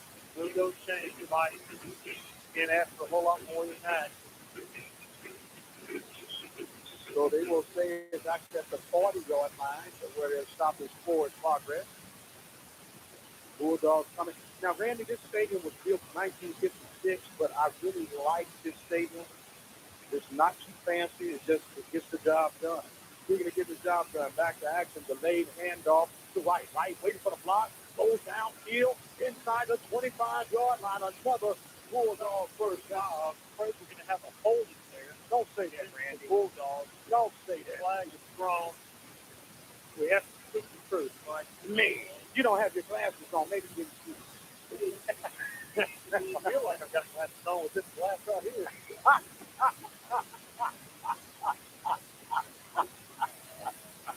Man, looks like it's about 32 outside with a 95% chance of fog. This is holding called against Waller. Our officials tonight, referee will be Mr. Mike Atkinson. You have the umpire, Phil Stevens. The head linesman will be Bob Hubble. Line judge, John Ferris. And back judge, Chuck Gurney. Back to action. The counter gives the right, sliding through the defenders, but making a miss, bouncing up to the 40-yard line to get back to the original line of scrimmage. As it will be second down now for the Bulldogs. Just a good job there. Getting back to the original line of scrimmage there. Eric kind of picking his way through the line there, dodging defenders, just trying to pick up the best he can yardage. Well, one thing about it, he's fresh, dressed up, and healthy, so you ought to have some strong legs if you try to get further into the playoffs. Back to action. There's a play action. There's a pass. Oh, man, had a wide open receiver. That'll Will Wagner, but just missed him. Looked like he may have rushed that pass. Yeah, Will Wagner on the little curly Q route right there, going to the inside with the offensive play, and then pigtail that route back to the outside was wide open. Kyron just like he rushed the ball just a little bit. 4:08 here in the first quarter play. We're all tied at 7 apiece. Back to action, a high snap. There's a keeper by Taylor. Taylor got the block. Taking defender Smith. Another keep run by Wagner. He's down inside, and it's going to be close to the first down. You'll know it's the first down, no doubt. We got a first down. I'm looking to make sure there were no flags called. Good run and a great shot by Wagner. But is he coming back? Oh, my. Yeah, he's standing on top of the flag. I was just going to compliment the receivers, too, doing a great job downfield blocking. Yes, sir. I think Malik Banks was right there in that area, and it really looked like he was doing a great job. I guess it had his hands on the inside. but I really thought he was doing a good job of blocking. Great execution, nonetheless. Even though the penalty was called, and that's actually going to set the Bulldogs back another 10 yards to negate the first down. And it's about 3rd and 5. Yes, sir. 3rd down and 5 now. Just a look, he was to the right side. There's another delayed reaction, giving it to right. Right, running downfield, bouncing off the fender down inside the 20. No flags on that one. First down, Waller. First down, Bulldogs. And that's a first down. Great job by the tight end. Wes Campbell coming all the way across the formation, being that lead blocker for Eric on that particular play there. Looks like timeout is taken by North Forest with 3 minutes and 29 seconds as we will try to go through and let you all know how things got to be on tonight. Randy said, I'm making a mad dash. I'm making a mad dash.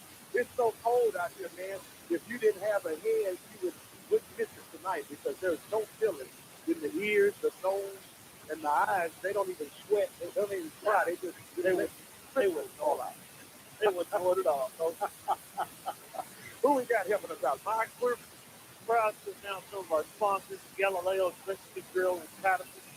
They can be reached at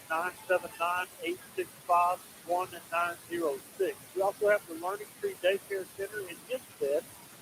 They are at 979-826-4703. Green Lawn Care with James Ritchie. He can be reached at 979-277-2145. All right, we're getting back to action right now. 3:29 in the first quarter, all tied at 7. Tyron Taylor in the backfield. He takes the snap. He's going to keep it running. Oh, he's up-handed. That was great penetration that time by North Forest. That looked like that was number 22, Terrence Batiste, being on the tackle to up end, Tyron Taylor.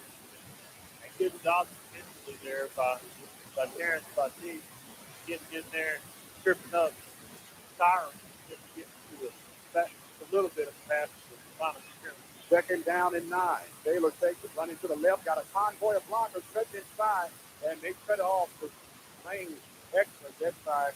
That charge fed by number 22 yet again, Mr. Terrence Batiste. He looks like he's the man with the plan in the middle there for North Forest. North Forest calling that timeout. Looks like they're going to recharge the battery. Yes, sir. Let's stop the bleeding. Put the finger in the hole. And let's regroup. Now, here's the thing. We're in playoffs right now. We're well within Bazan field goal range. But I would like to present behind you. Yes, sir. So it's 3rd down, and there's going to be another kill to right. Right looking for a lane. He couldn't get anywhere. He gets down close to the 15-yard line. But it's going to bring up 4th down for the Bulldogs. So the kicking unit does come out. And you feel your juices percolating a little bit, Coach? Just to teach you wings. Wow. So that's what it looks like. 1 minute and 55 seconds in the first quarter. We all tied. The Bulldogs look like Bazan is going to attempt a 35-yard field goal as he awaits the snap. The snap is good. The kick is long enough and good. Right down the middle. Right down Central Avenue, and at 1:37 of the first quarter play, the Bulldogs get another score and make it 10-3. Ron Nell, he's right. He could hit that. I'm sorry, 10-7. I want to give him the he can do the school record with 50 minutes behind him. Nice. And speaking of the school records, we got a young man that set the school record they brought up tonight for such a time as this. You saw how special waiting kick a 49-yard field goal at home in the junior varsity game.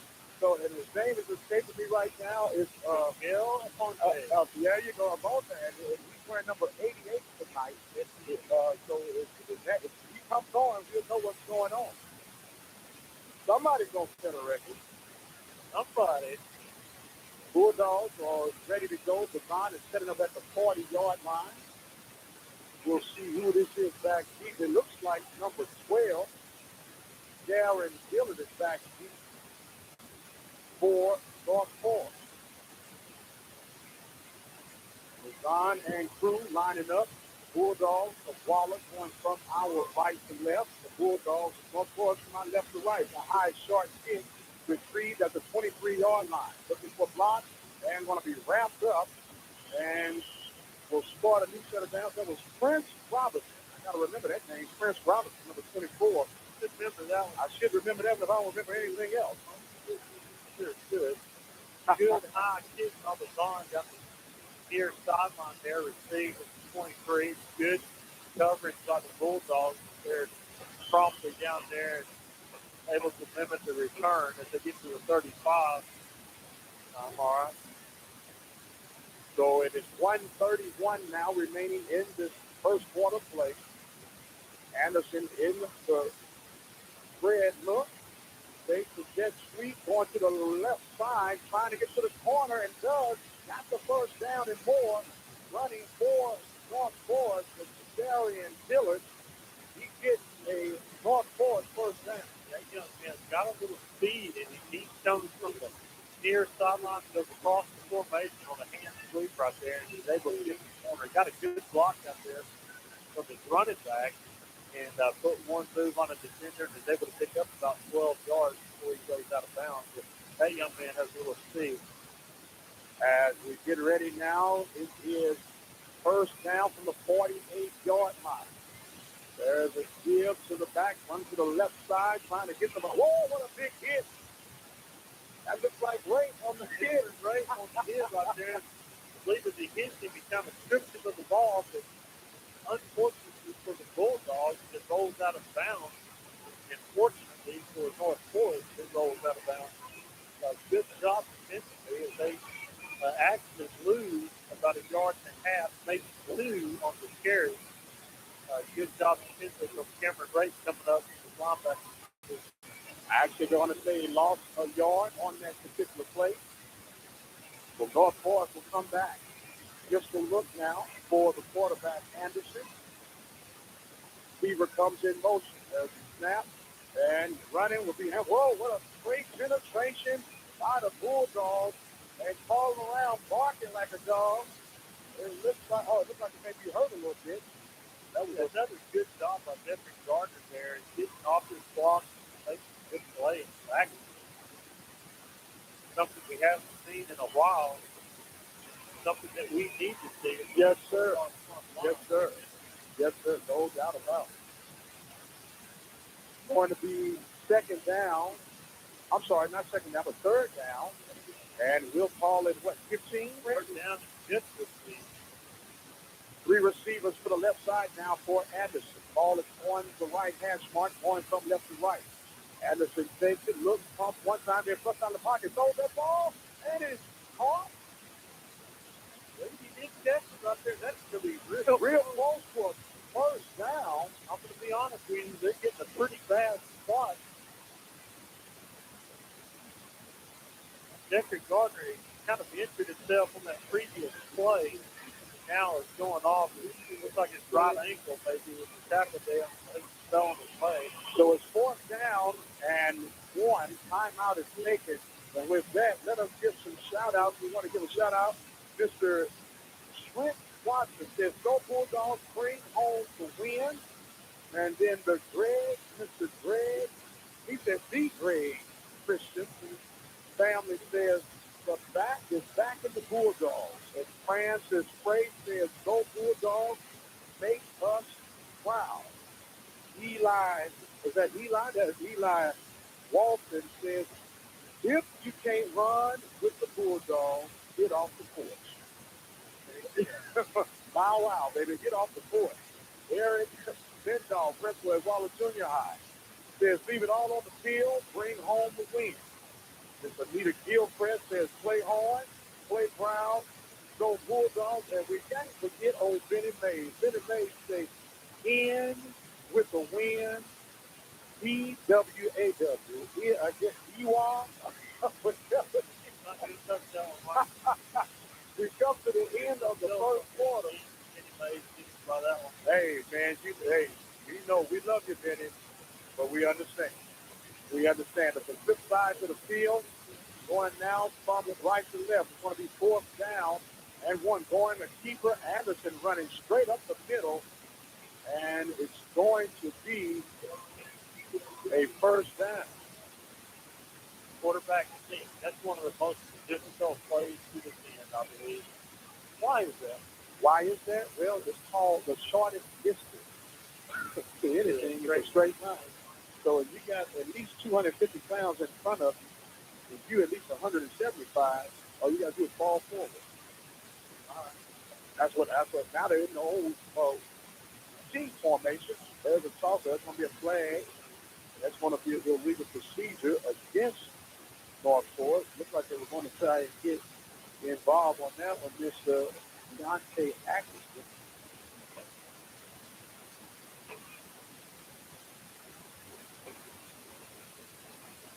As that is going to push back the North Forest Bulldogs. Want to bring up still first down, make it 15. I want to give a shout out now. I'm going to mess with them real quick while we got time. Go ahead. Gary Buchanan, they're holding it down at the playoff game back at Waller ISD. Gary, I just gave you a shout out when I see you. I need my support. I learned from you, buddy. As we get back to action, play action, Anderson going up top. And that ball is going to be over the intended receiver's head. It was close. Looked like it was going to be well over his head, but it somehow got caught up. He made the block close and here. My head had a little assistance, if you will. Are you insinuating something there, Randy? Fortunately for the Waller Bulldogs, anyway, that could have been very costly right there. Yes, sir. For North Forest. So North Forest coming out. Anderson now in the pistol formation. Has two receivers to his right side. He takes the snap, looks, throws it across, and that one is almost intercepted. Tries to go with the same route. This time ran a post pattern. Intended for the receiver, number one, Anthony Mitchell. So Mitchell is running routes. He's doing a little bit of everything. Right. So it's going to bring up third down. 10 minutes and 55 seconds before halftime. Waller Bulldogs on top. By the score 10-7. Mike Prince and Randy Allen here at Jones Ford Stadium. As we now break out, getting ready to come on in. Anderson, pistol formation, takes the snap, rolls to his right side, throws it across. That ball's intercepted at the 35-yard line. Going across to the 50, cross, still on his feet, stumbling, across the 30-yard line, down inside to the 25-yard line. A great defensive play by Waller.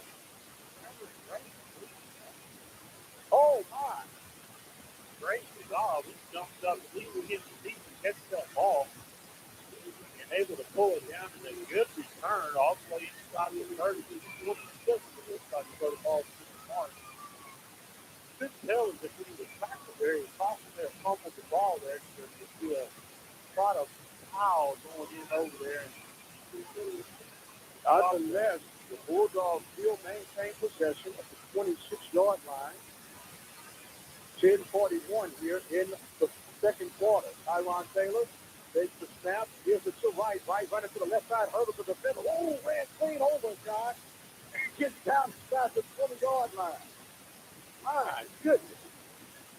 And that's the Eric we used to look at. Yes, right sir. there. Where you been for the last 3 weeks? Good job by Eric. He's getting up in there and making a way to get up in that hole right there. So now it's going to be second down, and we'll call it about 2. There's another play action quarterback read, but Tyron Taylor is going to be muzzled by a host of North Forest Bulldogs. Another zone read there by the Bulldogs. It didn't really matter if he would have given it to him or if he would have kept it. That was going to happen right there. They lose about 4 yards on the play. And looks like this is not good right here. I believe that's Isaiah Flores. Looks like he may be injured on the play. Anytime the Bulldogs are going to lose an offensive lineman, it's not going to be good news. With the absence of Brody Burke already with a broken leg, It's a Mac West game, which is what 3 weeks.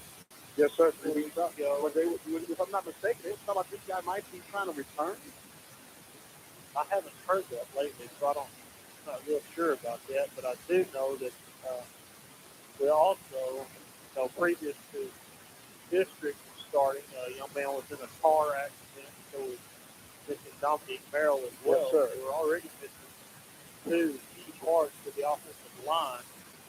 So anybody that goes down now is not going to be good. He's walking off under his own power. Hopefully that's a good sign. Yes, sir. He's walking like I'm coming back.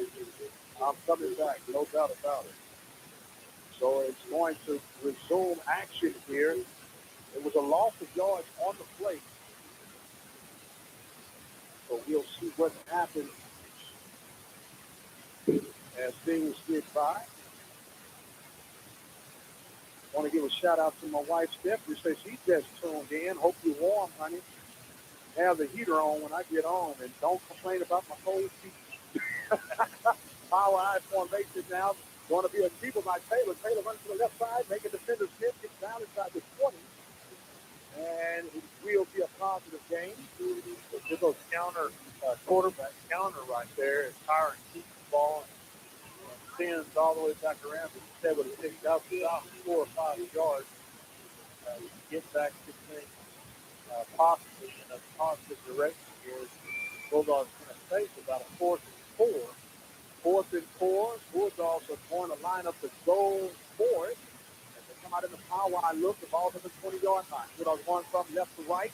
They'll take it, give it to right. Right running, cut the ball, gets close to the stick, but he got met right at the yard marker.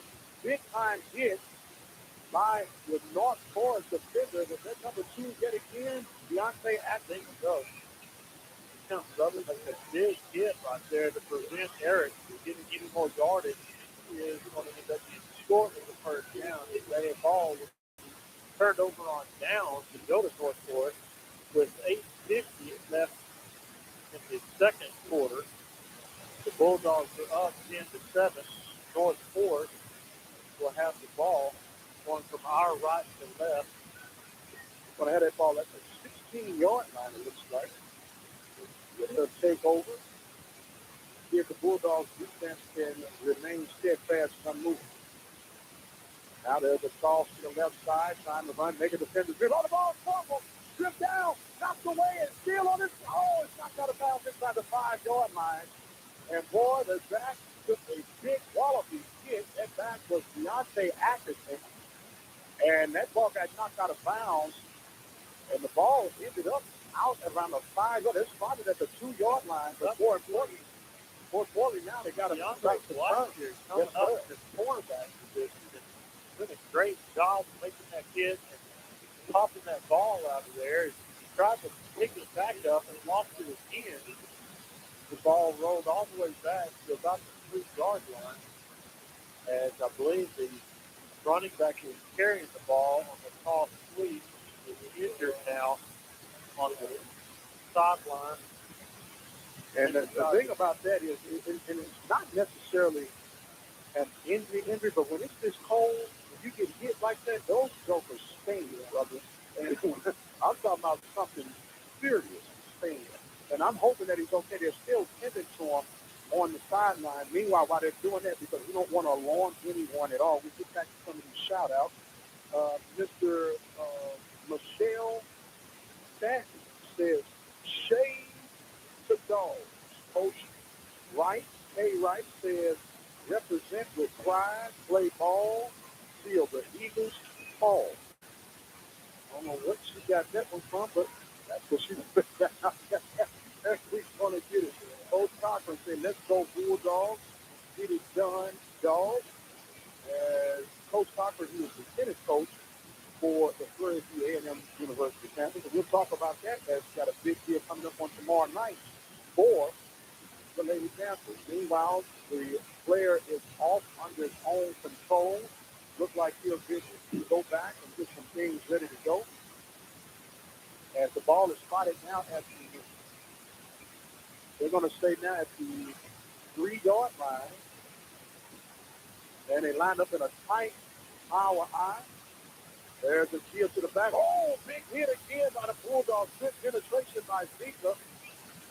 And it's going to be second, third down now and long for North Forest. Got about 8 minutes and 20 seconds remaining before halftime. See Mr. Lee Van Richardson, a old Bulldog. He's going to come up and chat with us at halftime. You think he's coming to chat with us? He's trying to keep warm. Yeah, I don't know what.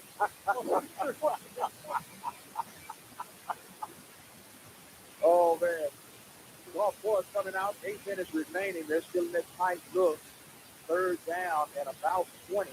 There's a toss to the right side. Just trying to play it safe, see what happens. And the back run took up close to the 15-yard line. As that was Deontay Atkinson. It looked like came back in.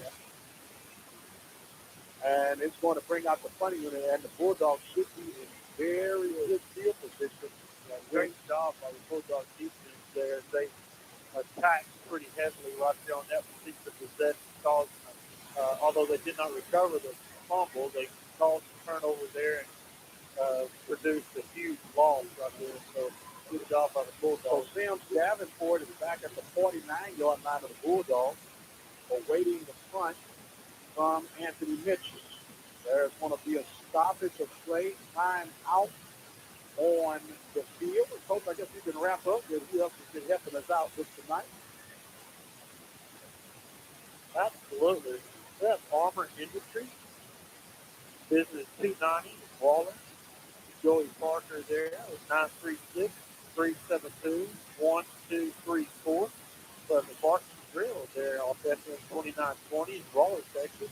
Their number is 936-372-9115. Also have Larry's Automotive off of FM 1488 in the Hillsboro area. Also have the Temple of Refuge, the Prairie View. There's a Waller Bulldogs Club. It's the supported Waller and the School District Booster Club organization. We have the Hempstead Theater. They're in Hempstead, Texas.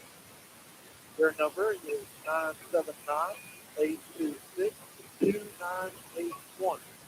Okay, we get ready for resuming of play. The punting units are out for both teams. The Mitchell awaits the snap. He fumbled the snap. That ball is got off. I don't know how he got it off, but he kicked it out of bounds. Fumbled it in the end zone, and just pure athleticism, he was able to get that one off. Great job. It's pretty good snap there to the punter. He just apparently dropped the ball, reached down to try to catch it.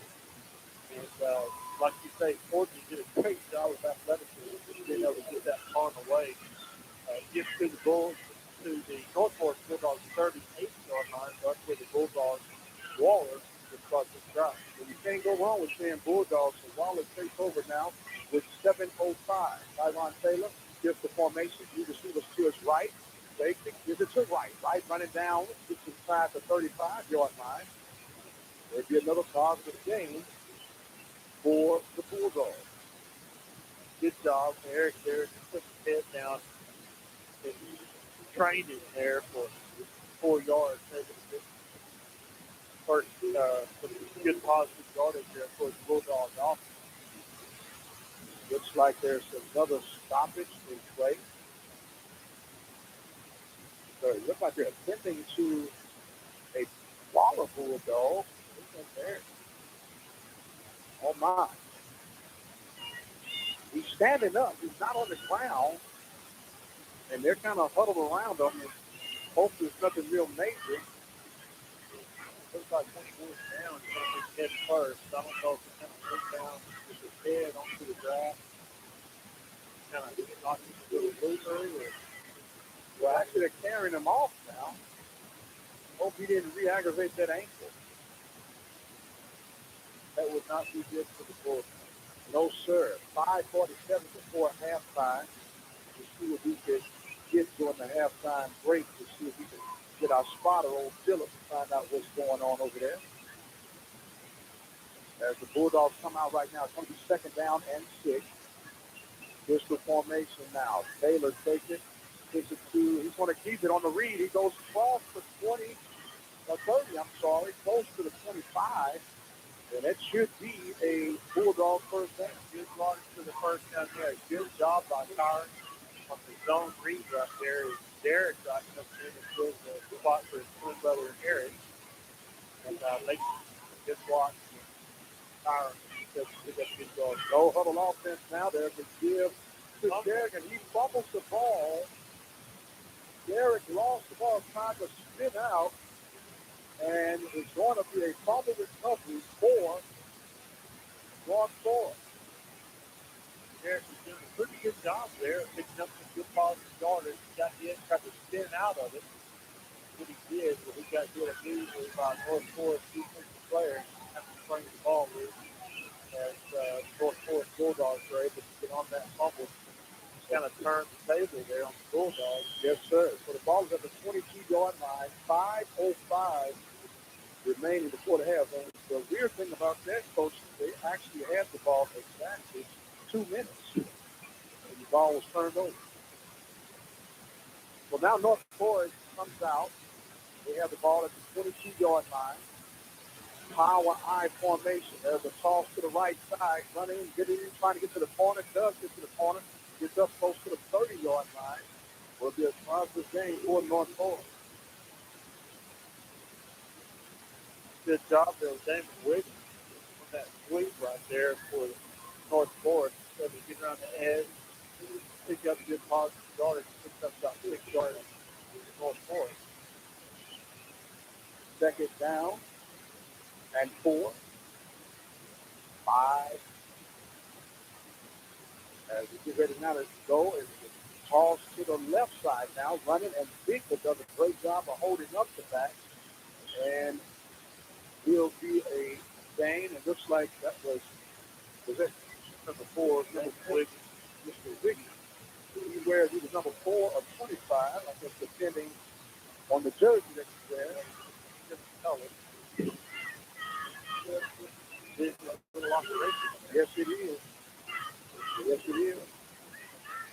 So now it is third down, short yardage, and the pile up in the middle, and it looks like it's responding from the line judge.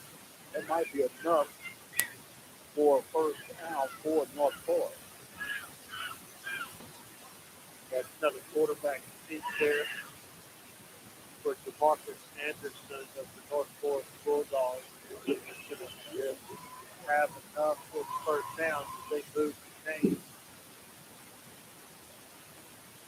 They will say first down.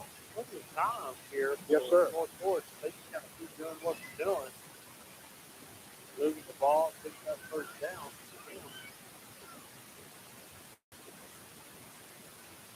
Now here comes North Florida. First down from the 32-yard line. Going back, Anderson throws. He throws up in the corner. That's hanging up in the air. That ball is intercepted at the 44-yard line, where the Bulldogs will regain possession. Look at Cameron Shannon of the interception there. He was playing deep free safety for the Bulldogs. That ball is just not quite thrown up the sideline enough for the receivers to go to get that ball. As Cameron Shannon's able to get over and catch that ball for the Waller Bulldogs. So another change of possession here with 4:50 left in the second quarter. The Bulldogs come right to the line of scrimmage. Kyron Taylor fakes, takes the ball himself, gets up, gets about 8 yards over the left side of the offensive line. There's a good job by Kyron. The Bulldogs are trying to play a little hurry-up offense here. Bulldogs now coming. It's going to be second down and about 2. No huddle offense. Iron takes it, keeps it, Brian ran into a big wall. Time for North Florida. It looks like number 76. Jonathan Hayward. Third and all the way through. Oh, my.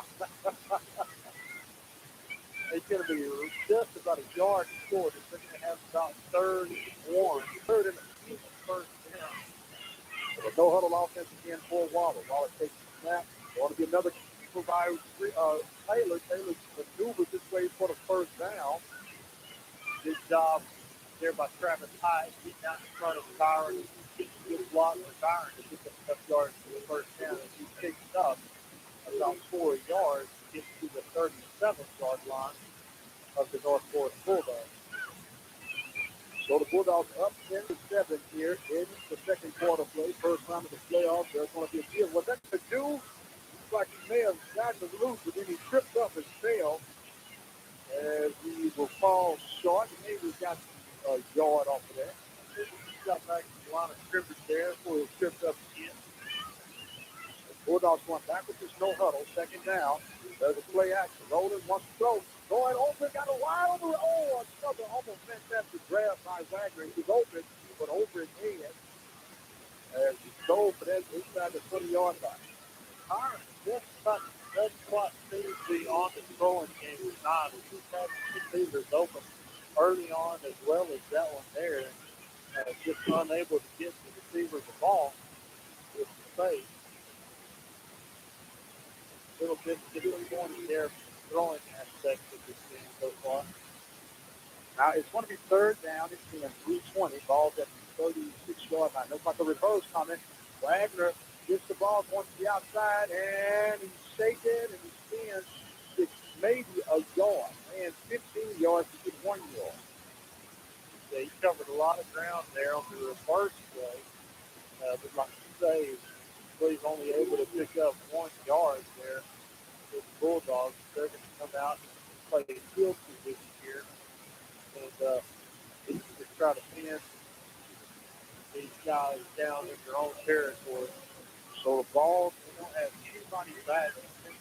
They looking for the fake, and this is a great time to punt it. Don't even put a lot into it, man. Just do one of them rugby kicks. There's a high snap, a kick, an angle kick, and it bounces, and it says, don't touch it yet. It's down inside the 10. I'm sorry. He's doing a good job. He just needs to be touching right there, but Bianco is able to get a pretty decent kickoff to the 10-yard line of the North Forest Bulldogs. So his job there was actually a guy off his left side there, able to get in almost pretty free, and fortunately he was not able to block him. So with 3:03 here in the second quarter, trying to get us out of here, huh, Coach? Tight look now for North Forest. Toss to the left side, and a good tackle of 10 by Brad Bigler as he wraps up the speedy Anthony, Deontay Atkinson. A good job by Bradley Bigler reading that sweep on that right there. As he's able to get to the edge, make a good sure tackle on that running back. It's pretty quick, pretty quick. So it's 2 minutes and 39 seconds before halftime. Waller on top 10-7. Mike Prince and Randy Allen here from Jones Ford State here in Houston, Texas. Anderson now coming back under center. It's going to be second down and about 8. Takes it. He'll to the back, going to the right side. Atkinson got a block, and he makes a defensive miss. Still on his feet, down across the 30-yard line, and he will see a North Forest first down. Good job there. That's number 2, Dante Atkinson. And makes you wonder where that gap is, doesn't it? Yes, sir. Get on that edge right there. But that's the one that took that big hitter up with you. You're right. So he's got his little shaking up there. A little shaking was the direct and correct diagnosis. Coming right at 2 minutes in the first half of play. North Forest coming back out. They're going from left, right to left. All black uniforms to go here. There's going to be another stoppage. Timeout looks like was the call. Timeout called just this time. No, I wasn't paying attention to the play clock there, but I didn't know if it was down or if it saw something that was just fine. He called timeout with 1:45 left to play. Looked like the weather just brought a lot of folks in for shelter. Yeah, we're getting pretty busy. I want 140.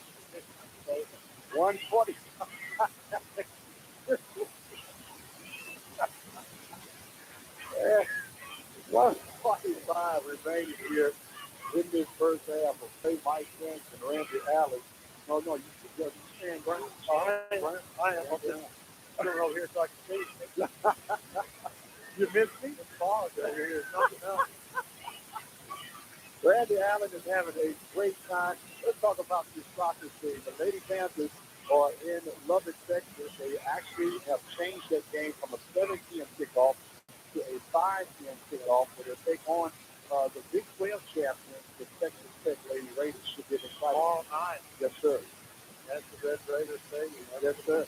That'll be some great stuff. We get ready to go back to live action right now. They got a big pull back in as they steal to the back, and he is trying to scrummage around, picks up a couple of yards. Over there, exactly what that looks like. Yeah, you get that middle, the big old strong right there.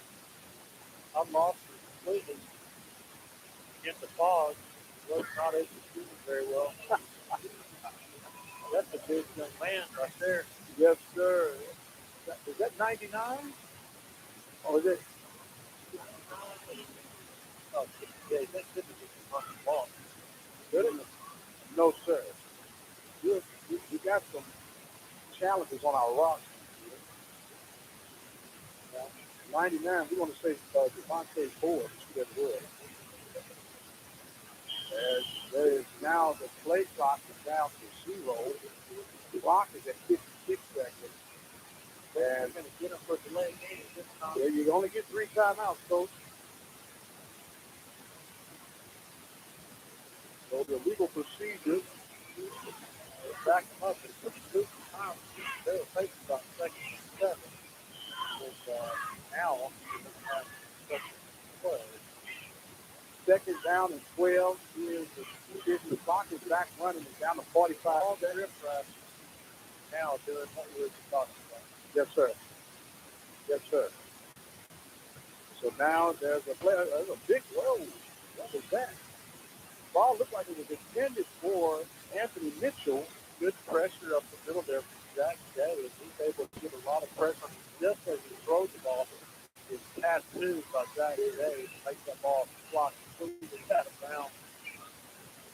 So good pressure by the Bulldogs right in the middle of the field as they're able to get up in there and get into his drill. So now number 32, Jerry Smith with North Forest will check in. Third and 12, 33 seconds remain. There's a snap and a give to the back, running to the left side, and will be finally stopped. And he stumbled across about the 33-yard line. Good job defensively there as Adam Troy on this defensively right side is able to trip him up well short of the first down, as they're going to finish with about a 4th and 8, 7 or 8. Now, here's something interesting about this. I'm not trying to create anything. I just call it like I see it. The clock ran off an additional 6 seconds.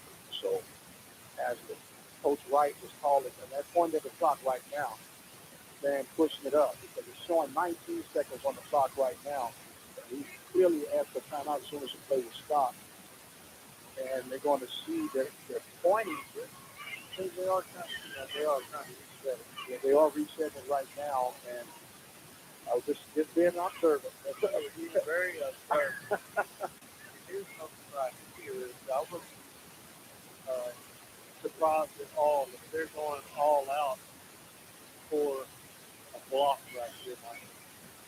Yes, sir.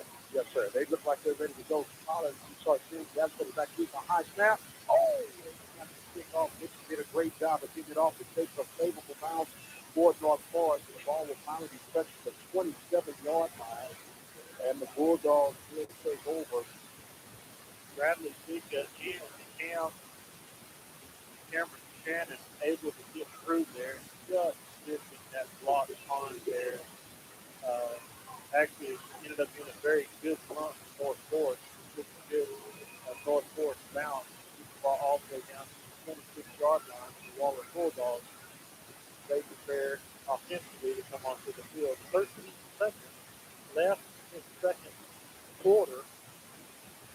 Bulldogs come out straight to the line of scrimmage. Tyron Taylor being shotgun formation with Gadu to his right. Fake. Tyron takes it right up the middle. Going to pick up about 5 yards on the carry.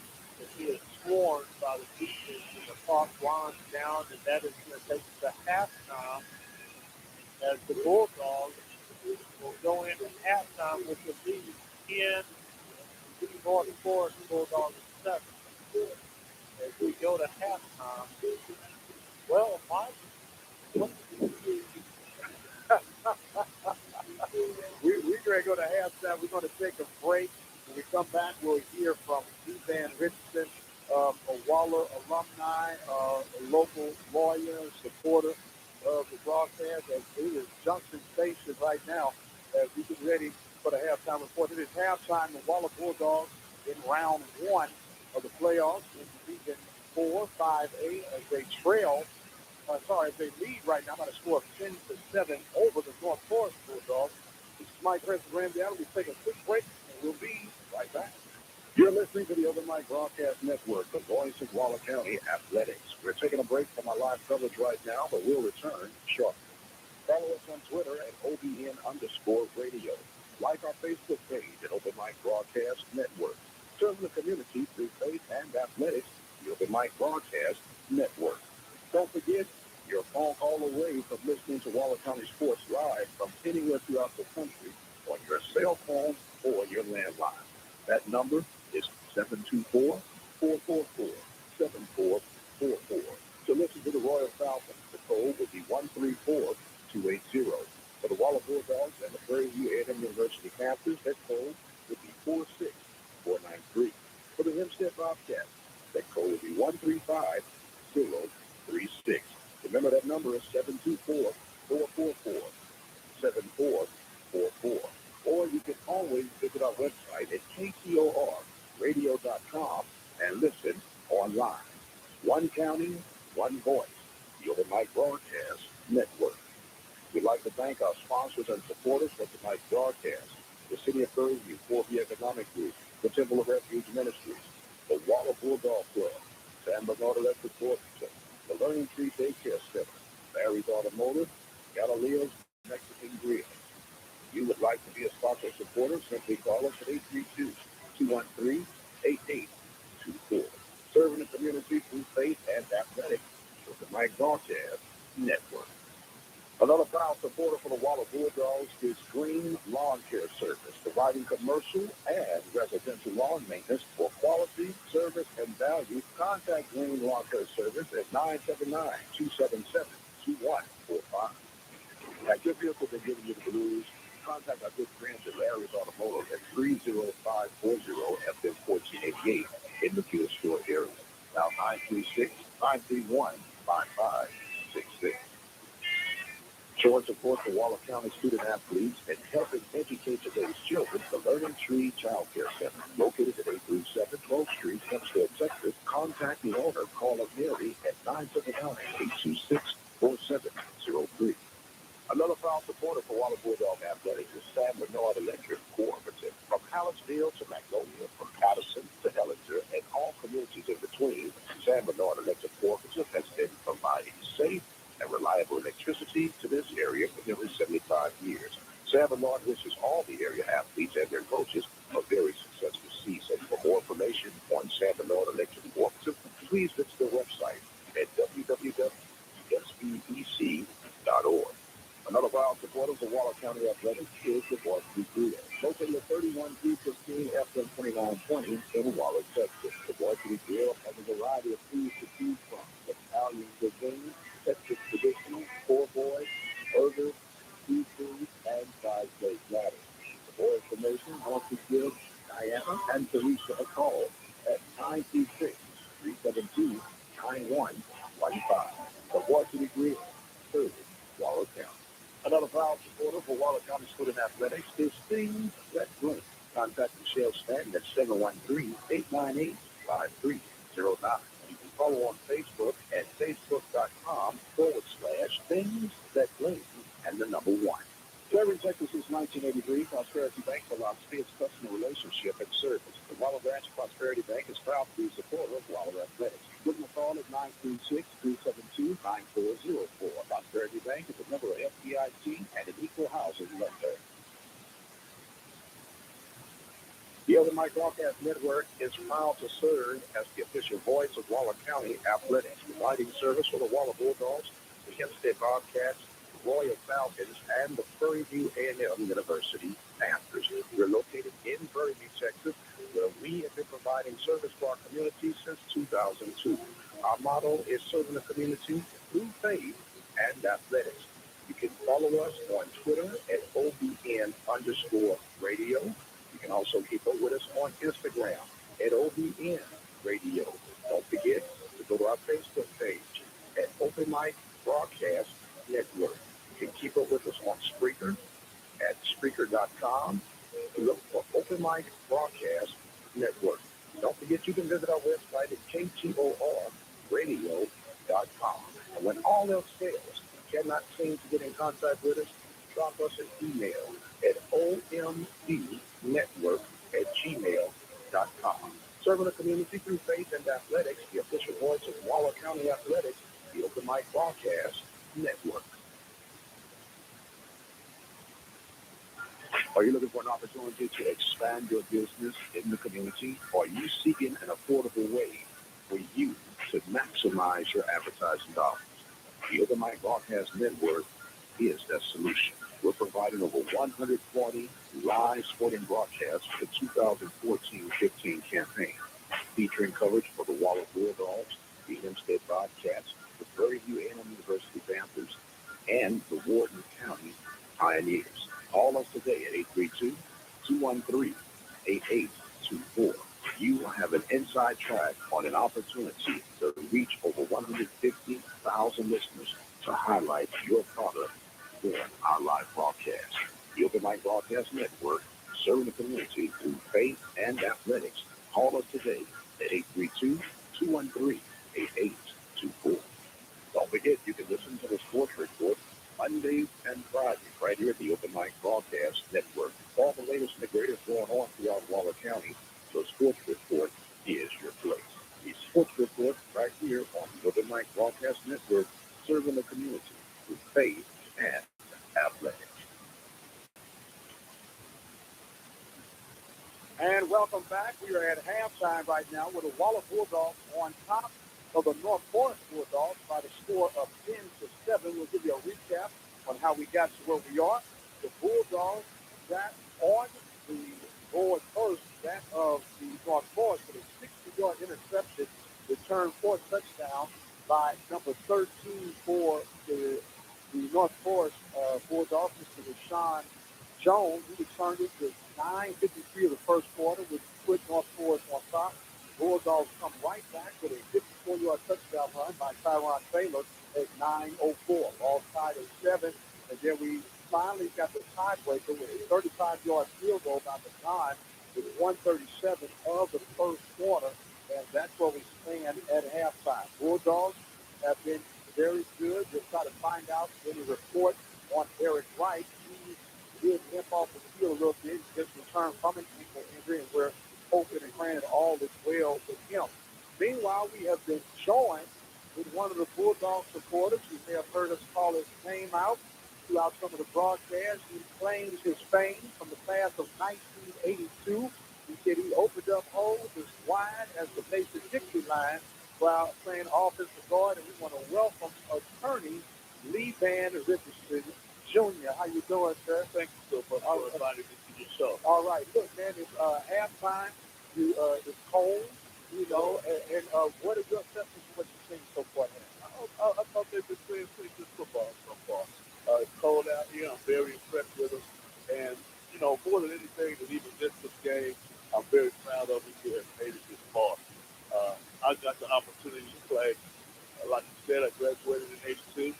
I played for the Waller Bulldogs because we had won regional championship games, went to quarterfinals twice.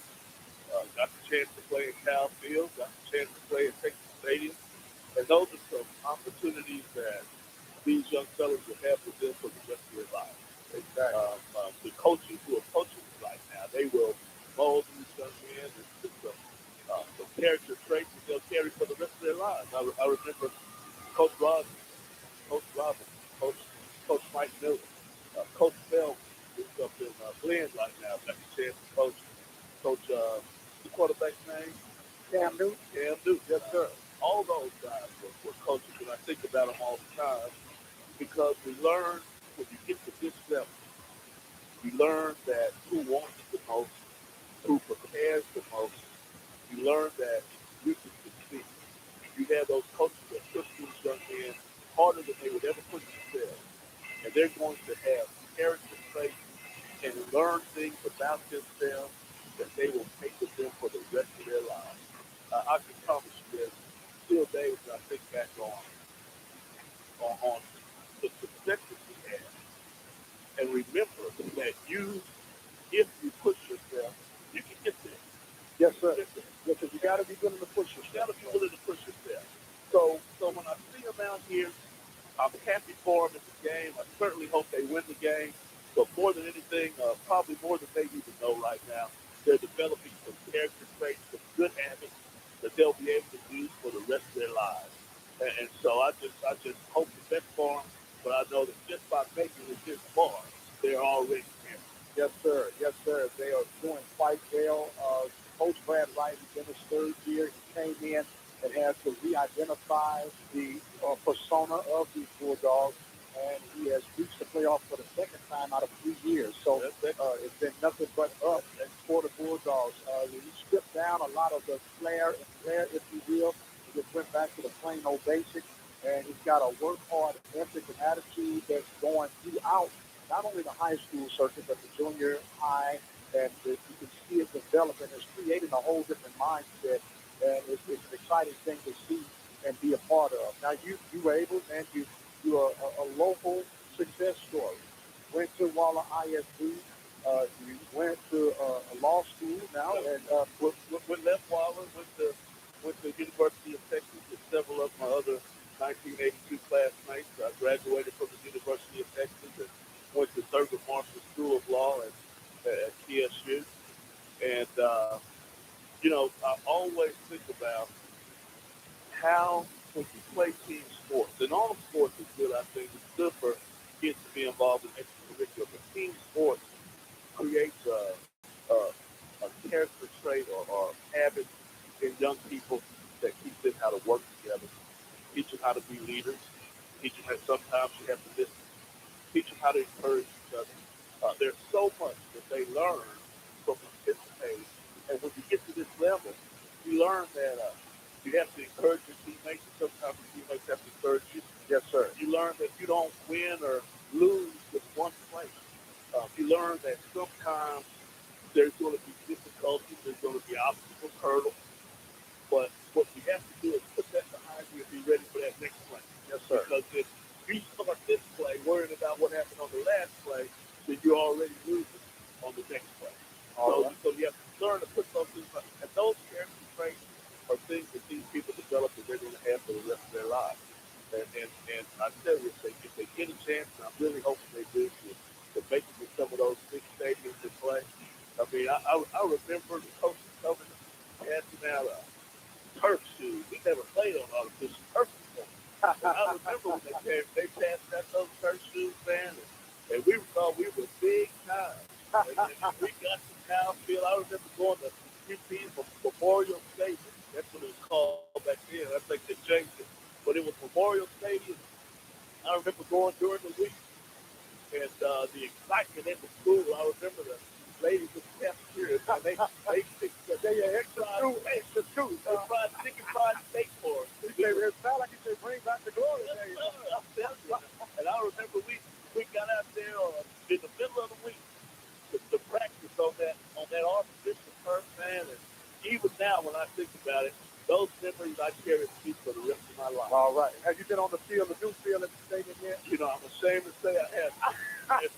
We're going to have to let you put on some tennis shoes and just run across the new field. I'll tell you what, I'll walk across that running thing. Hey, brother, you preaching to the choir right now. That running thing. Hey, just to come up these stairs with the with the wheels in my face. I said, boy. Oh, man. But yeah, I'm really glad. Yes, sir. Well, we thank you for coming. Attorney Lee Van Richardson, you don't mind me calling you Junior, do you? No, okay. Everybody knows Lee Van Jr. Lee Van Jr. class of 82. I'm going to have to do some digging on him, Randy. He said he used to open up some holes. Digging up for a Mack truck. We've been digging up for a Mack truck and for Pharaoh. And the Army gets swallowed up. That's it. That's it. I show you open them up. Now, look, I'm going to look at what the coaching hat on real quick for it. Now, what are you telling Waller right now here at halftime? What I'm telling them is that they're playing good football. They got to stay and kick the head of the game. This thing is not over. What are they up right now? It's 7-10, so it's still anybody's football game. Yes, sir. I might want to come out and tell them that we're going to try to get that. I like it. Okay. I like it now. I like to get somebody on that sideline. You're sweet. Let them turn it up and go north and south. That sound like a lineman. That sound like a lineman. Hey, what? You got a lineman. I like running on track. Oh, now then I get sneak across that middle. Talking your game. Then I get sneak across that middle. That old linebacker can't see each other. By the time he picks up, I already probably see the grid.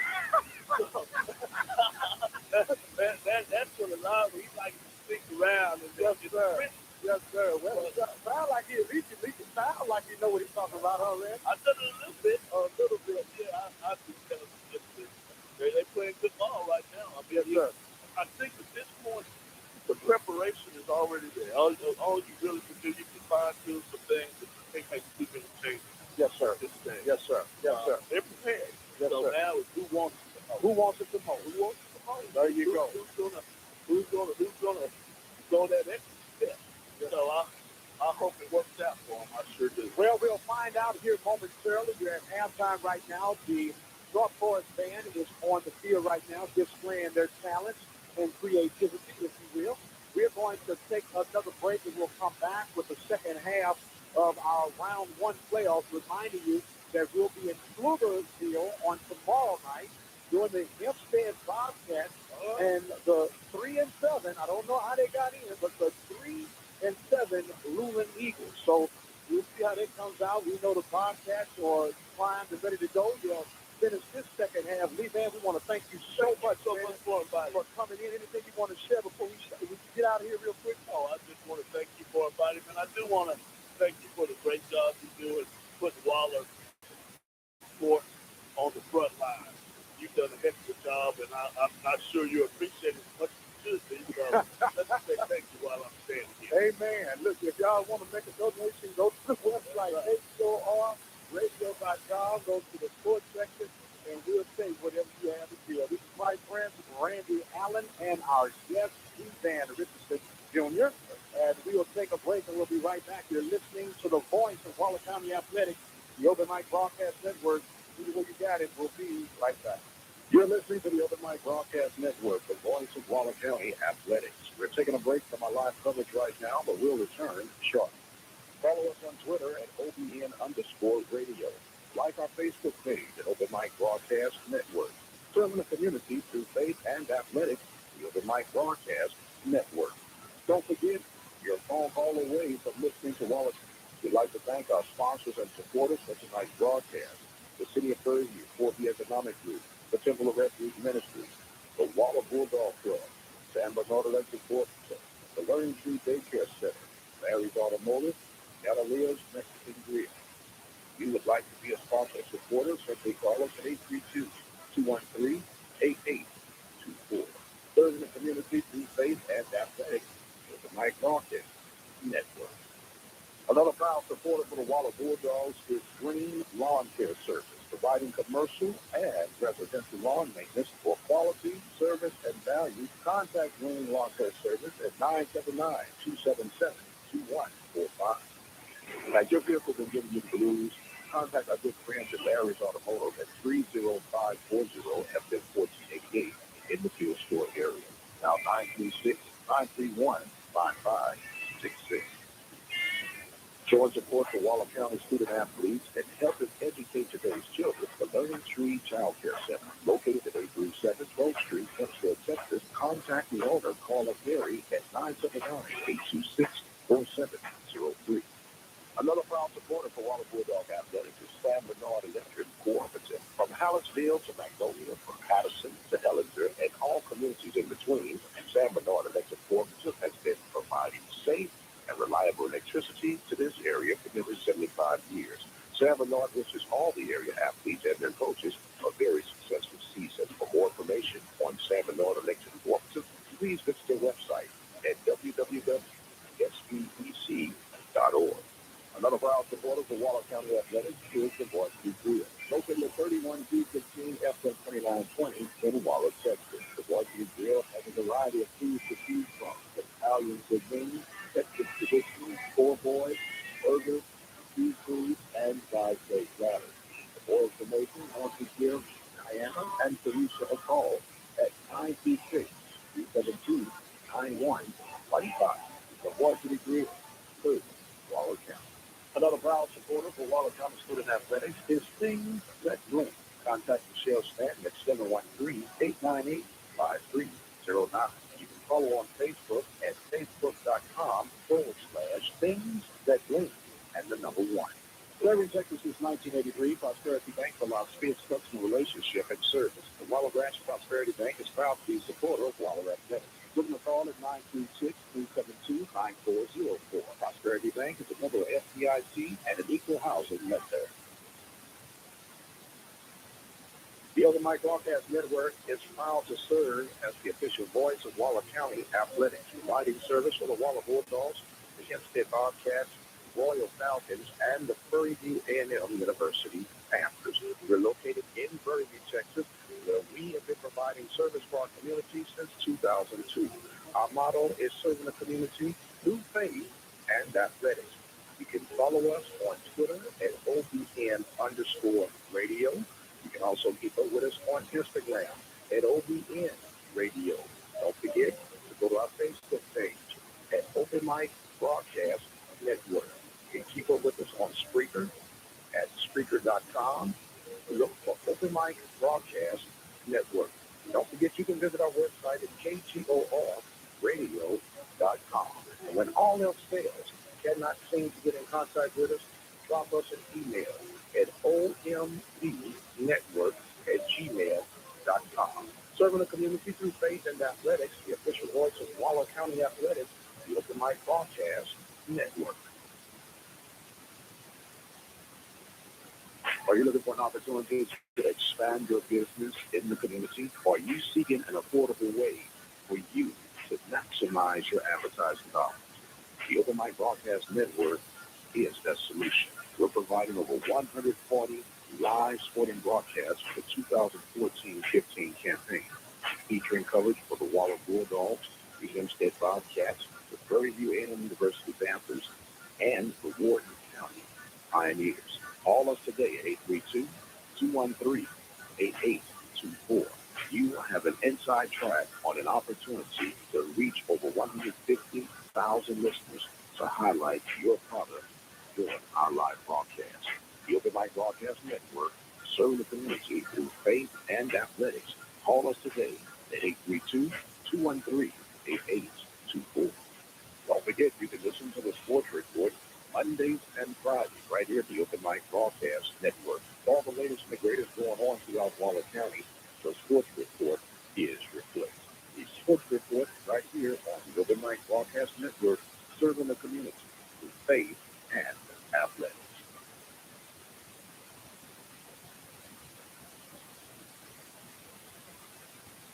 And welcome back. Halftime is just about done. Mike Prince and Randy Allen as we get ready for the second half of play between the Waller Bulldogs and the North Forest Bulldogs. Randy, what's your assessment so far, man? A Bulldog is going to win. A Bulldog is going to win, no doubt about it. A Bulldog will advance to next week, no doubt about it. Absolutely. Well, we give you some quick scores that we got coming up here we got 3 games going on in our area of concern tonight. Of course, this one, Waller is leading 10-7.5. The Ward group is losing to Giddings right now at halftime. That game has been played at Waller ISD Stadium by the score of 10-0. LaGrange is all over Columbus. That is 2 minutes before halftime. That game has LaGrange on top by the score of 35-0. So we got other games that will be going on tomorrow. Stafford will be at Sealy, Meadville at Navasota, Wall Trip at Stratford, Magnolia West at Madison, Gates will be at Brenham, and we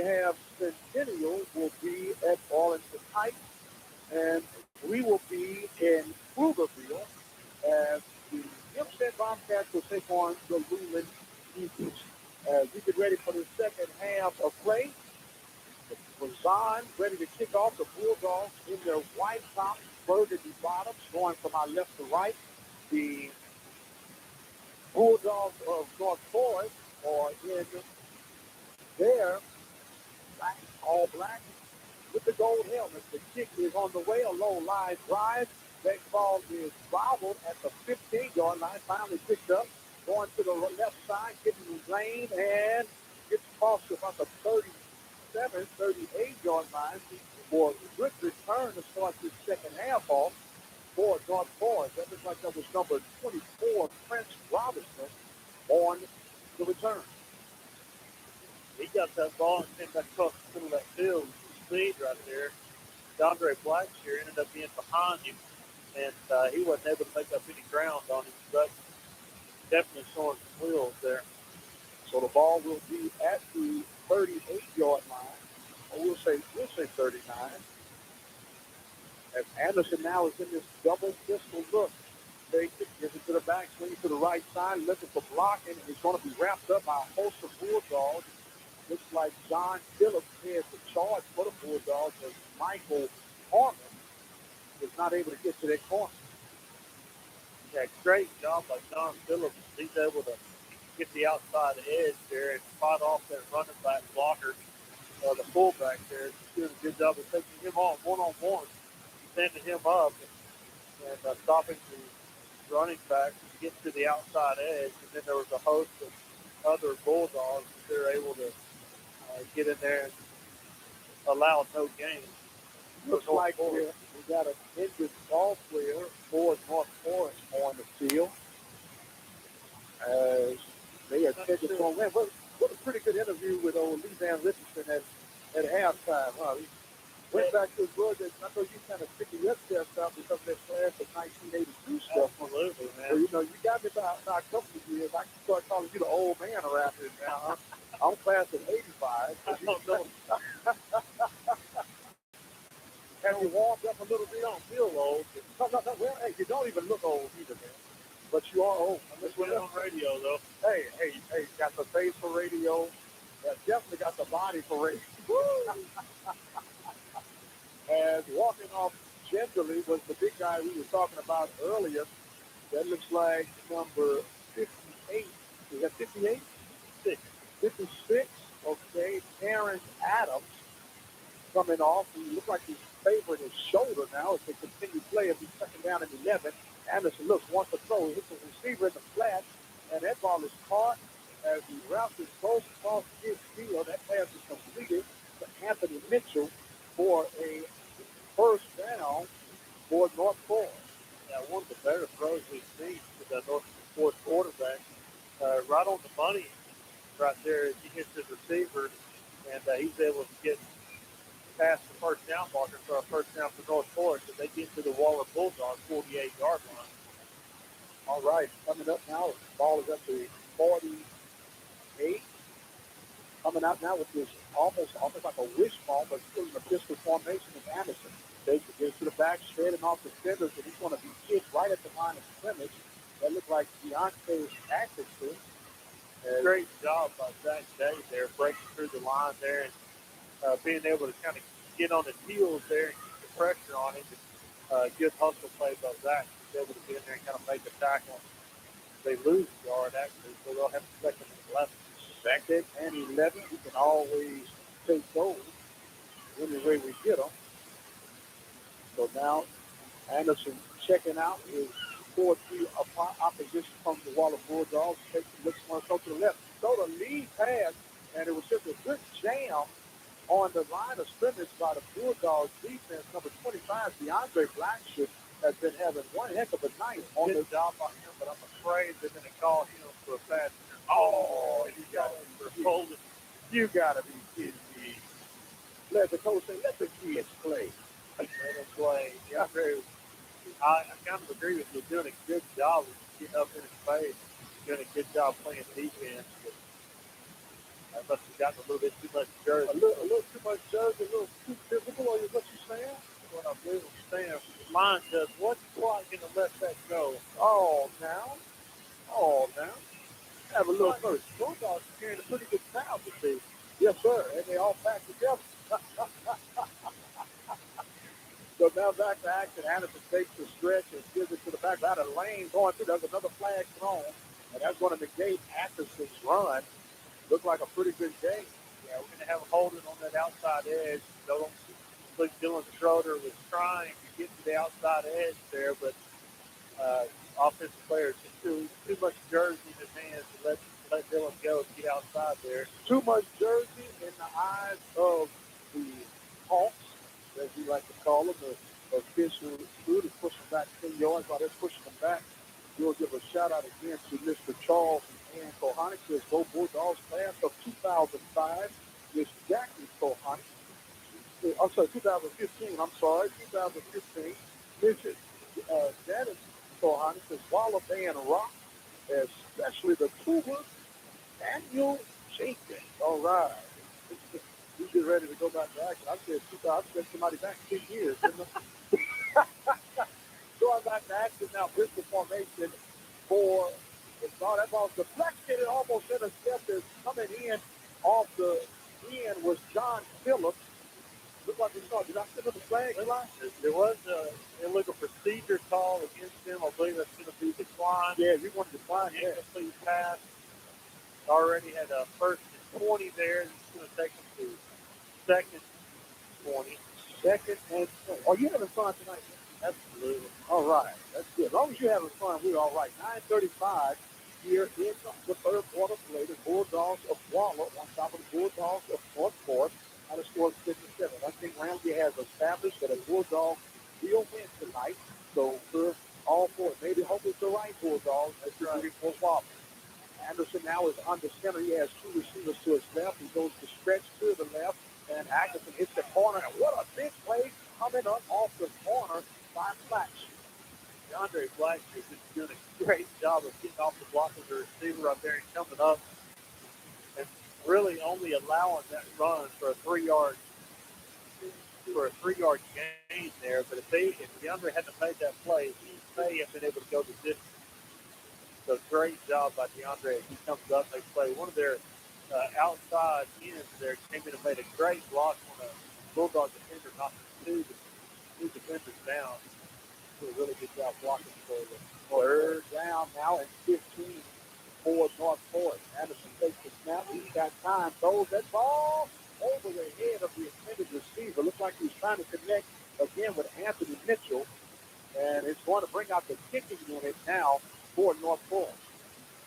Good job there by Dylan Schroeder. Getting good pressure up the field and not allowing that quarterback to get outside. And then up the middle, Chris Jeffrey is making a little noise there as he was able to get off the fence block and put a little pressure on the quarterback as he throws the ball incomplete. So Sims Davenport now will wait at his 10-yard line for the punt coming from Mr. Anthony Mitchell, who's done everything, and that ball was almost blocked again by Second. As a great job of keeping out. This one will go deep into the end zone as the Bulldogs will open up with a fresh set of downs. I'm not real sure how Bobby missing that block punt. He has been in the backfield within inches. You hear the fluctuation. You hear the fluctuation in my voice. I'm like, wait a minute, guys. So we got it coming on here, man. Mike Prince and Randy Allen. Man, I know that I've told you, but I want to tell you again, thank you so much for being a part of this team this year. It has really been refreshing to have you as you get your second half series off the ground. It was a run to the left side for the Bulldogs. And it's really been fun working with Mike, getting to know you. Getting to know me, getting to know you. Some of our traveling conversations. Absolutely. Sometimes that's better than the broadcast. Entertaining all at the same time. So I really appreciate you giving me the opportunity to come and help you with this. I know you've been doing this a long time, and I've learned so much by working with you. It's great. Oh, man, you two times, sir, two times. We got ready to go now. Keeper glides Taylor's mother at the 20-yard line. He gets nothing out of that. The Northport Bulldogs playing a pretty stout defense right now. Waller Bulldogs continue to try to run that zone read and quarterback lead. Really not getting anything out But it's of just it. like a hunter's mentality, though, when you run this zone. You got to be patient. You got to take but what a time to set up that play action to get it going. And we saw that start in the play calling earlier. Just if they get back to it. Back to live action. Taylor takes the snap. He's running all the way to the right side. Got a lane. Gets through. Oh, good hit at the 25-yard line. Coming through, making the hit. North Fork. Evan Miller for the North Fork Bulldogs. He came up to the safety position and he lowered the boom on Tyron. He came up there and made a very nice, solid tackle for North Fork there, preventing him from getting anything. It looked as if the hole was just about to open up when he closed it real quickly. Took Tyron down quickly. Yes, sir. So back deep now is Prince Robinson. I told you I would forget that name. He awaits at the 32-yard line for the punt. The snap is inside. The kick is a low line driver into the wind, and it rolls across midfield, and it will finally stop in between the 47 and the 48-yard line where they're spotted has yet to be determined. Yeah, not a great punt there by the Bulldogs, but kept it low and kept it away from the return man. And that's all you really want into the wind blowing in your face like that. And I was just checking the flag down in the end zone. It looks as if it may not be as blowing as hard as it was earlier in the game, but there's still a little gust that's making it pretty chilly outside. Chilly is an understatement, man. It's real. It is real. Big center now is Anderson. Man goes in motion, comes back, and there's going to be a handoff to the left side, wrapping up straight. Jenka at the front end of the initial contact, stopping Deontay Atkinson for might be a loss of a goal. Clinton may have gotten back just to the line of scrimmage. I wanted to say a loss. I know you are really bad. Well, if you look at what it spotted, it might be a half a loss. Football. And then pick it back up now as we speak. One thing about it is the will be its favorite Bulldogs coming fourth quarter. That's right. Coming back now. It's going to be second down, and we'll call it 10 officially. Single step backfield now. As Anderson takes it, gives the action going to the right side. He slices through, gets a great gain, good cutback on the run. As he gets up to the 47-yard line of the Bulldogs. Good pick up there by the North Fork Bulldogs. They're just going over the right side. I'm kind of trying to watch the defensive line there and watching Zach Day get in there and hustle and making that play from behind. It was real good, although he did pick up about 7 yards or so on the carry. So they're going to have about 3rd and 4. I think he picked up about 6. We're going to have a long 4 here, North Forestville, at the Bulldogs' 47-yard line. 5-10 remaining in the third quarter. They got the power two-bone now in the backfield. There's a give to the back. Atkinson banging close to the yard marker. Depending on the spot, it might be a North Forest first down. They're going to mark it a little bit short. They're going to have 4th and 1. 4th down and 1. We'll give another big shout out to Teresa and Diana from Varsity Grill. She said, our fight is harder. Go Waller, win, big, play hard. Also, Coach Pascal Sullivan, shout out to the North Forest Bulldogs. He's a former product. They no harm Bulldogs, but he got to reach for home.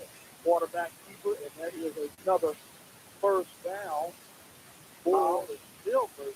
Yes, sir. Oh, this is great. And dodge the bullet. Tell you what, that little Look like a rugby play there. I would really like to see that center up close to see how big he is. But I tell you what, that little quarterback, Anderson, getting in behind him, that center really makes some waves up front for him. That's Mr. Russell Anderson of 54. When I tell you he's a young man, what they had his waist yesterday, Coach? Whatever it is, it's not right. I can tell you this. They got him at 6'1", 220. No way.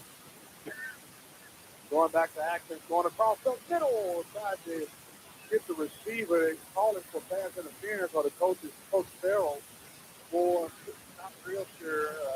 Hey, I am a Waller Bulldogs fan, but I'm not real sure how we got away with that particular. Somebody called the police. That was an assault and battery. Bucket going on.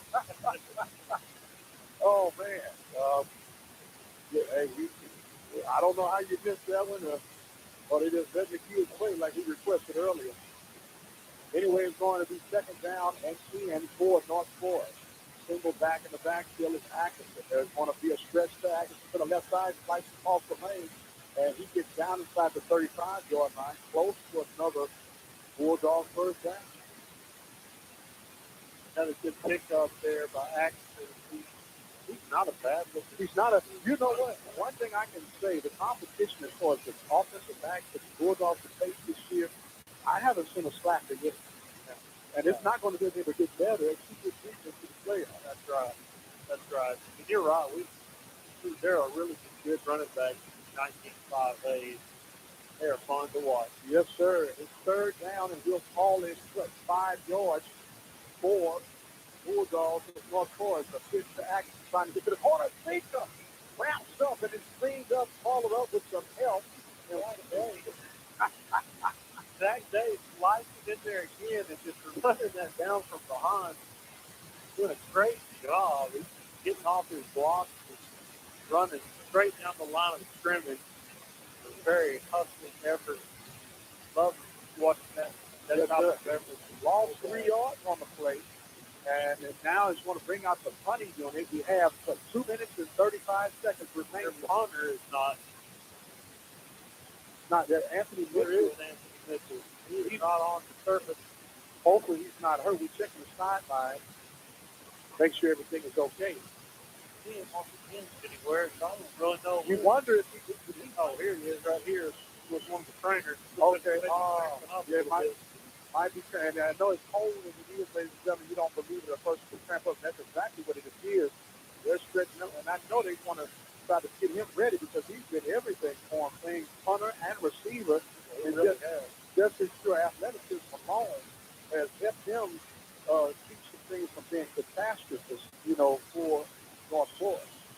So they're stretching him out, trying to take advantage of this second, but they might have to go without him. No, I'm not so sure they did call a timeout there. I think they just took a delay of game call, and they were going to punt anyway. And I'm not sure.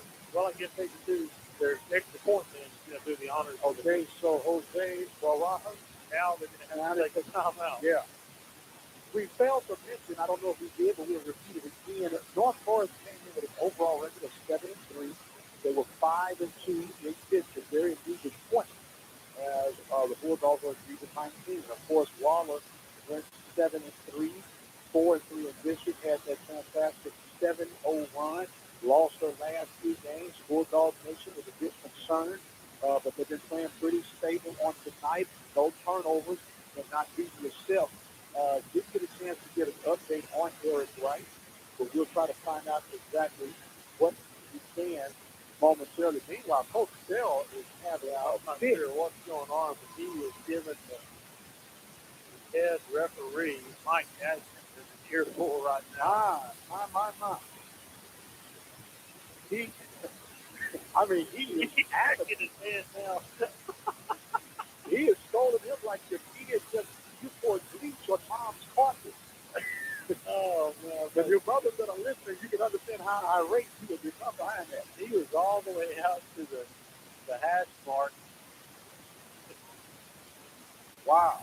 Meanwhile, we're back to acting. The Coach Bell is still going at it. We're not laughing at him. We're laughing with him. That's how much passion he's got. That ball is bobbled. It's blocked. It's blocked. Picked up by the Bulldogs and recovered at the 40-yard line. Bradley Sinka finally, after 3 attempts, finally gets in there and hits the block. Good job by the Bulldogs finally getting in there. Bradley finally getting his hands on the ball. He hit at least 3 times prior. If it was a hand grenade, he'd have been a winner all day long, right? So the ball will be retrieved at the 30-yard line. That's where the Bulldogs will take over with 2:09 in the third quarter play. Need a touchdown here, Coach. Yeah, we need one real bad. Yes, sir. Kind of get some degrees of separation. Tyron Taylor is the pistol. Just a low snap. Looks wants to throw. Got a receiver open. Big hit. Will Wagner took a hard hit on the hip there. Number 13. Yes, sir. Gone. You notice a pattern here, Coach. Some of their offensive guys are playing defense, too. Absolutely. Will took a pretty good hit there. Yes, sir. Right on that hip, and it's cold. That's all I need to know. Look, you say, how cold is it? We'll tell you just a second. The temperature is plummeting as we speak. And we're not complaining. We have to have the elements off of us right about now. And they say it's 39 degrees, but it says feel like 33. Yeah, I believe every bit of that. If it feels like 33, if it feels like 33, why is it not 33? Well, because the wind is blowing. But no, if it's 30, if it feels like 33, it's 33. So why we got 39 feeling like 33? Well, temperature in Waller is 35 degrees. It feels like 34. But it's always cold in the country. Yes. Because there's no big city building and all that. Nothing but black dirt out there. Yes, sir. Crops going. Yes, sir. A lot of concrete with that wind be bouncing off in the big city. Well, I tell you what, one of them St. Louis, that wind coming off that river, boy. Woo! Yo, back to action right now, 148. Tyron Taylor taking, keeping himself, running up the middle, making the defender spin down to the 20, broke the tackle, 20 towards the end zone, touchdown, Bulldogs. The option read, and Taylor gets the race. With 1:37 left in the third quarter, Tyron breaks the zone read, breaks the tackle right up the middle, and shoots out to the right side, being the near sideline. The thing goes left to right on your screen. And Tyron able to take it to the distance as he scores. Hassan on to the extra point. Snap is back. Hold is down, and Hassan drills it through the middle. Oh, my goodness. Extra point is good. Bulldogs go up 17-7 with 1:37 left in the third. Well, I tell you what, I like the way Hassan kicks, man. I mean, even with the wind in his face, this kid, no doubt, he can kick from 40, 45 with accuracy. Wow. You said that with all the confidence in the world. He can do it. You can do it, Hassan. We can do it. I want to give a shout out to Mr. Ryan McGinty. He says, don't let HISD pull it out. Bulldogs, go hard. Mr. Deputy Foster says, stay motivated and play hard. Deputy Evans says, go dogs. Roof. I had to do the roof. A great job. Sound like a big dog. Just don't put that in front of it. Just don't put that in small bones. And last but not least, we have assistant principal Robert Kinney says, go hard. Kevin Thompson says, go, fight, win. I guess that's old school. Yeah, that's old school. Yeah, I say we need to have the cheerleaders to say that was go, fight, win.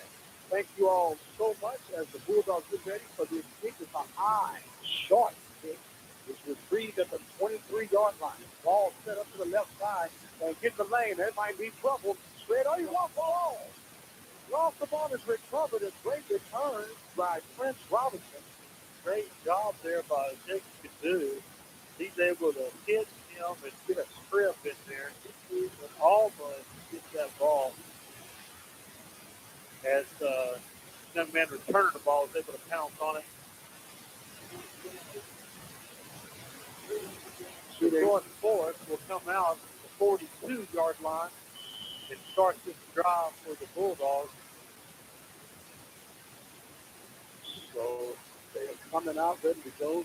They're there. Actually, 54, Mr. Russell Adams is playing right guard right now. He's been open some holes. There's a quick pass, and that ball is complete and ready for the 50-yard line. Was guess who? Chris Rob, number 24, Chris Robinson. Just a drop back quick hit pass like the Marcus Anderson. He hits him on the left side on the near sideline from the North Forest bench. And very well thrown, soft, executed play there by Bulldogs score 4.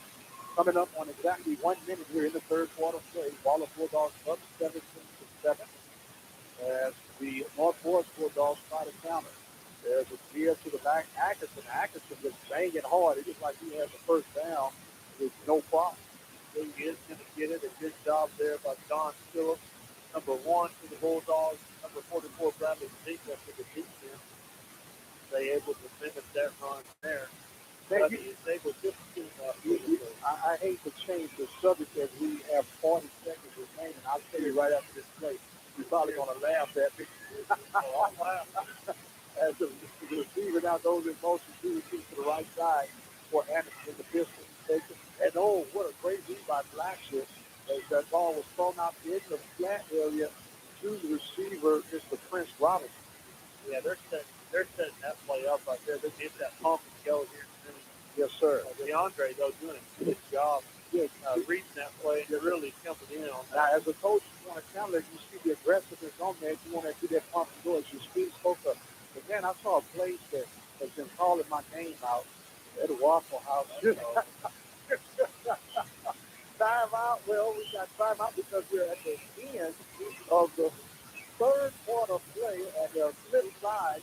The Waller Bulldogs on top by the score of 17-7. Mike Prince and Randy Allen as we are live here at Jones Sports Stadium in Houston, Texas. Getting things set up. We're trying to give you some scoring updates as Randy let us know real quickly who we got helping us out with tonight's coverage. Well, here's the OpenMic Broadcast Network. We have Galileo's Mexican Grill in Patterson at 979-885-1906. We also have San Bernard Electric, obviously in the field store area office. We also have attorney Lee Van Richardson Jr. who came up and said a great halftime interview. Yeah, like he knew what he was talking about, too. Man, he sounded good. So fast face, too.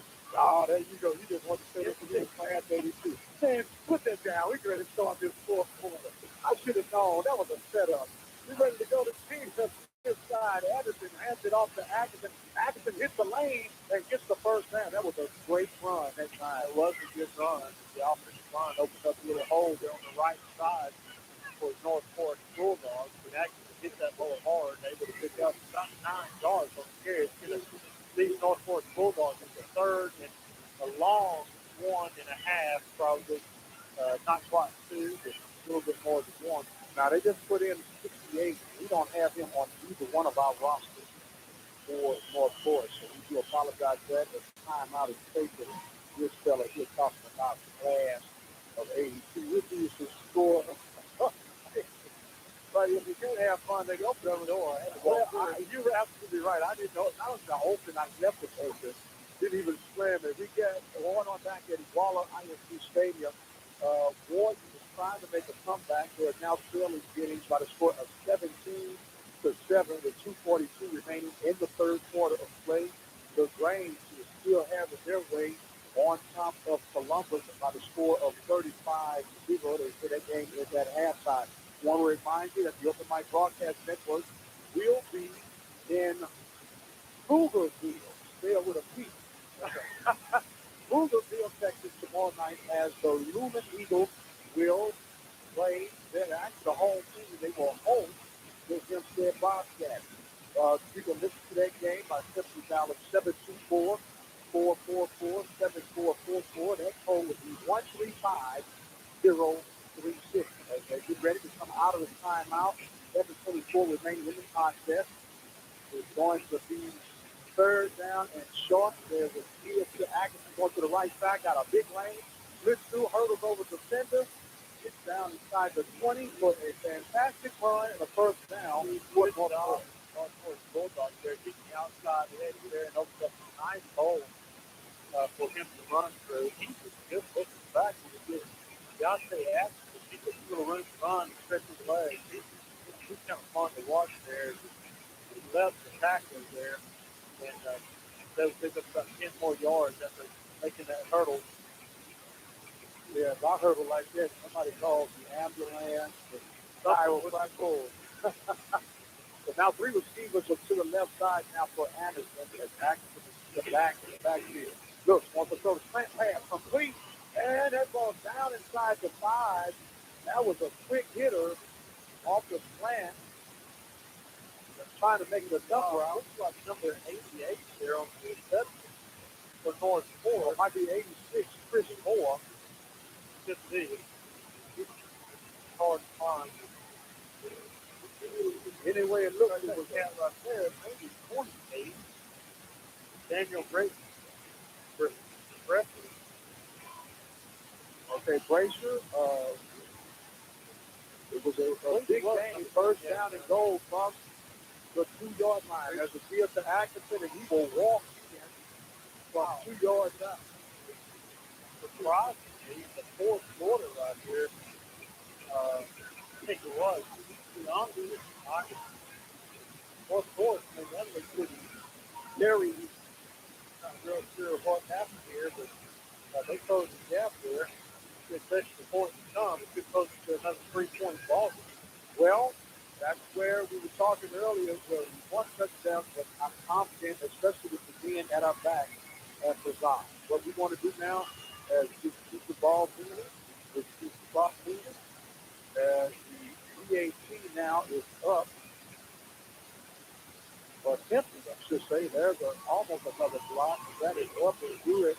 And with 10:24 remaining in the contest, Waller Bulldogs now are on top by the score of 17 to 14. Now, what did you see different on that series prior for the rest of the night? Yeah, I really can't put a finger on it other than Northport executing better than what they have previously.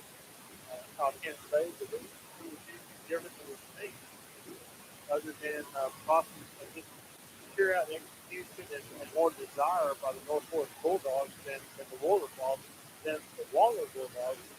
desire to stop them. So now, if you're Coach Bill Farrell, how do you kick this one off? You got momentum on your side.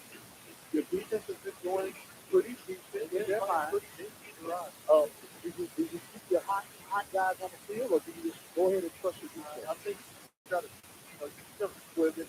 I don't think you got and try to give the Waller Bulldogs support. You know, Matt Ware's got these guns shot. Yeah. Exactly. Let's make you more courageous. Yes, sir. Yes, sir. Yes, sir. I wanted to do more of that. So now kicking will be Jose Barajas. Ready to make the attempt, and the kick is a low line drive kick. You see that the 20-yard line and running. Oh, got a lane and gets down. That was Eric Wright. Eric Wright, I'm sorry. He had a hard run up the middle, but I'm telling you, this that dude. He got hit. He got hit hard. He got up from it, but that's the way to get hit. Well, the momentum, you feel the enthusiasm of the North Forest faithful. The Bulldogs will have the ball at their 36-yard line. And now, not to try and be over dramatic or anything, this is a critical drive for Waller right now. Yeah, this is a good drive. That's for sure. Tyron Taylor comes back. He goes to his right goal. They got a receiver open. A good open field tackle. Picks up about 6 yards though on the play. Good job. Evan Herzog run a little 8-yard comeback route. He comes back to the ball. Tyron is spot on with the pass this time. Like you said, a good open field tackle by the left cornerback for Northport. No huddle offense now for the Bulldogs. Tyron takes it, keeps it himself, and he's going to be banged up, and he's going to lose a couple of yards. Good job by Northport. Coming in there and closing the lane there. Like you say, Tyron loses a yard. The ball is on the 46-yard line of the Waller Bulldogs. They're on the third and about 5 left. So the Bulldogs now with a pistol look. Tyron rolling to himself. He looks gold. And Herzog was not able to hold on to that ball. And he was met with a ferocious hit by Rashawn Jones. And that's immediately, too, Mike. Yes, sir. And don't know, but Tyron put a little extra heat on that ball. That ball hit him pretty much in the hand, just above the numbers over the left shoulder, and almost cut him in half. Now you can see the momentum cranking up on North Forest sideline right now as they will await the punt. That will be Prince Robinson. He awaits at his own 20-yard line. The snap is a high lofty snap, a low line drive kick. It bounces at the 30-yard line. And it's Good job. Yes, sir. Robinson, that ball will go down to the 9-yard line off a heck of a punt. Good coverage by Josh Van Zandt there after he beat out the ball. He's getting down the field and put a little pressure on the return man. If he's able to see him coming right down the middle of the field, just kind of keep away. He's thinking about returning that ball. So you get a good Waller roll off of that. It goes all the way inside the 10-yard line. Just leaving 9. Yes, sir. So it is going to be first down and 10. We have 98 yards, 99 yards. No, 91 yards. I'm sorry. 91 yards to his Vader would be North Forest Bulldogs. Now, something that is concerning for me as a Waller Bulldogs fan is we have not seen a return of number 22. Yeah, you're right. We're hoping that it's nothing real made, but this cold weather could aggravate the game. And we hope it all is well. Back to action here. Anderson has a man coming motion from the pistol and gives the ball. It looked like the ball was on the ground. Quarterback kick it. Okay. I'm able to get down and get back to the line of scrimmage. Maybe pick up one as I believe we're going to spot the ball at the 10-yard line. Had a man coming in motion to the far side of the field across the formation. And just like the quarterback sweep there, he got it over the right side. Good job by the Waller defense closing up that hole. So it will be a gain of a yard. Double pistol look now for North Forest. High snap. The keeper by Anderson. He's spreading off the center to get close to the 20-yard line. That's going to be enough for first down. Enough for first down. Same type of play there. They did not have the man coming motion. But that running back was able to get on the edge there and make a good block for Anderson there. Or Anderson. No, it is Anderson. The quarterback there. He just keeps the ball and gets the edge. Gets right up the screen there. That's brought it to first down. So we'll be first down and 10 from the 20-yard line. 8 minutes and 10 seconds remaining in the contest. Waller on top, 17 to 14. An hour look now for North Forest. There's a gift to Atkinson going to the left side. He's got a lane. He's got in the secondary. Cut, making the defensive distance back across the field. He's across the 35-yard line for another first down as the momentum is starting to pick up for North Forest Bulldogs. They're picking up some momentum. They're really deep. That was a really good run there. 76 yards for North Forest Bulldogs. They pick it up all the way to the 37. So now 7:38 remaining. Ball at the 37-yard line. Anderson takes it. Anderson calls the point. Boy, they got tied up going on right now. There's this moment now. Bulldogs. Little tension to build up here around the stadium. That's a good 6-yard pick up there by North Forest. They're putting pressure. North Forest comes out of the second down and 4. 7:05. North Forest trailing 17-14. Anderson underneath center. Big stop. Going to the right side. He's going to be met for a loss. Brad pickup and company making the tackle for a good defensive penetration tackle for loss. Yeah, good job there. I think one of the adjustments North Forest is making. They're running number 68, like you said earlier. I don't think we have a number. We don't have a name for enough that is. But he was, you know what? I'm almost going to say that would be the average at the bottom. This is Devontae Ford. Devontae Ford. I'm not sure, but I'm thinking that might be him. I don't know if he's that tall. He's that big. There's not enough in the backfield, but he's walking. So now the spread look. Forward up for us, a high snap, and it's going to be a stop. The legal procedure will slow down North Forest temporarily.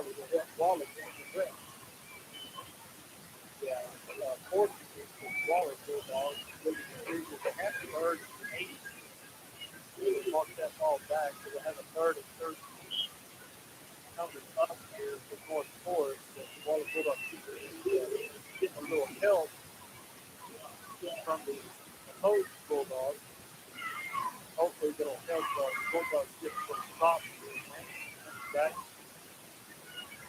North Florida. Formation as the running back drinking behind him. Stop the back, looking to throw.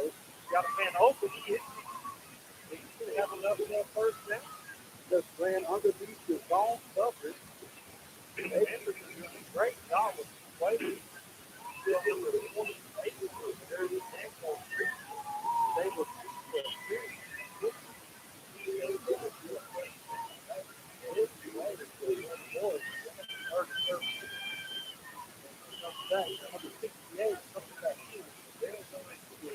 with a timeout now on the field. That's more than timeout. They've got all the stuff lined up to go. All right, coach, you have timeout. You coach right. What are you telling you guys? Your coach Crawford, what are you telling you guys right? Yeah, you got to get in there. You got to fall and fight for everything. Like I say, I don't know if North Fork executed much better. Previously we were seeing some Bulldogs get in the backfield and make plays that they it needs to be the fourth quarter here as they've had this being their second drive of the fourth quarter. So they did not have an answer on the previous drive. North Fork beat down the score. So far, North Fork is losing the ball 41, about 39 yards. So far, it should be interesting. We've got 5:32 left in the fourth. That this is on first and 10 from the 48-yard line of North Fork. They do run back there. The sun and good for the first time by the Bulldogs is Addison. Tried to get something started. It's great. Looks like they had some kind of sun called up there, and they were trying to bring a little pressure. But the Bulldogs get a little pressure as they have some big plays. Yes, sir. Maybe having a little ankle problem. Something there is kind of decided to fall down the top of the number. So he's ripping off. He's walking a little dizzy like he's favored at the depth. So just the patient now comes in as that is Daniel Gracious. Have a second, about 9 probably. Get more than 4. Rock is running back, 5:58 in the game. Waller on top, 17 to 14. Under the center now this Panthers. Goes back, goal, that ball intercepted by Lisa. Played in the lane perfectly. That ball was intended for the receiver, Kent Glacier. What almost a great play by Brad Simpson. Oh, dropped it back to the cover, got it controlling. The last second just goes off the receiver kick, just drops it. North Fork takes the 3rd and 9 here. They come back to the line. 4:51 remaining in the contest. Clear formation now. Anderson looks. Oh, what a grab. What a grab. What a grab. Not too left. What a catch. Throw by Anderson. Wild on the mark. Good. Hard to pick up there. All of that 37-yard line of Waller. That ball was thrown high. That was pure athleticism. You noticed that as the guys walking in. Very athletic. Now it is first down. Power offset back look. There's a clear foot. After that action, look it is. It comes back.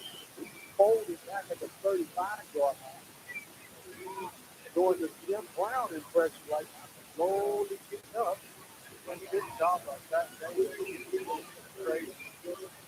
Stop that run. Stop the field. Looks like two old guys. Yes, sir. I feel we hadn't caught it. Definitely make a interception stop right now. Back to the action system formation. Steven now looks does a jet sweep to the left side. Penetrated into the corner. That's the first down. It's just Mark Ford's face is getting animated right now. They're making very close here.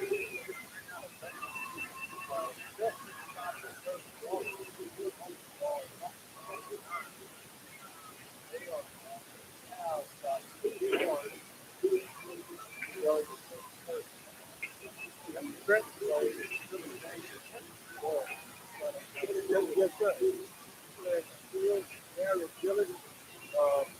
One of the field players scored Mark Ford. Back as a ball onto the right side. Oh, what a big hit. Oh, good snap. Yes. I'm sorry, not Mr. That was Mr. Adam Cole.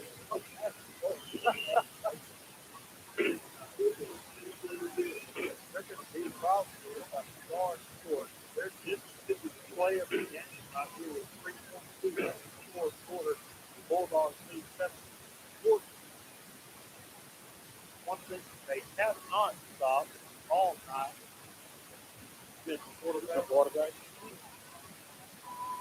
And you can see what more forward plays that they wind the play clock. All right, Bulldog Nation, we need you to grab your hand on your radio, on your phone, whatever good luck you have right now. Wherever you are, fourth down and keeper and Chris hit a place about a Bulldog. I don't think he got it, Randy. Oh, it's still stopping. They might have given the second effort. Waller is saying, no, there's what the defense is running off. And what a time for the Bulls to turn it over.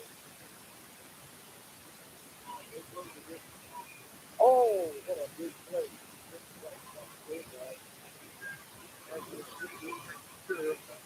But according to the Bulldogs, Bulldogs have a stop. They have the stop. The ball is at the 30-yard line. And Waller will take over with 3:02 remaining in this contest. Wow. But they're actually going to say it's at the 29-yard line.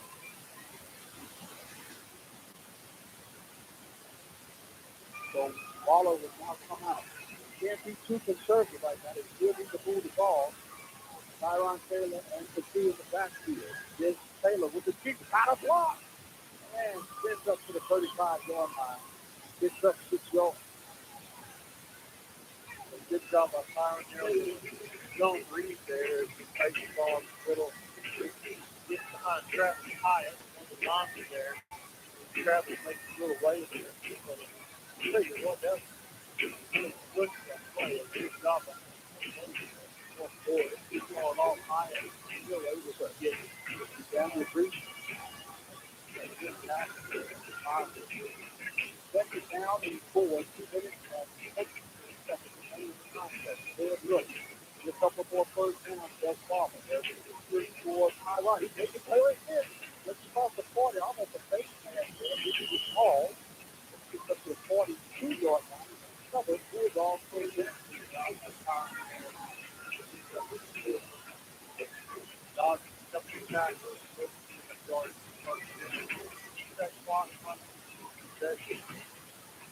With the big man in again, we want to stay at the big man. About a man. He was going to plug him down. He's gone. 1 minute and 50 seconds remaining. Bulldogs got another first down. Needed at least, I'm thinking 2 more to seal this thing up, man. Hold on to the ball. There's going to be a keeper by Taylor. Taylor money, look, gets the ball to 50, and that's where he'll be down. Oh, there's some clothes being hung on. And he'll frustration. So it looks like he's trying to run down. You think? You think? 1 minute and 15 seconds remaining before Waller is still off the first round. And got to hold on. And one thing now is coming back from of course, they're talking about it earlier. Right now, let's see what happens. Tyron Taylor away from the snap from the 50-yard line. They get upstairs and get it off the second, taking a hit. He'll lose a yard, but he gets the ball.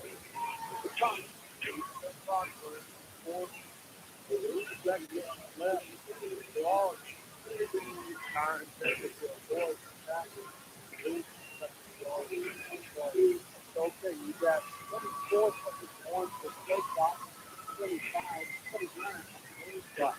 If you hear Bulldogs, they'll have to probably snap it back.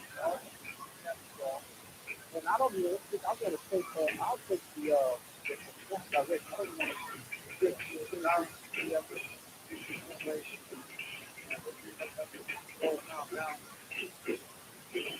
well, they take the delay. They take the delay. Look, that's where you have to rip. Because once they get the playback side going, that's on the front side. Wow. 5 seconds remain unless something major happens. The Bulldogs will still fight it. Personnel now coming in. Get ready. Ball is now spotted at 44-yard line. The quarterback field, Tyron Taylor tucks it underneath, and Waller will win the first round.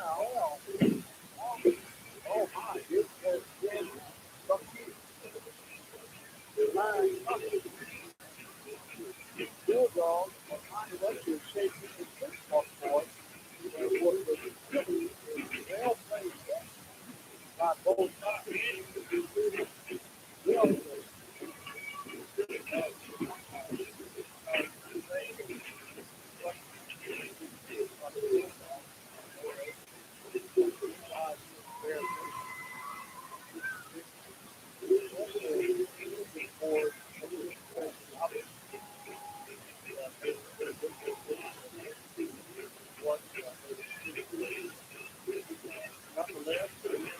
A win is a win. Roll on. There's stops a 3-game losing streak. So now Waller will extend their overall record to 8 victories. And they will continue to live the fight another day. We'll give you the update through our Twitter and Instagram account. Follow us on _radio for Twitter Nation. The update is coming on. Who the Bulldogs will face in the next round. What a contest. A lot of hard hits on this night. We're hoping that Garrett Price will take his Falcons. And this is simply on that end where he's coming to take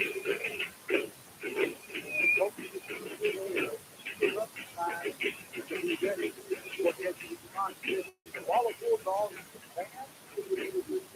second round of the playoffs, where they'll play, they'll be at good. I be at home, and they might be on the road, but wherever they are, we can assure you that both myself and Randy Allen will be there. Randy, any assessment there before we wrap up on tonight?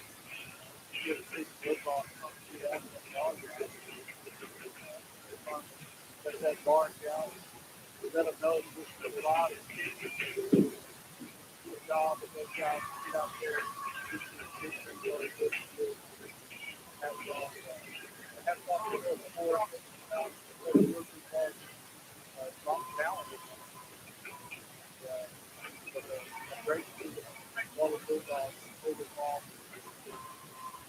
They are the state there as they now listen to the school song being written. Coach, the idea that faded in from his window side. You look at Kathy, man. I want to let you know that. All right. The Bulldogs.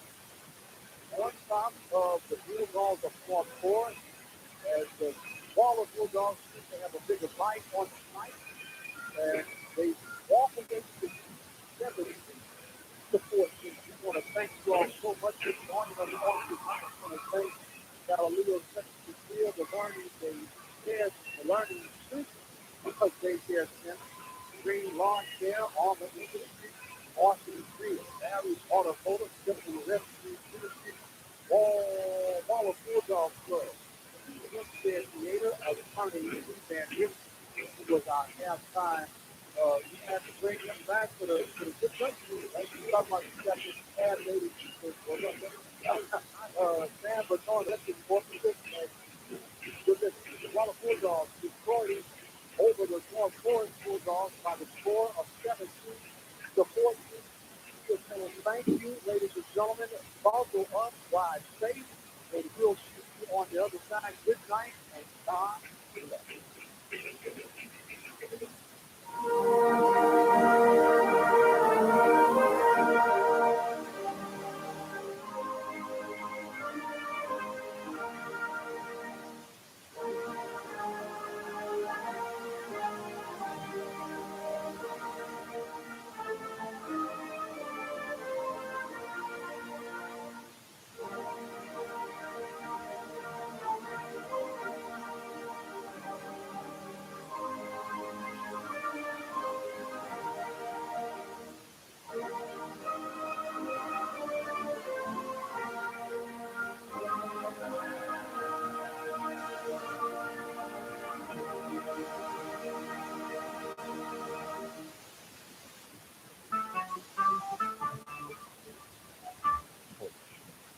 Recorded live.